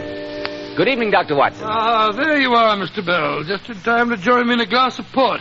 The decanter's there on the sideboard. Help yourself and then settle down. Fine, Dr. Watson. I suppose you're all ready with tonight's new Sherlock Holmes story, The Adventure of Moultrie Abbey, isn't it? Yes, my boy, and in many ways I'm inclined to think it was one of the most singular adventures that Sherlock Holmes and I ever had. But before I begin the weird adventure of Moultrie Abbey, haven't you got a word for our listeners? Yes, Dr. Watson, I have. Men, neat-looking, well-groomed hair does so much to give a man that air of success, to say nothing of adding to his good looks. And I'm sure you'll be interested in hearing about this modern trend in hair grooming, which has become such a nationwide favorite. It's called Kreml Hair Tonic. This highly specialized hair tonic contains a combination of hair grooming ingredients which is found in no other hair tonic. Yes, that's exactly why Kreml gives a man's hair such a natural, well-groomed look, and keeps it in place longer, keeps every hair in perfect order from morning till night. Yet Kreml never gives hair that cheap, greasy, patent leather look. Kreml keeps hair looking mighty handsome with a rich, healthy-looking luster. Yet it always feels and looks so clean on your hair and scalp. Men, if you aren't already using a hair tonic, try Kreml. If you're using some other hair dressing, change to Kreml. Then see if your hair doesn't look better than it ever did before. Better groomed, better looking when you use Kreml. Kreml, Kreml Hair Tonic. Now, Dr. Watson, how about the Venerable Bede and the Adventure of Moultrie Abbey? Well, Mr. Bell, that story began in Baker Street on the December afternoon many, many years ago. It was shortly after tea, I remember, when Sherlock Holmes, who'd been pacing up and down our room, suddenly stopped at the window and looked intently out at the street below him. After a few moments, my curiosity overcame me, and I joined my old friend. Looking over his shoulder, I saw that on the pavement opposite there stood a young woman dressed in the height of Edwardian fashion. She wore a fur boa and a broad-brimmed hat, from under which she peeped up in a nervous, hesitating fashion at our windows, while her body oscillated backward and forward. Suddenly, with a plunge like the swimmer who leaves the bank, she hurried across the road, and we heard the clang of our front door bell. Took her a long enough time to make up her mind, didn't it, Holmes? Yes, Watson. I've seen those symptoms before in women. Oscillation on the pavement generally means an affaire du coeur. She would like advice, but is not sure whether the matter is not too delicate for communication. She looked a pretty little thing. Perhaps some scoundrels jilted her. Oh, no, Watson. In such a case, the usual symptom is a broken bell wire. Here, I think we may deduce the young lady is not so much angry as grieved or perplexed. Why not meet her at the head of the stairs, old chap? I know Mrs. Hudson's rheumatism is bothering her. Yes, of course I will. This way, young lady. It's all right, thank you, Mrs. Hudson. I'm Dr. Watson. Won't you come along in? Thank you, Dr. Watson. This is my friend, Mr. Sherlock Holmes. How do you do? How do you do? I'm Sybil Carter, and I need your help, Mr. Holmes. Then please be seated, Miss Carter.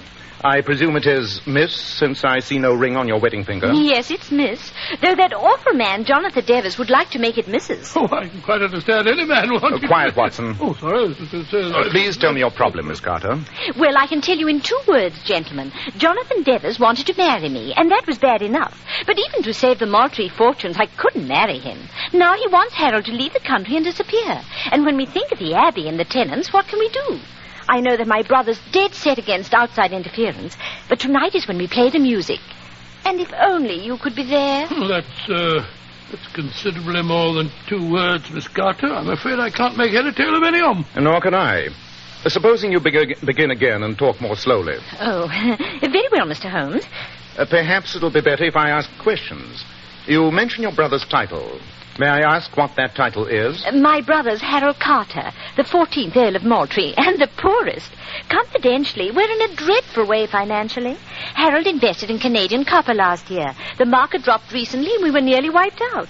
That's when this awful Jonathan Devers came on the scene. And who is Jonathan Devers? Oh, he's a cousin of ours from South Africa. He's a dreadful bore, but extremely wealthy. And he wants to marry you, sir? Yes, but even for the sake of the Abbey and the Maltry fortunes, I couldn't do that. Now he's offered Harold £50,000 in cash if he'll go abroad and pretend to disappear. You see, Jonathan Devers is next of male kin in line for the inheritance. So Mr. Devers is trying to bribe your brother to disappear so that he may inherit the title and estates? Yes, Mr. Holmes. In this particular matter, I fail to see how I can help you. Oh, but you can, Mr. Holmes. You see, the first Earl of Maltry, he was created by Henry VIII, you know, left a family motto. It's inscribed in our private chapel at the Abbey. It says, "If the Maltrys be in need, seek the Venerable Bede." Beadle's some fellow who works in the parish, isn't he? Bede, Watson, not Beadle. Oh, Bede. Yes, spelt B-E-D-E. Oh, B-D. The Venerable Bede, if I'm not mistaken, was an 8th century monk who is revered not only as a saint, but as the first great English historian. Yes, Mr. Holmes. We have a statue of him in the chapel. And then we have a family custom that... Oh, I know this may sound silly to you. Oh, don't worry, Miss Carter. I'm aware that some of these old, crusted superstitions often conceal surprising truths. Pray continue. Well, it's been passed down in the family that if ever the Maltrys were in trouble, they should play a very peculiar piece of music which he composed. Piece of music? What an odd idea. Extremely interesting. And you're planning to play the music tonight, you say? Yes, Mr. Holmes. Heaven alone knows the Maltrys couldn't be in worse trouble than they are now. And I want you to be there. Only Harold doesn't. So I thought, if you'd bring your violin, I could pretend that you had just come to hear the music. An excellent idea, Miss Carter. As I remember, Maltry Abbey is in Gloucestershire. Yes, Mr. Holmes, at Chipping Martin. An express leaves Paddington at 5:30. Perhaps we could travel together? Certainly. So it seems like a wild goose chase, Holmes. An 8th century monk and strange music. Sounds like a lot of mumbo-jumbo to me. Where's your chivalry, Watson? In any case, surely you recall the singular affair of the Musgrave ritual? There's no telling what these old family customs may portend. So be a good fellow and pack your bag. There's no time to be lost.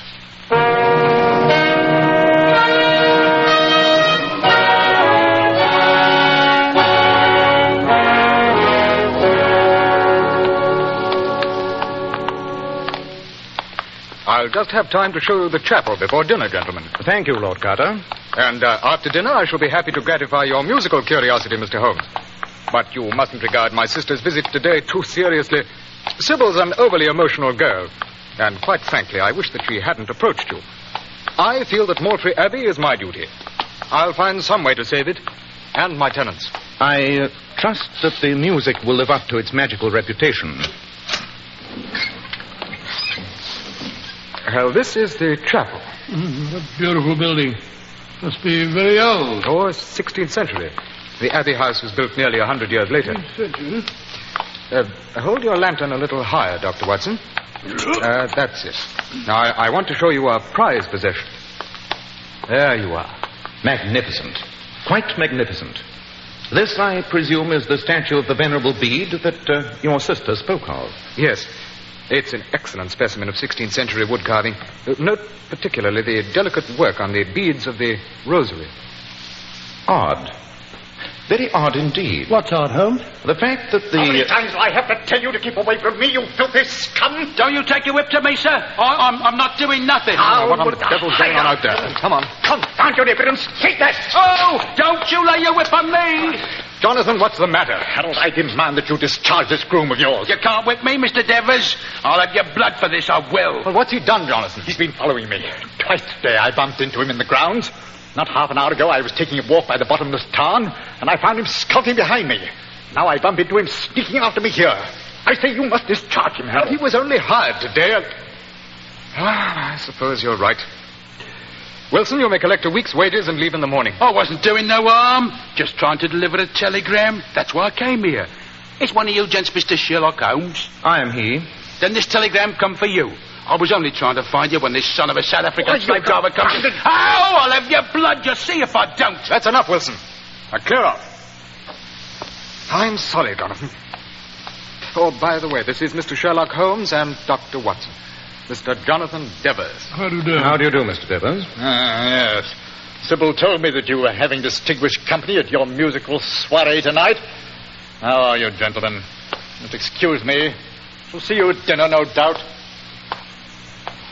You see, Bully, that poor devil of a groom was half his size. Mr. Devers mentioned that he was walking by the bottomless tarn half an hour ago. What, may I ask, is the bottomless tarn? Oh, it's a lake on the estate. It's just behind the gamekeeper's cottage. There's a legend that it's fathomless. All I know is that some years ago a prize heifer of mine was seen to fall in and drown. We dragged the lake, but no grappling hooks we could obtain touched the bottom. Interesting. Holmes, the telegram that fellow brought you. Oh, yes, the telegram. Give me the lantern, Watson. Thanks. An extremely illuminating message. Read it for yourself, Lord Carter. Why, it says nothing but my cousin's name, Jonathan Devers. And yet the message is quite eloquent. It is in answer to a query I made before leaving London. Who forced that market drop in Canadian copper which wiped out the Moultrie fortunes? You mean that Jonathan deliberately smashed me, Holmes? It would seem obvious. Yes, it's perfectly clear the Devers covets the title and stop at nothing to get it. Holmes, what am I going to do? What the devil am I going to do? We must wait until after dinner and hope that the musical composition may give us a solution to your unhappy problem.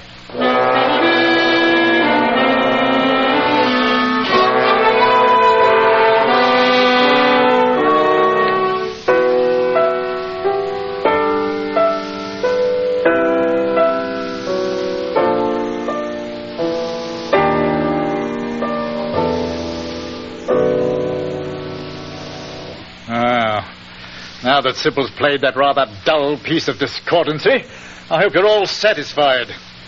Naturally, the Moultrie fortunes will be restored. Very funny, Jonathan. What do you make of it, Mr. Holmes? It's curious. Very curious. Will you repeat that principal theme again, please, Miss Carter? Yes, of course.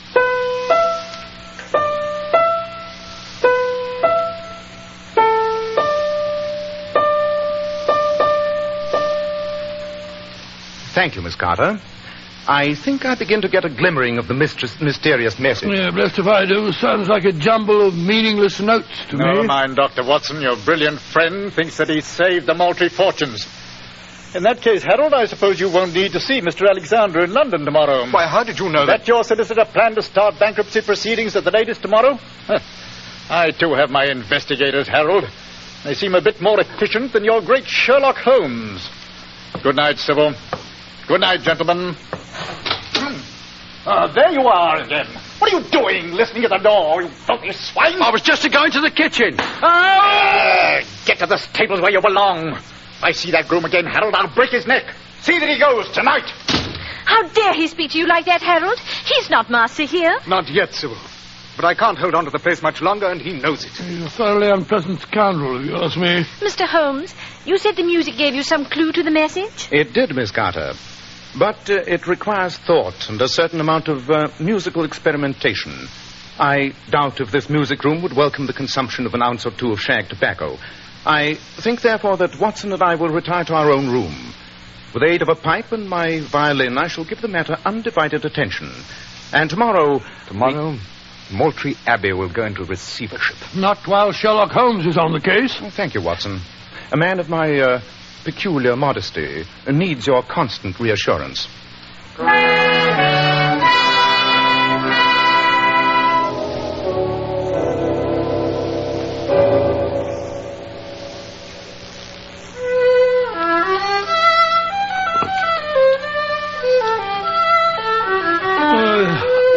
Finally sleep at home.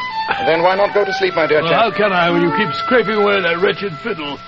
Da da da da da da da da. Lot of rubbish. Sit up half the night. Where'll get you? Oh dear, I'm going to sleep.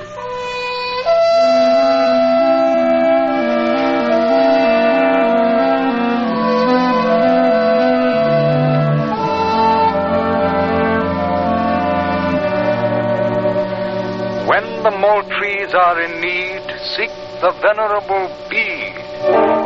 This music will solve the Moultries' problems. You can't whip me, Mr. Devers. I'll have your blood for this, I will.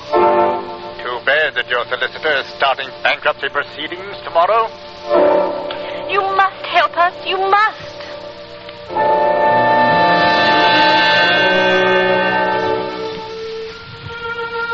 When the Moultries are in need, seek the venerable bee. I've got it. Watson, wake up, wake up. What's the matter? What's up, Holmes? I've got the answer, Watson. I've solved the musical message.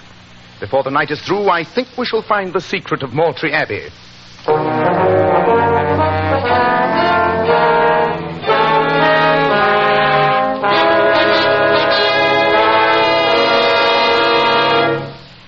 In just a moment, we'll rejoin Sherlock Holmes and discover just what that secret is. Leading hair specialists in this country constantly advise us to take better care of the hair we've got. And men, don't forget that if you want your hair handsome and healthy looking, one of the first requirements is a hygienic scalp. And why settle for just any hair dressing when you can enjoy the extra advantages of Kreml hair tonic? Kreml is a highly specialized hair tonic which gives you your money's worth. It contains a unique combination of hair grooming ingredients which is found in no other hair preparation. It keeps hair attractively groomed at all times, looking so neat and orderly. But Kreml does lots more than keep hair looking handsome. A Kreml massage stimulates circulation right in the surface of your scalp and leaves your scalp feeling so alive and invigorated. At the same time, Kreml removes dandruff flakes. And it's excellent to lubricate a dry scalp. And if your hair is so dry that it breaks off and falls when you comb it, Kreml actually helps condition the hair in that it makes it feel softer and more pliable. So men, take better care of the hair you've got. Buy a bottle of Kreml at any drug counter. Ask for an application at your barber shop. Use Kreml daily for better groomed hair, for a more hygienic scalp. Kreml, Kreml Hair Tonic. Well, Dr. Watson, I'm just as confused as I'm sure you must have been when Sherlock Holmes awakened you. What was the musical message? Supposing I tell you the story in its actual sequence, Mr. Bell. I quickly dressed, and in the moonlight, Holmes and I stealthily crept down the corridor to Lord Carter's room. A few moments later, the three of us, carrying lanterns, started down the staircase leading to the main hall. Holmes, as we went into Lord Carter's room, I'm sure, absolutely certain that I saw another door down the corridor half open and then close. Which door was it? The last one on the right. Oh, that's Jonathan Devers' room. Well, I suppose he knows what we're up to, which I must confess is more than I do. Well, if I'm right, not even Devers can stop us now. You're being confoundedly mysterious, Holmes. Will you tell me why we're heading for the chapel at 2 in the morning? In a few moments, I shall make the reason extremely clear to you, I hope. Well, here's the door.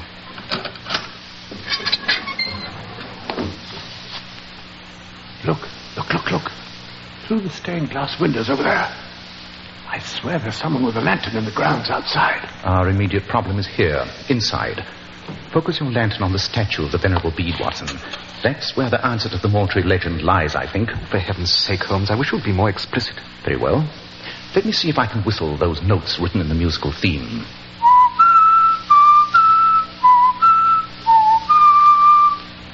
The notes are B, E, D, E, B, E, A, D.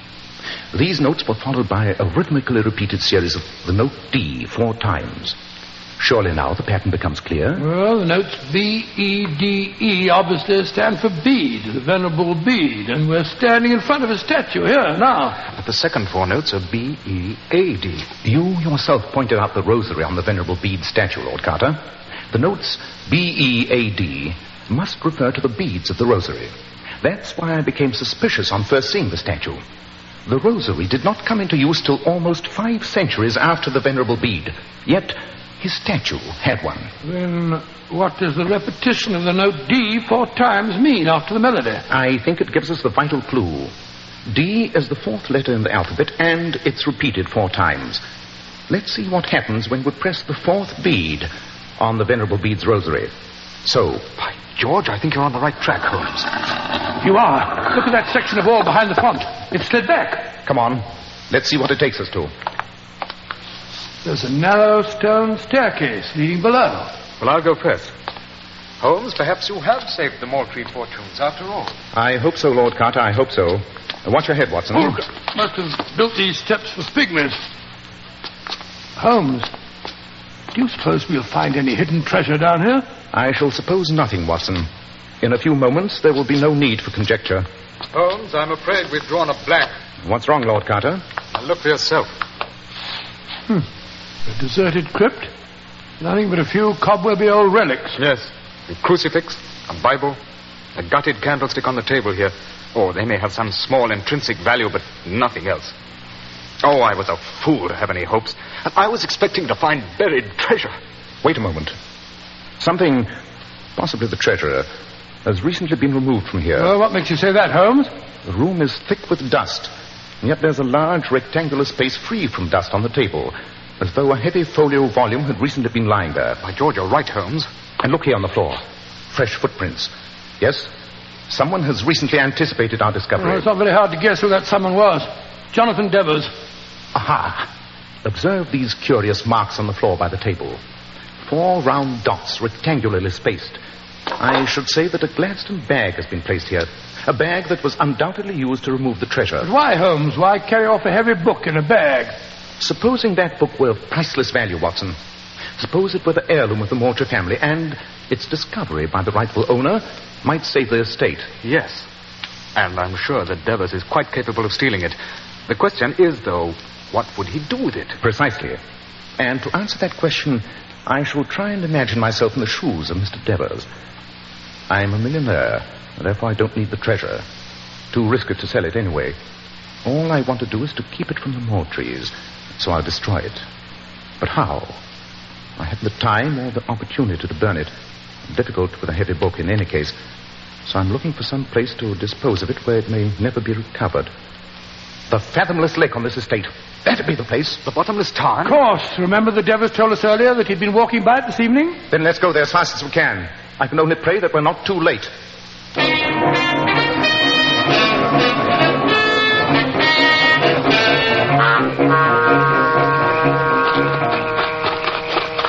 Look. There in the moonlight. It's Jonathan Devers. He's running towards the edge of the lake. Yes, and he's carrying a Gladstone bag. Which means that we can run faster than he can. You have your revolver, Watson? Yes, I have. Don't hesitate to use it. This devil's work must be stopped. Come on, faster. Oh, we'll never catch him. He's at the edge of the tarn. Drop that bag, Mr. Devers. You're too late, my friend. Drop it or I'll shoot. I'll drop it in the bottomless tarn. There. Goodbye to the treasure of the Moultries. You devil. You've ruined me. I'll have the law on you for this. You're a common thief. I don't know how you'll prove it, Harold. It was my own Gladstone bag and I dropped it in the tarn. You don't even know what was inside it. But here comes the man who can tell us. Lord, it's Wilson, the groom fellow you discharged, Lord Carter. Well, what are you doing here, Wilson? What's that book you're carrying? I just done what Mr. Sherlock Holmes told me to, sir. I was following Mr. Devers. When he put down the bag and went off to get his coat before coming out here, I thought there might be something valuable in it. I took out this book and I filled the bag with a few rocks. Wilson, No, you won't, Devers. Or you'll end up in the tarn where you belong. Let me see the book, Wilson. Here you are, Governor. Thank you. Hold the lantern a little higher, Watson. That's it. Aha. These faded pages are written in monkish Latin of the 8th century, and the hand is of the same period. Unless all my researches on the datings of documents are valueless, these they must be, the original manuscripts of the Venerable Bede himself. Good Lord, then they're absolutely priceless. And that means that the Maltese are saved. And you, Mr. Devers, will have the privilege of inspecting the interior of an English prison. Rubbish. What charge could you make? Common theft, burglary. The proof would depend on the word of that filthy groom there. And who's going to believe the oath of a servant with a grudge over the word of a South African millionaire? I think it's high time that this filthy groom disclosed his true identity. All right, Mr. Holmes. The gentleman, I'm Inspector Athelney Jones of Scotland Yard. And a great credit to the force you've been, my dear Jones. Yes, indeed, you certainly have. Your impersonation of a country groom was masterly, quite masterly. And now, let's return to the house, shall we? It's nearly 3 in the morning, and I think we've had enough excitement for one night.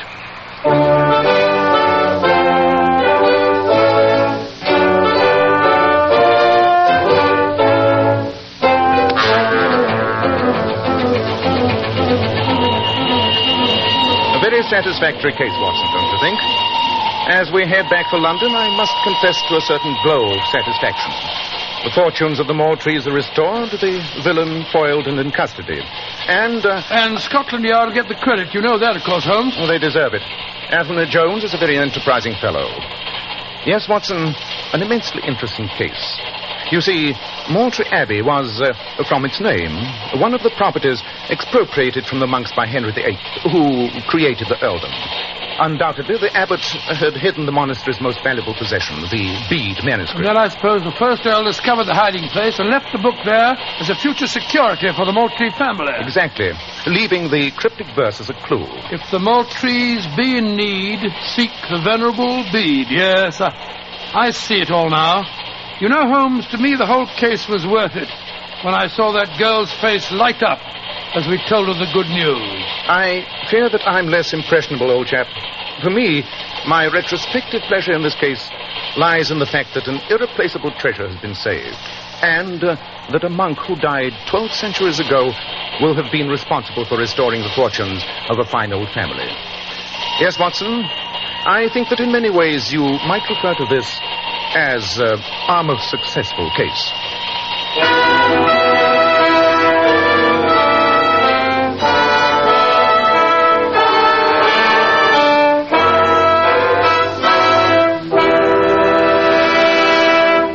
Dr. Watson will be back in just a moment to tell you about next week's story. Ladies, you've heard it said that a woman's hair is her crowning glory. And how true this is. That's why you ladies should take the very best care of your hair, especially in shampooing. I'm glad you brought that point up, Mr. Bell, because many popular shampoos have a tendency to dry the hair. Well, here's one shampoo that will never dry the hair. Never under any circumstances. And it's Kreml shampoo. Yes, Kreml shampoo is simply wonderful. It actually glamour bathes each tiny strand of hair so that it fairly radiates natural, dazzling highlights. It leaves the hair simply gleaming with natural, glossy luster. And what's more, your hair stays this way for days. Kreml shampoo is not a soapless shampoo. It's not a cream shampoo. It's not a drying detergent. It's entirely different. Kreml shampoo whips up a luxurious, active foam, even in the hardest water. You can use it as often as you wish, over a long period of time, and it'll never dry your hair. In fact, Kreml shampoo has a built-in oil base, which actually helps keep the hair from becoming dry or brittle.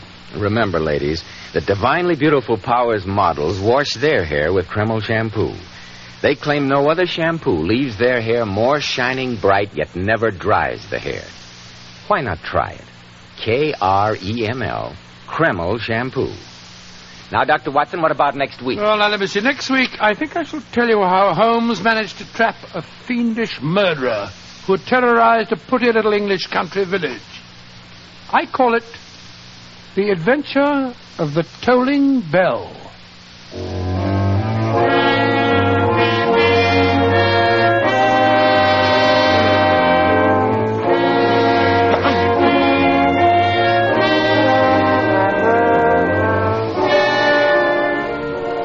Tonight's new Sherlock Holmes adventure was suggested by an incident in Sir Arthur Conan Doyle's story, A Case of Identity. Nigel Bruce appeared by permission of California Pictures. Tom Conway through the courtesy of Eagle Lion Pictures. The Sherlock Holmes series is produced by Tom McKnight, with original music composed and conducted by Alex Steinert. This is Joseph Bell speaking for Kreml Hair Tonic and Kreml Shampoo, and inviting you to be with us next week at the same time when Dr. Watson will tell us about the adventure of the tolling bell.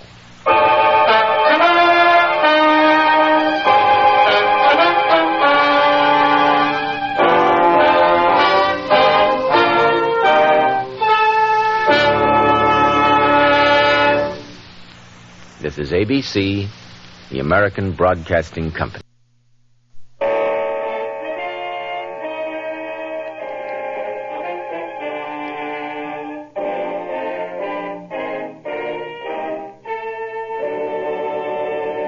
Kreml Hair Tonic and Kreml Shampoo present the new adventures of Sherlock Holmes, starring Nigel Bruce as Dr. Watson and Tom Conway as Sherlock Holmes.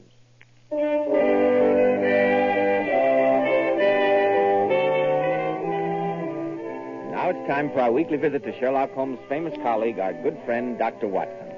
Good evening, Dr. Watson. Good evening, Mr. Bell. Sit down and make yourself comfortable. I'm glad to see you. It's always good to see you, Dr. Watson. And judging from the confusion of papers on your desk and the open dispatch box, I deduce that you have a story for us. Absolutely correct, Mr. Bell. I can see that your powers of observation are improving through association with me. I've been looking forward eagerly to this story, The Adventure of the Submerged Nobleman, I believe you called it. Extremely odd title. But a most accurate one, my dear chap, as you will see. But first, I know that you're anxious for a word with our listeners. Yes, Dr. Watson, I am. I'd like to tell our listeners about a modern trend in hair grooming that's in such great demand today among men who value their appearance. It's called Kreml Hair Tonic. Kreml keeps hair handsomely groomed from morning until night, just the way you combed it in the morning. This is because Kreml contains a special combination of hair grooming ingredients which is found in no other hair tonic. This wonderful, natural-looking hairdressing has just enough light oil to keep hair perfectly groomed with an attractive, healthy-looking luster. Yet Kreml never leaves the hair looking or feeling greasy or sticky. Kreml always looks and feels so clean on both hair and scalp. A nationwide favorite among America's top-flight executives and most successful men. Be sure to try it. Kreml, Kreml Hair Tonic. Now, Dr. Watson, you have my complete attention for the adventure of the submerged nobleman. The floor is yours. Well, that strange affair took place many years ago. Holmes and I had been spending several days at the seaside resort of Brighton late in July, but not for pleasure, as you might think. We had been concerning ourselves with a most peculiar crime, and only that morning had successfully concluded the affair of the politician, the lighthouse, and the trained cormorant. With a few hours to waste before returning to Baker Street, I persuaded Holmes to join me, much against his will, for a stroll along the front by the sea. You must admit, Holmes, that the first sea breezes are most delightful after the way that we've been cooped up these last few days. I'd find them more so, Watson, if they were not quite so heavily laden with the odors of cheap peppermint and the sound of even cheaper music. Oh, come, my dear fellow. England's playground, you know? That's all very well, Watson, but I do wish the members of the younger generation wouldn't select my feet to play on. Look over there, Holmes. Down on that pier. Sailing boats for hire. Oh, we've several hours. I'll wager that I haven't forgotten my boyhood skill with a small boat. What about it? Well, at least the sea has the advantage of being comparatively uncrowded. Lead on, Watson.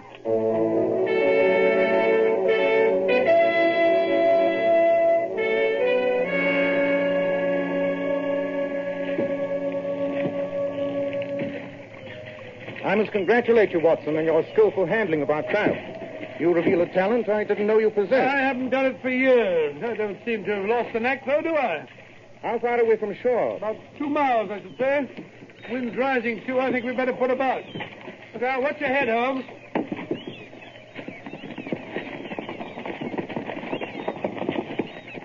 I say, Watson, that boat over there, a few hundred yards off, isn't it behaving rather oddly?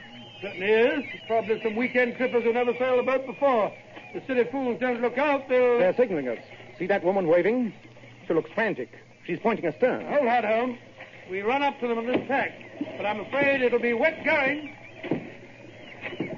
There are 2 women, Watson.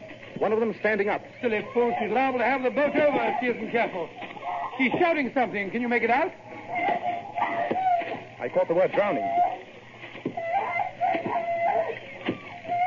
Look there, Watson, to the left. Something or someone in the water. I see him. I'll come up into the wind as we reach him. Let's get ready, Holmes. A little more this way. There. I've got him. Give me a hand here, Watson. Right, you are. Drag him in. Oh, careful. You're heavy. You're right. Well, we better take him in tow, Holmes. I'm afraid there's nothing we can do for this poor fellow, Watson. There's not even the faintest sign of a pulse. Stand still. We'll be with you in a minute. Holmes, we'd better take the 2 ladies aboard with us. Catch hold as we come alongside. My husband. Is he all Here, right? give me your hand. That's right.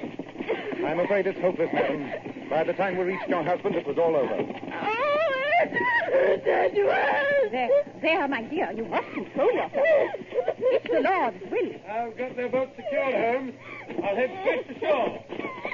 Dad, if only he hadn't insisted on going. You've nothing to reproach yourself with, my dear. May I suggest, gentlemen, that you steer for that strip of sandy beach beyond the headland there, where you see the large white house just above. That's Lord Hollis's house. All right, you are. We'll be there in a few minutes with this following wind. Thank you. The gentleman whom you attempted to rescue was Lord Hollis. This is his wife, Lady Diana, and I'm her companion, Miss Cartwright. I must thank you for coming to our rescue. Not at all. I'm only sorry we were not in time to save Lord Hollis's life. This is Dr. Watson, and my name is Sherlock Holmes. She's fainted, poor child. And after what's happened, no wonder.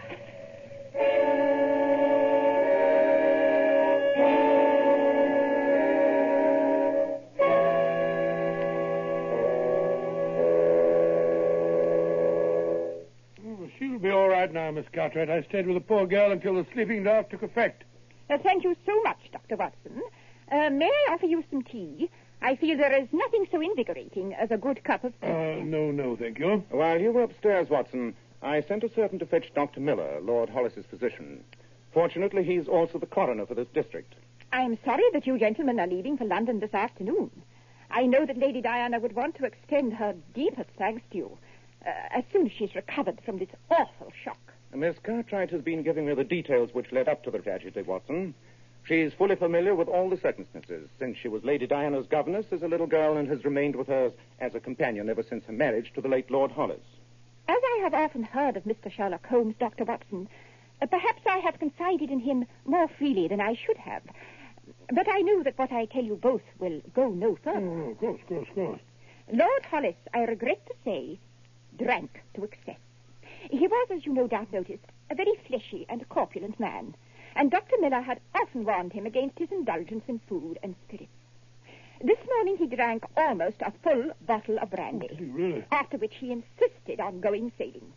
Both Lady Diana and I did our utmost to dissuade him, but when his mind was made up, it was impossible to argue with him. He was utterly incapable of handling a boat in his condition. So Lady Diana managed to prevail upon him to let us accompany him. I see. The alcohol made him foolhardy and reckless. She had asked him to turn back several times before we got into such rough water. But the more she pleaded, the more stubborn he became. Just before we sighted you, he stood up to make some adjustment in the sail. The boat pitched, and he fell overboard. You know what happened next. Indeed, a tragedy, Miss Cartwright. Well, Holmes, there's nothing more we can do here, and our boat's still down on the beach below. We better be getting back to it and to Brighton if we're to catch the afternoon train to London. Yes, we should be getting along. Goodbye, Miss Cartwright. I'll walk down the path with you to your boat. Oh, please don't trouble yourself. We'll have no difficulty in finding our way. Goodbye, then, and thank you for all you did. Goodbye, Miss Cartwright. Goodbye. Terrible thing, Holmes. A young woman like that, whose whole life blighted by such a tragedy. No doubt. Odd that she should have fainted just when she did. Odd? It seems to me most natural that a woman should faint upon discovering that the husband she loves has been drowned. Now, allow me to correct you, Watson. Lady Diana did not faint at the news that her husband was dead. She fainted when she heard my name. Oh, really, Holmes, egotism's all very well, but not when it leads you to suspect everyone of being a criminal. Well, perhaps your strictures are justified, Watson. Well, here we are at the beach, which may offer proof or disproof of my suspicion. Oh, what way? You will notice that when the four of us came up, with you and I carrying the body, I chose a route across the sand which would leave undisturbed the footprints which Lord and Lady Hollis and Miss Cartwright had made when embarking this morning. Be careful not to tread here, Watson, but examine these prints in the wet sand with close attention. Don't see anything out of the ordinary. There are 3 sets of them. Precisely. The small ones are Lady Diana's, and those larger prints of a woman's feet are Miss Cartwright's. Oh, how do you know which is which? Because I took the trouble to look at the shoes both of the ladies were wearing. And those large imprints from a rubber sole were undoubtedly made by Lord Hollis. I noticed that they waver a trifle, which bears out the report of his condition. Capital, Watson. Your observation is indeed to be commended. Oh, thank you very much. But the most important point about these footprints seems to have entirely escaped your eye. Oh, here we go again. I don't understand. Well, you can think it over while we're on our way. Back to Brighton, you mean? Yes, to Brighton. En route to call on Colonel Sheridan. Colonel Sheridan? Why, he's the chief constable of the county, isn't he? Precisely, Watson. Come on, let's be going.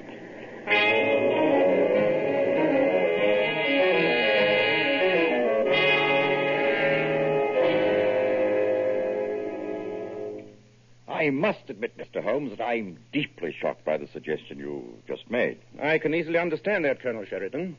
Nevertheless, I feel it my duty to lay the evidence before you. Flimsy evidence, you must admit, Mr. Holmes. Flimsy, perhaps. But it offers food for thought. Lord Hollis' footprints in the sand were not nearly as deep as those left by his wife and Miss Cartwright. This despite the fact that he was an unusually heavy man. You're right, Holmes. I noticed that. I'm sure you did, Watson. There's no need to be sarcastic.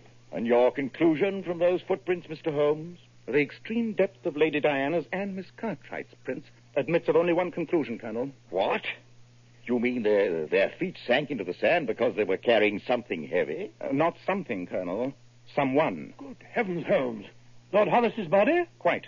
But dash it all, man, we saw the man drown. I fear I must correct you, Watson. We saw the man's body floating in the water. We did not see him drown. I fear we would need far more convincing evidence than those footprints, which the tide has probably washed away by now, even to consider the necessity for action by the police, Mr. Holmes. I understand your position, Colonel. May I request, however, that Dr. Miller, the coroner, conduct a most thorough post-mortem? Of course. With special attention to any possible bruises on the body.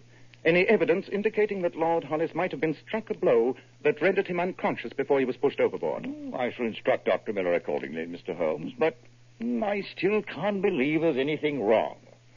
I've known Edward Hollis since he was a boy. He was a fine chap, generous, excellent rider to hounds, although a bit over fond of the bottle. Yes, Miss Cartwright told us. Oh, Miss Cartwright. Ooh, that woman gives me the cold shivers. She's got an eye like a basilisk. What about Lady Diana, Colonel? Well, I can't say that I know much about her. We called when they were first married, but my wife and her friends didn't seem to feel that she was quite... you understand? Pretty little thing, I thought. Oh, very, very. Don't know where she came from before she married Hollis. I have an idea from what my wife once said. She had a rather checkered past. I know she didn't have a penny to her name before she married. Well, Colonel, we must be on our way. I would appreciate it if you'd mail me a copy of the coroner's findings to 221B, Baker Street. Glad to, Mr. Holmes. But I hope you will be disappointed.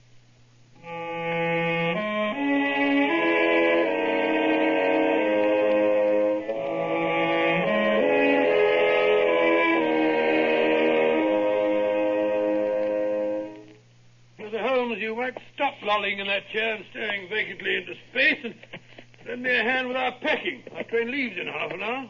Eh? Oh, all right. I can't help wondering, though. Oh, wondering what?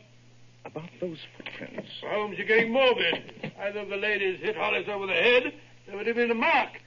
I could swear there was no such mark on the body. Possibly, but still. And if he was poisoned, the coroner's report will show it.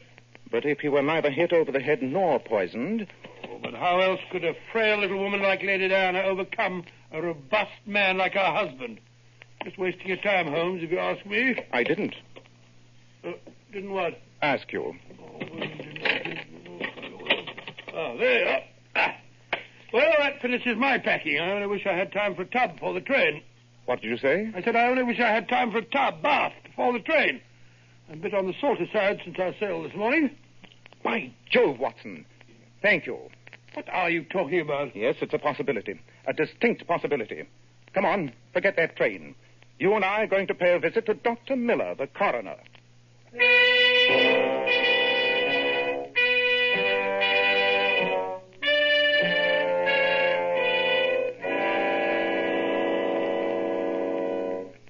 But it's fantastic, Mr. Holmes. I've never heard of such a thing. That doesn't mean that it's impossible, Dr. Miller. You are certain that you found no bruises on the body? Absolutely. I'll stake my professional reputation on that. No traces of poison? None. It just occurred to me, supposing that Lord Hollis's heart had given out, huh? Unfortunately for your hypothesis, Dr. Watson, Lord Hollis's heart was in extremely sound shape. No, the evidence shows conclusively that it was death by drowning, and I am so stating in my report. You see, Holmes? I told you. Nevertheless, I would still like to see the body, Dr. Miller. Very well, very well. It's in here. You see that I've already got along fairly well with the post-mortem. Now, gentlemen, it won't take long to discover if the idea that Dr. Watson so brilliantly suggested to me is a valid one. Your idea, Dr. Watson? Oh, don't ask me, Dr. Miller. I haven't the faintest idea what Holmes is driving at. The body's lungs are filled with water. Not unnatural in a man who's been drowned. Well, at least it proves that he was alive when he went into the water. I knew it. This was no accident, gentlemen. It was murder. Murder? It can't be. How do you know, Holmes? Lord Hollis was supposed to have drowned in the sea before the very eyes of Dr. Watson and myself. There's no mark on his body and his lungs are full of water. But that water, gentlemen, is not salt water as it should be. It is fresh water.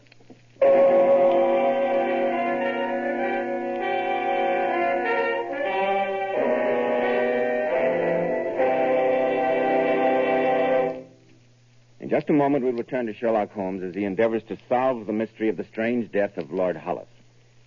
Men, it's never too late to help improve the appearance of your hair.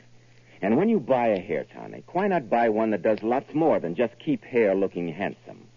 Why not get your money's worth and buy Kreml hair tonic?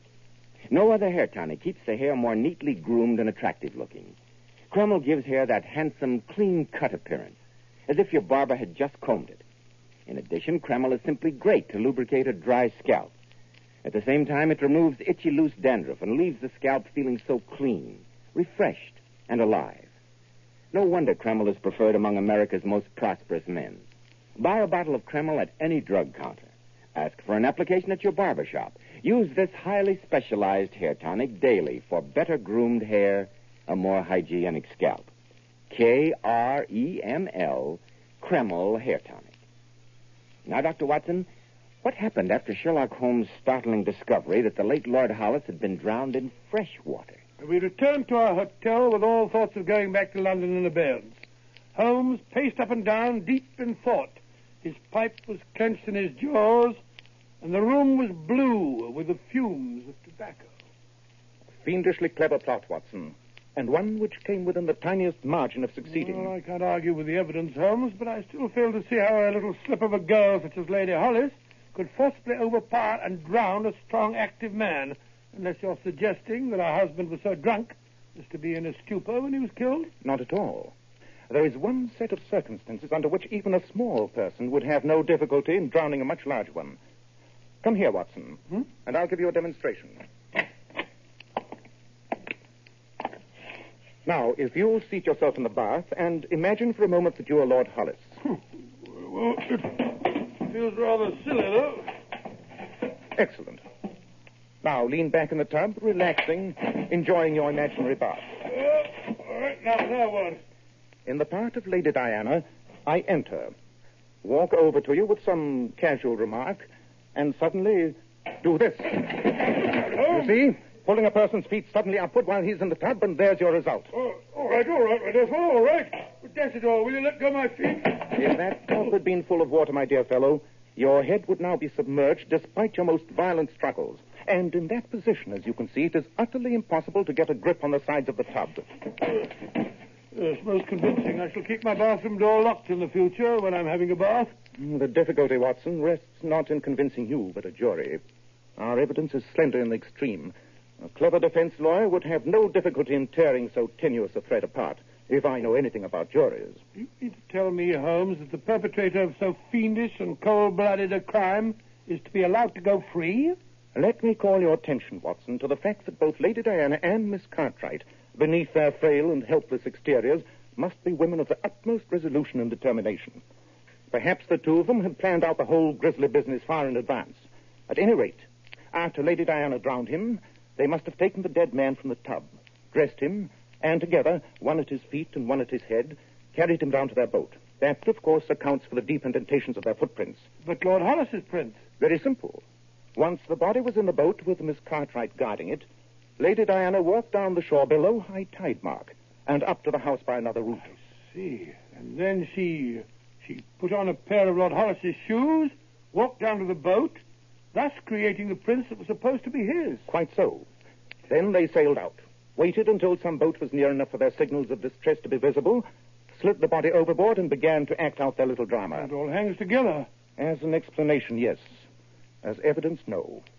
And as I told you at the beginning, Watson, those two women are not the type whom a simple accusation will break down. You can wager that the loyal Miss Cartwright will guard her mistress's secret with her life. And as for Lady Diana, a woman capable of killing her husband in so diabolically clever a manner will not break under accusation. She'd be more likely to sue for slander. What on earth are you going to do, Holmes? You've sometimes told me that I have queer friends in London, Watson. Hmm? I have a plan which depends upon one of them. I shall go out to London tonight. Meanwhile, I want you to make discreet inquiries from Lord Hollis's bankers and his lawyer and see what evidence you can obtain as to his financial affairs. I feel that we may find a large part of the motive there. Right you are, Holmes. When will you return? If all goes well, I'll be back tomorrow night. I want you to call on Lady Diana and engage her and Miss Cartwright in conversation at precisely 9 o'clock tomorrow evening. Don't fail me, Watson. It is vital that you carry through your part.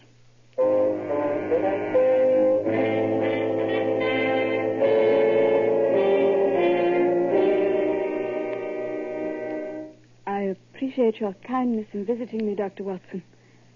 I'd been under the impression that you and Mr. Holmes left yesterday for London. No, we decided to remain in Brighton for a few more days, Lady Diana. Some tea, Dr. Watson. No, thank you, Miss Carter. And where is Mr. Holmes? I hope to have the opportunity of thanking him in person for all you both did. Holmes? This Holmes. I don't quite know where he is at the moment. He's a difficult fellow to keep track of, you know. Wasn't it the front doorbell, Carter? Yes. I'll go. The servants have retired. Can I offer you some other refreshment, Dr. Watson? Perhaps you'd like some brandy. No, thank you. I never touch it. Good evening, Lady Diana. Watson. Good evening, Mr. Holmes. I was just telling Dr. Watson that I hoped you'd give me the opportunity of... I'm afraid you're under a misapprehension, Lady Diana. I'm not calling upon you in a social capacity. I'm afraid I don't understand. Really, Mr. Holmes, your behavior is rather odd, to say the least. I found your notes at the hotel, Watson, where you'd left them for me. They complete the picture very thoroughly. Unless you can give some other explanation of your conduct, Mr. Holmes, I must ask you to leave at once. I am about to offer you an explanation, Lady Diana, although it is one you will not like. I am accusing you, with Miss Cartwright as accessory, of the murder of your late husband. Mr. Holmes, how dare you? I can only suppose that your trade of chasing criminals has turned your brain. I could sue you for slander, but I won't. I won't dignify your insane accusation by doing so. You see, Watson, just as I expected. Lady Diana, Dr. Watson's investigations have revealed some interesting facts. Your late husband was an extremely wealthy man, and you are his sole legatee. You yourself were penniless when you married Lord Hollis, a man 25 years older than you. Yesterday morning, he had a bath while drunk, and you entered his bathroom and drowned him. You and Miss Cartwright put the body on the boat, duplicated your husband's footprints, and staged the accident which Watson and I witnessed. Changed my mind, Mr. Holmes. I shall sue you for slander, for every penny that I can obtain. Well said, my dear. This man should be made to pay for his vile accusations. Well, you better sue me at the same time, Lady Diana. I associate myself with everything that Holmes has said. Thank you, Watson. But before you start suit, Lady Diana, I want you to show me the late Lord Hollis's bathroom. Don't do it, Lady Diana. I'll awaken the servants and have these men thrown out. I shall do it, Carty. Only to prove to this fool how baseless his suspicions are. Come with me. This way up the stairs. Here, my dear. Let me go ahead with the lamp. There is the door of my late husband's bath. Open it. Look for yourself. Although what you expect to find... It's Edward! Connie, Connie! Careful. There goes the lamp. I told you he'd come back, Connie. You said we'd be safe. Shut up! No, I won't. You told me nothing could happen. You said it was foolproof. Now he's come back. I always said he was. Watson, fetch Colonel Sheridan. He and the inspector are waiting outside.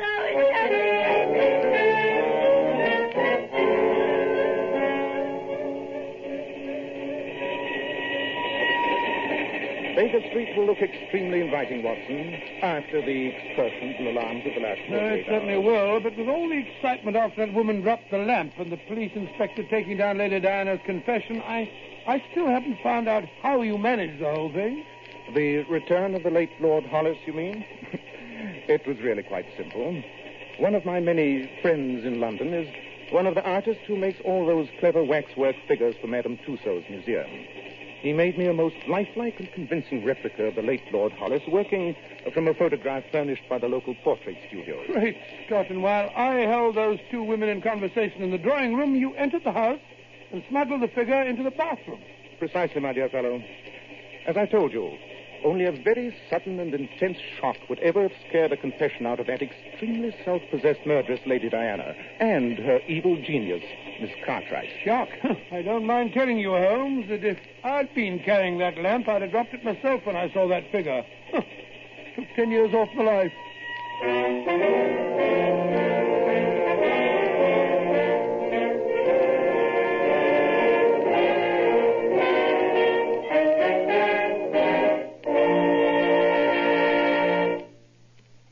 Most fortunate to have as our distinguished guest this evening one of the foremost beauty authorities in this country, Mr. John Robert Powers. Mr. Powers is often called a king of glamour because he has glorified so many of America's most beautiful women, his famous Powers girls. And now, especially transcribed, Mr. John Robert Powers. Good evening, friends. I don't know if I can live up to a king of glamour, but I certainly have a queen of glamour here this evening, one of my most beautiful Powers girls, Miss Jackie Halsey. Have you something you'd like to say to the audience, Jackie? Yes, Mr. Powers, I have. I'd like to give you a big vote of thanks for telling me to always use Kreml shampoo. No other shampoo I've ever used leaves my hair more shining bright with such a natural, glossy luster. Yes, Jackie, Kreml shampoo has been especially developed to glamour bathe each tiny strand of hair. You simply can't beat Kreml shampoo for its wonderful cleansing, beautifying action. It never dries the hair. That's because it has a built-in oil base. Kreml shampoo actually helps keep the hair from becoming dry or brittle. And Kreml shampoo whips up such a luxuriant active foam even in the hardest water. It rinses out so easily and leaves the hair a vision of shining beauty. And that's why I urge every woman to try Kreml shampoo. It's so mild, so gentle, so remarkably beautifying as it uncovers and reflects the natural brilliant highlights that lie concealed in every woman's hair. And it takes only 10 minutes to give your hair this wonderful glamour bath. Thank you so much, Mr. Powers, and your very charming Powers girl, Miss Jackie Halsey. And now, Dr. Watson, what about next week? Well, now, let me see. Next week, I think I'll tell you a story that's always been one of my favorites. I'd call it The Red-Headed League. It began with a strange, fantastic tale told us by a Mr. Jabez Wilson and ended with a dreadful midnight vigil in the subterranean vaults beneath the City and Suburban Bank.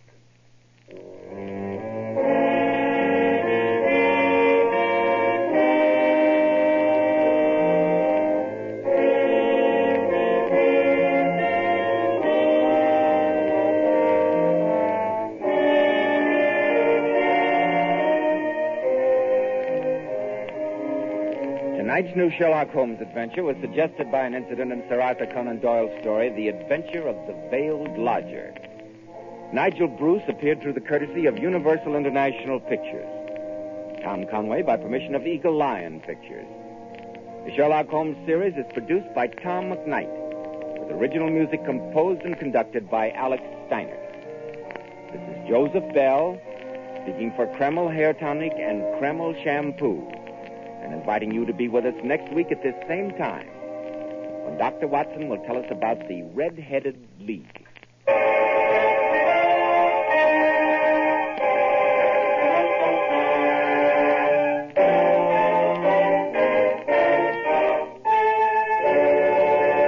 This is ABC, the American Broadcasting Company.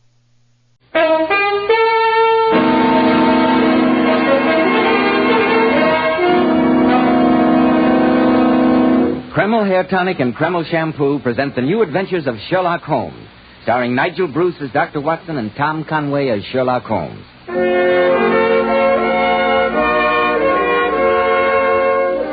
Now, once again, it's time to keep our weekly appointment with that incomparable host and storyteller, Dr. Watson. I'm sure he's expecting us. Of course I am, Mr. Bell. So come in, draw up your usual chair, and make yourself comfortable. That's it. Thank you, Dr. Watson. What story are you planning to tell us tonight? Quite an exciting one, I think. The only relic I have of it is this rather mildewed piece of paper. I came across it just before you arrived as I was going over my notes on the case. Look, this doesn't look very exciting. It's a hotel bill, and all it says is board and lodging for 1 week, 28 shillings and sixpence. Then there's an extra item, 1 pint of ale not paid for, 5 pence. And yet that extra pint of ale was ordered at the very moment when Sherlock Holmes and I entered into one of the weirdest experiences we ever had. I call it the adventure of the Sally Martin. Before you begin the story, Dr. Watson, do you mind if I... Have a word with our listeners? Oh, of course not, Mr. Bell. Men, if you want a successful, prosperous appearance, don't give your hair that cheap, greasy, plastered-down look. Many products advertise that they don't leave the hair looking or feeling greasy. But let's make this test. Run your hand over your hair. Does your hair feel greasy or sticky? Now look at your hand. Is there a greasy film on it? If there is, then you certainly are not using Kreml Hair Tonic. Because Kreml positively never leaves the hair looking or feeling greasy, sticky, or dirty. Kreml contains a very special hair grooming ingredient found in no other hair tonic. It makes dry, unruly hair stay in place longer. Gives it such a nice, healthy-looking luster, too. When you use Kreml, you can run your hand over your hair and no grease comes off. Notice, too, how delightfully clean your hair feels. And just see if the ladies don't like that natural, well-groomed look which Kreml always gives. Try it, men. Kreml, Kreml Hair Tonic. Now, Dr. Watson, how about the adventure of the Sally Martin? Well, the story began many years ago in the tiny fishing village of Kingsgate on the Kentish coast. At my insistence, Sherlock Holmes had agreed to take a much-needed holiday, and we were staying for a few days at a small seaside inn known as the Silver Dolphin. The adventure began, I remember, on a foggy, bitterly cold evening. Holmes and I, after a hearty dinner, were seated in the public bar of the inn talking to a garrulous old sailor. Little did we think that even in that peaceful village, dark tragedy was stalking us. Tragedy that very soon was to be brought to our attention. Here you are, Albert. Another pint. Thank you kindly, sir. Yes, you're very good health, gentlemen. What an amazing capacity. That's the fifth. I can't think where he puts it. I see no mystery there, Watson. Go on with your story, Albert. You just reached the point where the shark had turned on you. Well, gentlemen, I ups on the rail and dives into that raging sea. Pulls out me knife. Oh, really? Where did you get the knife? I thought you said that you'd lost your clothes in the hurricane. Stripped to me middle I was. But I always kept a bowie knife stuck in me belt. Oh, really? How uncomfortable. Well, I see the white belly of the shark turning at me. I let him have it. A rip here, a slash there. Ooh, there was blood all over the place. Never saw such a mess. Storytelling's very dry work, gentlemen. I'll order you another pint, Albert. Thank you kindly, sir. Watson, look who's just come in. It's our old friend Sergeant Dobson, isn't it? Yes, and judging by his expression, the local representative of the law has serious business on his mind. Good evening, Sergeant. Good evening, Mr. Holmes. Evening, Dr. Watson. How are you, Dobson? Can I have a word with you, private-like? Of course you can. Oh, I beg pardon, sir, but you did say something about buying me another pint. Don't worry, Albert. We'll have it sent over for you. Please give Albert another pint, Annie. Put it on my bill. Right you are, Mr. Holmes. Perhaps you wouldn't mind stepping into the private bar, gentlemen. Very well. Now, Sergeant, Sit down and tell us what's on your mind. Murder, Mr. Holmes. Great Scott. Who? Where? Well, have you gentlemen noticed the fancy sailing boat that's been moored out in the cove this past week? Yes. I was informed that it was owned by George Byron, the Lancashire cotton manufacturer. That's correct, sir. The boat's named the Sally Martin. And right at this moment, Mr. Byron's lying there in his cabin with a knife in his ribs, deader than a boiled mackerel. Oh, gracious me. I rowed ashore to send a telegram to the police at Canterbury, but I left a constable to guard the people aboard. Good. I'm going back now to conduct my investigation. But the Canterbury police can't be here afore morning, and I was hoping that we'd help you, Sergeant? Well, sir, a case like this is a little outside of my experience. Just a minute, Dobson. Mr. Holmes is still a sick man. It's cold out and foggy. As his doctor, I forbid... Rubbish. How can I stay here in the inn while a murder lies waiting to be solved less than a mile away? Come, Watson. The game's afoot.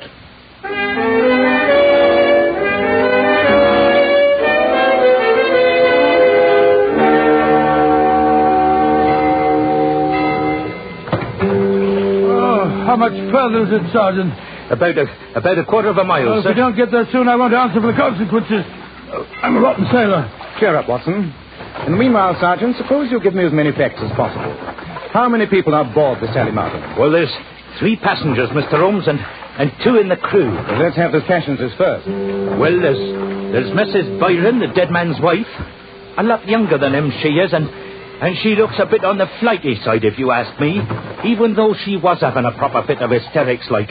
And then there's Clarence Byron, the dead man's brother. And what opinion did you form as to his character? Well, sir, you understand I didn't talk to him much, but he acted cool as a cucumber, just as if murder didn't mean a thing to him. And the third passenger? Well, he's a young fella by the name of Hodgson, secretary to the dead man. Very nicely spoken gentleman he is, but it seemed to me as if Mrs. Byron had quite an eye for him, even through her tears. That's why I said she seemed flighty-like. You're very observant, Sergeant. Oh, it's just training, sir. How about the 2 crew members? Well, there's Captain Small.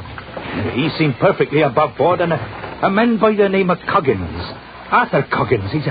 He's a deckhand, and a mighty surly one at that. He gave me quite a bit of back chat when I questioned him. Holmes, how much further is it? Barely 100 yards, old chap. Oh, I feel awful. Do hurry up. Move over, Sergeant. Let me take an oar.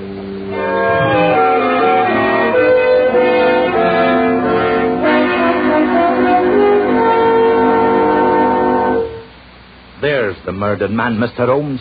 That's just how we found him. Very illuminating. Look at that murderous knife. It's buried to the hilt in his chest. Yes, but more interesting than the knife at the moment is the tableau presented in this cabin. What story does it tell you, Watson? Very simple story. Somebody opened the cabin door, came in, and stabbed him. Oh, come now. Surely our years together have made you a little more perceptive than that. Well, that's what you're driving at? Well, for one thing, in his right hand is an open book. Oh, been reading? Yes, and the sergeant has told us that the oil lantern beside his bunk was still burning when the body was found. Oh, that's right, Mr. Holmes. There's no sign of a struggle. The bedclothes aren't even rumpled. No cry for help was heard. So let us reconstruct the scene. Mr. Byron was lying in his bunk, reading, as you observed, Watson. Oh, quite easy. The door opens. The murderer comes in, the knife hidden in his or her clothing. The victim has no suspicion of his fate because the murderer was someone who could enter his cabin at will. And suddenly, the fatal blow is struck. Then it must have been one of the 3 passengers. I think we may reasonably include the captain. The master of a schooner surely would have the ability to enter his employer's cabin without creating suspicion. Oh, you're right, Mr. Holmes. I think we've seen enough here, Sergeant. Where are the passengers? In their cabin, sir. I told them to wait there until they were sent for. The main saloon's empty. You could see them in there nice and private-like. Splendid. Then let's go there. At once.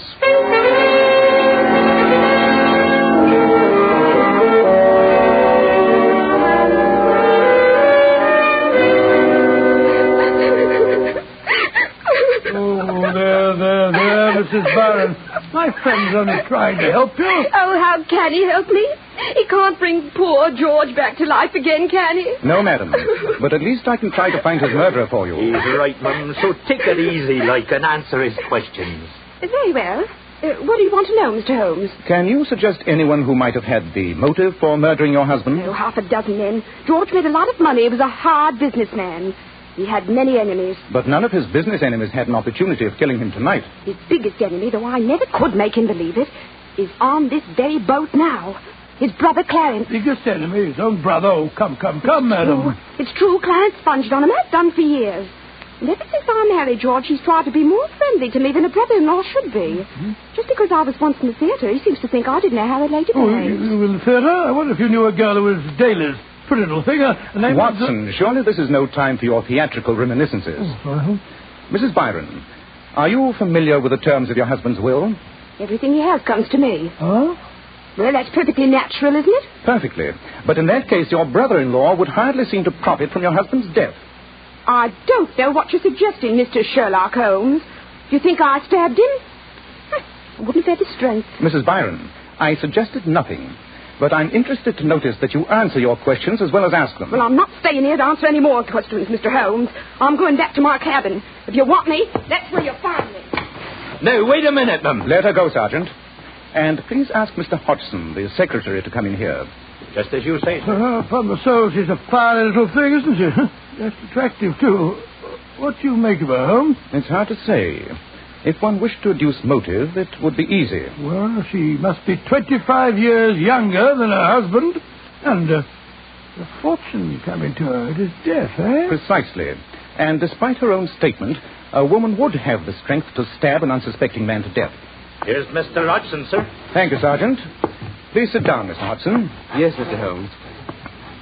This is a shocking business. It is indeed, my boy. I'd like to ask you a few questions. Any questions you like. When did you last see your employer tonight? Shortly after dinner, Mr. Holmes. He was taking a turn round the deck.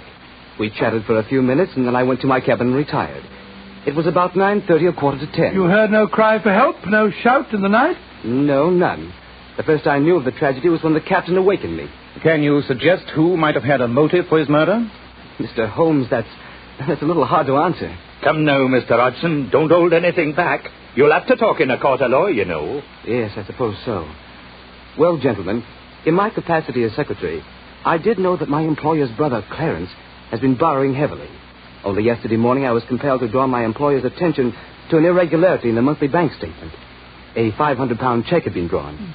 The signature was a forgery. And you think that Clarence Byron committed that forgery? Yes, I do, sir. And so did my employer. The two brothers had a terrible row about it. Sergeant, will you be good enough to ask Mr. Clarence Byron to come here, please? Right you are, Mr. Holmes. One very personal question, Mr. Hodgson. Was the relationship between you and your employer's wife a purely social one? As a matter of fact, Mrs. Byron has been very kind to me. Oh, really? My family are dead, and she's taken an interest in me. But I give you my word that it's been purely platonic. Mr. Holmes? Yes, Sergeant Dobson? Mr. Clarence Byron's lying in his bunk, sir. He says he can't come here. He's got a heart attack. A heart attack? That's rather convenient, Holmes? Yes, Watson. And it's also convenient that there's a doctor aboard. Let's go and see him, shall we?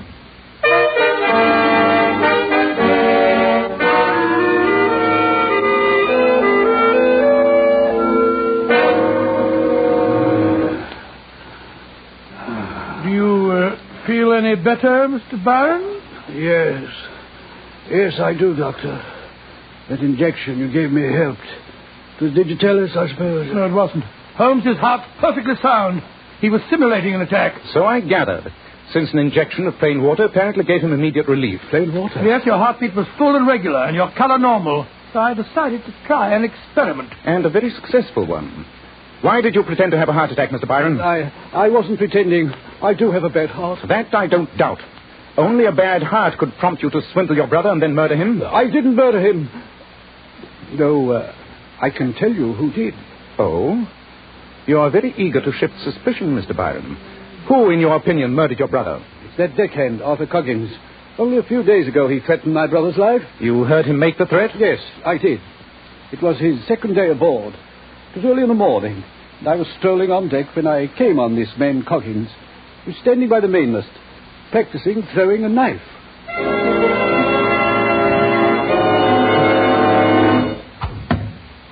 You're pretty handy with a knife, Coggins. What's that? I said you're pretty handy with a knife. Yes, I know how to use a knife. Do you think you're going to like being on this ship? No, not if I don't get treated like a human being. Just yesterday, the owner yells out to me, "Here, you, whatever your name is, treating me like dirt. Whatever your name is. Can't he find out my name? I'm as good as he is." One of these dark nights, he'll get what's coming to him.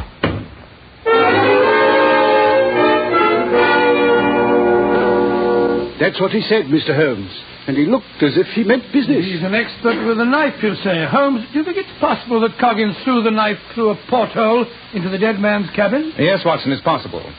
Your story was interesting, Mr. Byron, though, of course, entirely uncorroborated. I think we'll go and talk to the captain and see if he can supplement your information.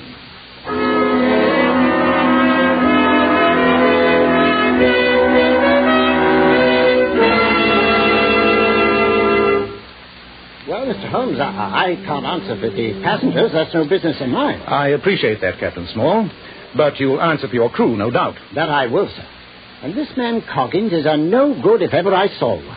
Insubordinate, surly, always talking about how he's as good and better than those who employ him. Then why did you engage him, Captain? I didn't, sir. That was arranged by my employer, Mr. George Byron.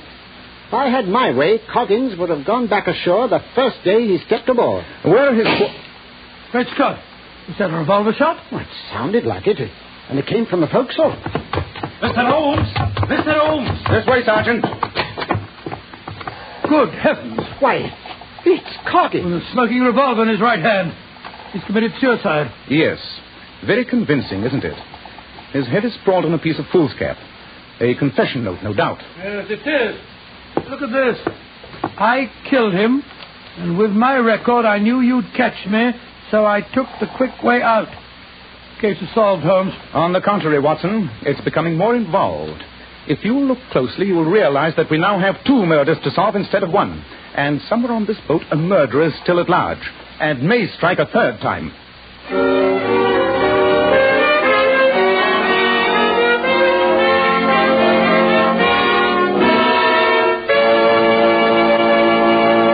In just a moment, we'll find out if the murderer does strike a 3rd time. But first, men, if you're bald, you might as well grin and bear it, because science tells us it's impossible to grow hair where the hair roots are dead.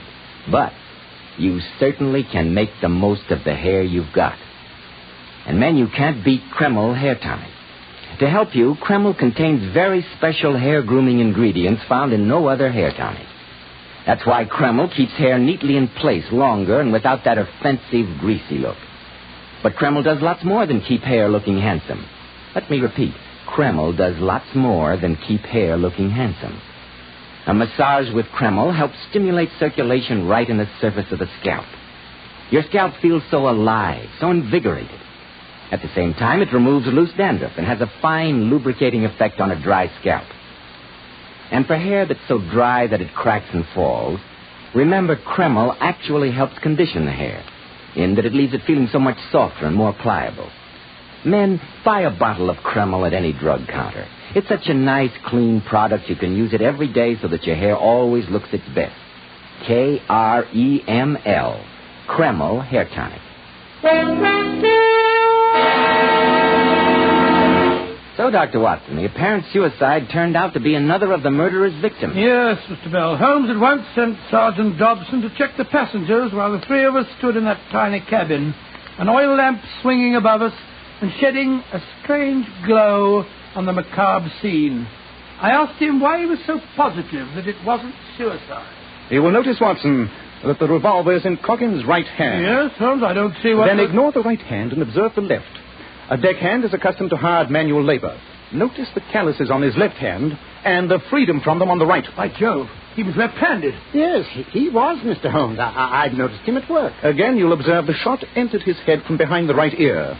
A remarkable feat of dexterity for a left-handed man. And the murderer had the note ready, shot Coggins from behind, but made the mistake of placing the revolver in the wrong hand. Precisely.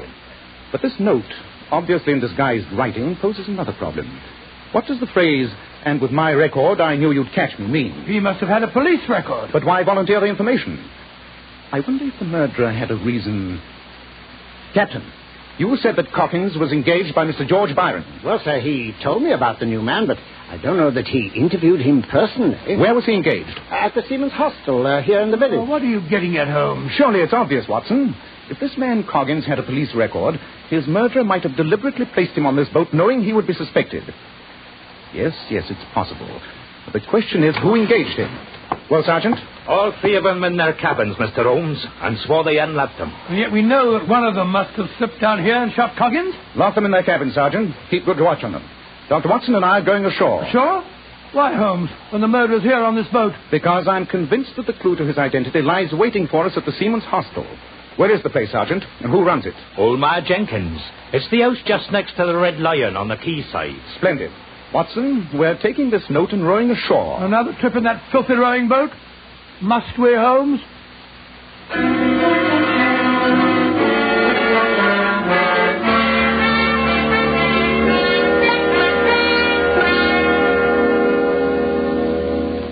It's a fine time of night to rootle a respectable woman out of a warm bed, I must say, and no mistake. But Mrs. Jenkins... Call me Ma. Everyone calls me Ma. Very well. We've come to you because you're the one person who can help solve 2 murders that took place on the Sally Martin tonight. Murder? Come into me parlor. I'll light the lamp. There. Now, what's this you say happened aboard the Sally Martin? The owner, Mr. Byron, was stabbed to death about 10 o'clock tonight. Later on, a seaman by the name of Arthur Coggins was killed, too. Arthur was killed? You knew this man, Arthur Coggins? Of course I did. Over a year he's been staying with me. He couldn't get a ship because of his record. What record was that? He brought his ship's papers to me. They all do when they're out of a berth. The last ship he was on 2 years ago it was, he got mixed up in a knife fight. Oh, did he? Alaska was killed and Arthur arrested. They couldn't prove he was guilty, but he hasn't had a berth since because it was written in his papers. That fits into your theory, Holmes. The murderer engaged him deliberately, knowing his record. Exactly. Mrs. Ma. That's me. Do you recall the name of the man who interviewed Coggins? No. The man who engaged him for the Sally Martin? No. But it's here in my book. It's the last entry I made. Here it is. Clarence Byron. The brother? There's our man, Holmes. Could you describe the appearance of Mr. Byron, Ma? No, I can't say I remember much about it. He was all muddled up. He was a nice-spoken gentleman, though. You can recall no clue to his identity? It's worth a sovereign to you if you can. A sovereign? Well, let me think hard. Yes, there's one thing I do remember. He had a gold signet ring on his right hand. Splendid, Ma. Watson, the case is solved. Of course it is. Clarence is the man. May I congratulate you on your powers of observation, Watson. Ma, here are 2 sovereigns for you. 2? But you The said... extra one is for the privilege of borrowing this registry book of yours for a few hours. No. I'm taking it back to the Sally Martin with us so that we may compare the handwriting in it with that of a murderer.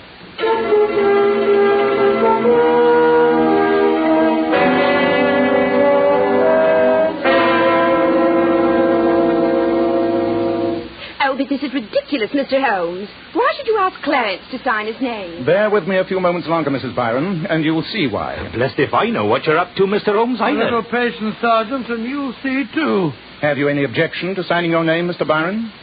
I suppose not, though I'm just as confused as the rest of them. There. Thank you. And now, Mr. Hodgson, I wonder if you'd mind helping us. Of course not, Mr. Holmes. What can I do?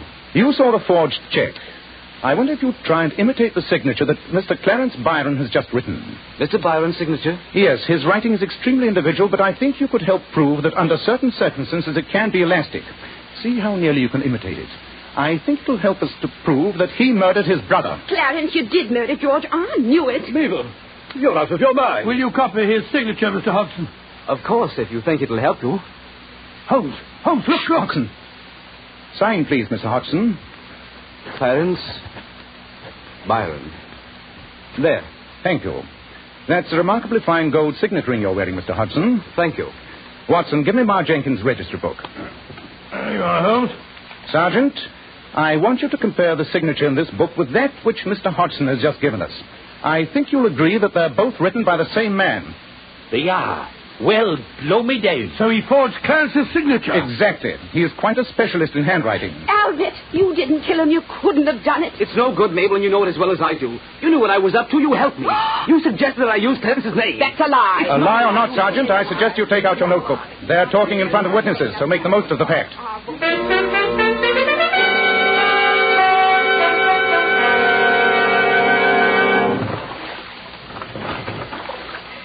The sun's coming up, Watson. Yes, and the sea's calmer, Higgins. A very satisfactory start to a new day. The confessed murderer and his accomplice, both of them safely in the care of the police. Yes, I was convinced, until we found him murdered, that Coggins, the deckhand, was the guilty party. Exactly what you were meant to think. I thought that, as he was an expert knife thrower, he could have thrown one through a porthole into the dead man's cabin. No, Watson. Both portholes were at the head of the bunk, but the knife wound was from the underside of the heart and upwards. It would have been impossible to have thrown the knife through a porthole at such an angle. Yes, I can see it all now. Young Hodgson, coveting his employer's wife, planned a knife murder and then engaged Coggins, knowing that with his record, he'd be the logical suspect. Yes, but like so many murderers, he tried to be too clever. He left enough clues to hang himself half a dozen times Why did over. Clarence pretend to have that heart attack? The nervousness of a person who knows himself to be under suspicion. A futile attempt to escape interrogation. Well, I'm glad it's all over. I'm exhausted and I'm frozen, and I'm delighted to think that this is my last trip in this horrible rowing boat. Whereas I'm feeling very stimulated, and in a distinctly altruistic mood. Altruistic? What do you mean, Holmes? If you'll observe the flurry of excitement at the quayside, the figures in blue serge that are at this moment embarking in boats, you'll realize that the police from Canterbury have just arrived. Well, I still don't see how altruism comes into the picture. I intend to claim no credit in the solution of this crime. And in consequence, I see little reason why our old friend Sergeant Dobson should not very soon be known as Inspector Dobson.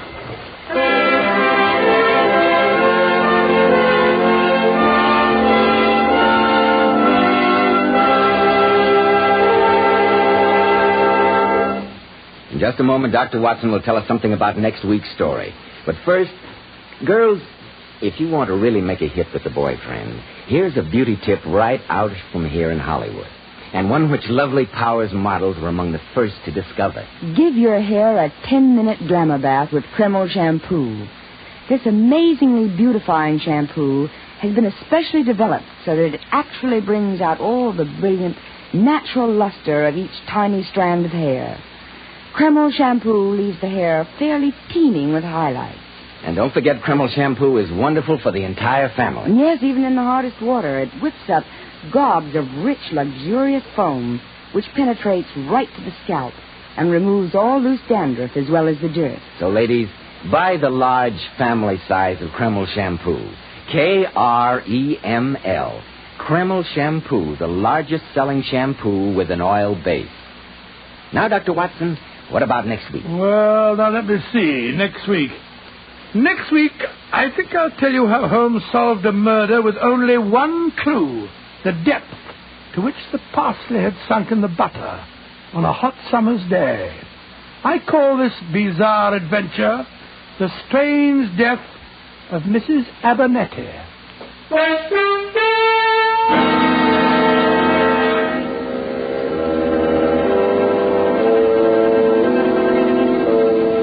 Tonight's new Sherlock Holmes adventure was suggested by an incident in Sir Arthur Conan Doyle's story, The Reigate Puzzle.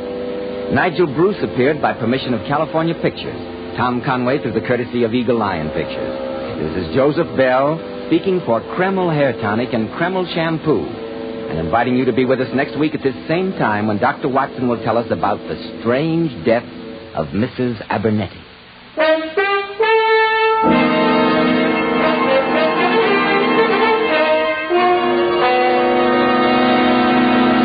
This is ABC, the American Broadcasting.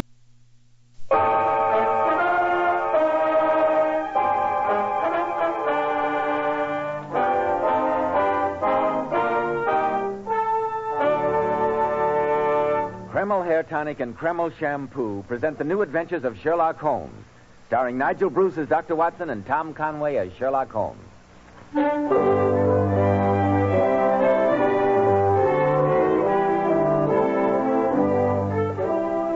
Well, once again it's time to keep that weekly date with our old friend and genial host, Dr. Watson.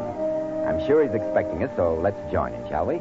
Good evening, Dr. Watson. Good evening, Mr. Bell. As you can see, I'm quite ready for you. A crackling fire in the grate, some port in the decanter over there, and although I smoke a pipe myself, I think you'll find those cigars rather special. All the fixings for a session of storytelling, eh, Dr. Watson?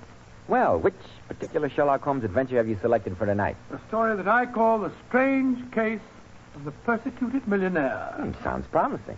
In some respects, my boy, I think it was one of the oddest adventures we ever had. It was a case in which Sherlock Holmes narrowly prevented a shocking tragedy, and yet, at the conclusion of the affair, he appeared in a most unusual role. The role of a rather lean and elderly Cupid. This I've got to hear. But before you begin, Dr. Watson, do you mind if I... Have a word with our listeners? Of course not, Mr. Bell, of course not. Men, neat-looking, well-groomed hair does so much to give a man that air of success, to say nothing of adding to his good looks. And I'm sure you'll be interested in hearing more about this modern trend in hair grooming, which has become such a nationwide favorite. It's called Kreml Hair Tonic. This highly specialized hair tonic contains a combination of hair grooming ingredients which is found in no other hair tonic. Yes, that's exactly why Kreml gives a man's hair such a natural, well-groomed look and keeps it in place longer, keeps every lock in perfect order from morning till night. Yet Kreml never gives hair that cheap, greasy, patent leather look. Kreml keeps hair looking mighty handsome with a rich, healthy-looking luster. Yet it always feels and looks so clean on your hair and scalp. Men, if you aren't already using a hair tonic, try Kreml. If you're using some other hair dressing, change to Kreml. Just see if your hair doesn't look much better than it ever did before. Better groomed, better looking. Kreml, Kreml Hair Tonic. Now, Dr. Watson, I want to hear about the strange case of the persecuted millionaire. Well, Mr. Bell, that adventure began in Baker Street on a gray November day at the turn of the century. Sherlock Holmes and I had just finished our lunch, I remember, and were sitting each side of a blazing fire just like you and I are tonight. The great man, his feet thrust out before him, was lying back in his chair, his long, thin hands locked behind his head, and a curved pipe jutting out the corner of his mouth was emitting great clouds of gray-blue smoke. After a few moments, I noticed that he was gazing at my boots with very marked attention. But why Turkish, Watson? The boots are English. I got them at Latimer's in Oxford Street. And not the boots, the bath. Why the relaxing and expensive Turkish bath rather than the invigorating homemade article? Oh, because for the last few days I've been having some nasty twinges of rheumatism. By the way, I'm sure the connection between my boots and a Turkish bath is perfectly obvious to you, Holmes, but I'm completely mystified. You're in the habit of doing up your boots in a certain way. I observe that on this occasion they're tied in a double bow. You have, therefore, had them off. Who has retied them? A bootmaker or the boy at the Turkish bath? But your boots are nearly new. Then what remains? The bath. Absurdly simple, isn't it? When you explain it. Come in. Yes, Mrs. Hudson. It's a note for you, Mr. Holmes. A messenger boy just brought it. Thank you, Mrs. Hudson. Who's it from, Holmes? I swear that only reigning royalty can be as presumptuous as an American businessman. Read it for yourself. I shall be at your lodgings at 2 tomorrow. Be there. And it's signed John V. Harden. Be there. Huh. Sounds an extremely arrogant fellow. What makes you think that he's an American? The use of the initial for the middle name is peculiar to that country. Oh. By Joe, it's nearly 2 o'clock now, Holmes. Yes. Let's see what we can find out about the gentleman. Where's that Encyclopedia of American Biography? Ah, here it is. H.H.A. Hanley, Hanson, Harden. Here's our man, Watson. John Vincent Harden. What does it say about him? Born in Chicago, 45 years old, unmarried. Chiefly noted for his tremendous tobacco interests and his addiction to fishing. It's an odd combination. And this is odder. He made his professional debut as a violinist 30 years ago. A millionaire musician. Ah, that must be him now. Yes, there's a most impressive broom and pair outside. Then, since my client is a violinist, I think I'll welcome him appropriately. Hand me my instrument, will you, old chap? There you are, Holmes. Funny way to start a business interview, I must say. Mr. Harden sounds like an aggressive man. and music hath charms to soothe.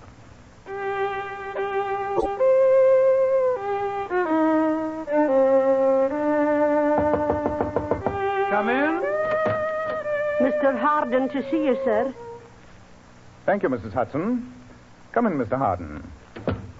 I'm Sherlock Holmes, and this is my friend and colleague, Dr. Watson. How do you do, sir? How do you do? If we're to do business, Mr. Holmes, for heaven's sake, put that violin away. I heard you scraping away as I came up the stairs. So you don't care for my friend's playing, sir? I don't care for anyone's playing. I loathe the fiddle. Curious. I was under the impression... Listen, Mr. Holmes, I haven't come here to discuss your musical impressions. I've come here to talk about my personal safety and my sanity. Then pray talk about it, Mr. Harden. I'm being persecuted. Somebody's trying to drive me crazy. Oh, really? Just what form does this persecution take, Mr. Harden? Yeah, it began about a month ago. My horse ran away in Rotten Row and threw me. Maybe it was an accident, maybe not. I've heard of burrs under saddles. And then, last night... Something else happened?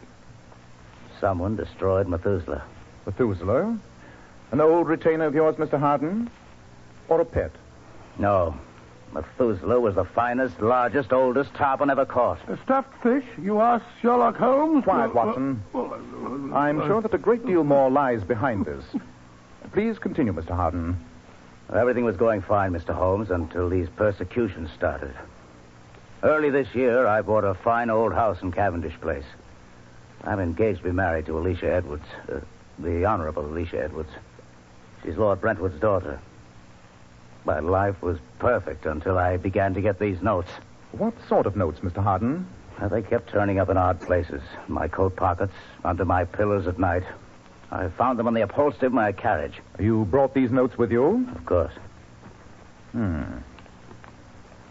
All in the same handwriting, and all the messages seem to have the same theme. Oh, what do they say, Holmes? The first one says, you thought he had no one to avenge him, didn't you?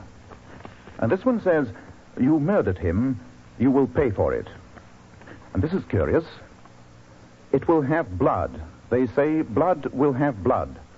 That quotation is from Macbeth. Oh, then that means the note was written by an Englishman. Not necessarily, Watson. It's possible that they've heard of Shakespeare in America, you know. Oh, yes, I suppose they might have. Mr. Harden, all these messages threaten your death. Can you think of anyone who might wish to kill you? No, I can't. I've never hurt anyone, much less killed a person. The notes don't make any sense. Do you recognize the handwriting? I've never seen it before in my life. You mentioned that your prize tarpon was mutilated. What members of your household might have had the opportunity of performing that act of vandalism? 3 people. My secretary, Margaret Bates, Stephen, my brother, and my fiancée. They were all at the house last night. There seems to be a clear pattern to this case, Mr. Harden. I suggest that you return to your home and obtain for me samples of the handwriting of the 3 people you've mentioned. When I've examined those, I shall be in a better position to advise you in this matter.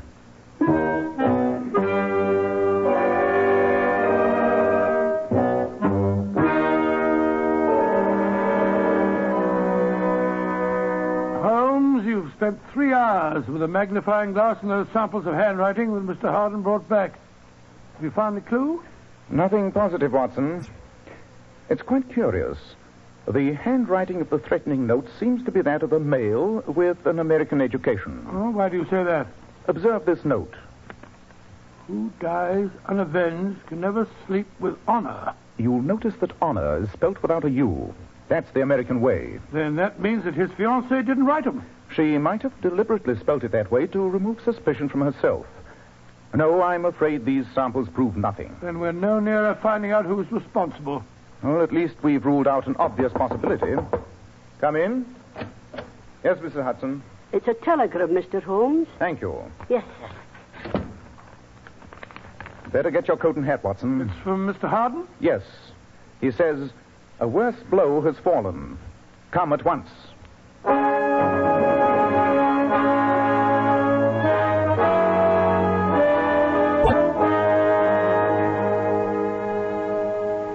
I'm Margaret Bates, Mr. Harden's secretary. How do you How do you do? What happened, Miss Bates? We left as soon as we received his wire. I don't know what happened, Mr. Holmes, but I'm terribly worried.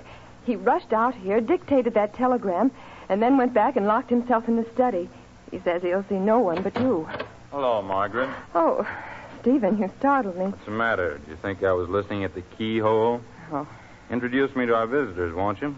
This is Stephen, Mr. Hardin's brother, Mr. Sherlock Holmes, and Dr. Watson. How do you do? Sherlock Holmes and his friend, huh? I've heard about you. Don't tell me Brother John has fallen foul of the law. No, sir. He needs its protection, I fear. Don't be too sure. I'm thinking of taking him to court myself on a charge of woman stealing. Your brother a kidnapper? Great Scott. No, Dr. Watson. It's perfectly legal. It's just that I saw Alicia Edwards first, but then, of course, I don't control the Hardin millions. Let's go to the study, shall we, Mr. Holmes? An excellent idea. Perhaps we'll see you later, sir. Perhaps. And don't take John too seriously. Oh, he's hateful. Always making fun of John, his brother. And yet Stephen's never done a day's work in his life.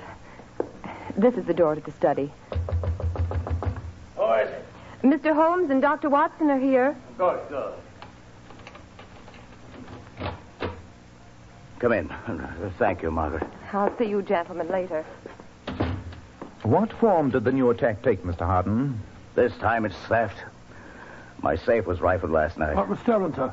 An extremely valuable document. It was the key to my agreement with the British Tobacco Trust. The loss of the paper will represent $1 million to me. But that isn't what upsets me most. Money I can afford to lose, but my sanity is more valuable. In the safe, I found another note, Holmes. May I see it, please? Here. The coffin is made, the funeral parlor is ready, the time is ripe. The croaking raven doth bellow for revenge. Good Lord, what a frightening message. And once again observe the odd combination of Shakespeare and American idiom. Funeral parlor is what we refer to as an undertaker's, and the croaking raven comes from Hamlet. Holmes, I'm not a weak man, but I'm frightened. You've got to protect me. I shall do my best, Mr. Hardin. Who was here last night? My secretary, Margaret Bates, my fiancée. She went back to London this morning. I met your brother, Stephen, just now. I noticed that he was carrying a valise. Was he leaving the house or returning to it? Returning. He went out of town last night. Oh, then that rules him out. Not until we investigate his alibi, Watson. Mr. Hardin, I'm a constant and thorough reader of the Times. The engagement of a peer's daughter to a prominent American would be striking news. And yet I've read nothing about it. We're announcing it formally tomorrow. I'm giving a party at Claridge's to celebrate the event. Then I think it would be a wise precaution if Dr. Watson and I attended that party. I was about to suggest the same thing, Holmes.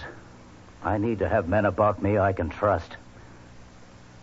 I think this is a deliberate plot to drive me mad.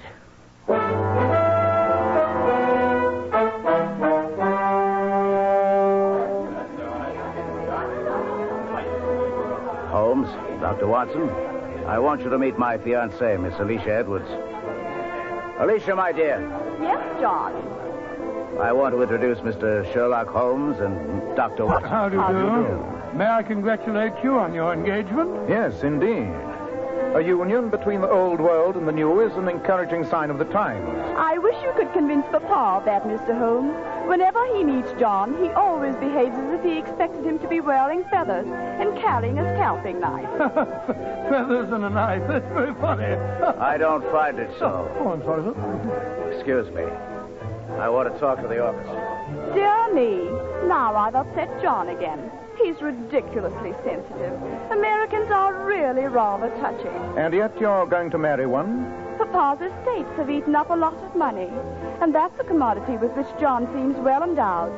I think you understand me, Mr. Holmes. I'm sure I do. Personally, I may say that I'm always glad to meet an American. I'm one of those who believes that the folly of a monarch and the blundering of a minister in far-gone years should not now stand between two nations. Mr. Holmes, I find you pompous and dull. Goodbye. On my soul, what an unpleasant, heartless young woman. She's obviously marrying Hardin for his money. Obviously. Though I don't think she has an aversion to all Americans. Oh? Why do you say that? She has been dancing with Mr. Hardin's brother, Stephen, most of the evening. This moment, he joined her at the door, and they're leaving together. Wait, Scott, you think that the... I don't understand for this. Hello. What's happening up there on the orchestra John Harden, he's arguing with one of the violinists. A musician. I won't take any more of it. Look. He snatched the instrument out of his hand. Go on, get out of here. You're not fit to fiddle at an Irish wake. Out with you. The rest of you, go on, play.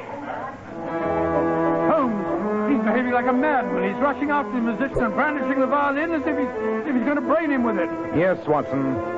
That quarrel with the violinist was not a totally sane act. If the anonymous correspondent's motive is to undermine Harden's reason, he may be succeeding. But who has a motive? Might be the brother, Stephen. He's obviously jealous of the girl, and he probably is next in line for the Harden millions. But I checked his alibi for last night. He was out of town. Stop the music! Stop playing! What the devil's wrong now? Holmes, where are you? Here I am, Mr. Harden. Well, come with me at once. What's wrong, sir? It's Alicia. I found her in the corridor. She's been strangled.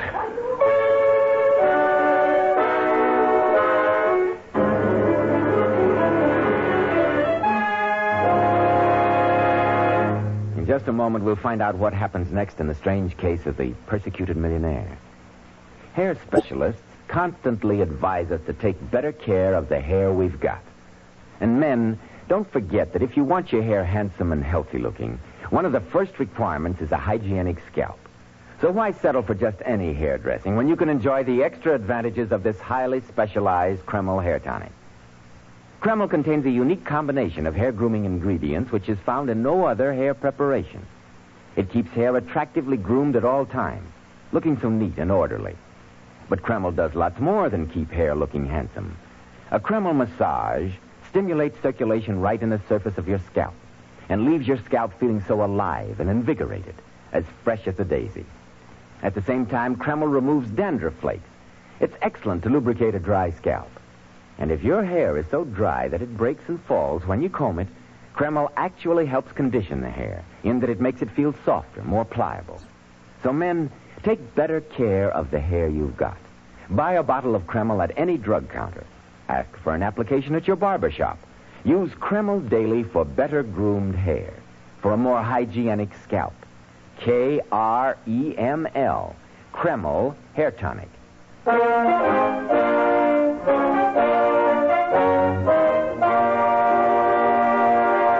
Well, Dr. Watson, so the Honorable Alicia Edwards had been strangled at her engagement party.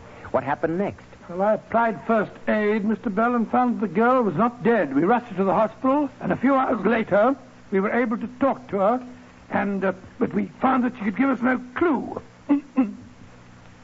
When we left the room, Harden was waiting for us in the corridor. How is she? Is she going to be all right? Oh, don't worry, Mr. Harden. She'll be all right, but she had a very narrow escape. But why attack her? Why not me? The pattern becomes increasingly clear, Mr. Harden. Your enemy has struck at your fishing, your business, now at your fiancée. So every blow is at your wealth and position. And my sanity. Mr. Holmes, you've got to find out who's behind all this. On the occasion of the mutilation of the fish, 3 people had the opportunity. Your brother Stephen is clear on the second attack, and on this last one, I think we may reasonably assume that your fiancée did not strangle herself. Yes, I'll wager my medical reputation on that fact. And that means that only one person who was present on all 3 occasions was... No, you can't mean... Your secretary, Miss Bates? Where is she? In the waiting room. Splendid. Then Dr. Watson and I will take her back to Baker Street. I have an idea that she can be of invaluable help to us.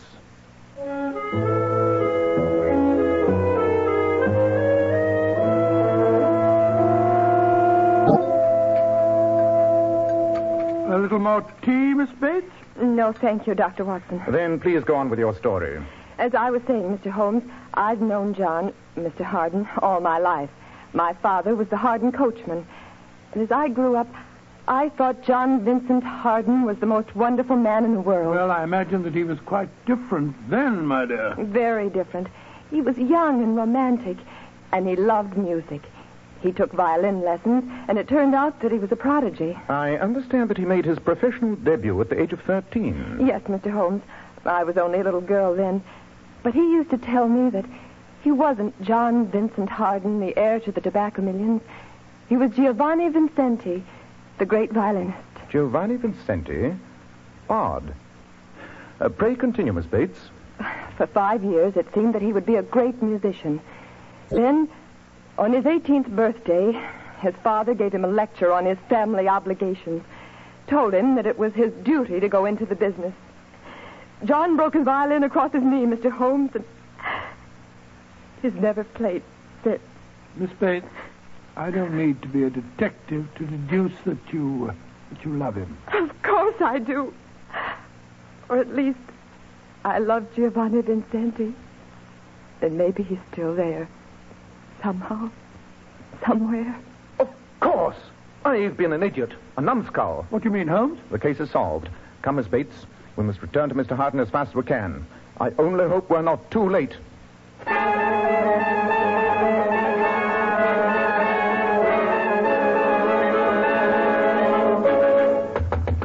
But why doesn't he answer? The servant said he locked himself in the study again. The door's locked. I don't like the look of this. Come on, Watson. We'll break it in. Once more.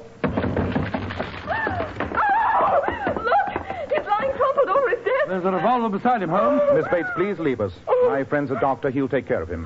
He's only wounded. Yes, it's just grazed his scalp. Oh, thank heavens. I'll be waiting outside. Obviously, this was attempted suicide. They finally succeeded in driving him mad. Did they? Read this note lying here.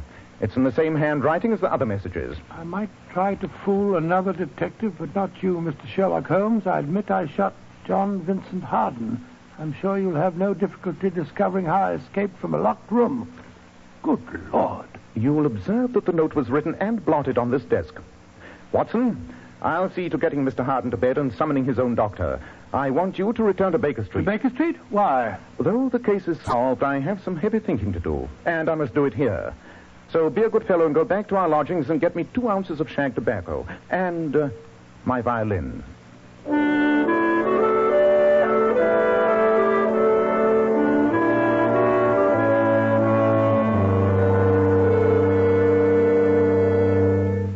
How are you feeling now, Mr. Harden? Weak, Holmes. But I'm all right. You still can't remember anything, sir? No, I felt half out of my mind since that attack was made on Alicia. They told me she'd be all right. I do faintly remember coming home from the hospital and locking myself in the study. Oh, the rest is a blank. What did happen, Mr. Holmes? I'll give you the complete answer very shortly, Mr. Harden. Come on, Watson. Very well. Try and rest, Mr. Harden. You've been through quite an ordeal. I'll try, Doctor. I'll try.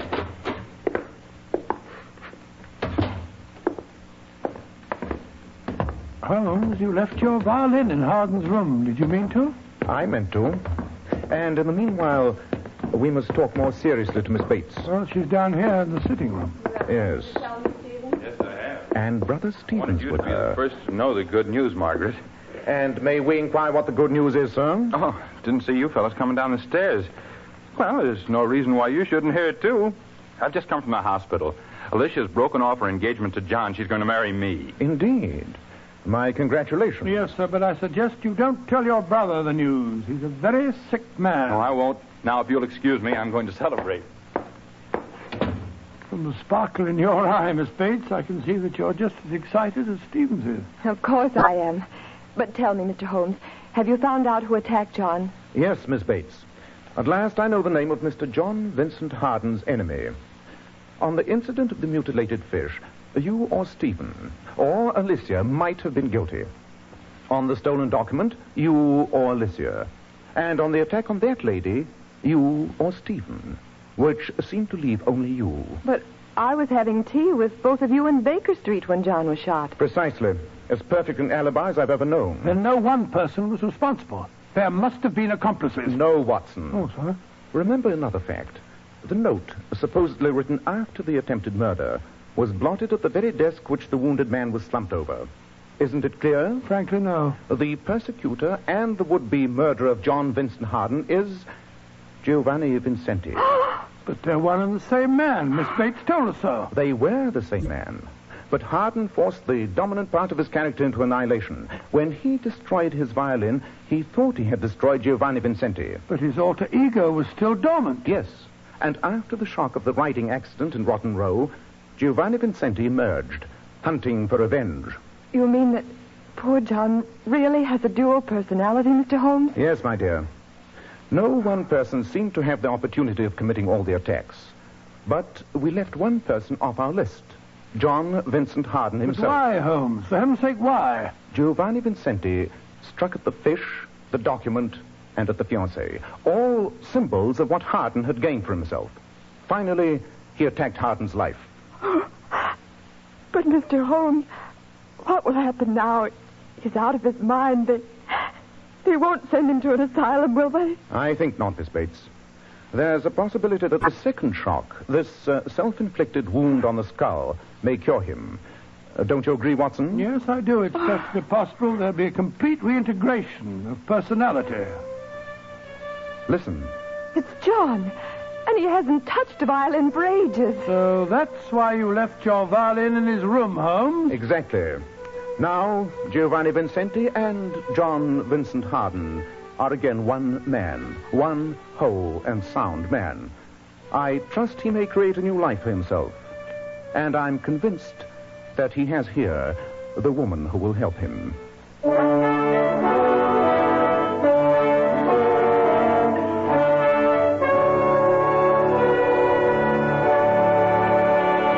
Ladies, you certainly must notice how men are attracted by bright, shimmering highlights in a woman's hair. Then why not follow this beauty tip from the famous $1 Million Powers models, girls noted for their glossy, bright hair? Powers models wash their hair with Kreml shampoo.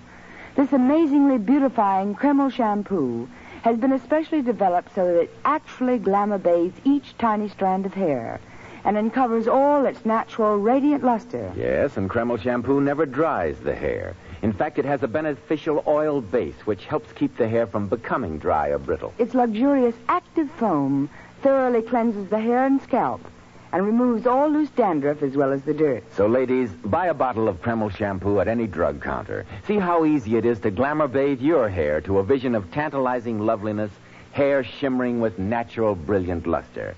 Kreml, Kreml shampoo.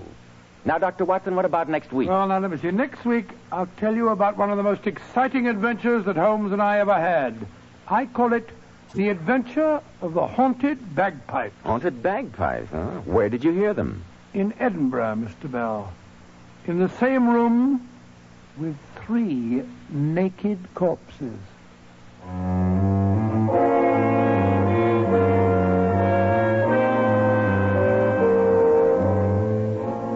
Tonight's Sherlock Holmes adventure was suggested by an incident in Sir Arthur Conan Doyle's story, The Solitary Cyclist.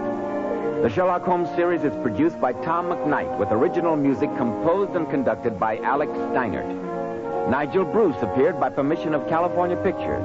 Tom Conway through the courtesy of Eagle Lion Pictures. This is Joseph Bell speaking for Kreml Hair Tonic and Kreml Shampoo and inviting you to be with us next week at this same time when Dr. Watson will tell us about the adventure of the haunted bagpipes.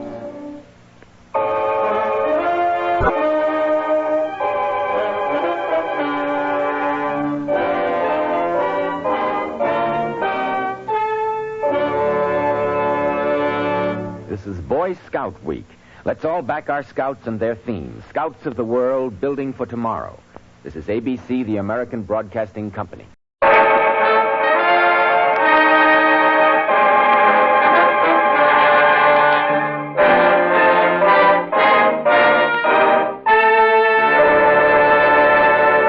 Kreml Hair Tonic and Kreml Shampoo present the new adventures of Sherlock Holmes, starring Nigel Bruce as Dr. Watson and Tom Conway as Sherlock Holmes.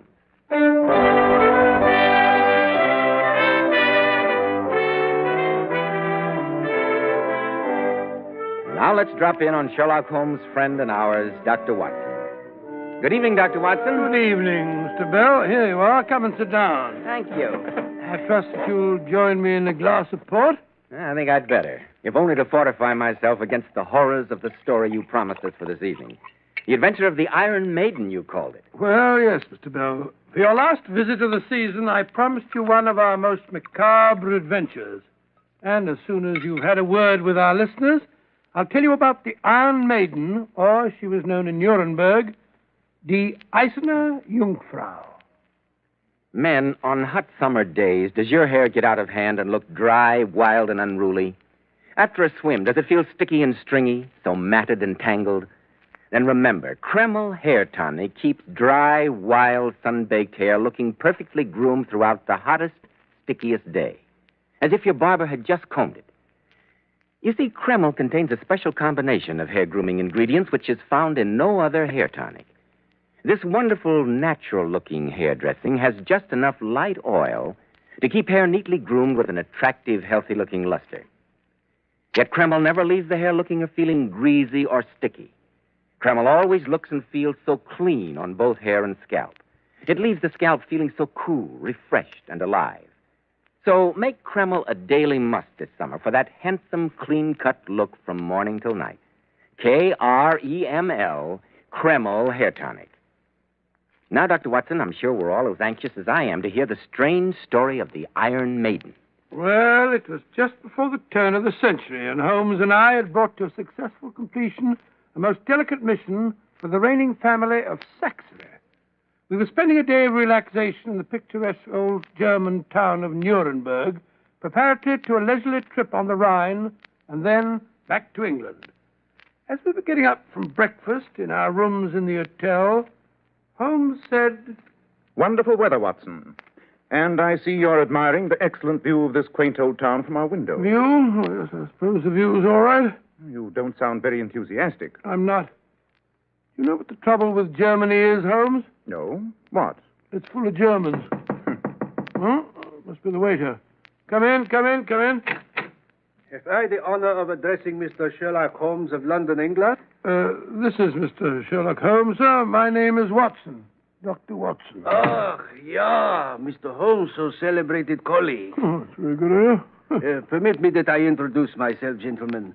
My name is Ferdinand Langer. Yes, Mr. Langer? My friend, the chief porter of this hotel, told me of your arrival, and I have come to beg of you if perhaps you can help me with my so difficult problem. If it is a matter for the police, Mr. Langer, I fear that I shall be unable to assist you.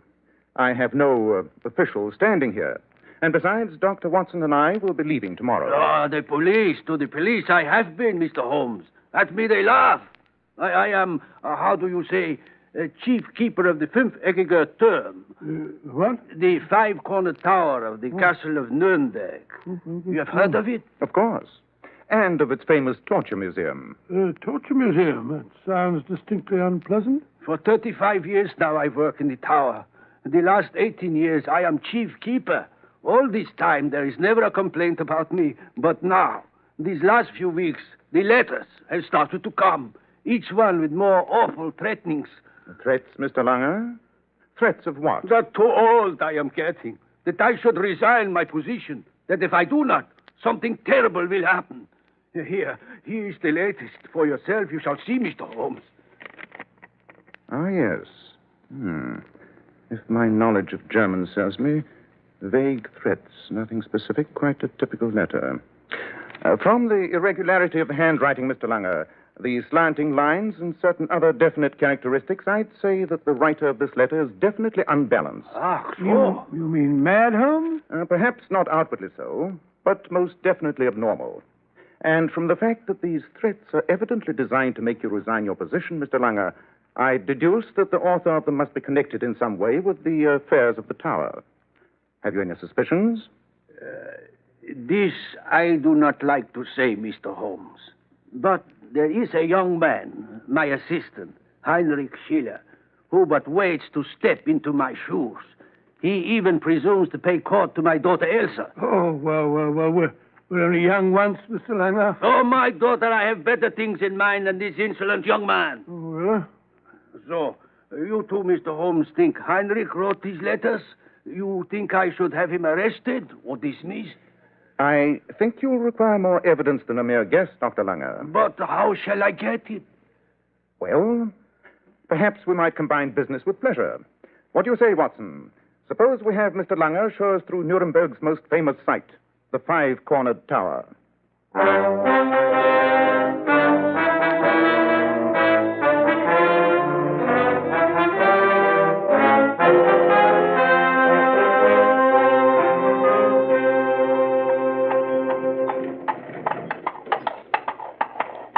Here we are, gentlemen.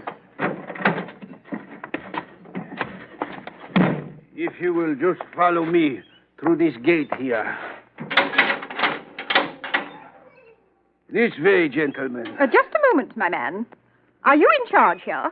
Yes, madam. Then why are these people being admitted to the tower, while my friend Miss Simpson and I are kept standing about and debarred from entrance? Oh, do please be careful, Amelia. It isn't as though we were home. Nonsense. I insist upon knowing. I am sorry, madam, but the tower is not open for visitors until 11 each morning, as you will find if your Baedeker you will consult. And it is now but 10 o'clock. Then why are these two men being admitted? Because... No excuses. I'm English, my man. And in England, we believe in fair play. No favoritism. I'm sure, Mr. Langer, that you have no objections to showing these two charming ladies through the tower with us. Oh, of course, Mr. Holmes, if you say so. I do indeed. Thank you very much, sir. Just what I should expect from a fellow Britisher. A pleasure. After you, ladies. Lead the way, Mr. Langer.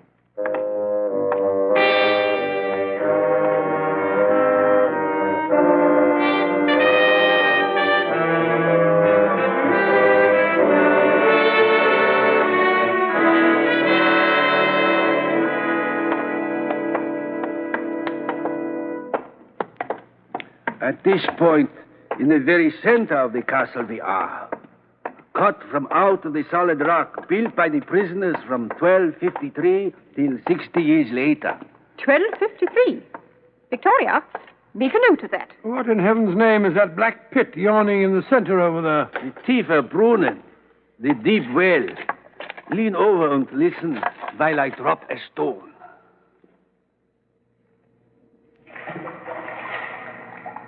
Oh, it must be almost bottomless. About 340 feet, I'd say. You have been here before, Mr. Holmes? No, I merely counted the interval from the time you dropped the stone until the splash. Oh, Amelia, down that corridor, look. That gigantic shadow. It's getting nearer. Oh, no. Control yourself, madam. It's merely somebody approaching with a torch. Good morning, Herr Langer. I did not know you were showing a party so early. That is Heinrich, Mr. Holmes. Follow with us, Heinrich. Yes, sir. Here are the dungeon cells, where were kept the prisoners. Yes, most insanitary, I call it. Nothing but damp stone. Barbaric. Just what I should expect of foreigners. And here, the torture chamber. What are all those strange objects? Oh, at least there's a couch for the poor prisoners. Hardly that, I fear. That wheel-like object at the head of it proclaims its true purpose. Yeah, Mr. Holmes. This was the rack. On it they would tie the victim, and with the wheel they would stretch and stretch and stretch his limbs until his bones cracked. Oh, how awful. Come, Victoria. No weakness. Pleasant idea, I must say. What's that iron collar thing up there?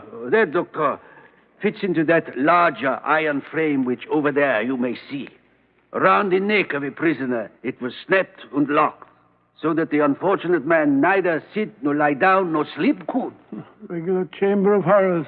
And there is the boot, the iron frame in which a prisoner's leg was slowly crushed, and the braziers for melting lead, and heating tongs and pincers.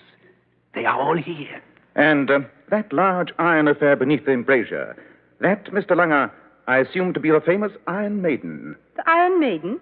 It looks just like a statue. Yes, I can't say that I consider it a very beautiful one. It is a statue, madam, but a hollow one. And for good reason. I think I'd rather not hear about it. Victoria, keep a stiff upper lip. The two halves of the statue swing open, and within are many iron spikes, as in a moment you will see. Into it was placed the victim, and slowly the door upon him was closed. The maiden's kiss The executioners called it. Imaginative bunch of fellows they must have been. A most graphic description, Mr. Langer. Thank you. Perhaps one of the ladies would like to open the statue and see within. Oh, no, not I. Nonsense, Victoria. The ghosts of prisoners who have been dead for 500 years can't hurt you. Here, Mr. Guide.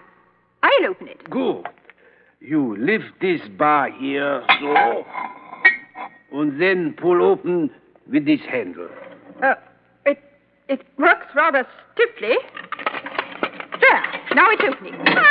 Good heavens! Oh, there's something inside. The body of a woman. No, don't touch her. Mr. Holmes, the letters.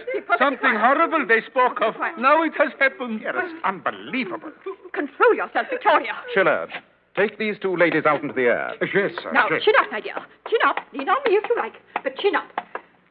Oh, I must say, Holmes, that's about as nasty a sight as I've ever seen. Quite so, Watson. Mr. Langer, do you recognize this woman? Never saw her before. What time yesterday did the last visitors go through? The museum is closed from 6 o'clock on, Mr. Holmes. Then the body of this unfortunate young woman must have been placed here between that time last night and the present moment. Yeah, but how I cannot understand. Now, at last, to me, the police will have to listen. Undoubtedly. And you'd best send for them at once. Dr. Watson and I will be leaving Nuremberg tomorrow morning, and the authorities will no doubt wish to take our statements. Immediately, I shall send for them. We shall wait here for their arrival. Oh, this scandal. It will wreck the museum. Mr. Holmes, you have seen Heinrich. Tell me, could he so terrible a thing have done? That, Mr. Langer, is a question we'd best leave to the police. I fetch them at once. A curious problem, Watson. The solution is, of course, obvious. Solution? This murder, you mean? Murder? There's been no murder, Watson. What the devil do you mean, Holmes? With the corpse literally staring us in the face from inside that revolting iron statue. If you will examine the corpse for a moment, my dear Watson, you'll notice that it exhibits no signs whatsoever of rigor. By Jove, you're right. But what on earth does it mean? Simply that this poor woman was dead long before her body was put into the Iron Maiden. I've no doubt that the police will quickly be able to establish that a corpse is missing from the morgue or one of the local hospitals. But Holmes, what can be the purpose of so fiendish and so horrible a plot? I hardly expect you to tell me it's merely a practical joke. Far from it. Madness lay at the bottom of those letters that Langer showed us. And madness placed this body within the statue. But the difficulty, Watson, will be to reveal the madman behind these acts.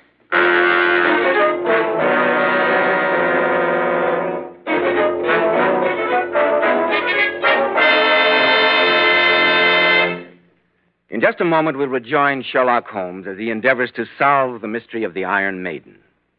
Men, on hot, sticky summer days, your hair needs extra special care.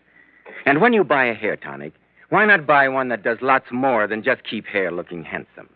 Why not get your money's worth and buy Kreml hair tonic? No other hair tonic keeps the hair more neatly groomed and attractive looking.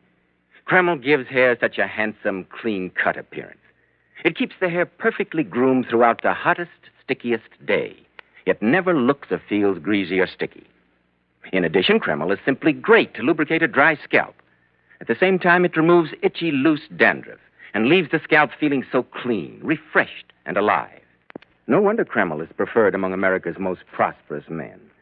Buy a bottle of Kreml at any drug counter. Ask for an application at your barber shop. Use this highly specialized hair tonic daily for better groomed hair and more hygienic scalp. Kreml, Kreml hair tonic. Now, Dr. Watson, what did Sherlock Holmes do to uncover the madman behind the strange deed in the five-cornered tower of Nuremberg? Well, by the time that the police had finished with us, it was late in the afternoon. Considerably shaken by the events of the day, we returned to our hotel, where the two ladies who had spent so grim a morning with us were also stopping. After a tub and a whiskey and soda, I don't know which was more welcome, I came back into our room to find Holmes in conversation with young Heinrich Schiller. Anything I can do, Mr. Holmes, I will. I know that the police suspect me of these letters, and how can I prove that I did not write them?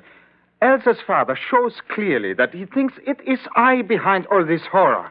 If you will carry out my instructions, Mr. Schiller, I think we may succeed in clearing up this matter this evening. Heaven bless you, Mr. Holmes. If only you can remove the shadow that hangs over Elsa and myself. Yes. Now, goodbye. Until later. Goodbye, gentlemen. Goodbye. That young fellow looks as though he was at his wits' end. If the police, the father of the girl you loved, and even the girl herself suspected you of being an anonymous letter writer with a latent streak of insanity, I'd greatly doubt that even you could maintain your usual poise. Possibly. But I wouldn't write anonymous letters or put corpses in iron maidens. I trust not. Well, I'm ready to do good justice to a great dinner, and then a good night's sleep before we start our trip down the Rhine tomorrow. I hope that the dinner will be good. But I'm sorry to tell you that your chances of a good night's sleep look extremely poor. Oh? Why? Because by 10 o'clock this evening, you and I must be securely hidden in the torture room of the castle. Oh, really? Quite. And before we dine, I'd be obliged if you would unpack your service revolver and make certain that it's loaded. We may well be depending upon you before the night is out. Well, just a moment. Where are you off to? I'm going downstairs to see Miss Atterbury. I'll meet you in the dining room. That grim-faced old trout? Well, don't tell me you're going to ask her and that mousy little companion of hers to dine with us. Not at all, my dear fellow. I want Miss Atterbury's assistance in baiting a trap.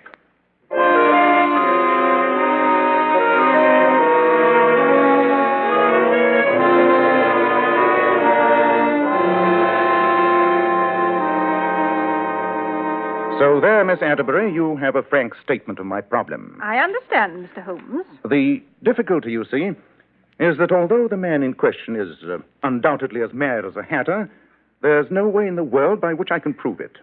And what I fear is that having begun with threatening letters and graduated to stolen bodies, his mania may at any time break out in an even more violent form. Oh, Mr. Holmes, you don't mean murder? Don't be idiotic, Victoria.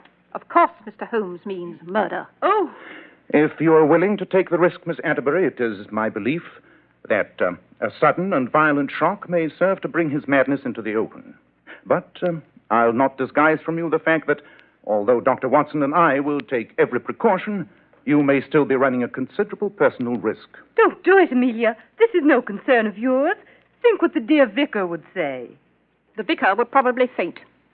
I, however, am made of sterner stuff. Mr. Holmes, I shall be glad to assist you to the best of my ability. Capital. Then I shall see you at about 11 o'clock tonight, Miss Atterbury. Although you will not see us.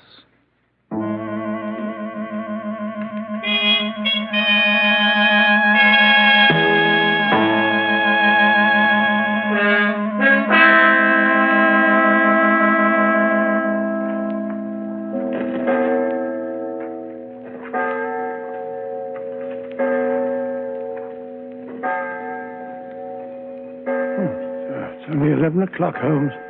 I feel as though we'd been here most of the night. The cold dampness of this infernal torture chamber is like a breath from a tomb. I only hope, Watson, that my estimate of our man's psychology has been accurate. I'd hate to think that I'd put Miss Atterbury into jeopardy unnecessarily. She looked to me the sort of female who could take care of herself if she were charged by a mad elephant. Nothing wrong with her courage, though. There are not many women who would... Listen. Do you hear that, Watson? Yes. I hear them. Now you understand why I point at the hour of 11. The moon has risen, and enough of her light comes through that narrow embrasure so that you can shoot straight if the need arises. I have my revolver ready, Holmes. Be in readiness for anything, Watson. Once they're in this room, we shan't be able to make the slightest sound. Right you are. You are sure, Miss Atterbury, that no one knows about this visit? No. I made a point of telling nobody. Good. Only because you have shown such great interest and been so understanding would I, through the tower, show you at night when the museum is closed. It's too good of you, my dear Mr. Langner. And I can't tell you how much I appreciate it. But I did so want to see it by moonlight. When I get back to England, I know I shall be the envy of all my friends. It is because the proper spirit you show to the memories of the old days that I bring you here now. It is best at night. Those who once screamed aloud in this room almost you imagine that in the moonlight you can see them. And hear them. Oh, really, Mr. Langer, you have the most remarkable ability for summoning up the ghosts of the past. When I think of what this room must have known, it makes the cold shivers run down my spine. It is because you have the imagination that you so fear. That is but right and proper. I was so disappointed today when you were unable to complete your description of all these fascinating devices. There is no reason why now you should not them all be seen. That pair of objects hanging on the wall, there, they look almost like gloves hanging at the end of those iron chains. They are gloves, but of a variety most strange. Come to the wall here. To you I show them. See, it is most ingenious. So, the iron gloves open, and into them were the hands of the prisoner put. May I try them? It would all make it seem so real. But why not? Here, your hands you place inside. Like this? Yeah. And then. Oh, you've closed them? Yeah. Most interesting, but it's rather uncomfortable standing here against the wall with my hands chained over my head. So, if you don't mind... But that is only half of it. All you have not yet seen. I pull back this lever so, and slowly the stones of the floor under your feet move away. Until you are hanging above a pit that goes down into the deepest depths of the castle. And there you shall hang. All shall hear you. Until ready I am to pull the lever that the chains will release, and down you will go. Don't touch that lever, Langer. He's reaching for it. Quick, Watson. Good work, Watson. Just in time. Is everything all right, Mr. Holmes? I watched the corridor as you told me. Quite all right, Schiller. Just reverse that infernal device and let's release Miss Atterbury. Oh, thank you so much.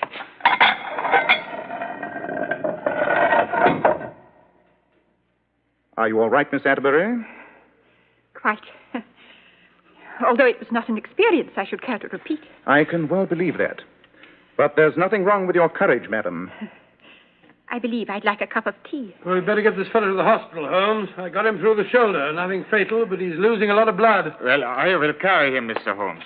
I will take him to the hospital. Go ahead, Miss Atterbury. Oh, I'll hold the torch. I realize, Holmes, that the man was mad, that a trap you set finally brought his madness out into the open, but... It was the only way, Watson. A long shot, but a successful one. I can't understand what Langer was attempting to gain. I imagine, Watson, that his mind had become twisted by his many years among his gruesome exhibits of the past. And his hatred of young Schiller, both as a prospective son-in-law and as a successor to his own position, must have hatched this mad plot. Well, it all ended well due to your foresight, Holmes, and to your pluck, Miss Atterbury. Very good show, I must say. It was a pleasure. Tell me, Dr. Watson, I believe that Mr. Holmes said that you and he are leaving tomorrow morning for a trip down the Rhine before your return to England. You're not by any chance going aboard the steamer Earl Kearney, are you? Yes, we are. Oh, how very fortunate. Miss Simpson and I are going on the same boat. So we shall all be shipmates for a delightful week. Oh, yes. Delightful. Are you a bachelor, Dr. Watson? A bachelor? Yes, I am. The Rhine scenery, they say, is most romantic. Yes, so I've heard. Just a moment, Holmes. Yes, Watson? My shoelace has come undone. You go on ahead, Miss Atterbury. We'll catch up with you in a minute. All right. Don't be long. I say, Holmes, you take her back to the hotel. I got something else to do. Going to change our tickets, Watson? Huh? How'd you know? I thought you might be thinking of giving up the Rhine trip and getting out of Germany by the fastest train. A brilliant deduction, Holmes. Elementary, my dear Watson. Elementary.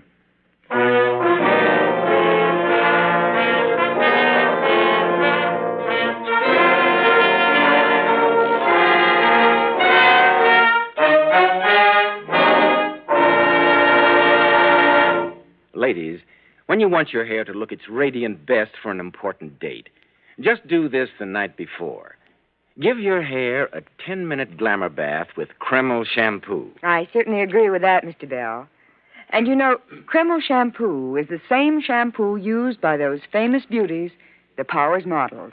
Kreml shampoo has been especially developed to glamour bathe each tiny strand of hair so that it fairly radiates natural, dazzling highlights. It leaves the hair simply gleaming with natural, glossy luster. And what's more, your hair stays that way for days. And please bear in mind that Kreml shampoo is not a soapless shampoo. It's not a cream shampoo. It's not a drying detergent. Not a harsh soap. It's entirely different. Yes, Kreml shampoo uncovers all the natural highlights that lie concealed in every woman's hair. Yet it never dries the hair. In fact, Kreml shampoo has a built-in oil base which helps keep the hair from becoming dry or brittle. It removes dandruff flakes the first time you use it. Kreml shampoo whips up a luxuriant, active foam, even in the hardest water. It rinses out so easily and never leaves any dull, soapy film. So, ladies, why not buy a bottle of Kreml shampoo at any drug counter and glamour bathe your hair to a vision of shining beauty, like the lovely $1 Million Powers models. Kreml, Kreml shampoo. Well, Dr. Watson, I'm afraid that this will be our last visit for a while. Yes, I'm afraid so, Mr. Bell, but it's been a pleasure to be with you and our listeners for so many weeks. And I hope you've enjoyed hearing my stories of the adventures of Sherlock Holmes as much as I have telling them. I think I speak for all of us when I say that we certainly have. Oh, thank you, Mr. Bell. You know, Dr. Watson, beginning 1 week from today, Kreml will present a new series of programs featuring Eddie Duchin, to be heard Monday, Wednesday, and Friday afternoons over most of these ABC stations. Consult your local newspaper for the time. I'm sure that they'll be very fine programs, and before saying goodbye for the summer on behalf of Tom Conway and myself, I'd like to thank all of those whose assistance has made our weekly visits possible. Claire Wiedener of the American Broadcasting Company, Carl Hefferman, our engineer, Bill Verdier and Vic Levoti, who so capably furnished our sound effects, Shirley Wilson, our charming script girl, Alex Steinert, who composed and conducted the music, Dennis Green and Anthony Boucher, Edith Miser, and Leonard Lee, who wrote the dramatizations, and last but not least, our producer and our director, Tom McKnight.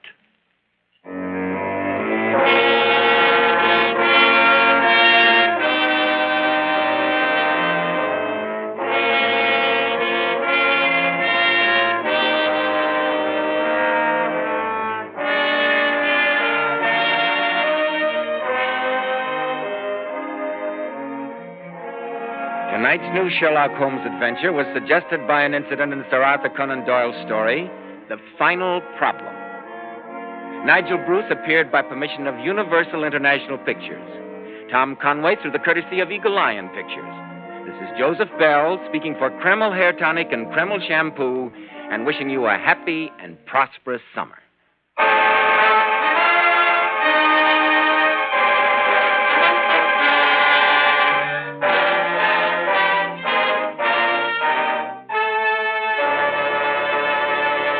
This is ABC, the American Broadcasting Company.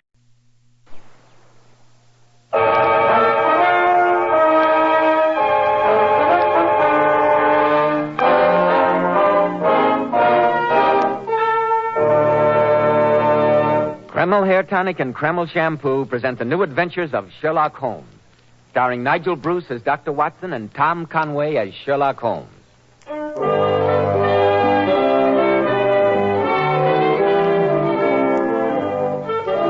Now let's drop in again on Sherlock Holmes' famous colleague, Dr. Watson. Good evening, Dr. Watson. Good evening, Mr. Bell. I was watching from the window as you drove up. Do my eyes deceive me, or haven't you a brand new car? I'm glad to say I have, Dr. Watson. You want to come out for a spin? No, thank you. Some other time, perhaps. I can't help thinking of the first time I ever accepted such an invitation. I sent a story, Dr. Watson, and judging from the reminiscent expression, one in which you and your friend, Mr. Sherlock Holmes, were both concerned. Oh, hardly, Doctor. You're quite right, my boy. Sherlock Holmes and I took our first ride in a motor car together back in the autumn of 1903. when Holmes had just concluded the affair of the creeping man. I refuse to listen to any more hints, Dr. Watson, unless you're going to tell us the whole story. Oh, of course, Mr. Bell. As soon as you've had your word with our listeners, I'll relate the strange accounts which I've entered in my casebook as the adventure of the horseless carriage. Men, if you want to be a success in life, remember that well-groomed hair means a lot to a man's appearance. I've heard so many men complain lately that the hairdressing they use is too greasy or too highly perfumed. That's why I urge you to try Kreml Hair Tonic. This highly specialized hair tonic has just enough light oil to keep hair handsomely groomed, every lock in place, with a rich, healthy-looking luster. Yet Kreml never leaves the hair looking or feeling greasy or sticky. This is because Kreml contains a special combination of hair grooming ingredients which is found in no other hair tonic. After you apply Kreml, just run your hand over your hair. Notice how delightfully clean your hair feels. So tempting for the ladies to touch. Notice how no greasy film comes off on your hand or hatband. Kreml always gives hair such a handsome, clean-cut look, as if you just combed it. And it keeps it that way all day long. Kreml, Kreml Hair Tonic. Now, Dr. Watson, you have my undivided attention. How about the adventure of the horseless carriage? It all began one morning when Holmes and I were breakfasting in our rooms in Baker Street. Holmes was opening his mail. If you can tear yourself away from the kidneys and bacon for a moment, Watson, I'd like to read you a letter. It's a bad habit, Holmes, burdening your mind with problems at breakfast. Interferes with digestion, told you so 100 times. But go ahead. My dear Mr. Holmes, my friend Mr. Alexander Holder of the banking firm of Holder and Stevenson of Threadneedle Street informs me that you recently were of great assistance to him in a highly confidential matter. Oh, what's the matter? I'm therefore taking the liberty of calling upon you at 10 o'clock tomorrow morning, Tuesday, in the hope of obtaining your assistance and advice. Yours faithfully, Austin Grierson. Austin Grierson. Seems to me I've heard or read about that name somewhere later. That's more to you. Thank you, no. Take a look at his letter and see if you can form any conclusion from it, while I have a glance at what our reference book can offer on Mr. Grierson. Mailed yesterday. Postmarked Southampton. Mr. Grierson is presumably well-to-do. The notepaper is expensive quality. Capital, Watson. What else? Nothing else, I can see. My dear Watson, nothing else that you observe, you mean? Mr. Grierson has evidently written under the stress of strong emotion. Notice how the pen nib has dug into the paper at several points. He is evidently a man who is used to having his own way. The manner in which he appoints the hour at which he will call upon us today indicates that. He is obviously mechanically minded, and despite his wealth, still interests himself in machinery. Oh, now, Holmes, how can you tell that? There are faint traces of 2 fingerprints of the writer's left hand, where he held the paper with fingers that were a trifle oily. And your nostrils should enable you to identify the very faint odor of machine oil. No, not my nostrils. The light is better over here near the window. Let's see what our reference book says. Well? Austin Grierson, Chairman, Board of Directors, Southampton Machine Works, patentee of Grierson's internal combustion engine for motor cars. Ah, that's where I saw his name in a newspaper account concerning a race of some of these idiotic new horseless carriages. Quite so. And furthermore, Watson, I can tell you that Mr. Grierson is fond of animals, and especially a large Airedale. Now, Holmes, I absolutely refuse to believe that you can deduce that from the fellow's letter. I never said I could. But it's precisely 10 o'clock, and Mr. Grierson, complete with Airedale, has just been ushered in our front door by Mrs. Hudson. Amazing deduction, I must say. You saw it out of the blasted window. Come in. Good morning, Mr. Grierson. Good morning, gentlemen. I'm Sherlock Holmes, and this is my colleague, Dr. Watson. How do you do? How do you do, sir? How do you do, sir? Mr. Holmes, Dr. Watson, I'm glad to meet you. Quiet, Jeff, quiet there. This is my colleague and a very good guardian, too. Sit down, Mr. Grierson, and tell me why you feel the need of a watchdog. The newness of his collar and lead would indicate that you've only recently acquired him. You're quite right, Mr. Holmes. Well, I'll get to the point at once. I made all my money in machinery. I don't mind saying it, I'm a pretty wealthy man. During the past 3 years, I've devoted all my time and most of my fortune to developing the coming wonder of the world, sir, the motor car. Wonder of the world, eh? It'll never replace the horse, Mr. Grierson. Never. You sound like my nephew Edward, Dr. Watson. He shares your opinion. But I assure you, sir, that if my new motor car can only win the forthcoming endurance test, of which you may have read, I shall have no difficulty in selling a car a week. 52 cars a year? Preposterous. Nevertheless, it is the case, Dr. Watson. In fact, Mr. Holmes, it is the very excellence of my prospects that has brought me to you. How's that, Mr. Grayson? I have just recently completed and been testing the first model of my new car. 2 cylinders instead of the old-fashioned 1. Tremendous power, Mr. Holmes. The endurance test is to be held tomorrow over a course from Southampton to Alton and back. A distance of over 40 miles. 40 miles? And I feel certain that my new car will win. And as you can easily imagine, gentlemen, the ensuing publicity will be invaluable. In fact, Mr. Holmes, I have no hesitation in saying that I must win. I see. At least one of the backers of the other 3 cars that entered in this contest feels the same way. And the last 2 weeks, there have been one very definite attempt to damage my new car, and yesterday a second attempt almost resulted in my death. Evidently, some people do take these horseless carriages seriously. Yes, Dr. Watson. Unlike you and my nephew Edward, who feels that I'm dissipating the family fortunes in a mad scheme, some people do. Only the fortunate fact that I was driving slowly at the moment saved me from death when the testing apparatus broke. It could not have been an accident, Mr. Grayson? Did the mechanism show definite signs of being tampered with? Beyond any doubt, Mr. Holmes. There were file marks on the steering yoke. And you're certain that these attempts are being made by outside sources, not by members of your own family or persons associated with your venture? My family and fellow workers are above suspicion, Mr. Holmes. So I hope that you will undertake to guard both the car and myself during the next 24 hours until the race is over. Under one condition, Mr. Grayson. Name it, sir. I'm always anxious to experience a new sensation.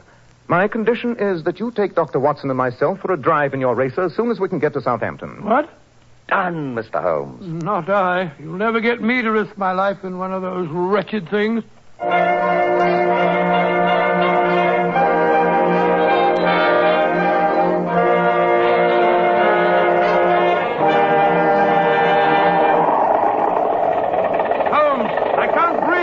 How fast are we going? Better than 16 miles an hour. Oh, the dust's enough to choke you. Oh, thank heavens. That's better. Have to slow down. Wouldn't do to frighten that farmer's horse to be passing. Whoa, Bess. Whoa, steady, girl. Confound your stinking motor car. Useful vehicle if you have to slow down almost to a standstill every time you see a horse. Don't worry, Doctor. The horse will get used to it. Not if they show horse sense. You like that, Holmes? Appalling, my dear Watson.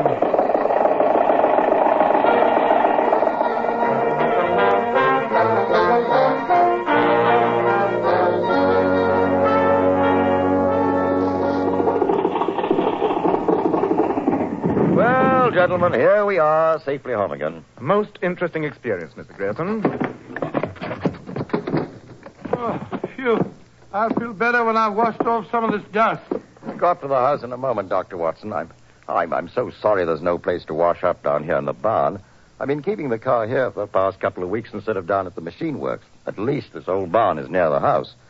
I wonder where that fellow Simmons can be.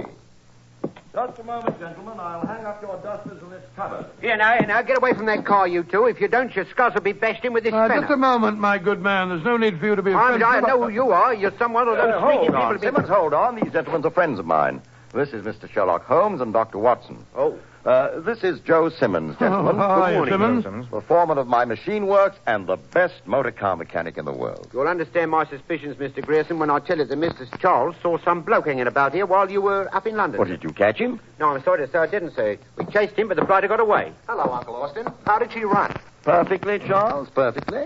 You and Joe have a tune to a hair. Gentlemen, my nephew, Charles Grayson, who helped me design my car. Charles, Mr. Holmes, Dr. Watson. How do you do? How do you do?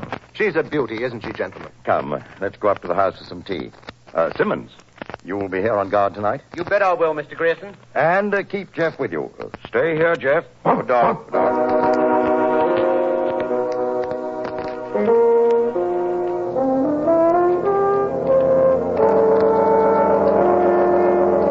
It was rotten luck, that fellow getting away, Uncle.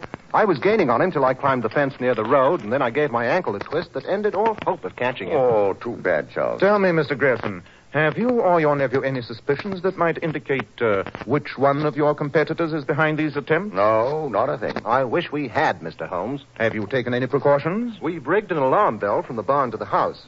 Simmons has only to touch a lever, and the gong will ring in the main hall. What of Simmons himself? There's such a thing as bribery, you know. I'd stake my life on Joe's honesty. He's been with me 20 years. Ah, Now that I've washed the dust off the outside, I'm glad to see that you gentlemen have something that'll do the job internally. Yes.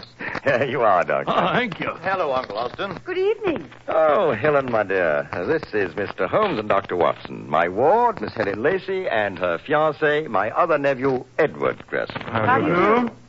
I'm glad to see you gentlemen survived your ride in my uncle's infernal contrivance. To my surprise, we did. I gather that you agree with my low opinion of the horseless carriage. I've told my uncle often enough that I regard it in the same light as the South Sea bubble. Oh, now, Edward, don't get started on that again. Just you wait until we've won the race and are turning out cars by the dozen, Edward, and you'll find yourself with plenty of legal work on your hands. Taking care of damage suits, probably.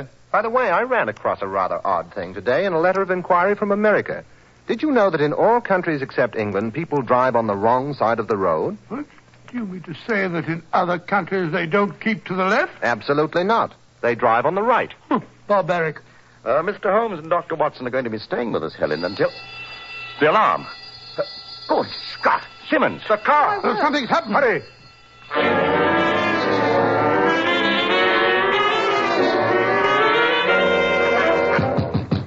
Simmons! Let us in. You all right? I'm all right. Why did you ring the alarm? Oh, look at that, Mr. Holmes. Jeff! Right. It's the dog. He's dead. Of all the rotten things. And from the rigor of the limbs, I have no doubt he was poisoned. No question of it, Holmes. The scoundrel must have been frightened off by the alarm bell before he could tackle Simmons. What do you think, Mr. Holmes? I think, Mr. Grierson, that Dr. Watson and I will stand guard over the car until race time tomorrow. I wouldn't like to see Jeff's fate visited upon a human being.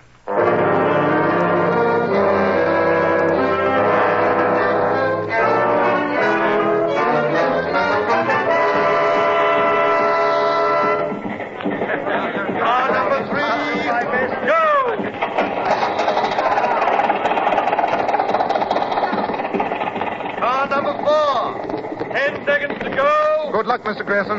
You've done your job, Mr. Holmes. Now I'll do mine. Careful of that curve near Petersfield, Uncle. Be careful, Uncle. Good luck. Come back all in one piece. Car number 4, go!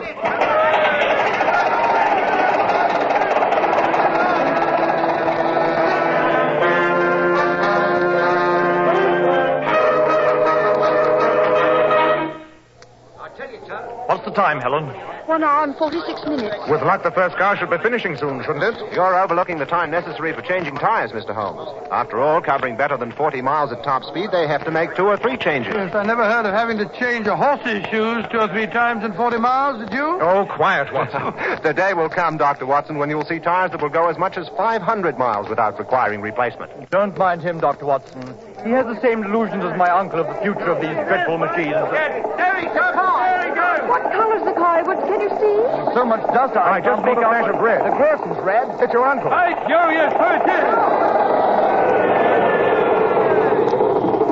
We've won! We've won! I told you we'd win. Well, come on. Let's be the first to congratulate Uncle. Well, Holmes, our little job is finished now. I hope so, Watson. I hope so.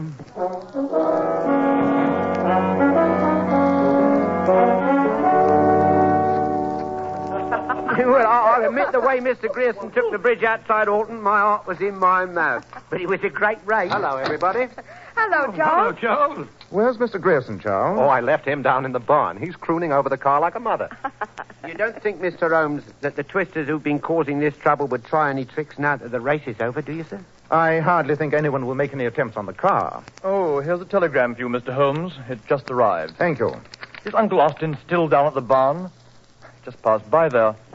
Thought I heard a motor running. Uncle's promised to let me drive the next race. I'm glad it's you and not Edward who likes motors. I say, Holmes, where are you going? Down to the barn. You don't think that there's anything wrong, do you? I told you, Watson, I was no longer concerned about the car.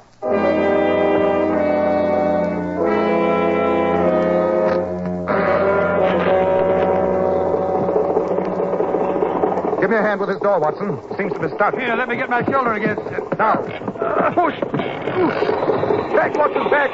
What is it, Holmes? What's wrong? What's the matter? Don't go in there. That motor's still running. Those fumes are deadly carbon monoxide. Edward, take Helen back to the house. No, Holmes, don't. I've got to get Grierson out. All right, I'll help you. No, you don't, Dr. Watson. If you go in, there'll be three of you to drag out. Here. Get me a hand. That's better. Take care of him, Watson.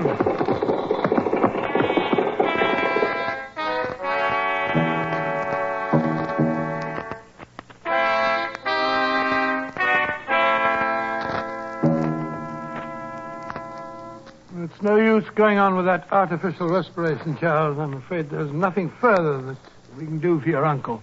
Will you get in touch with the police, Charles? I'll send someone to town right away. I'd best get down to the factory and tell them what's happened. There'll be no party over the victory tonight. There's another devilish thing that you can charge up to the motor car, Holmes. Grierson evidently stayed in the closed barn with the motor running, was overcome by the deadly fumes, fell, and died of suffocation.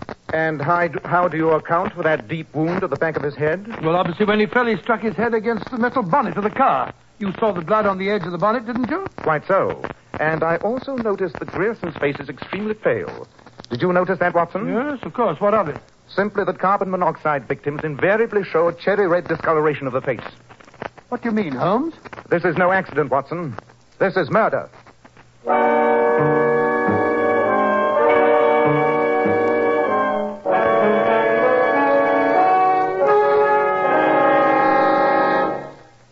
In just a moment, we'll rejoin Sherlock Holmes as he endeavors to solve the mysterious death of Austin Grierson. Every man who takes pride in his appearance should know that handsome, healthy-looking hair needs a hygienic scalp. That's why when you buy a hair tonic, be sure to get your money's worth. Don't just settle for any hair dressing when you can enjoy the extra advantages of Kreml hair tonic. This highly specialized hair tonic contains an amazing combination of hair grooming ingredients which is found in no other hair tonic. Kreml keeps dry, stubborn hair neatly in place all day and always gives hair such a natural, well-groomed appearance, never sticky or greasy. But men, Kreml does lots more than keep hair looking handsome. Kreml leaves your scalp feeling so alive. At the same time, it removes dandruff flakes. It's simply great to lubricate a dry scalp. And if your hair is so dry it breaks and falls when you comb it, Kreml actually helps condition the hair, in that it makes it feel softer, more pliable. So men, buy a bottle of Kreml at any drug counter. Ask for an application at your barber shop. Let Kreml help keep your scalp hygienic, your hair always looking its very best. Kreml, Kreml Hair Tonic. Now, Dr. Watson, what happened after Sherlock Holmes discovered Mr. Grierson had not died accidentally but had been murdered? Well, I was still the only one to whom Holmes had revealed the shocking discovery, and he'd cautioned me to say nothing of it. As we walked back to the house a few minutes later, I suggested a theory. And on what do you base your suspicions of Edward, Watson? Well, it's obvious. Grierson told us last night that his two nephews would inherit equally. And Edward has made no secret of the fact that he felt his uncle was throwing away the family fortune in this wild venture. Besides, he had the opportunity. What do you think, Holmes? I think, Watson, that the libel laws being what they are, and Edward being a lawyer, you had better not air your opinion where he can hear you. Oh, really? Ah, Edward. How is Helen? She's resting upstairs, Mr. Holmes. One of the maids is staying with her. This horrible affair has shaken her badly. Of course. I've sent Joe Simmons to town with a message for the police, Mr. Holmes. Thank you, Charles. I'm afraid it'll be the better part of an hour before we can expect them. I wonder, Watson, if you'd be good enough to take care of this little matter that I've noted down on the slip of paper. Huh? Yes, right. I'll see to it at once, Holmes. Gentlemen, I gathered from what your uncle said last night that you will now be the joint owners of the Southampton Machine Works and of his motor car patents. Yes. Do you intend to carry on as before? Of course not, Mr. Holmes. My uncle knew how I felt about all this expensive foolishness. I've agreed to buy out Edward's share, and he's going up to London to carry on his legal career. Well, if you don't need me for anything further, Mr. Holmes, I think I'll slip upstairs and see how Helen is doing. Of course, Edward. I hope you'll find her bearing up under the shock. Thank you. Charles, there are one or two minor points that I'd like to get clear in my own mind before the police arrive. Anything I can tell you, Mr. Holmes, I'll be glad to.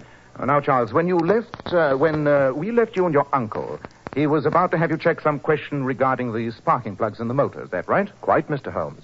I opened the bonnet and removed the sparking plugs for Uncle's inspection. Meanwhile, he refilled the petrol tank. So that there would be sufficient petrol to allow him to test the motor, I assume. That's right. The tank was almost empty after the race. Precisely. You didn't help him refill the tank then, did you? No, I was busy removing the sparking plugs. And when you were finished? Uncle told me not to wait for him, that he wanted to run the engine for a few minutes and that I should join you others up here. And you came straight from the barn to the room in which we all were? Why, yes. You stopped nowhere on the way?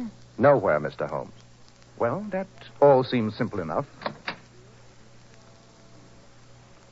Yes, I took care of that little matter, Holmes. Is everything satisfactory? Quite. Excellent. If you and Charles will excuse me, Watson, I'll be back in a few minutes. Why, certainly, Mr. Holmes. By the way, Charles, Dr. Watson and I will be returning to London as soon as the police have been here. Very well. I suppose, Dr. Watson, that this tragic accident confirms your distaste for the motor car. Yes, it does, Charles. Or rather, it would if Holmes hadn't convinced me that it wasn't an accident. What do you mean? Holmes said something I shouldn't. I thought Holmes had told you that... Told me what? Nothing. Nothing. I insist on knowing what you're hinting. Are you implying that my uncle's death was not accidental? Well, of course it didn't occur to me. But Holmes pointed out that in the case of monoxide poisoning, the face and lips would be congested, and your uncle's face was pale. Holmes seemed to think that I'll see for myself what Holmes thinks. I won't stand for any insinuations that... Holmes seemed to think that your uncle was... Oh, gone. Watson, did he take the bait? Swallowed it hook, line, and sinker. Good work, Watson. You evidently carried out my instructions in the note to perfection. Yes, I think I convinced him that I left the cat out of the bag quite accidentally. He said he was going off to have it out with you at once. He must have changed his mind rather suddenly, judging from the way he hurried down the hall and tiptoed out of the front door. I don't understand. To prove that Austin Grierson was murdered, Watson, would be a matter of the utmost simplicity.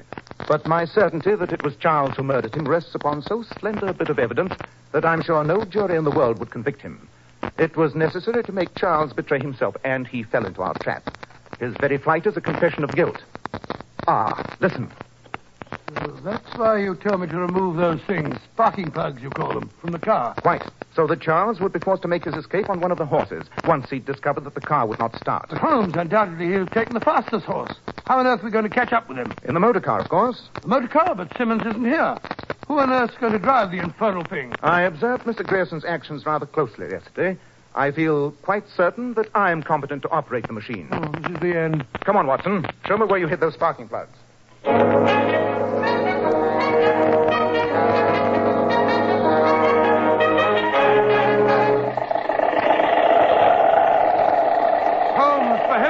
Slow down. It's so dark I can barely see the road.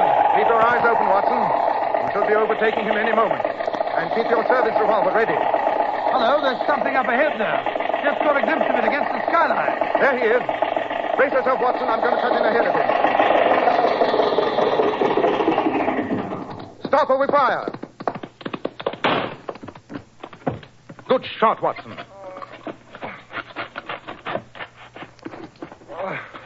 You killed me, you devils. Take a look at him, Watson. Got him through the shoulder. Painful, but not fatal. Blast you, Holmes. You had the devil's own luck. I can assure you it wasn't luck that gave you away and revealed your whole scheme.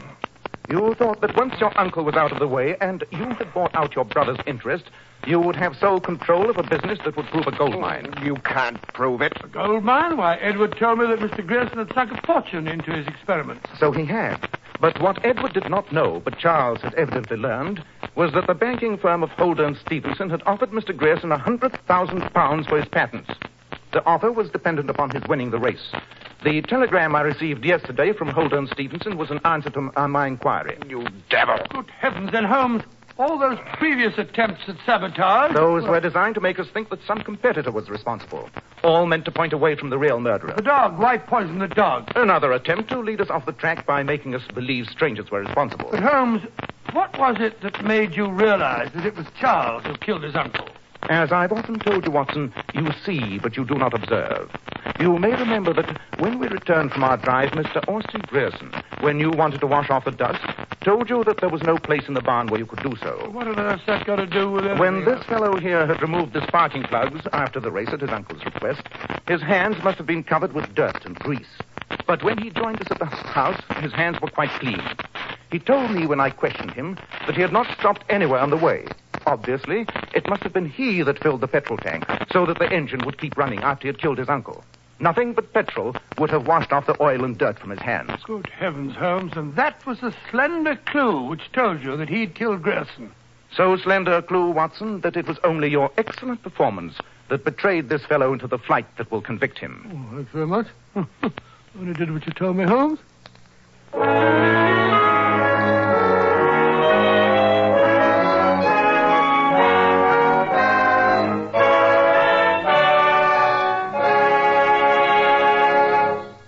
In just a moment, Dr. Watson will be back to tell us about next week's story. Ladies, of course you use a shampoo to wash your hair. But just a word of caution. There are many popular shampoos today which leave the hair lustrous but have a tendency to dry the hair.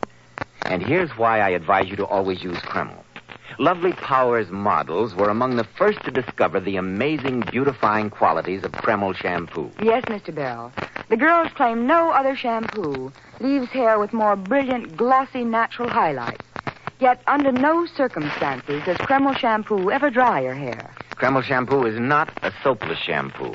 It's not a cream shampoo. It's entirely different. It really is different, Mr. Bell. After a Kreml shampoo, the hair actually radiates natural, brilliant luster. But Kreml shampoo has a built-in oil base, which helps keep the hair from becoming dry or brittle. So, ladies, be smart. Always wash your hair with Kreml shampoo. It leaves hair a vision of shining beauty, yet in no way hurts the texture. Kreml, Kreml shampoo. Now, Dr. Watson, what about next week? Well, now let me see. Next week, I think I'll tell you a story I always referred to as Q for murder. Q for murder? That sounds as if it concerned the theater, Dr. Watson. That's where you're wrong, Mr. Bell. Oh? This adventure took place in the depth of Limehouse near the docks and concerned a particularly unpleasant and fiendish murderer.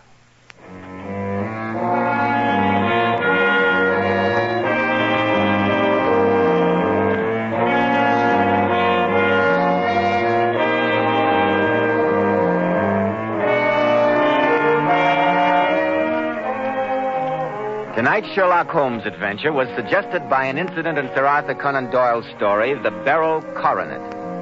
Nigel Bruce appeared by permission of California Pictures. Tom Conway through the courtesy of Eagle Lion Pictures. The Sherlock Holmes series is produced by Tom McKnight, with original music composed and conducted by Alex Steinert. This is Joseph Bell speaking for Kreml Hair Tonic and Kreml Shampoo, and inviting you to be with us next week at this same time, when Dr. Watson will tell us about Q for murder.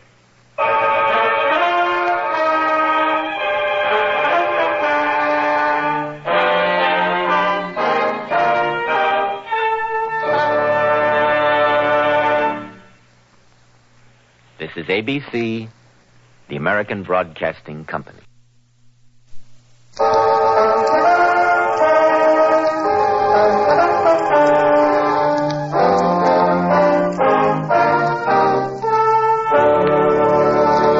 Kreml Hair Tonic and Kreml Shampoo present the new adventures of Sherlock Holmes, starring Nigel Bruce as Dr. Watson and Tom Conway as Sherlock Holmes.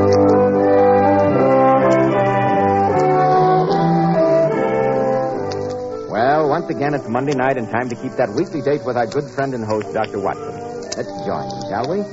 Good evening, Dr. Watson. Good evening, Mr. Bell. Draw up your usual chair. Ah, that's it. There's tobacco jar in the jar there beside you. Thank you, Dr. Watson. And now, how about tonight's new Sherlock Holmes Oh, adventure? my boys, I told you last week the story took place in the fetid depths lurking behind the wharfs which line the north side of the river near London Bridge. Sounds like good old Limehouse to me. It was, Mr. Bell, though I prefer to call it bad old Limehouse. For it's a neighborhood where human life was held cheap, and a scream in the night or the sickening thud of a criminal's bludgeon were almost commonplace. That, Mr. Bell, is the setting for the weird adventure that I call Q for Murder. Dr. Watson, you're beginning to make my hair stand on end. Oh, speaking of hair, Mr. Bell, haven't you a message for our listeners? Yes, Dr. Watson, I have. Naturally, most any man who takes pride in his appearance uses a hairdressing to keep his hair in place. And men, what about the product you're using at present? You find it too greasy, too highly perfumed? Does it make your hair feel sticky and dirty? Then here's a tip. Change to Kreml Hair Tonic. This highly specialized hair tonic has just enough light oil to keep hair handsomely groomed. Every hair neatly in place with a rich, healthy-looking luster. Yet Kreml never leaves hair looking or feeling greasy or sticky. This is because Kreml contains a special combination of hair grooming ingredients which is found in no other hair tonic. After you use Kreml, just run your hand back over your hair. Notice how delightfully clean your hair feels. Notice how no greasy film comes off on your hand or hatband. Kreml always gives hair such a handsome, clean-cut look, as if you just combed it. And it keeps it that way all day long. Kreml, Kreml Hair Tonic. Now, Dr. Watson, I'm eager to hear the new Sherlock Holmes story, Q for Murder. Well, Mr. Bell, that strange adventure began in the small hours of a foggy November morning. An emergency call at midnight had roused me from my warm bed, and a rattling horse cab had taken me to the Limehouse district, where an old patient of mine lay desperately ill. For hours I did my best to save a life that flickered in the balance. Finally, I decided that an ambulance was necessary. The sick man needed the resources of a hospital. Accordingly, I left the house and began to walk the cobbled streets looking for policemen. The Limehouse at 3 a.m. is a deserted and frightening district. I could hear the ghostly tooting of the foghorns on the riverboats in the distance. As I walked along, eyes alert, my hand was on the trusty revolver in my pocket, for I was no stranger to the risks involved in walking the streets of Limehouse at such an hour. Suddenly, under the flickering gaslight ahead of me, I saw the blurry outline of a London policeman. So I called out, "Constable! Constable!" The man didn't hear me, for he suddenly turned abruptly and disappeared down the steep flight of steps, his bullseye lantern dancing away like a fading will-o'-the-wisp into the encircling gloom. I decided to follow that vanishing figure, and I quickened my footsteps. After a moment, I saw where the policeman had gone. Between a shop shop and a gin shop, I noticed a steep flight of stairs leading down a black gap that looked like the mouth of a cave. I walked down them. The steps were worn hollow in the center by the ceaseless tread of stumbling feet. I reached the bottom. A door faced me, and above it, a flickering oil lamp winked warnings at me. I found the latch of the door, lifted it. The door squeaked open protestingly, and I entered. There was a tinkle of glass-beaded curtains as I walked towards a long, low room. A strange sight met my eyes.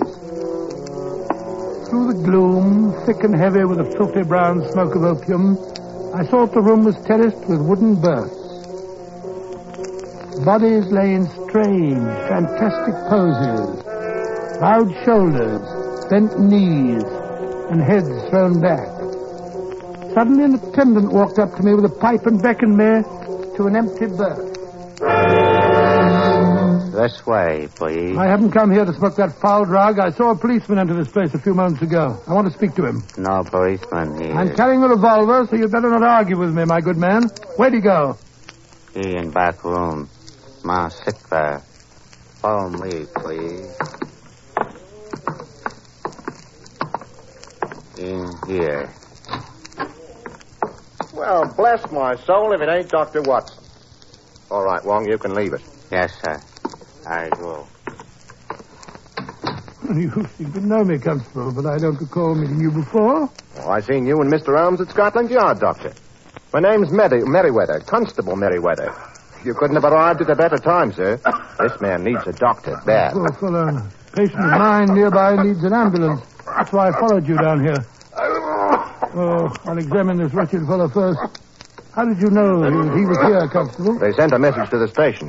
Said he was in trouble here. He's in trouble, yes. He's in trouble, all right. The poor devil's coughing his life away.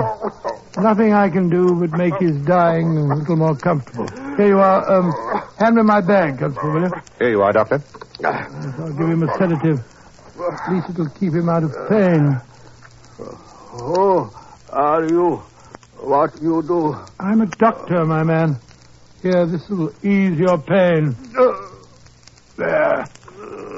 You good man, doctor. You help me. Now you help me kill devil who brings opium to my people. Brings opium? What are you talking about? You good man. You find Dr. Sturgeon. He, bad man. He bring opium. Sturgeon? I've heard of a Dr. Sturgeon. What's his address? He's asleep, Doctor. Yes. This poor devil's hours are numbered, I'm afraid. You know, Dr. Watson, this is a great honor for me. I read every story you've written. To me, Sherlock Holmes is almost like a god, you might say. Oh, thanks very much. One of these days, I hope to be a detective myself. Indeed, and I think if you study me, you might learn a few pointers. I shall lose no time in investigating this matter. I may be able to expose a shocking scandal. Hadn't you better leave that to Mr. Sherlock Holmes, sir? That's more in his line, isn't it? Oh, rubbish, my good man. This is one case I'm more than capable of handling myself. I shall call on Dr. Sturgeon as soon as his office opens in the morning.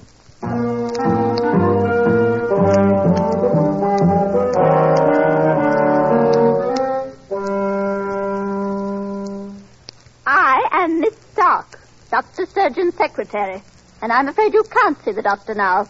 His first patient is due at any moment, and you haven't got an appointment. But I'm a doctor myself. My name is Watson. Nevertheless, you'll have to make an appointment. Now, look here, my good woman. I am not your good woman, and you cannot see Dr. Sturgeon. But Sturgeon and I were friends at medical school together. Sturgeon the surgeon, we used to call him. That's funny, don't you think, Miss Stark? Not at all. And what medical college did you attend, Dr. Watson? The University of London. Odd that you should have met Dr. Sturgeon. He studied at the University of Glasgow. Oh, well, I was at Glasgow, too, for a while, now that you mention it. You've wasted enough of my time. I don't know what you're after, but I think you'd better leave. Good heavens. What was that? Came from the doctor's office. Come along. Dr. Sturgeon. He's choking. I'll loosen his collar. Dr. Sturgeon. What is it? He's trying to say something.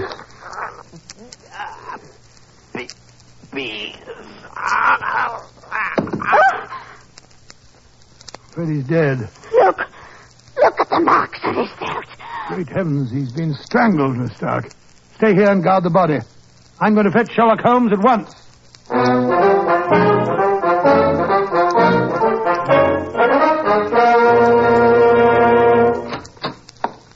Who is it? Oh, you're back again. Yes, Miss Stark, this is Mr. Sherlock Holmes. How do you do? How do you do? No one's been here since I left? No. Patient came into the outer office, but I sent her away. Splendid. Tell me, Miss Stark, is there another entrance to this office? Yes, Mr. Holmes. The doctor had a private door from the outside leading into the laboratory in there. He always let himself in that way. Did he ever admit patients by that private door? Why should I answer your questions? You're not the police. I appreciate your loyalty, Miss Stark, but I assure you that if you're trying to protect your dead employer, you'll find me to be more understanding than Scotland Yard. Very well. What do you want to know? I repeat my question. Did Dr. Sturgeon admit patients by his private door? Yes, he did, Mr. Holmes. Sometimes. I never saw them, but I'd hear voices in there. A perfect way of distributing drugs without anybody knowing. Are you implying that Dr. Sturgeon... Quite. You say that as he was dying, he kept pointing to a pad on his desk, Watson? Yes, his arm's lying across it now. Let's see if there's any message written on the pad. Ah, there is. It's an address. 116 Upper Swandam Lane, Millwall. That's in the heart of Limehouse. Precisely. An odd address to find written on the desk pad of a Harley Street physician. Watson, you're convinced that as the man was dying, he uttered the word peace? Well, that's what it sounded like to me. Peace? Well, perhaps he meant that death would bring him peace after his mortal sins. Possibly, Watson. And now to examine the marks on the dead man's throat. I think I'll wait in the other room if you don't mind. Looks as if he was strangled with a piece of rope. Look more closely. Observe these traces of oil on the throat. And look at this. By Jove, a long black hair. That means a woman did it. No, Watson, I think not. The combination of long, black, oily hair and a Limehouse address would point to one obvious conclusion. Dr. Sturgeon was strangled with a Chinese cube. Strangled with a cube? How would that be possible? That, my dear Watson, is our next problem. Tell Miss Stark to send for the police. Our work here's done. We're going to Limehouse? Certainly. As soon as we have adopted suitable disguises, we shall investigate the mystery of 116 Upper Swandam Lane. I pray that the answer to murder lies there.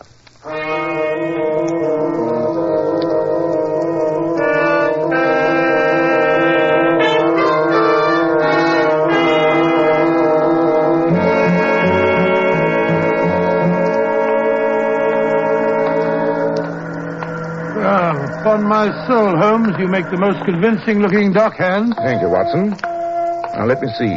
116. It's the next house. There's a policeman standing just outside it. It's Constable Merriweather, the one I met last night. Hello, Constable. Something happened? Never you mind. Just keep moving Oh, along. we ain't doing now, mate. We now, if we're just going down there to pick and whistle for part of the model bidder. Ain't that right, Alfie? Of course it is, Bertie. Then off you go, both of you. Oh, can't a bloke stop and pass the time of day? Ain't you been a bit narky, chum? Hey, here, what's happened here? Murder. That's what's happened. Now move along there. Murder.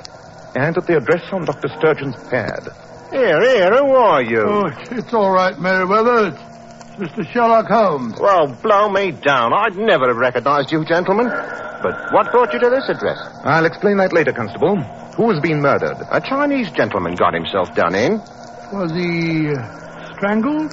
I don't rightly know, sir. What do you mean you don't know? Surely the evidence of strangulation is perfectly easy to detect? Oh, I suppose it is. But you see, in this case, Mr. Holmes, the corpse ain't got no head.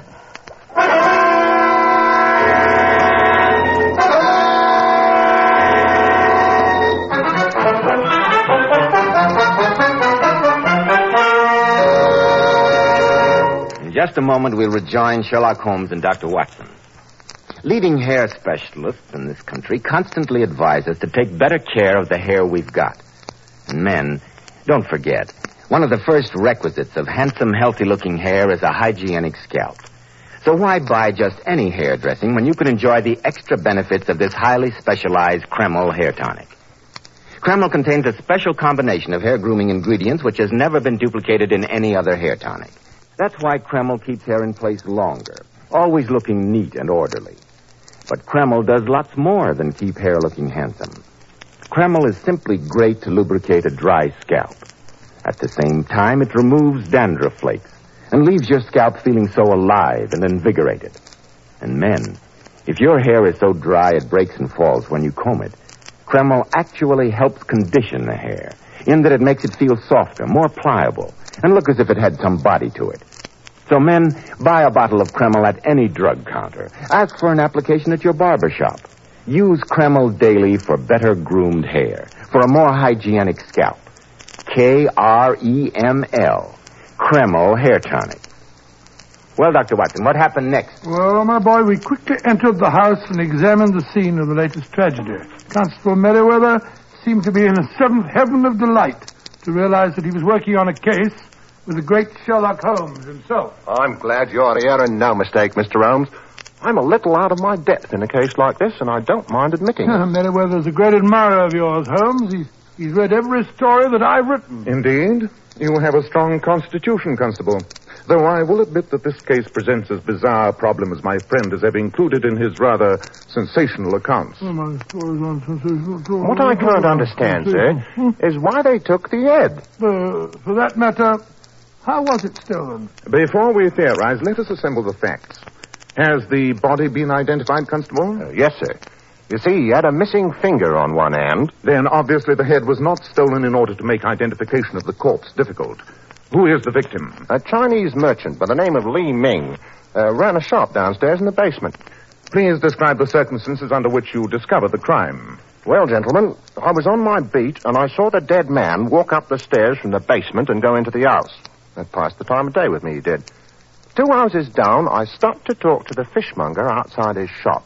I must have talked to him for 15 minutes or more. What time was this, Merriweather? Just after 10 o'clock, sir. I see. Please continue. Well, sir, all the time I was watching this house. Suddenly there was an hollering and a yelling, and I runs back to find the man lying in here with his head gone. You were watching the house all the time, you say, Merriweather? Yes, sir, just idle-like. But I'll swear no one went in or out. Which means that somebody inside the house must be the killer. That's what I think, Doctor. Who are the other tenants?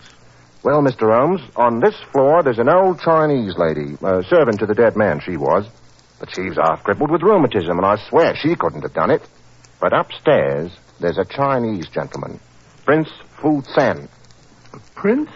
In these surroundings? He's got quite a place, too. Then you've already interviewed him? Oh, yes, sir. He and his nephew are up there. Swore they didn't have nothing to do about it, but the young fella acted mighty suspicious-like. Perhaps you'd like to go up there, sir. I know you'd handle these foreigners better than me. Very well, Constable. Let us visit Prince Fu Sen at once.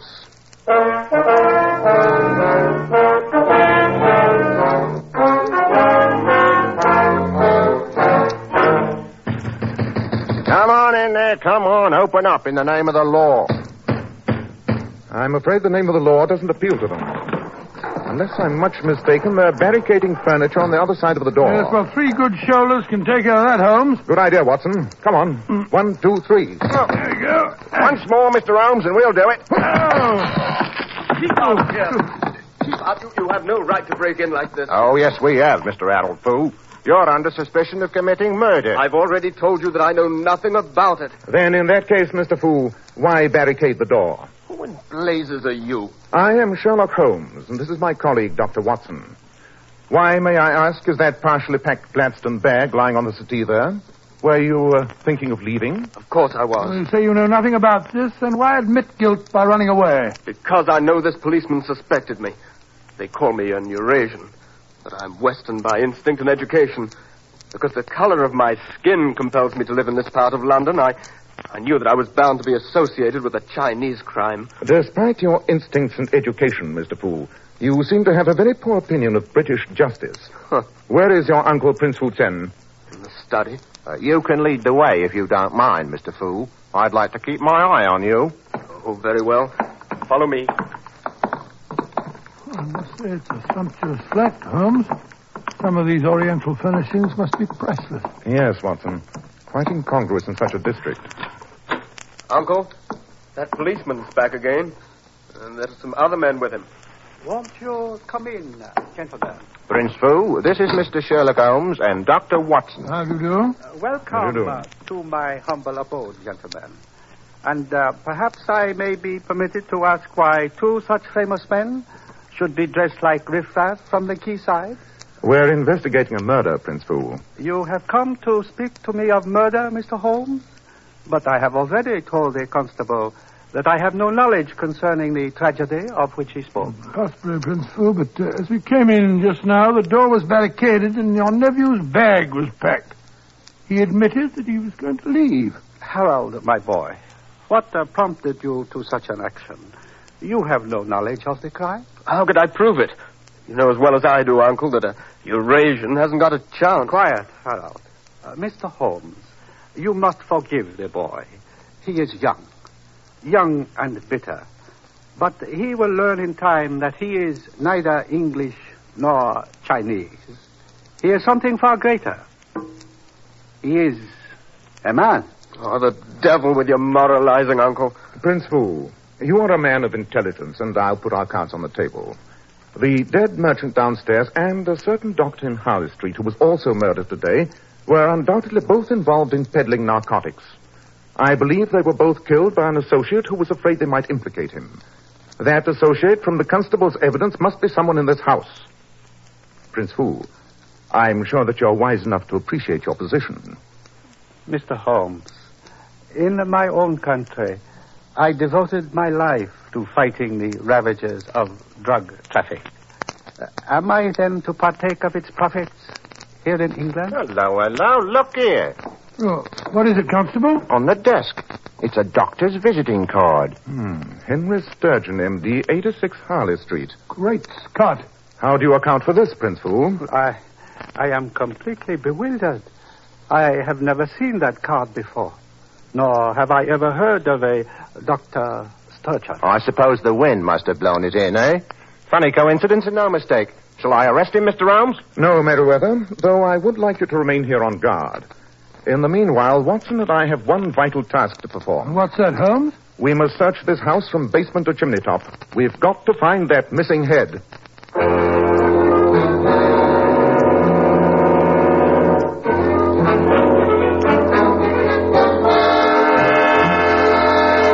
Holmes, I've searched the house with a fine tooth comb. I'll swear the missing head isn't here. So will I, old chap. That's why I gave you the job of searching for it. And why the blazes waste my time while you go careering all somewhere else? Oh, don't be angry with me, Watson. I needed you to create a diversion to cloak my real activities. Huh? Where have you been? I've been having a most illuminating talk with a certain tradesman by the name of Albert Bloggs. Now I know who our double murderer is. Good Lord. Who? I suggest that we return to Prince Fu Tsen's flat upstairs. There I shall make the matter clear to you.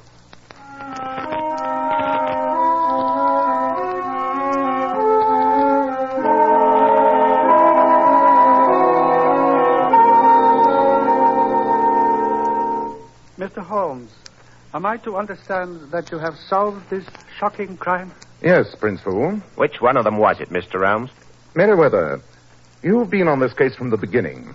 You've been remarkably astute in some of your deductions. Thank you kindly, sir.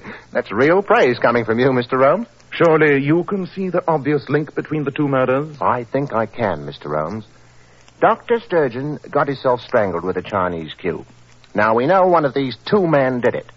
But Mr. Harold Fu wears his hair short like an Englishman. Only the prince has a cue. It must have been him. It seems logical to me, Holmes. And singularly lacking in logic to me, my friend. I quite agree, Prince Fu. You see, Watson, you and Constable Meriwether overlooking the stolen head. Why was it stolen? What more likely reason than for the sake of its cue? And if the merchant's head was the weapon used to strangle Dr. Sturgeon, then the murderer wished to create the imaginary figure of someone wearing a cue.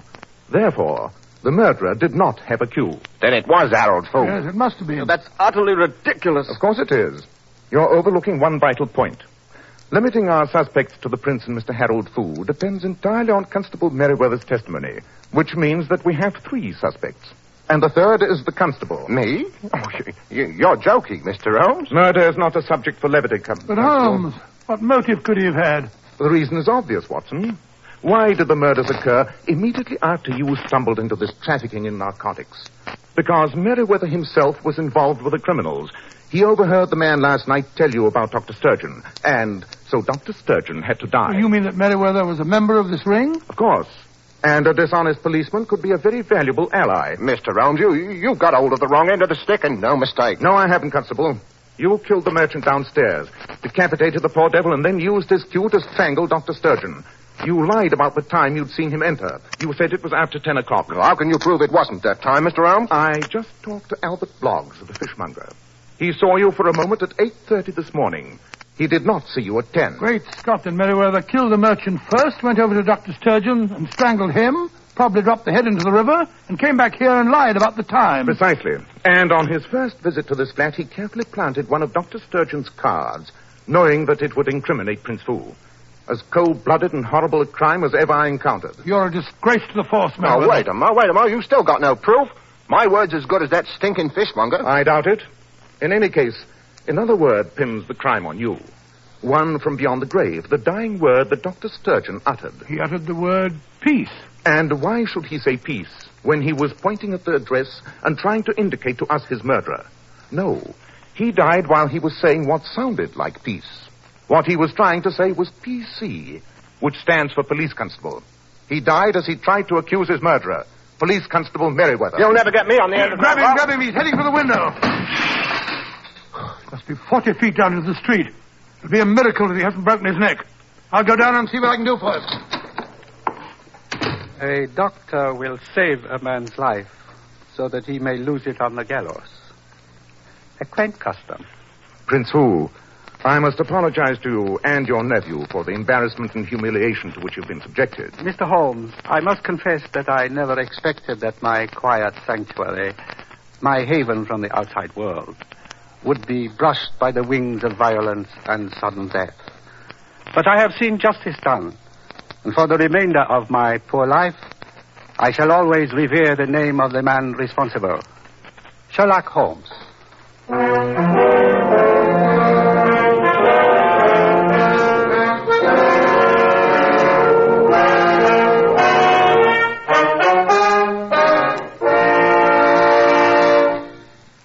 Ladies, one of the greatest beauty authorities in this country is John Robert Powers. And the first beauty advice Mr. Powers gives his lovely Powers models is to use only Kreml shampoo to wash their hair. And isn't he wise, Mr. Bell? Because Kreml shampoo is one shampoo that can be bought today that leaves the hair fairly teeming with natural, brilliant highlights. Yet never under any circumstances does Kreml shampoo ever dry the hair. You see, Kreml shampoo is not a soapless shampoo. It's not a cream shampoo. It's entirely different. How right you are, Mr. Bell. Why, after a Kreml shampoo, even dull, lifeless-looking hair actually radiates all its natural glossy luster. And Kreml shampoo has a built-in oil base, which helps keep the hair from becoming dry or brittle. In fact, it's wonderful to soften dry, brittle ends. So, ladies, be smart. Always wash your hair with Kreml shampoo. It leaves the hair a vision of shining beauty, yet in no way hurts the texture. No matter how often you use Kreml shampoo, or over a long period of time, it's always so mild and gentle on your hair. And remember, ladies, no other shampoo leaves the hair sparkling with more natural, glossy luster. It's Kreml, Kreml shampoo. Now, Dr. Watson, what about next week? Well, now, let me see. What shall I tell you next week? Next week, Mr. Bell, I think I'll tell you a story about some strange deaths that happened, of all places, in the British Museum. I call it the singular affair of the ancient Egyptian curse.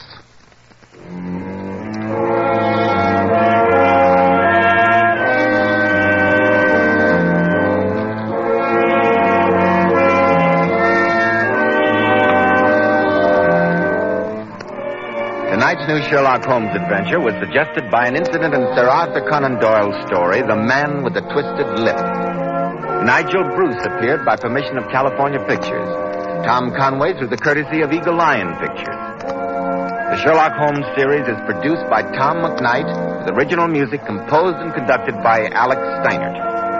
This is Joseph Bell speaking for Kreml Hair Tonic and Kreml Shampoo, inviting you to be with us next week at this same time when Dr. Watson will tell us about the singular affair of the ancient Egyptian curse.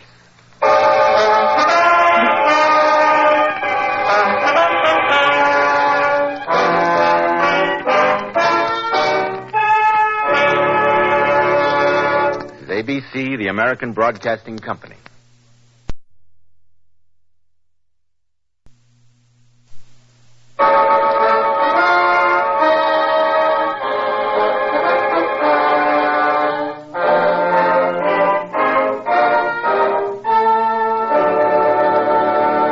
Kreml Hair Tonic and Kreml Shampoo present the new adventures of Sherlock Holmes, starring Nigel Bruce as Dr. Watson and Tom Conway as Sherlock Holmes.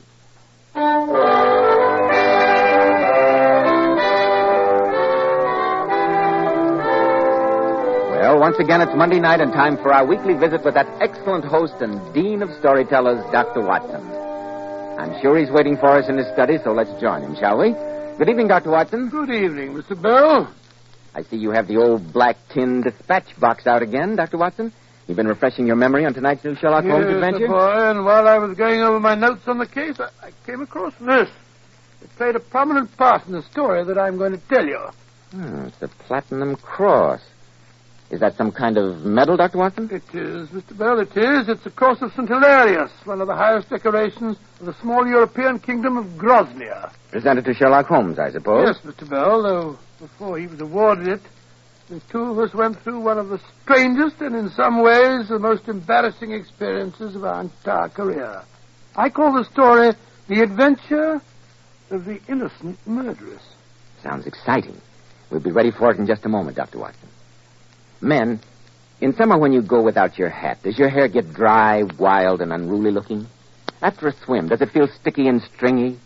Then remember, Kreml Hair Tonic keeps dry, wild, sun-baked hair looking perfectly groomed throughout the hottest, stickiest day, as if your barber had just combed it. You see, Kreml contains a special combination of hair grooming ingredients which is found in no other hair tonic. This wonderful, natural-looking hairdressing has just enough light oils to keep hair neatly groomed with an attractive, healthy-looking luster. Yet Kreml never leaves the hair looking or feeling greasy or sticky. It never leaves any unpleasant odor. Kreml always looks and feels clean on both hair and scalp. It leaves the scalp feeling so cool, refreshed, and alive. A recent survey showed Kreml Hair Tonic was preferred among America's most prosperous and successful men, among top-flight executives who know the importance of handsomely groomed hair. Be sure to try it, men. Kreml, Kreml Hair Tonic. Now, Dr. Watson, how about the new Sherlock Holmes story that you call The Adventure of the Innocent Murderess? Well, Mr. Bell, that strange affair began on a spring afternoon at the turn of the century. It was a beautiful day, and for some hours, Holmes and I had rambled about in the park, in silence for the most part, as befits two men who know each other intimately. It was shortly after 5 when we returned to Baker Street, and I remember that as we opened the front door, Mrs. Hudson spoke to us. Excuse me, Mr. Holmes. Yes, Mrs. Hudson, what is it? There's been a gentleman here asking for you, sir. So much for our afternoon walks, Watson. Well, is he gone, Mrs. Hudson? Aye, sir. Didn't you ask him in? I did that, sir. He waited half an hour. A very restless kind of man he was, walking and stamping all the time he was here. And finally, he ups and out. And all I could say wouldn't hold him back, Mr. Holmes. Oh, you did your best, Mrs. Hudson. But did he leave his name? Oh, no, Doctor. But he was a foreigner. I swear I've never seen him here before. He'll be back, I'm sure. Thank you, Mrs. Hudson. Aye, sir. Were you expecting a clown, Holmes? Had I done so, chap, I would not have spent the past few hours wandering about with you in Regent's Park. Oh, I wonder who he is. He left us one clue to his identity. I don't see any clue. This pipe on the table is not one of yours. A nice old briar with a good long stem. Well, can you deduce anything from that? Very little, except for the obvious fact that its owner is left-handed, is a muscular man with an excellent set of teeth, careless in his habits, and with no need to practice economy. Oh, come, Holmes. That's a little far-fetched. On the contrary. But I think that's our client now. Meet him on the stairs, will you, Watson? Yes, indeed. Now we'll have something more interesting than his pipe to study. This way, sir. So I thank you, Mrs. Hudson. That's all right, sir. You are Sherlock Holmes. No, my name is Watson, Dr. Watson. Oh, then you must be Mr. Holmes. Since there are only 3 of us in the room, that would seem an eminently logical conclusion. Please, do not make fun of me.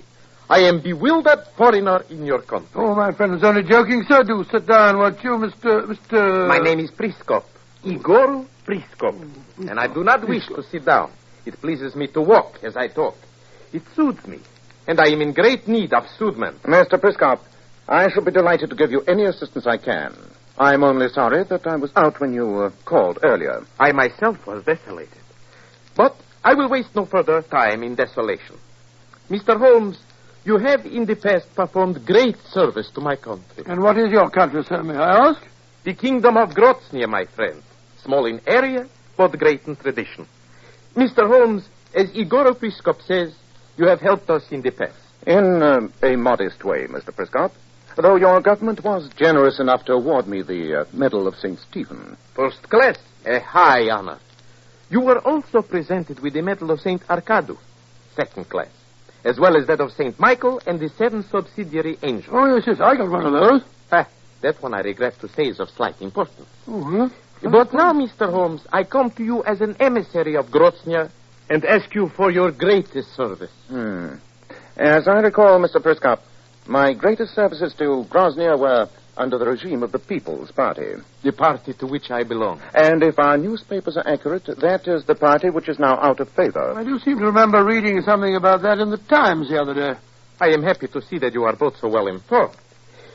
Let me now explain this situation to you further, my friends. There is now an international committee of powers meeting at The Hague. They are trying to decide if the royalists rightfully control Grozny or if your party does. That is right, Mr. Holmes. In the meanwhile, the Groznian embassy here in London is dominated by the royalists. Unfortunate for you, I'm sure, but what do you expect my friend to do? He's hardly a politician, you know. I have come to London to make contact with our exiles here. The embassy must not know. No one must know that Igor Priskop is in London. Mr. Holmes, my very life is in danger. For the sake of my beloved Grozny, I want you to let me stay here in Baker Street, in secret. That is an unusual request, Mr. Yes, Priskop. a completely impractical one, so there's very little room here. Little room. I must insist. You, Mr. Holmes, hold the Order of St. Stephen first class. You're a friend of my people. Now, you must help me. You must. Good Lord, he's fainted. Very emotional, these foreigners. No, Watson, no. Look at that stain on his shirt. He's been wounded. Obviously, at least one of his enemies knows that he's in London. That's why he came to us. Well, it's only a fresh wound in the shoulder. I'll bandage it up. I have some smelling salts here. That'll bring him round. There we are. Hand me that glass, will you, Holmes? He's coming to of his own accord. Here you are, Mr. Priscop. Drink this. Oh, no. No medicine. I do not believe in them. Never mind about that. You try this. Thanks, no. Forgive my display of weakness. Why didn't you tell me that you'd already been attacked, Mr. Priscop? Oh, it is but a scratch. A clumsy attempt from the darkness as I returned here. I did not wish to alarm you over nothing. Nothing? Somebody attempts to murder you. You call it nothing. I repeat my request, Mr. Holmes. Will you let me stay here a while? Very well, Mr. Priscop. Since your life is in obvious danger, you may stay here in Baker Street. Da propaspo, Mr. Holmes. I thank you. And let the Chinaku Orchestra play for the embassy ball in Belgrave Square. Here in Baker Street is the true embassy of Grozny. Gracious me.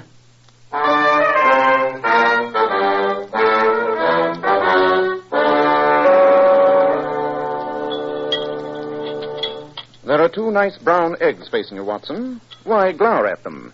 Why not get on with your breakfast? Oh, I've got no appetite, Holmes. The whole routine of my life has been turned topsy-turvy since you let that fellow Priscop stay here. It's a pity that this modest flutter of excitement should upset your lives to such an extent. However, it may interest you to know that my brother Mycroft regards our action in sheltering Priscop as a very important one for England. Oh, has Mycroft been here this morning? Yes, before you were up. As you know, Mycroft is the unofficial oracle of our Foreign Office. He feels that the Groznian royalists are so closely allied to the court of Prussia as to constitute a menace to our country. Good gracious me. However, he also feels that the Committee of Powers at The Hague will rule in favor of the People's Party. If that does happen, the fact that we have helped Priscop will place the Foreign Office in a very favorable position with the new government. I see. Well, that makes it rather different. I think I will tackle those eggs after all. Where is Mr. Priscop now? In the next room, conferring with a political friend of his by the name of Carlu Tarfush. Well, I must say they do have extraordinary names. Carlu Tarfush. Sounds like a double-barrel sneeze. Ah, Mr. Tarfush. Allow me to introduce my friend, Dr. Watson. Dr. Watson, how do you do? Here we are once again in Dr. Watson's study. Good evening, Dr. Watson. Good evening, Mr. Bell. What incident are you going to tell us about this evening, Dr. Watson? Well, what a curious old poker, Dr. Watson. It looks as though it had been seen many years of service. Yeah, so it has, my dear fellow, so it has. It belonged to Sherlock Holmes himself in the days when we were sharing rooms in Baker Street. You know that I think I could do no better than to tell you the particular incident that poker recalls to my mind. Well, please do. I can't recall any case which presented more singular features than that which we always referred to as the adventure of the Speckled Band. Speckled Band? What does that mean, Dr. Watson? We'll get to that in a minute, Mr. Bell. But first... Men, hot summer days are with us again. And after a day spent under a hot, broiling sun, does your hair look as stiff as straw, dry, matted, or tangled? Does the humidity make it stringy and look rumpled and unattractive? Then don't make the mistake of plastering your hair down with greasy, sticky goo. Instead, put Kreml hair tonic on the job. Kreml is that famous modern hair tonic, such a wonderful, natural-looking hairdressing. Kreml has just enough light oils to keep dry, stringy hair neatly groomed throughout the hottest, stickiest day. Yet Kreml never leaves the hair looking or feeling greasy. It never leaves any unpleasant odor. Kreml always feels clean on both hair and scalp. You see, Kreml is able to give you all these advantages because it contains a special combination of hair grooming ingredients which is found in no other hair tonic.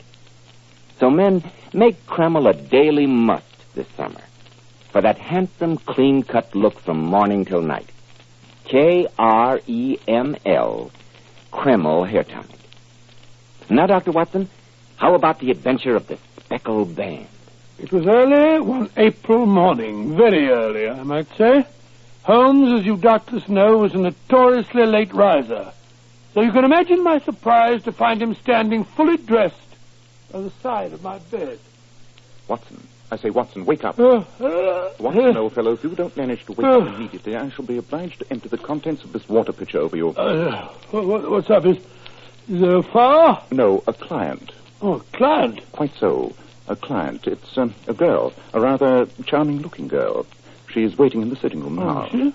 Here, I'll open the door crack so you can take a look at her.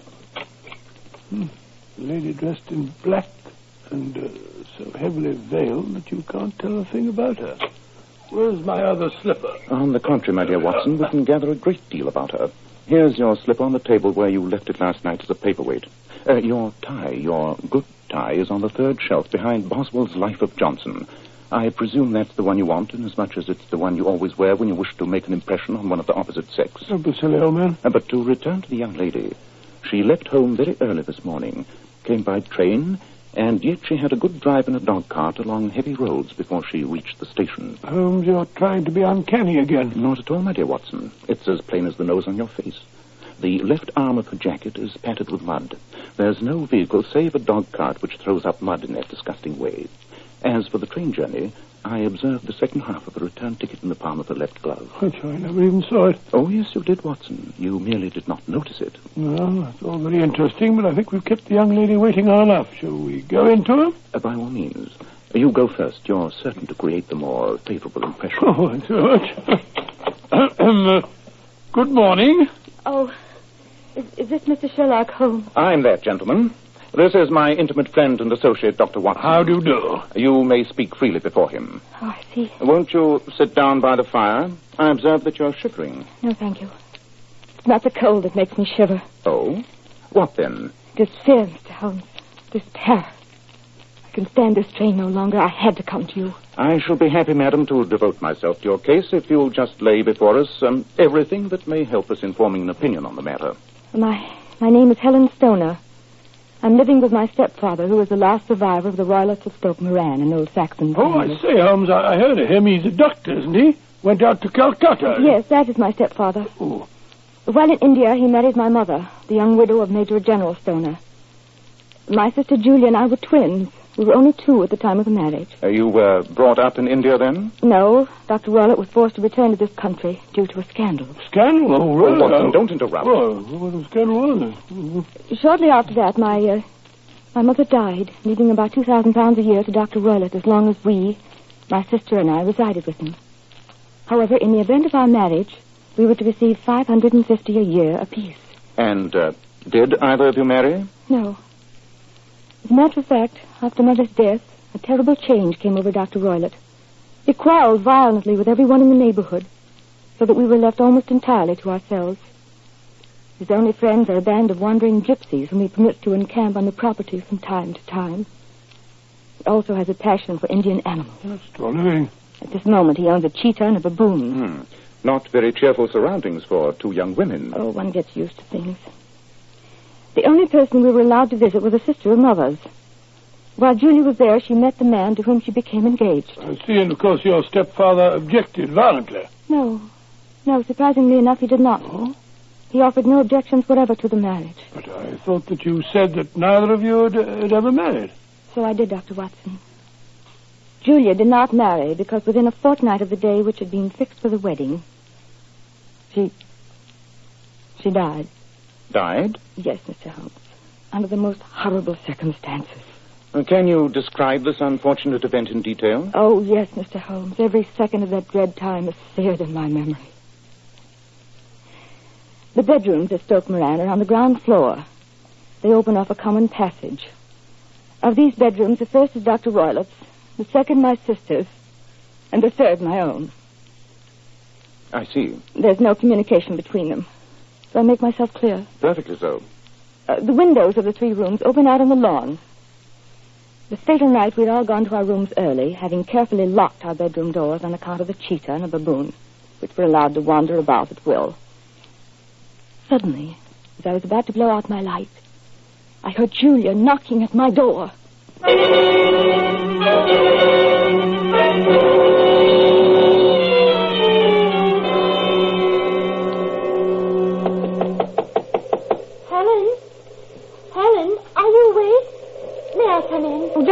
unlock the door. Why, Julia, you look as pale as a sheet. What's the matter? Oh, nothing. At least, nothing I can put my finger on. Maybe it's the wind and the rain. Oh, lock the door, Helen. I'm afraid. Afraid? Whatever of? Well, I really don't know. I feel what the Irish call fey, as though death were lurking around the corner. Something seems to keep trying to warn me. Oh, nonsense, Julia. You're upset. Perhaps the excitement over your wedding. Why aren't you asleep? Well, I can't. Father keeps pacing up and down next door. But it's not that. It's what? Tell me, Helen. Have you ever heard anyone whistle in the dead of night? Never. I don't suppose it could be you in your sleep. Oh, Julia, don't be absurd. Well, the last few nights I've heard it. A low, clear whistle about 3 a.m. And for some reason it seems to be warning me. Well, it might be those wretched gypsies in the plantation. Oh, probably. And yet, if it were on the lawn, I wonder that you didn't hear it, too. Oh, you know how soundly I sleep. Oh, well, I'm probably being very foolish. I'll go back to bed and let you get some sleep. Helen? Yes, what is it? Would you mind standing here until you hear me lock my door? Of course not, silly. Well, good night. Good night, you goose.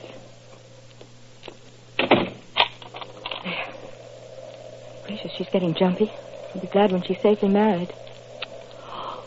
Listen to that wind. What was that? Nothing.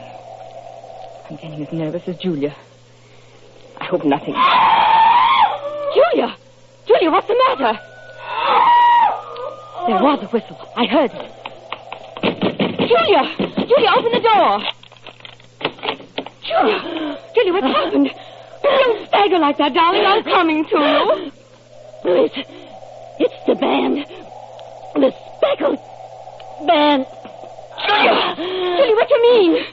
Oh, merciful heaven, she's having convulsions. Father! Father, help! Help!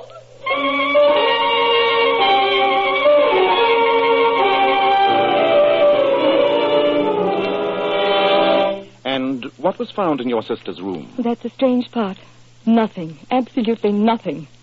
The windows were barred by old-fashioned shutters with broad iron bars, and the door was locked on the inside.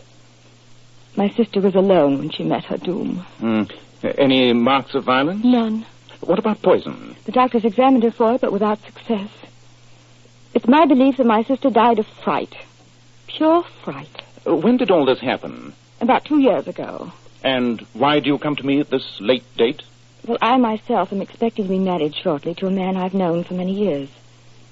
2 days ago, some repairs were started in the west wing of the building, so that I've been forced to move into the room where my sister died. To sleep in the very bed in which she slept. Imagine, then, my thrill of terror when last night, as I lay awake thinking over her terrible fate, I suddenly heard the low whistle which heralded her death. Good gracious me. Quiet, Watson. I jumped up, lit the light, but could find nothing. I came straight to you as soon as it was daylight.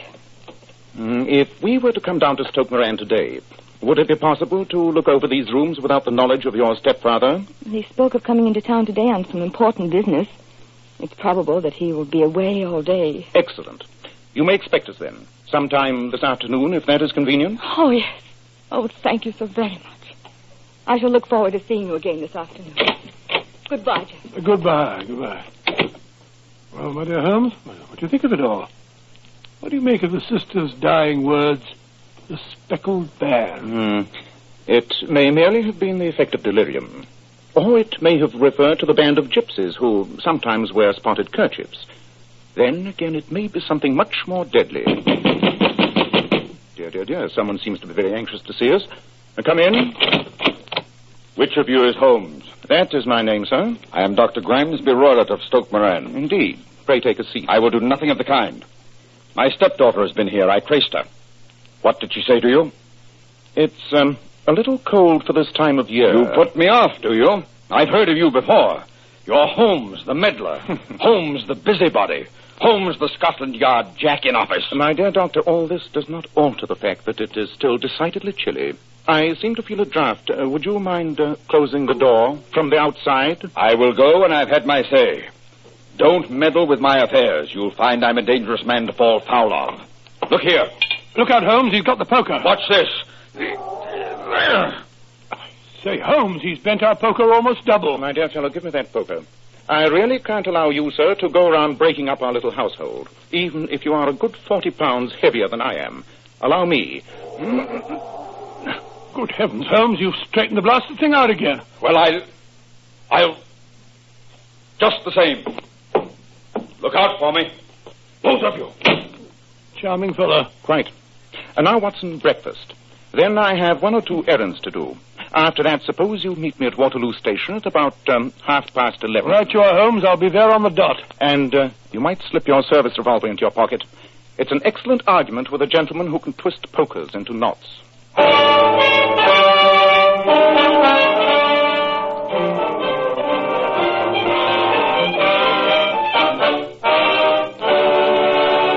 In just a moment, we'll see what awaits Sherlock Holmes and Dr. Watson on their visit to Dr. Roylett's home, Stoke Moran. Are you one of the many men who find it difficult to keep your hair neatly groomed in summer? Does the burning sun bake and scorch your hair, making it look messy and not the least attractive? Then try Kreml Hair Tonic. Just notice the amazing change in the appearance of your hair. You see, Kreml does lots more than just keep your hair looking handsome. This highly specialized hair tonic gives you your money's worth. It contains a unique combination of hair grooming ingredients which is found in no other hair tonic. Kreml is simply great to lubricate a dry scalp. And if the sun dries your hair so that it breaks off and falls, Kreml helps condition the hair in that it leaves it feeling so much softer and more pliable when you comb it. At the same time, Kreml removes itchy, loose dandruff and leaves the scalp feeling so cool, refreshed, and alive. So be smart, men. Buy a bottle of Kreml at any drug counter. Ask for an application at your barber shop. Use Kreml daily for better groomed hair, a more hygienic scalp. Kreml, Kreml Hair Tonic. Now, Dr. Watson, you were to meet Sherlock Holmes at Waterloo Station. Is that right? Quite right, Mr. Bell. And an hour or so afterwards, found us walking in a country lane. Got a match, Holmes? What a perfect day for a walk in the country. I'm glad you enjoyed. Isn't that a house poking its head above those trees over there? Yes, that must be Stoke Moran, the home of our genial friend, Dr. Roylott. I fancy we'll find it shorter to go across the field, and safer in case the good doctor has returned home. Yes, there's a stile over there where the lady is walking. And the lady, I fancy, is Miss Stoner. No, my dear Watson, don't try to vault the fence. Remember, you're getting a bit plump. Oh, rubbish. Better climb the stile sedately, as I'm doing. That's it.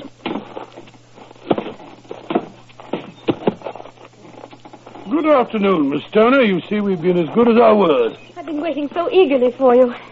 Everything has turned out splendidly. Dr. Roylott has gone to town, and I don't expect him back before evening. We had the pleasure of making the good doctor's acquaintance. Good heavens, he followed me? What will he say when he returns? You must lock yourself in your room tonight. If he is violent, we shall take you to your aunt's at Harrow. Don't you think we'd better be getting on with our business before that appalling fellow comes crashing home? Quite. Handsome old house. I see you're doing some repairs. Yes. This is the wall of my own room that they're working on. Quite. By the way, this wall seems to be in pretty good condition. And this, the center room, was your sister's, I take it? Yes. I'm sleeping there for the present. We can enter it by way of the French window. First of all, if you'll be good enough to go inside and lower the iron shutter, I'd like to see just how impregnable it is. Oh, certainly, Mr. Holmes. Just a moment. Yes. It seems to be quite impassable. You may raise it again. May we come in? Please do. This is the room, just as she used to have it. Chest of drawers, bed, dressing table, 2 wicker chairs. Nothing very extraordinary, huh? Wait a minute. I say the bed's nailed to the floor. It's immovable. I never noticed that. The long cord. It's a bell pull, isn't it? Yes. What does it communicate with? The housekeeper's room. But I don't think my sister ever used it. It seems newer than the other things. Yes, it was put up about 2 years ago. Do you mind if I give it a pull? Certainly not. Uh-huh. As I thought. It's a dummy. Dummy? You mean that it won't ring? No, Watson, it definitely won't ring. It's not even attached to a wire. Very interesting. It seems to be securely fastened just above the opening of that little ventilator. Oh, that ventilator was built several years ago, too. It goes into Father's room. I see. Suppose we take a peek at the doctor's room. Certainly. Come this way. I wish you'd hurry, Holmes. I'm getting a bit jumpy. What if the doctor should decide to come home? This is my father's room. Nothing very exciting in here, just the usual man's bedroom, except for the safe. You don't by any chance know what he keeps in there, do you, Miss Stoner? Oh, business papers, I think. I've only seen the inside of it once, and that was some years ago. There isn't a cat in it by any chance? No. What a strange idea. Well, look at the saucer of milk. No, we don't keep a cat. But, of course, there's a cheetah and a baboon. I say, Holmes, look here at this vicious-looking little whip. Yes, I noticed that. The interesting point is that it is curled upon itself and tied so as to make a small noose of whipcord. Hello? What's that? I thought I heard a carriage. Yes, by Jove. Must be the doctor coming home. Go, please. Quickly, before he finds you here. First of all, promise to do as I tell you. Your life may depend on it. I'll do whatever you say. Dr. Watson and I must spend the night in your room. Mr. Holmes. Let me explain. We will hide at the lower end of the meadow. We can see your window from there. You must lock yourself in on pretense of a headache. When you hear your father retire to his room for the night, open the shutters of your window. Put your lamp there as a signal to us, and then withdraw into the room you used to occupy. The rest you must leave in our hands. Yes, I will. Only please go now. No, not that way. Here, through the window.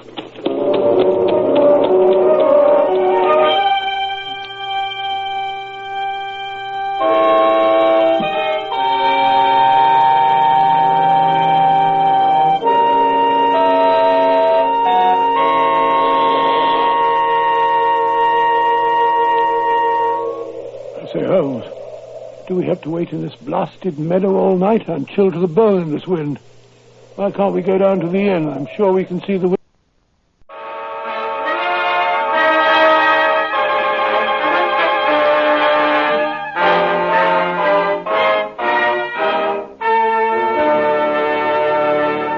Kreml Hair Tonic and Kreml Shampoo present the new adventures of Sherlock Holmes, starring Nigel Bruce as Dr. Watson and Tom Conway as Sherlock Holmes.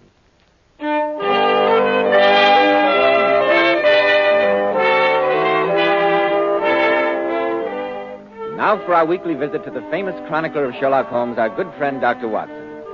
Well, Dr. Watson, how are you this evening? Oh, in the best of spirits, Mr. Bell. Thank you. And you? Never better, thank you. And am I correct in deducing that faded old newspaper lying upon your desk has something to do with the story you're going to tell us tonight? Indeed, Mr. Bell. Here you are. The London Times of September the 4th, 1903. Take a look at this. Judges summing up to jury interrupted. Sensational solution by Mr. Sherlock Holmes. Yes, I think that you will find it equally sensational, Mr. Bell. It was one of Holmes's most dramatic cases. But first, you want a word with our listeners. Go ahead. Well, I light up my pipe. Thank you, Dr. Watson.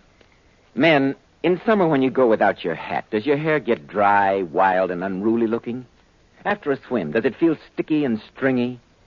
Then remember, Kreml Hair Tonic keeps dry, wild, sun-baked hair looking perfectly groomed throughout the hottest, stickiest day, as if your barber had just combed it.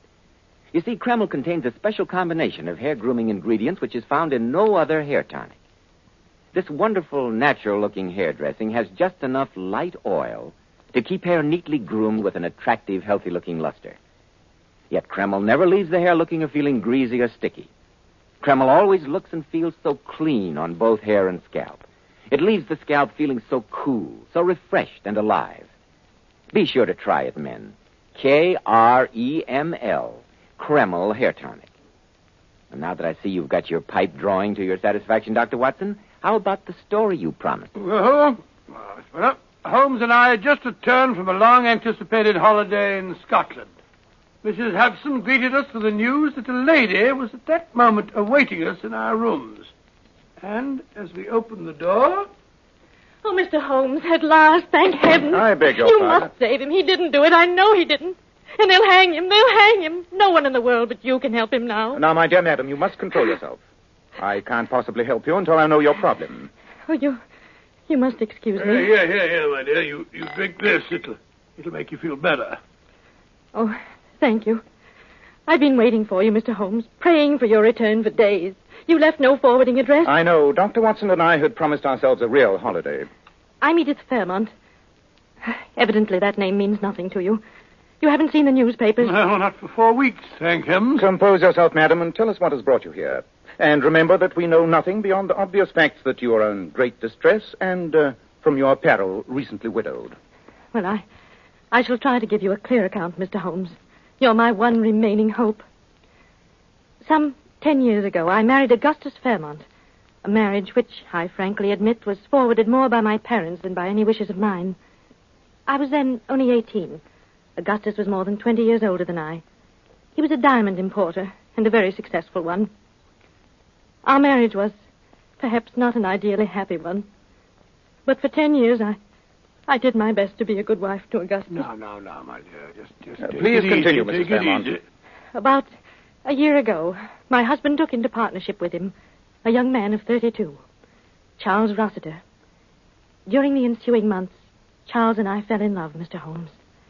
But I assure you that both my self-respect and Charles's high sense of honor kept us from anything more than a declaration of that love. Oh, I beg you to believe that I'm telling you the entire truth. I'm sure you realize, Mrs. Fairmont, that is the only thing to do. Yes, of course. Charles wanted to discuss our problem with my husband, but I persuaded him to let me approach Augustus. But the result was as I had anticipated. Afterward, I met Charles for tea, as we'd agreed, to tell him what had happened.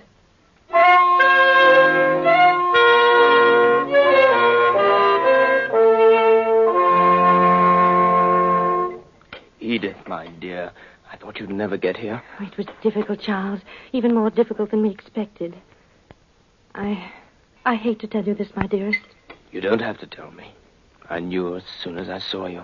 Augustus refused even to discuss the possibility of giving me a divorce. You know how violent his temper is. He really frightened me. I wish you'd let me speak to him. I'm glad I didn't. His hatred for you is great enough as it is. But how can he want to hold you tied to him in marriage knowing that you love me? I should think that any decent Evidently you don't know Augustus very well. He has an almost abnormal sense of possession.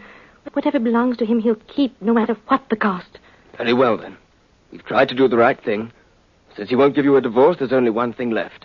Leave him. You and I will go to America or the continent and make a new life there for ourselves. I can't, Charles. You know that I love you, but we could never find happiness in that sort of life. I want to be your wife, Charles, to have children.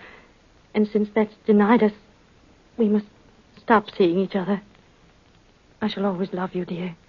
Edith, you can't go out of my life like that. There's no other way. Goodbye, my darling.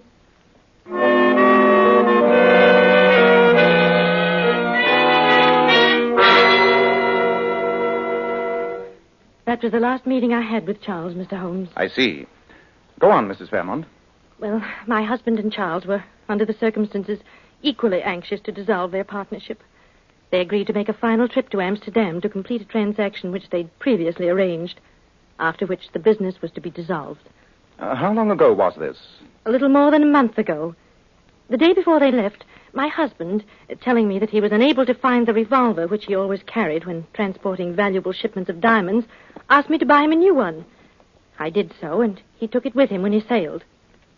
2 days later, having completed their business in Amsterdam, Charles and my husband started back to England aboard the night boat from Flushing. My husband had with him over 10,000 pounds worth of unset diamonds which they'd purchased. I assume, Mrs. Fairmont, that this part of your narrative is all hearsay. What I'm telling you now, I've learned from the police. Charles and my husband had adjoining cabins on the boat. It was a foggy night in the North Sea, and about midnight, a German gentleman in the cabin adjoining my husband's, on the other side from Charles's, heard the sounds of a violent quarrel between Charles and Augustus.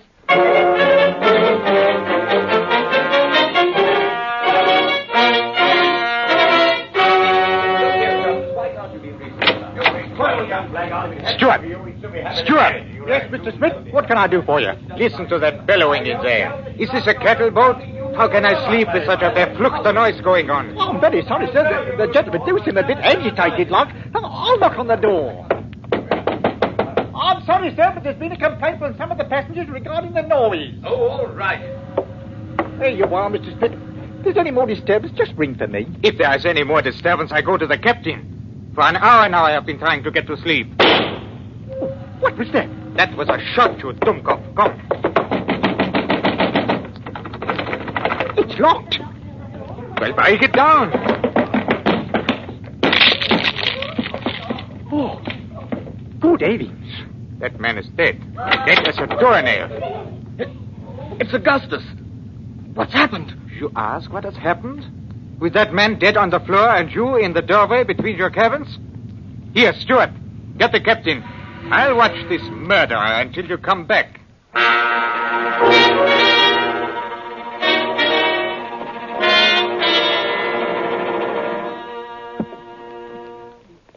There, Mrs. Fairmont. I can understand what a strain it must be for you to tell all this. Let me get you some aromatic... I'm all right, Dr. Watson. Thank you. Your husband had died instantly, Mrs. Fairmont? So the police said, Mr. Holmes. Apparently the revolver had been fired at very close range, directly into his head. They said he must have fallen dead on the instant. And the revolver? Well, it was gone, Mr. Holmes. The porthole which gave onto the sea was wide open. The police, of course, say that Charles threw the revolver out of the porthole after shooting Augustus. The bullet was a .32 caliber, the same as the one I had purchased at my husband's request. And what has Mr. Charles Rossiter to say? Well, what is there for him to say? Oh, quiet, Watson. Oh, I don't blame you for thinking that Charles is guilty, Dr. Watson. Everyone in the world thinks so. But I know that he isn't. He's sworn to me that it's a complete mystery to him, and I believe him. If I didn't believe him, there'd be nothing left to live for. The police arrested him, of course. Oh, naturally. He goes to trial at the Old Bailey tomorrow. Oh, Mr. Holmes, you must save him. You must. You're my only hope. No one else can do it. Say that you will. I cannot promise that, Mrs. Fairmont. I'll undertake the case, but you must understand that anything I discover, even though it may be evidence damning to Mr. Rossiter, will be turned over to the police. That's all I ask. I know he's innocent, and I have faith that you'll prove it. I beg you not to indulge in any false hopes, Mrs. Fairmont. I shall do my best to uncover the truth, but we have little time at our disposal. You omitted to mention what had happened to the diamonds. Were they found on your husband's person? Oh, I almost forgot. They seemed so unimportant. The diamonds were missing, Mr. Holmes. Huh? Missing? Oh. How do you account for that? The police think that Charles was going to steal them, and that suddenly realizing the impossibility of the idea, he threw both them and the revolver out of the porthole. Odd. Well, with the trial starting tomorrow, Mrs. Fairmont, Watson and I have much to do. Our first task must be a complete examination of the police records of the case. I know you'll excuse us if we hurry off, Mrs. Fairmont. Our first call must be on Mr. Charles Rossiter in prison.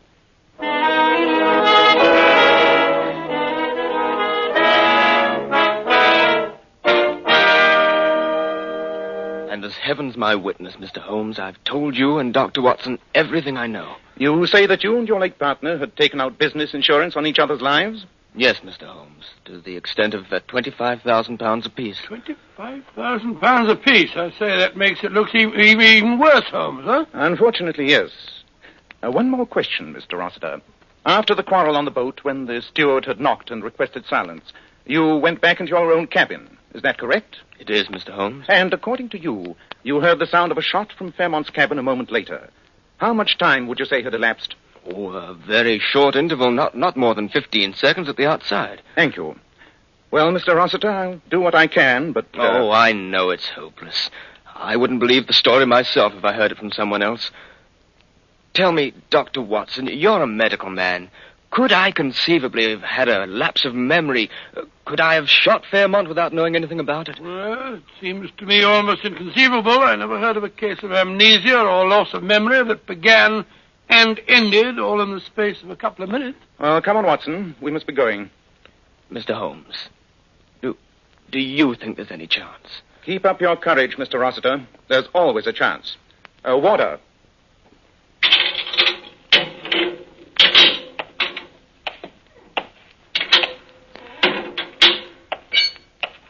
I say, Holmes, I grant you that Mrs. Fairmont's a lovely woman and that young Rossiter had a lot of provocation. But why did you tell him that there was a chance? It hardly seems cricket to me. I told him that there was a chance, Watson, for the excellent reason that there is. Chance of what? Of acquitting Rossiter of a crime which he very obviously did not commit. What do you mean to say? Come along, Watson. We've no time to stand about arguing. Rossiter's trial opens tomorrow morning. And if we're to secure the evidence we need, you and I have our work cut out for us. Evidence? Evidence of what? Evidence to convince a jury. The sequence of events is obvious, but it'll require a continuous chain of proof to convince a jury of Rossiter's innocence. Innocence? On my soul, Holmes, I think you must be mad. Prosecution has an absolutely clear-cut case, and you go on practicing about Rossiter's innocence. If Rossiter didn't shoot Augustus Fairmont, somebody must have. Somebody did, Watson. And a devilishly clever plot he invented, too. But if we're to save Rossiter from hanging, it's up to us to prove it.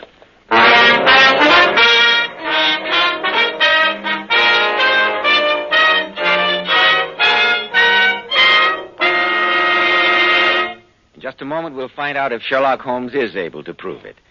Men, on hot, sticky summer days, your hair needs extra special care. And when you buy a hair tonic, why not buy one that does lots more than keep your hair looking handsome? Why not get your money's worth and buy Kreml hair tonic? No other hair tonic keeps the hair more neatly groomed and attractive looking. Kreml gives hair such a handsome, clean-cut appearance. It keeps the hair perfectly groomed throughout the hottest, stickiest day. It never looks or feels greasy or sticky. In addition, Kreml is simply great to lubricate a dry scalp. At the same time, it removes itchy, loose dandruff and leaves the scalp, feeling so clean, refreshed, and alive. No wonder Kreml is preferred among America's most prosperous men. Buy a bottle of Kreml at any drug counter. Ask for an application at your barber shop. Use this highly specialized hair tonic daily for better groomed hair, a more hygienic scalp. Kreml, Kreml hair tonic. Now, Dr. Watson, what steps did you and Sherlock Holmes take next to prove Rossiter's innocence? Well, Holmes and I hurried to the offices of Fairmont and Rossiter in Hatton Gardens. Assisted by Fairmont's chief clerk, a little dried-up wisp of a man, we spent the next hour in an intensive study of Fairmont's old checkbook stubs. There's no question of it, Watson. These regular payments, month after month, to Mademoiselle Elaine Dufour can only mean one thing. Oh, I don't see why. She might have been an old nurse of his or something. Really, Watson. Huh? One does not pay one's old nurse £50 a month over a period of years. Oh, perhaps you're right. Thank heaven we found Mademoiselle Dufour's address. Why? Because you're leaving for Paris tonight. Huh? And I want you to bring back Mademoiselle Dufour no matter what means you use to persuade her. Oh, really, Holmes? What are you going to do? Be doing what while I'm off on this wild goose chase? I have a few things to look into, Watson. Quite a few things.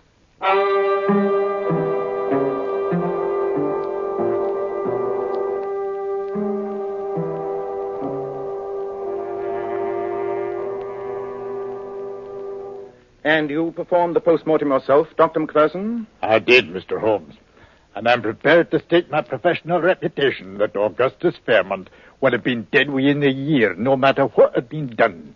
That disease had progressed too far for surgery to be any use whatsoever. You told the police this, of course. Oh, naturally. They weren't interested. All they cared about was the bullet which finished the fellow off.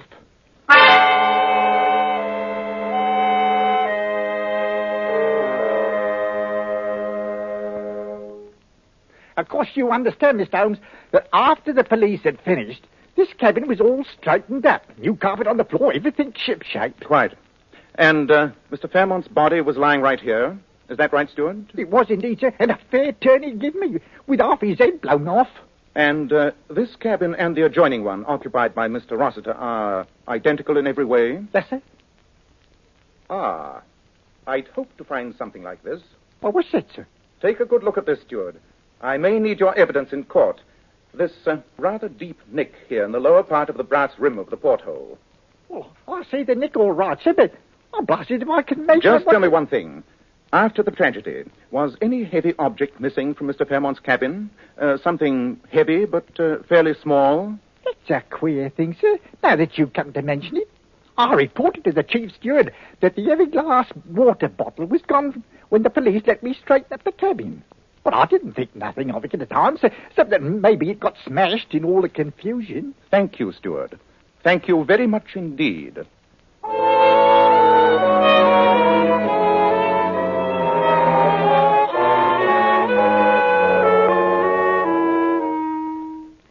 And you asked me to come back to England with you, Dr. Watson? Yeah, I do indeed, Mademoiselle Dufour. To go into court and tell everything? I know nothing about your English laws. Perhaps I render myself liable to prosecution. All this for the sake of a man whom I have never seen. Not only for his sake, Mademoiselle, but also for the sake of the woman who loves him. And, most important of all, for the sake of right and justice. To save a man from hanging for a crime that he did not commit. There's no way in which I can force you to come with me. I can only most earnestly beg you to do what we both know is the right thing.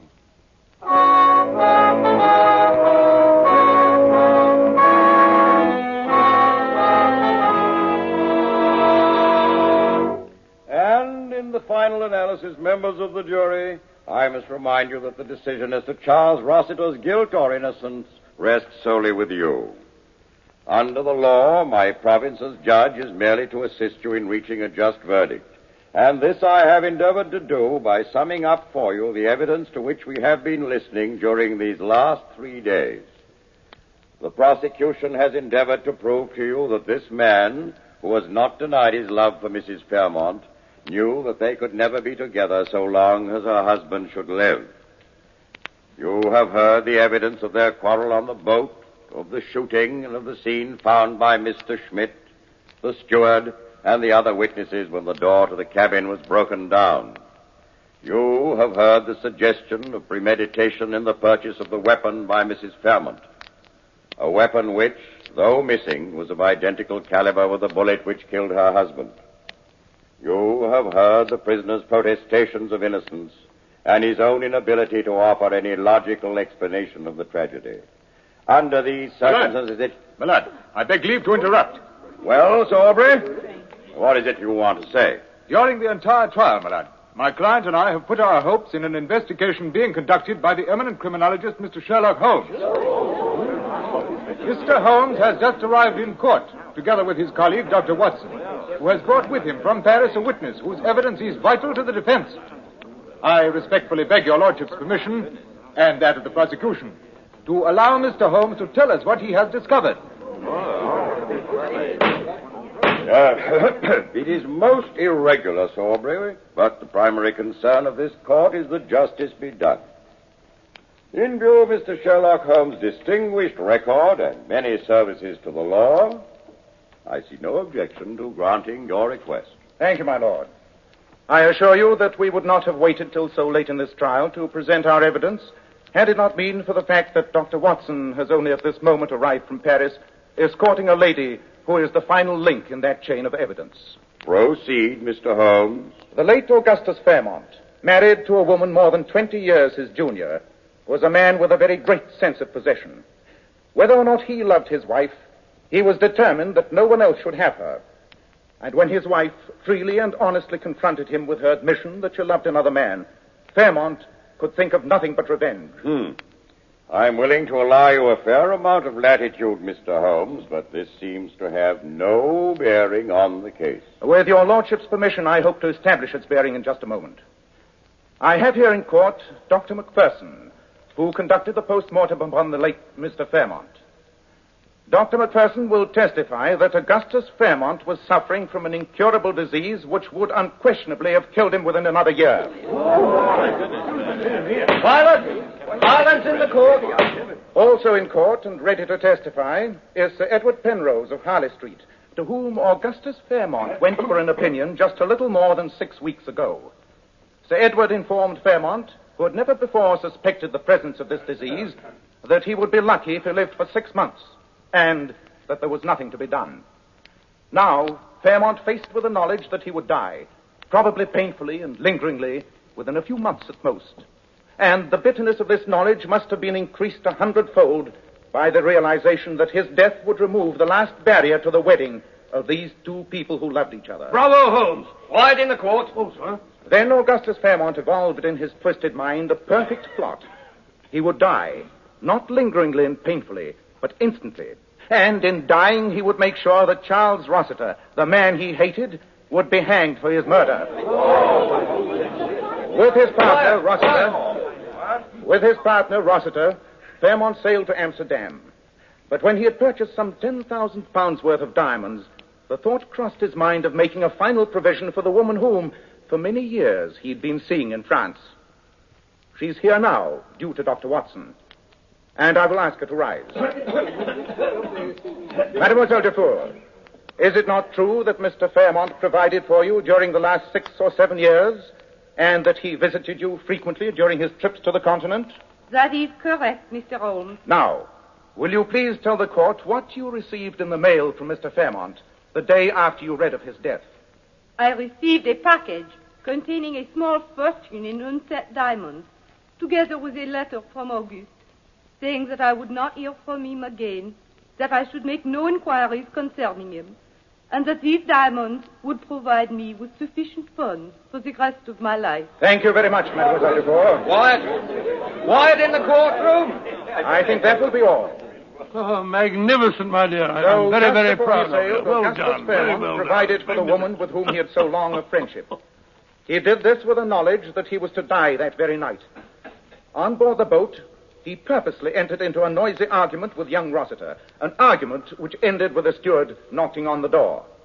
A moment later, Rossiter returned to his own cabin and shut the communicating door. The instant he had done so, Fairmont took from its place of concealment the revolver which, with studied malice, he had caused his wife to buy.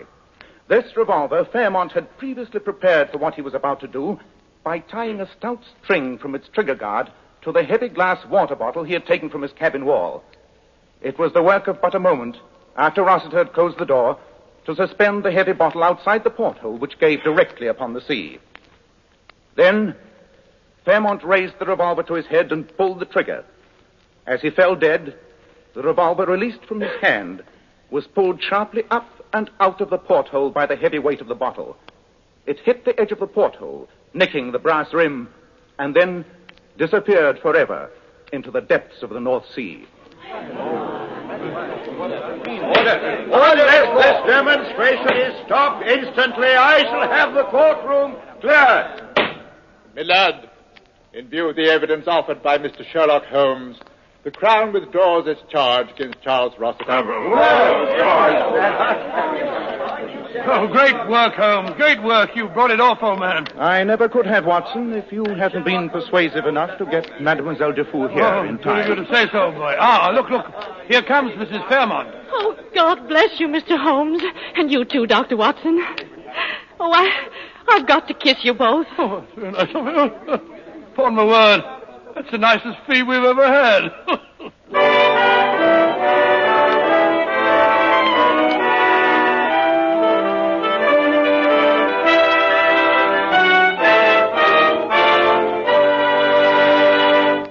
Now, friends, our guest star, one of the greatest authorities on feminine beauty, that king of glamour, John Robert Powers. And you know, Mr. Powers is famous for his $1 million Powers models. Gorgeous girls you often see on magazine covers, in the movies, in exclusive fashion shows. Ladies and gentlemen, by special transcription, Mr. John Robert Powers.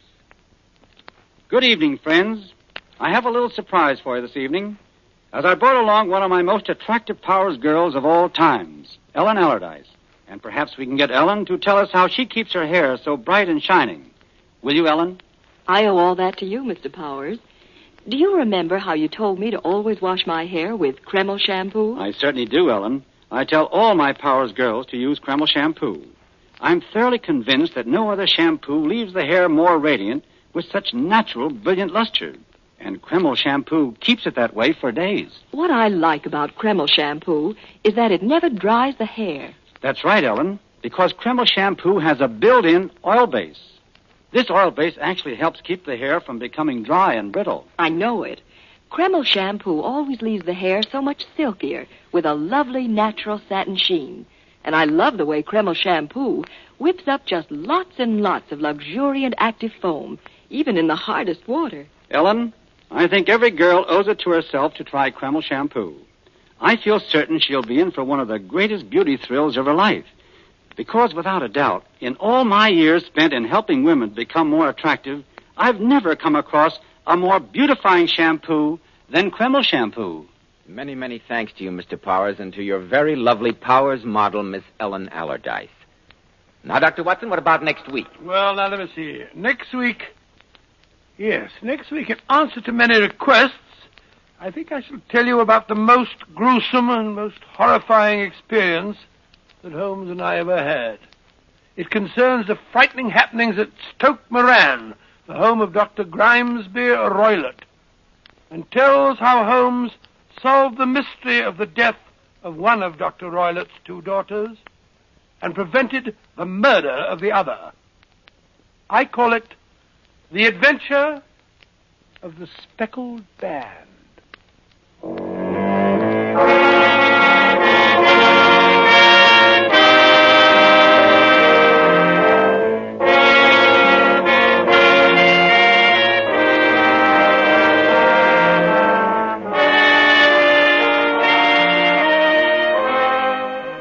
Tonight's new Sherlock Holmes adventure was suggested by an incident in Sir Arthur Conan Doyle's story, The Problem of Thor Bridge. Nigel Bruce appeared by permission of Universal International Pictures. Tom Conway through the courtesy of Eagle Lion Pictures. The Sherlock Holmes series is produced by Tom McKnight, with original music composed and conducted by Alex Steinert. This is Joseph Bell speaking for Kreml Hair Tonic and Kreml Shampoo, and inviting you to be with us next week at this same time. Dr. Watson will tell us about the adventure of the Speckled Band.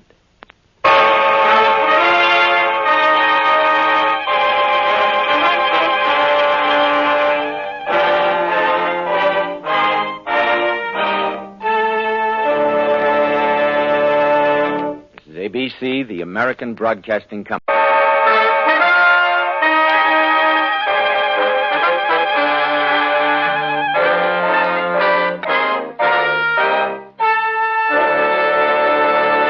Kreml Hair Tonic and Kreml Shampoo present the new adventures of Sherlock Holmes, starring Nigel Bruce as Dr. Watson and Tom Conway as Sherlock Holmes.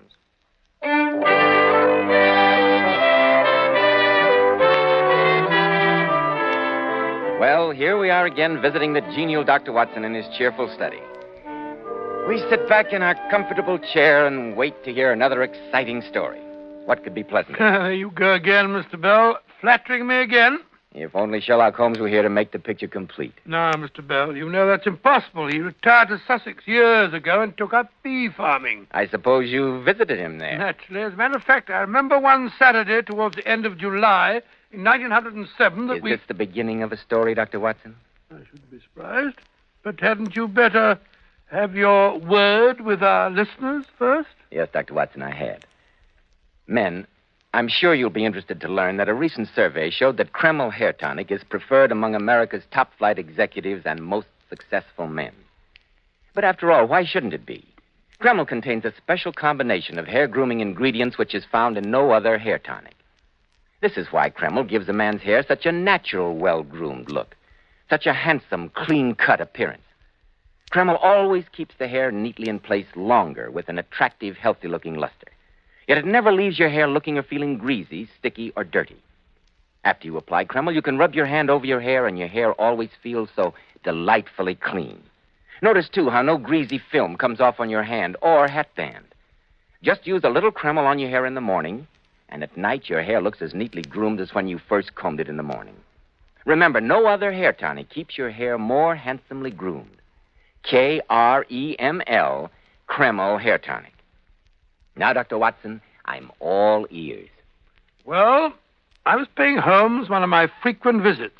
His cottage is situated on the southern slope of the Sussex Downs, commanding an excellent view of the English Channel. At this point, the coast is made up of chalk cliffs, which can only be descended by a single tortuous path, which is steep and slippery. At the bottom of the path, there are curves and hollows, which make splendid swimming pools and are filled afresh with each flow of the tide and warmed by the sun. What town is Mr. Holmes' place near? A village called Falworth. But even that is at a distance, and the house is quite lonely. Half a mile away is Holmes's only neighbor. And who is that? Harold Stackhurst, who's a headmaster of the well-known preparatory school, the Gables. A private school, I suppose you would call it. It was summer, and most of the boys were away on holiday, except a few who were catching up. The teaching staff was reduced to 3. First of all, there was Harold Stackhurst himself, who was an old pal of mine. We went to school together. He was a splendid fellow and a well-known blue for rowing in his day. Assisting him were two younger men, Fitzroy McPherson, red-headed and cheerful. In summer and winter, he went for his morning swim. Winter swimming, quite a Spartan. Yes, indeed. The other schoolmaster was Ian Murdoch, a tall, dark man, taciturn and aloof, with occasional outbursts of temper. The villain of the piece, There you go, anticipating again. Oh, sorry. Stop this. Well, it was early one morning, just after sunrise. There'd been a severe gale the day before, but the wind and the waves had finally abated and everything looked newly washed and fresh. The air had a decided nip to it, and Holmes and I were on our way down to the beach for our morning plunge. I say, Holmes, that water's blue this morning, isn't it? Rather cold-looking, if you ask me. Do you good, Watson. Your circulation needs toning up. You can run all the way home. Run up the cliff path? Oh, that's the heart. Rubbish. The boys do it. Well, I'm not under the delusion that I'm still in my first youth. Hello. Isn't that Stackhurst coming along the cliff? He's got a towel over his arm, obviously going down to the beach. He's not afraid of a little cold water. And he's almost as old as you are. He's older. Oh? Oh, a great deal older. He was 2 forms above me at school. Dear, dear. Quite an old man. I had no idea that... Stop ragging me, Holmes. Hello there, Stackhurst. Hello. Hello. Going swimming? Yes, wait for us. Come on, Watson. Oh, bless my soul if it isn't Watson. Delighted to see you, old chap. I thought you weren't coming down for another month. Well, I just couldn't stay away any longer. I'm so fond of the swimming. Yes, Watson has just been saying that there's nothing like a good dip before breakfast to tone up the system. What did you say, Watson? Oh, I think so. Stackhurst, where are your 2 young assistants, McPherson and Murdoch, the gloomy Scot? I've never known them to miss their matutinal plunge. Oh, well, Murdoch has had to keep some of the boys at their algebra. He'll be along later. McPherson has gone on ahead. I expect he's in the water now. Any more outbursts of temper on Murdoch's part lately? No, not since last week, when he found a boy putting toads in his bed. His temper is ferocious, Holmes. I suppose I should give him dismissal, but he's such a confoundedly good teacher. A little bit of temper won't harm the boys now and then. Help to keep them in line. Yes, I'll wait till the next fellow who wants to put extraneous objects in Murdoch's bed will think twice about it. Look, there's someone staggering up the edge of the cliffs. Yes, he's in bathing trunks and an overcoat flapping in the wind. What's the matter with him? Drunk, probably. Look at him reel. A fine example for my boys. And who the devil can it be? Yes, it's McPherson. I could tell that red hair anywhere. He's trying to wave to us. I've never known him to behave like this. He's not drunk. He is in agony. He needs help. Hurry, Watson, run. I say, he's fainted. No, he's trying to get up again. Well, he's writhing on the ground. Courage, old boy. We're coming. Pain. I can't breathe. It's killing me. What is it? What's happened to you? The mane. The lion's mane. But, good heavens, he's having convulsions. His face is turning purple. Now he's stopped. Thank heaven. How is he, Watson? I can't see him breathe. Wait a minute. Yes, he's dead. Some terrific shock. His heart gave out. Look, he's bitten through his lower lip. The paroxysm of his agony. What could it have been? He's not wounded. No signs of a struggle. Take that coat off. Let's take a look at him. Easy now, easy. Good heavens, Holmes, his back. Just look at his back. Great red welts round his shoulders and round his ribs. Oh, this is terrible. What was it he tried to tell us? He said something about a lion. A lion's mane, to be exact. Well, you don't think he's being clawed by a lion? Or some wild beast? In this part of England? It's unthinkable. Quite. Besides, the claws of an animal would have dug deeper. These welts are inflamed, and there are little red spots at certain intervals. It looks as if someone has used a lash on him. A thin iron scourge with knots, poisoned knots. Who could it have been? There's been no one along the edge of the cliff, and we can see for miles. No, on the beach. And there are some fishing boats, but they're too far out. I wonder... Did anyone bear him a grudge? Had he quarreled with anyone? Why, no. That is, not recently. Hello. What's up? Why do you all look so serious? Well, hello, Murdoch. Where did you come from? The classroom. I just left the boys. What's the matter with McPherson? What's he lying like that for? He's dead. Murdered. He's been flogged to death. Dead? It's horrible. Who could have... We don't know. Is there anything I can do? Yes. Yes, go back to the house, send for the police, and keep the boys indoors. I don't want them mixed up in this. Certainly, of course. Dead, I can't believe it. Stackhurst, you stay here with the body. Watson and I will go down to the beach to see what we can find. Good. But don't be any longer than you can help. Come along, Watson. Here's the path leading down the face of the cliff. The only path for miles. If he was attacked down on the beach, the murderer is still there. I say, he may be armed. I'd better go back for my revolver. Suppose the murderer goes for us. Rubbish. Come along. We've no time to waste. They escape. Careful. There's clay here. Slippery. Look, Holmes. Footprints. Yes, the same one's descending and then returning again. McPherson, undoubtedly. That means no one else has been to the beach by this path since the storm. And here's the mark of his hand where he fell. And the print of both knees. That's all that the path holds for us. Now for the beach itself. Look, there's quite a lagoon left by the tide. His towel is lying beside it. Folded and dry, so he didn't enter the water. There's his sweater beside the pool. Look here, on the sand, footprints. Naked and with a canvas shoe. Presence again, that proves he made ready to bathe, but the towel shows he returned without bathing, or at any rate without drying himself. Look, Holmes, there are some distant figures up there on the beach. Too far away. Besides, this lagoon lay between them and the person. Perhaps the fishing boat. Perhaps, but I can see no sign of a boat having been beached along the shore. Yes, but then how... Quite. Couldn't it be Stackhurst? We saw him coming from the direction of the gables. How about Murdoch? He has a glowering look. I don't trust him. Do you think that he really was up at the school with the boys? That is an alibi we shall have to look into. Hello, Stackhurst. Why did you leave the body? Murdoch sent down one of the gardeners to stand watch over it, so I came along. Besides, I've just thought of something. Yes? You asked if anyone had a grudge against McPherson, and I thought I ought to tell you. Go on. Well, about a year ago, this chap Murdoch was rather fond of a girl down in the village. But McPherson cut him out. Murdoch didn't seem to mind at the time, but about 2 months later, McPherson and Murdoch had a pretty bad row. Murdoch was always a bit fiery, you know. Well, when McPherson's dog got excited, he went for Murdoch, and Murdoch went into one of his rages and threw the animal out of the window.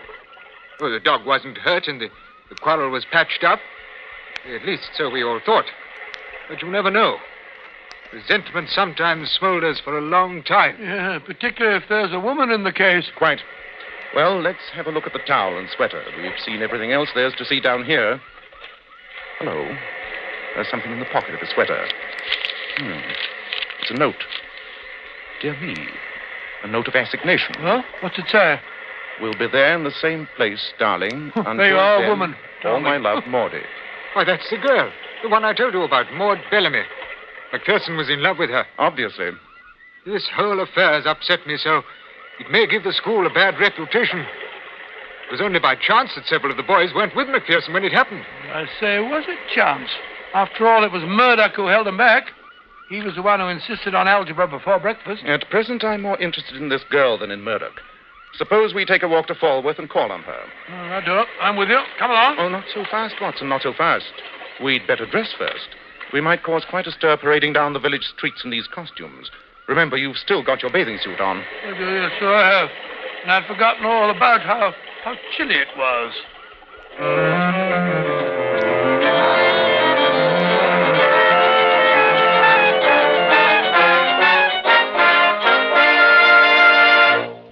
In just a moment, we'll find out what Sherlock Holmes discovers in his visit to Maud Bellamy. Men, I'm sure you'll agree that well-groomed hair adds a great deal to a man's appearance. And one of the first requisites of handsome, healthy-looking hair is a hygienic scalp. So start at once and take better care of the hair you've got. If you're smart, you'll use Kreml Hair Tonic. No other hair tonic keeps the hair more neatly in place without looking or feeling greasy. But Kreml does lots more than keep hair looking handsome. Kreml's light oils have a grand lubricating effect on a dry scalp. At the same time, Kreml removes itchy, loose dandruff. Notice how alive, how tingling your scalp feels. And men, you like to massage Kreml on your scalp because it's such a clean product. It never feels greasy or sticky. And if your hair, like so many men's, is so dry that it breaks off and falls when you comb it, Kreml actually helps condition the hair in that it makes it feel softer, more pliable, and look as if it had some body to it. So for handsome, groomed hair and a more hygienic scalp, use Kreml daily. Buy a bottle of Kreml at any drugstore. Ask for an application at your barber's. Kreml, Kreml Hair Tonic. That famous modern hair tonic which has become such a nationwide favorite.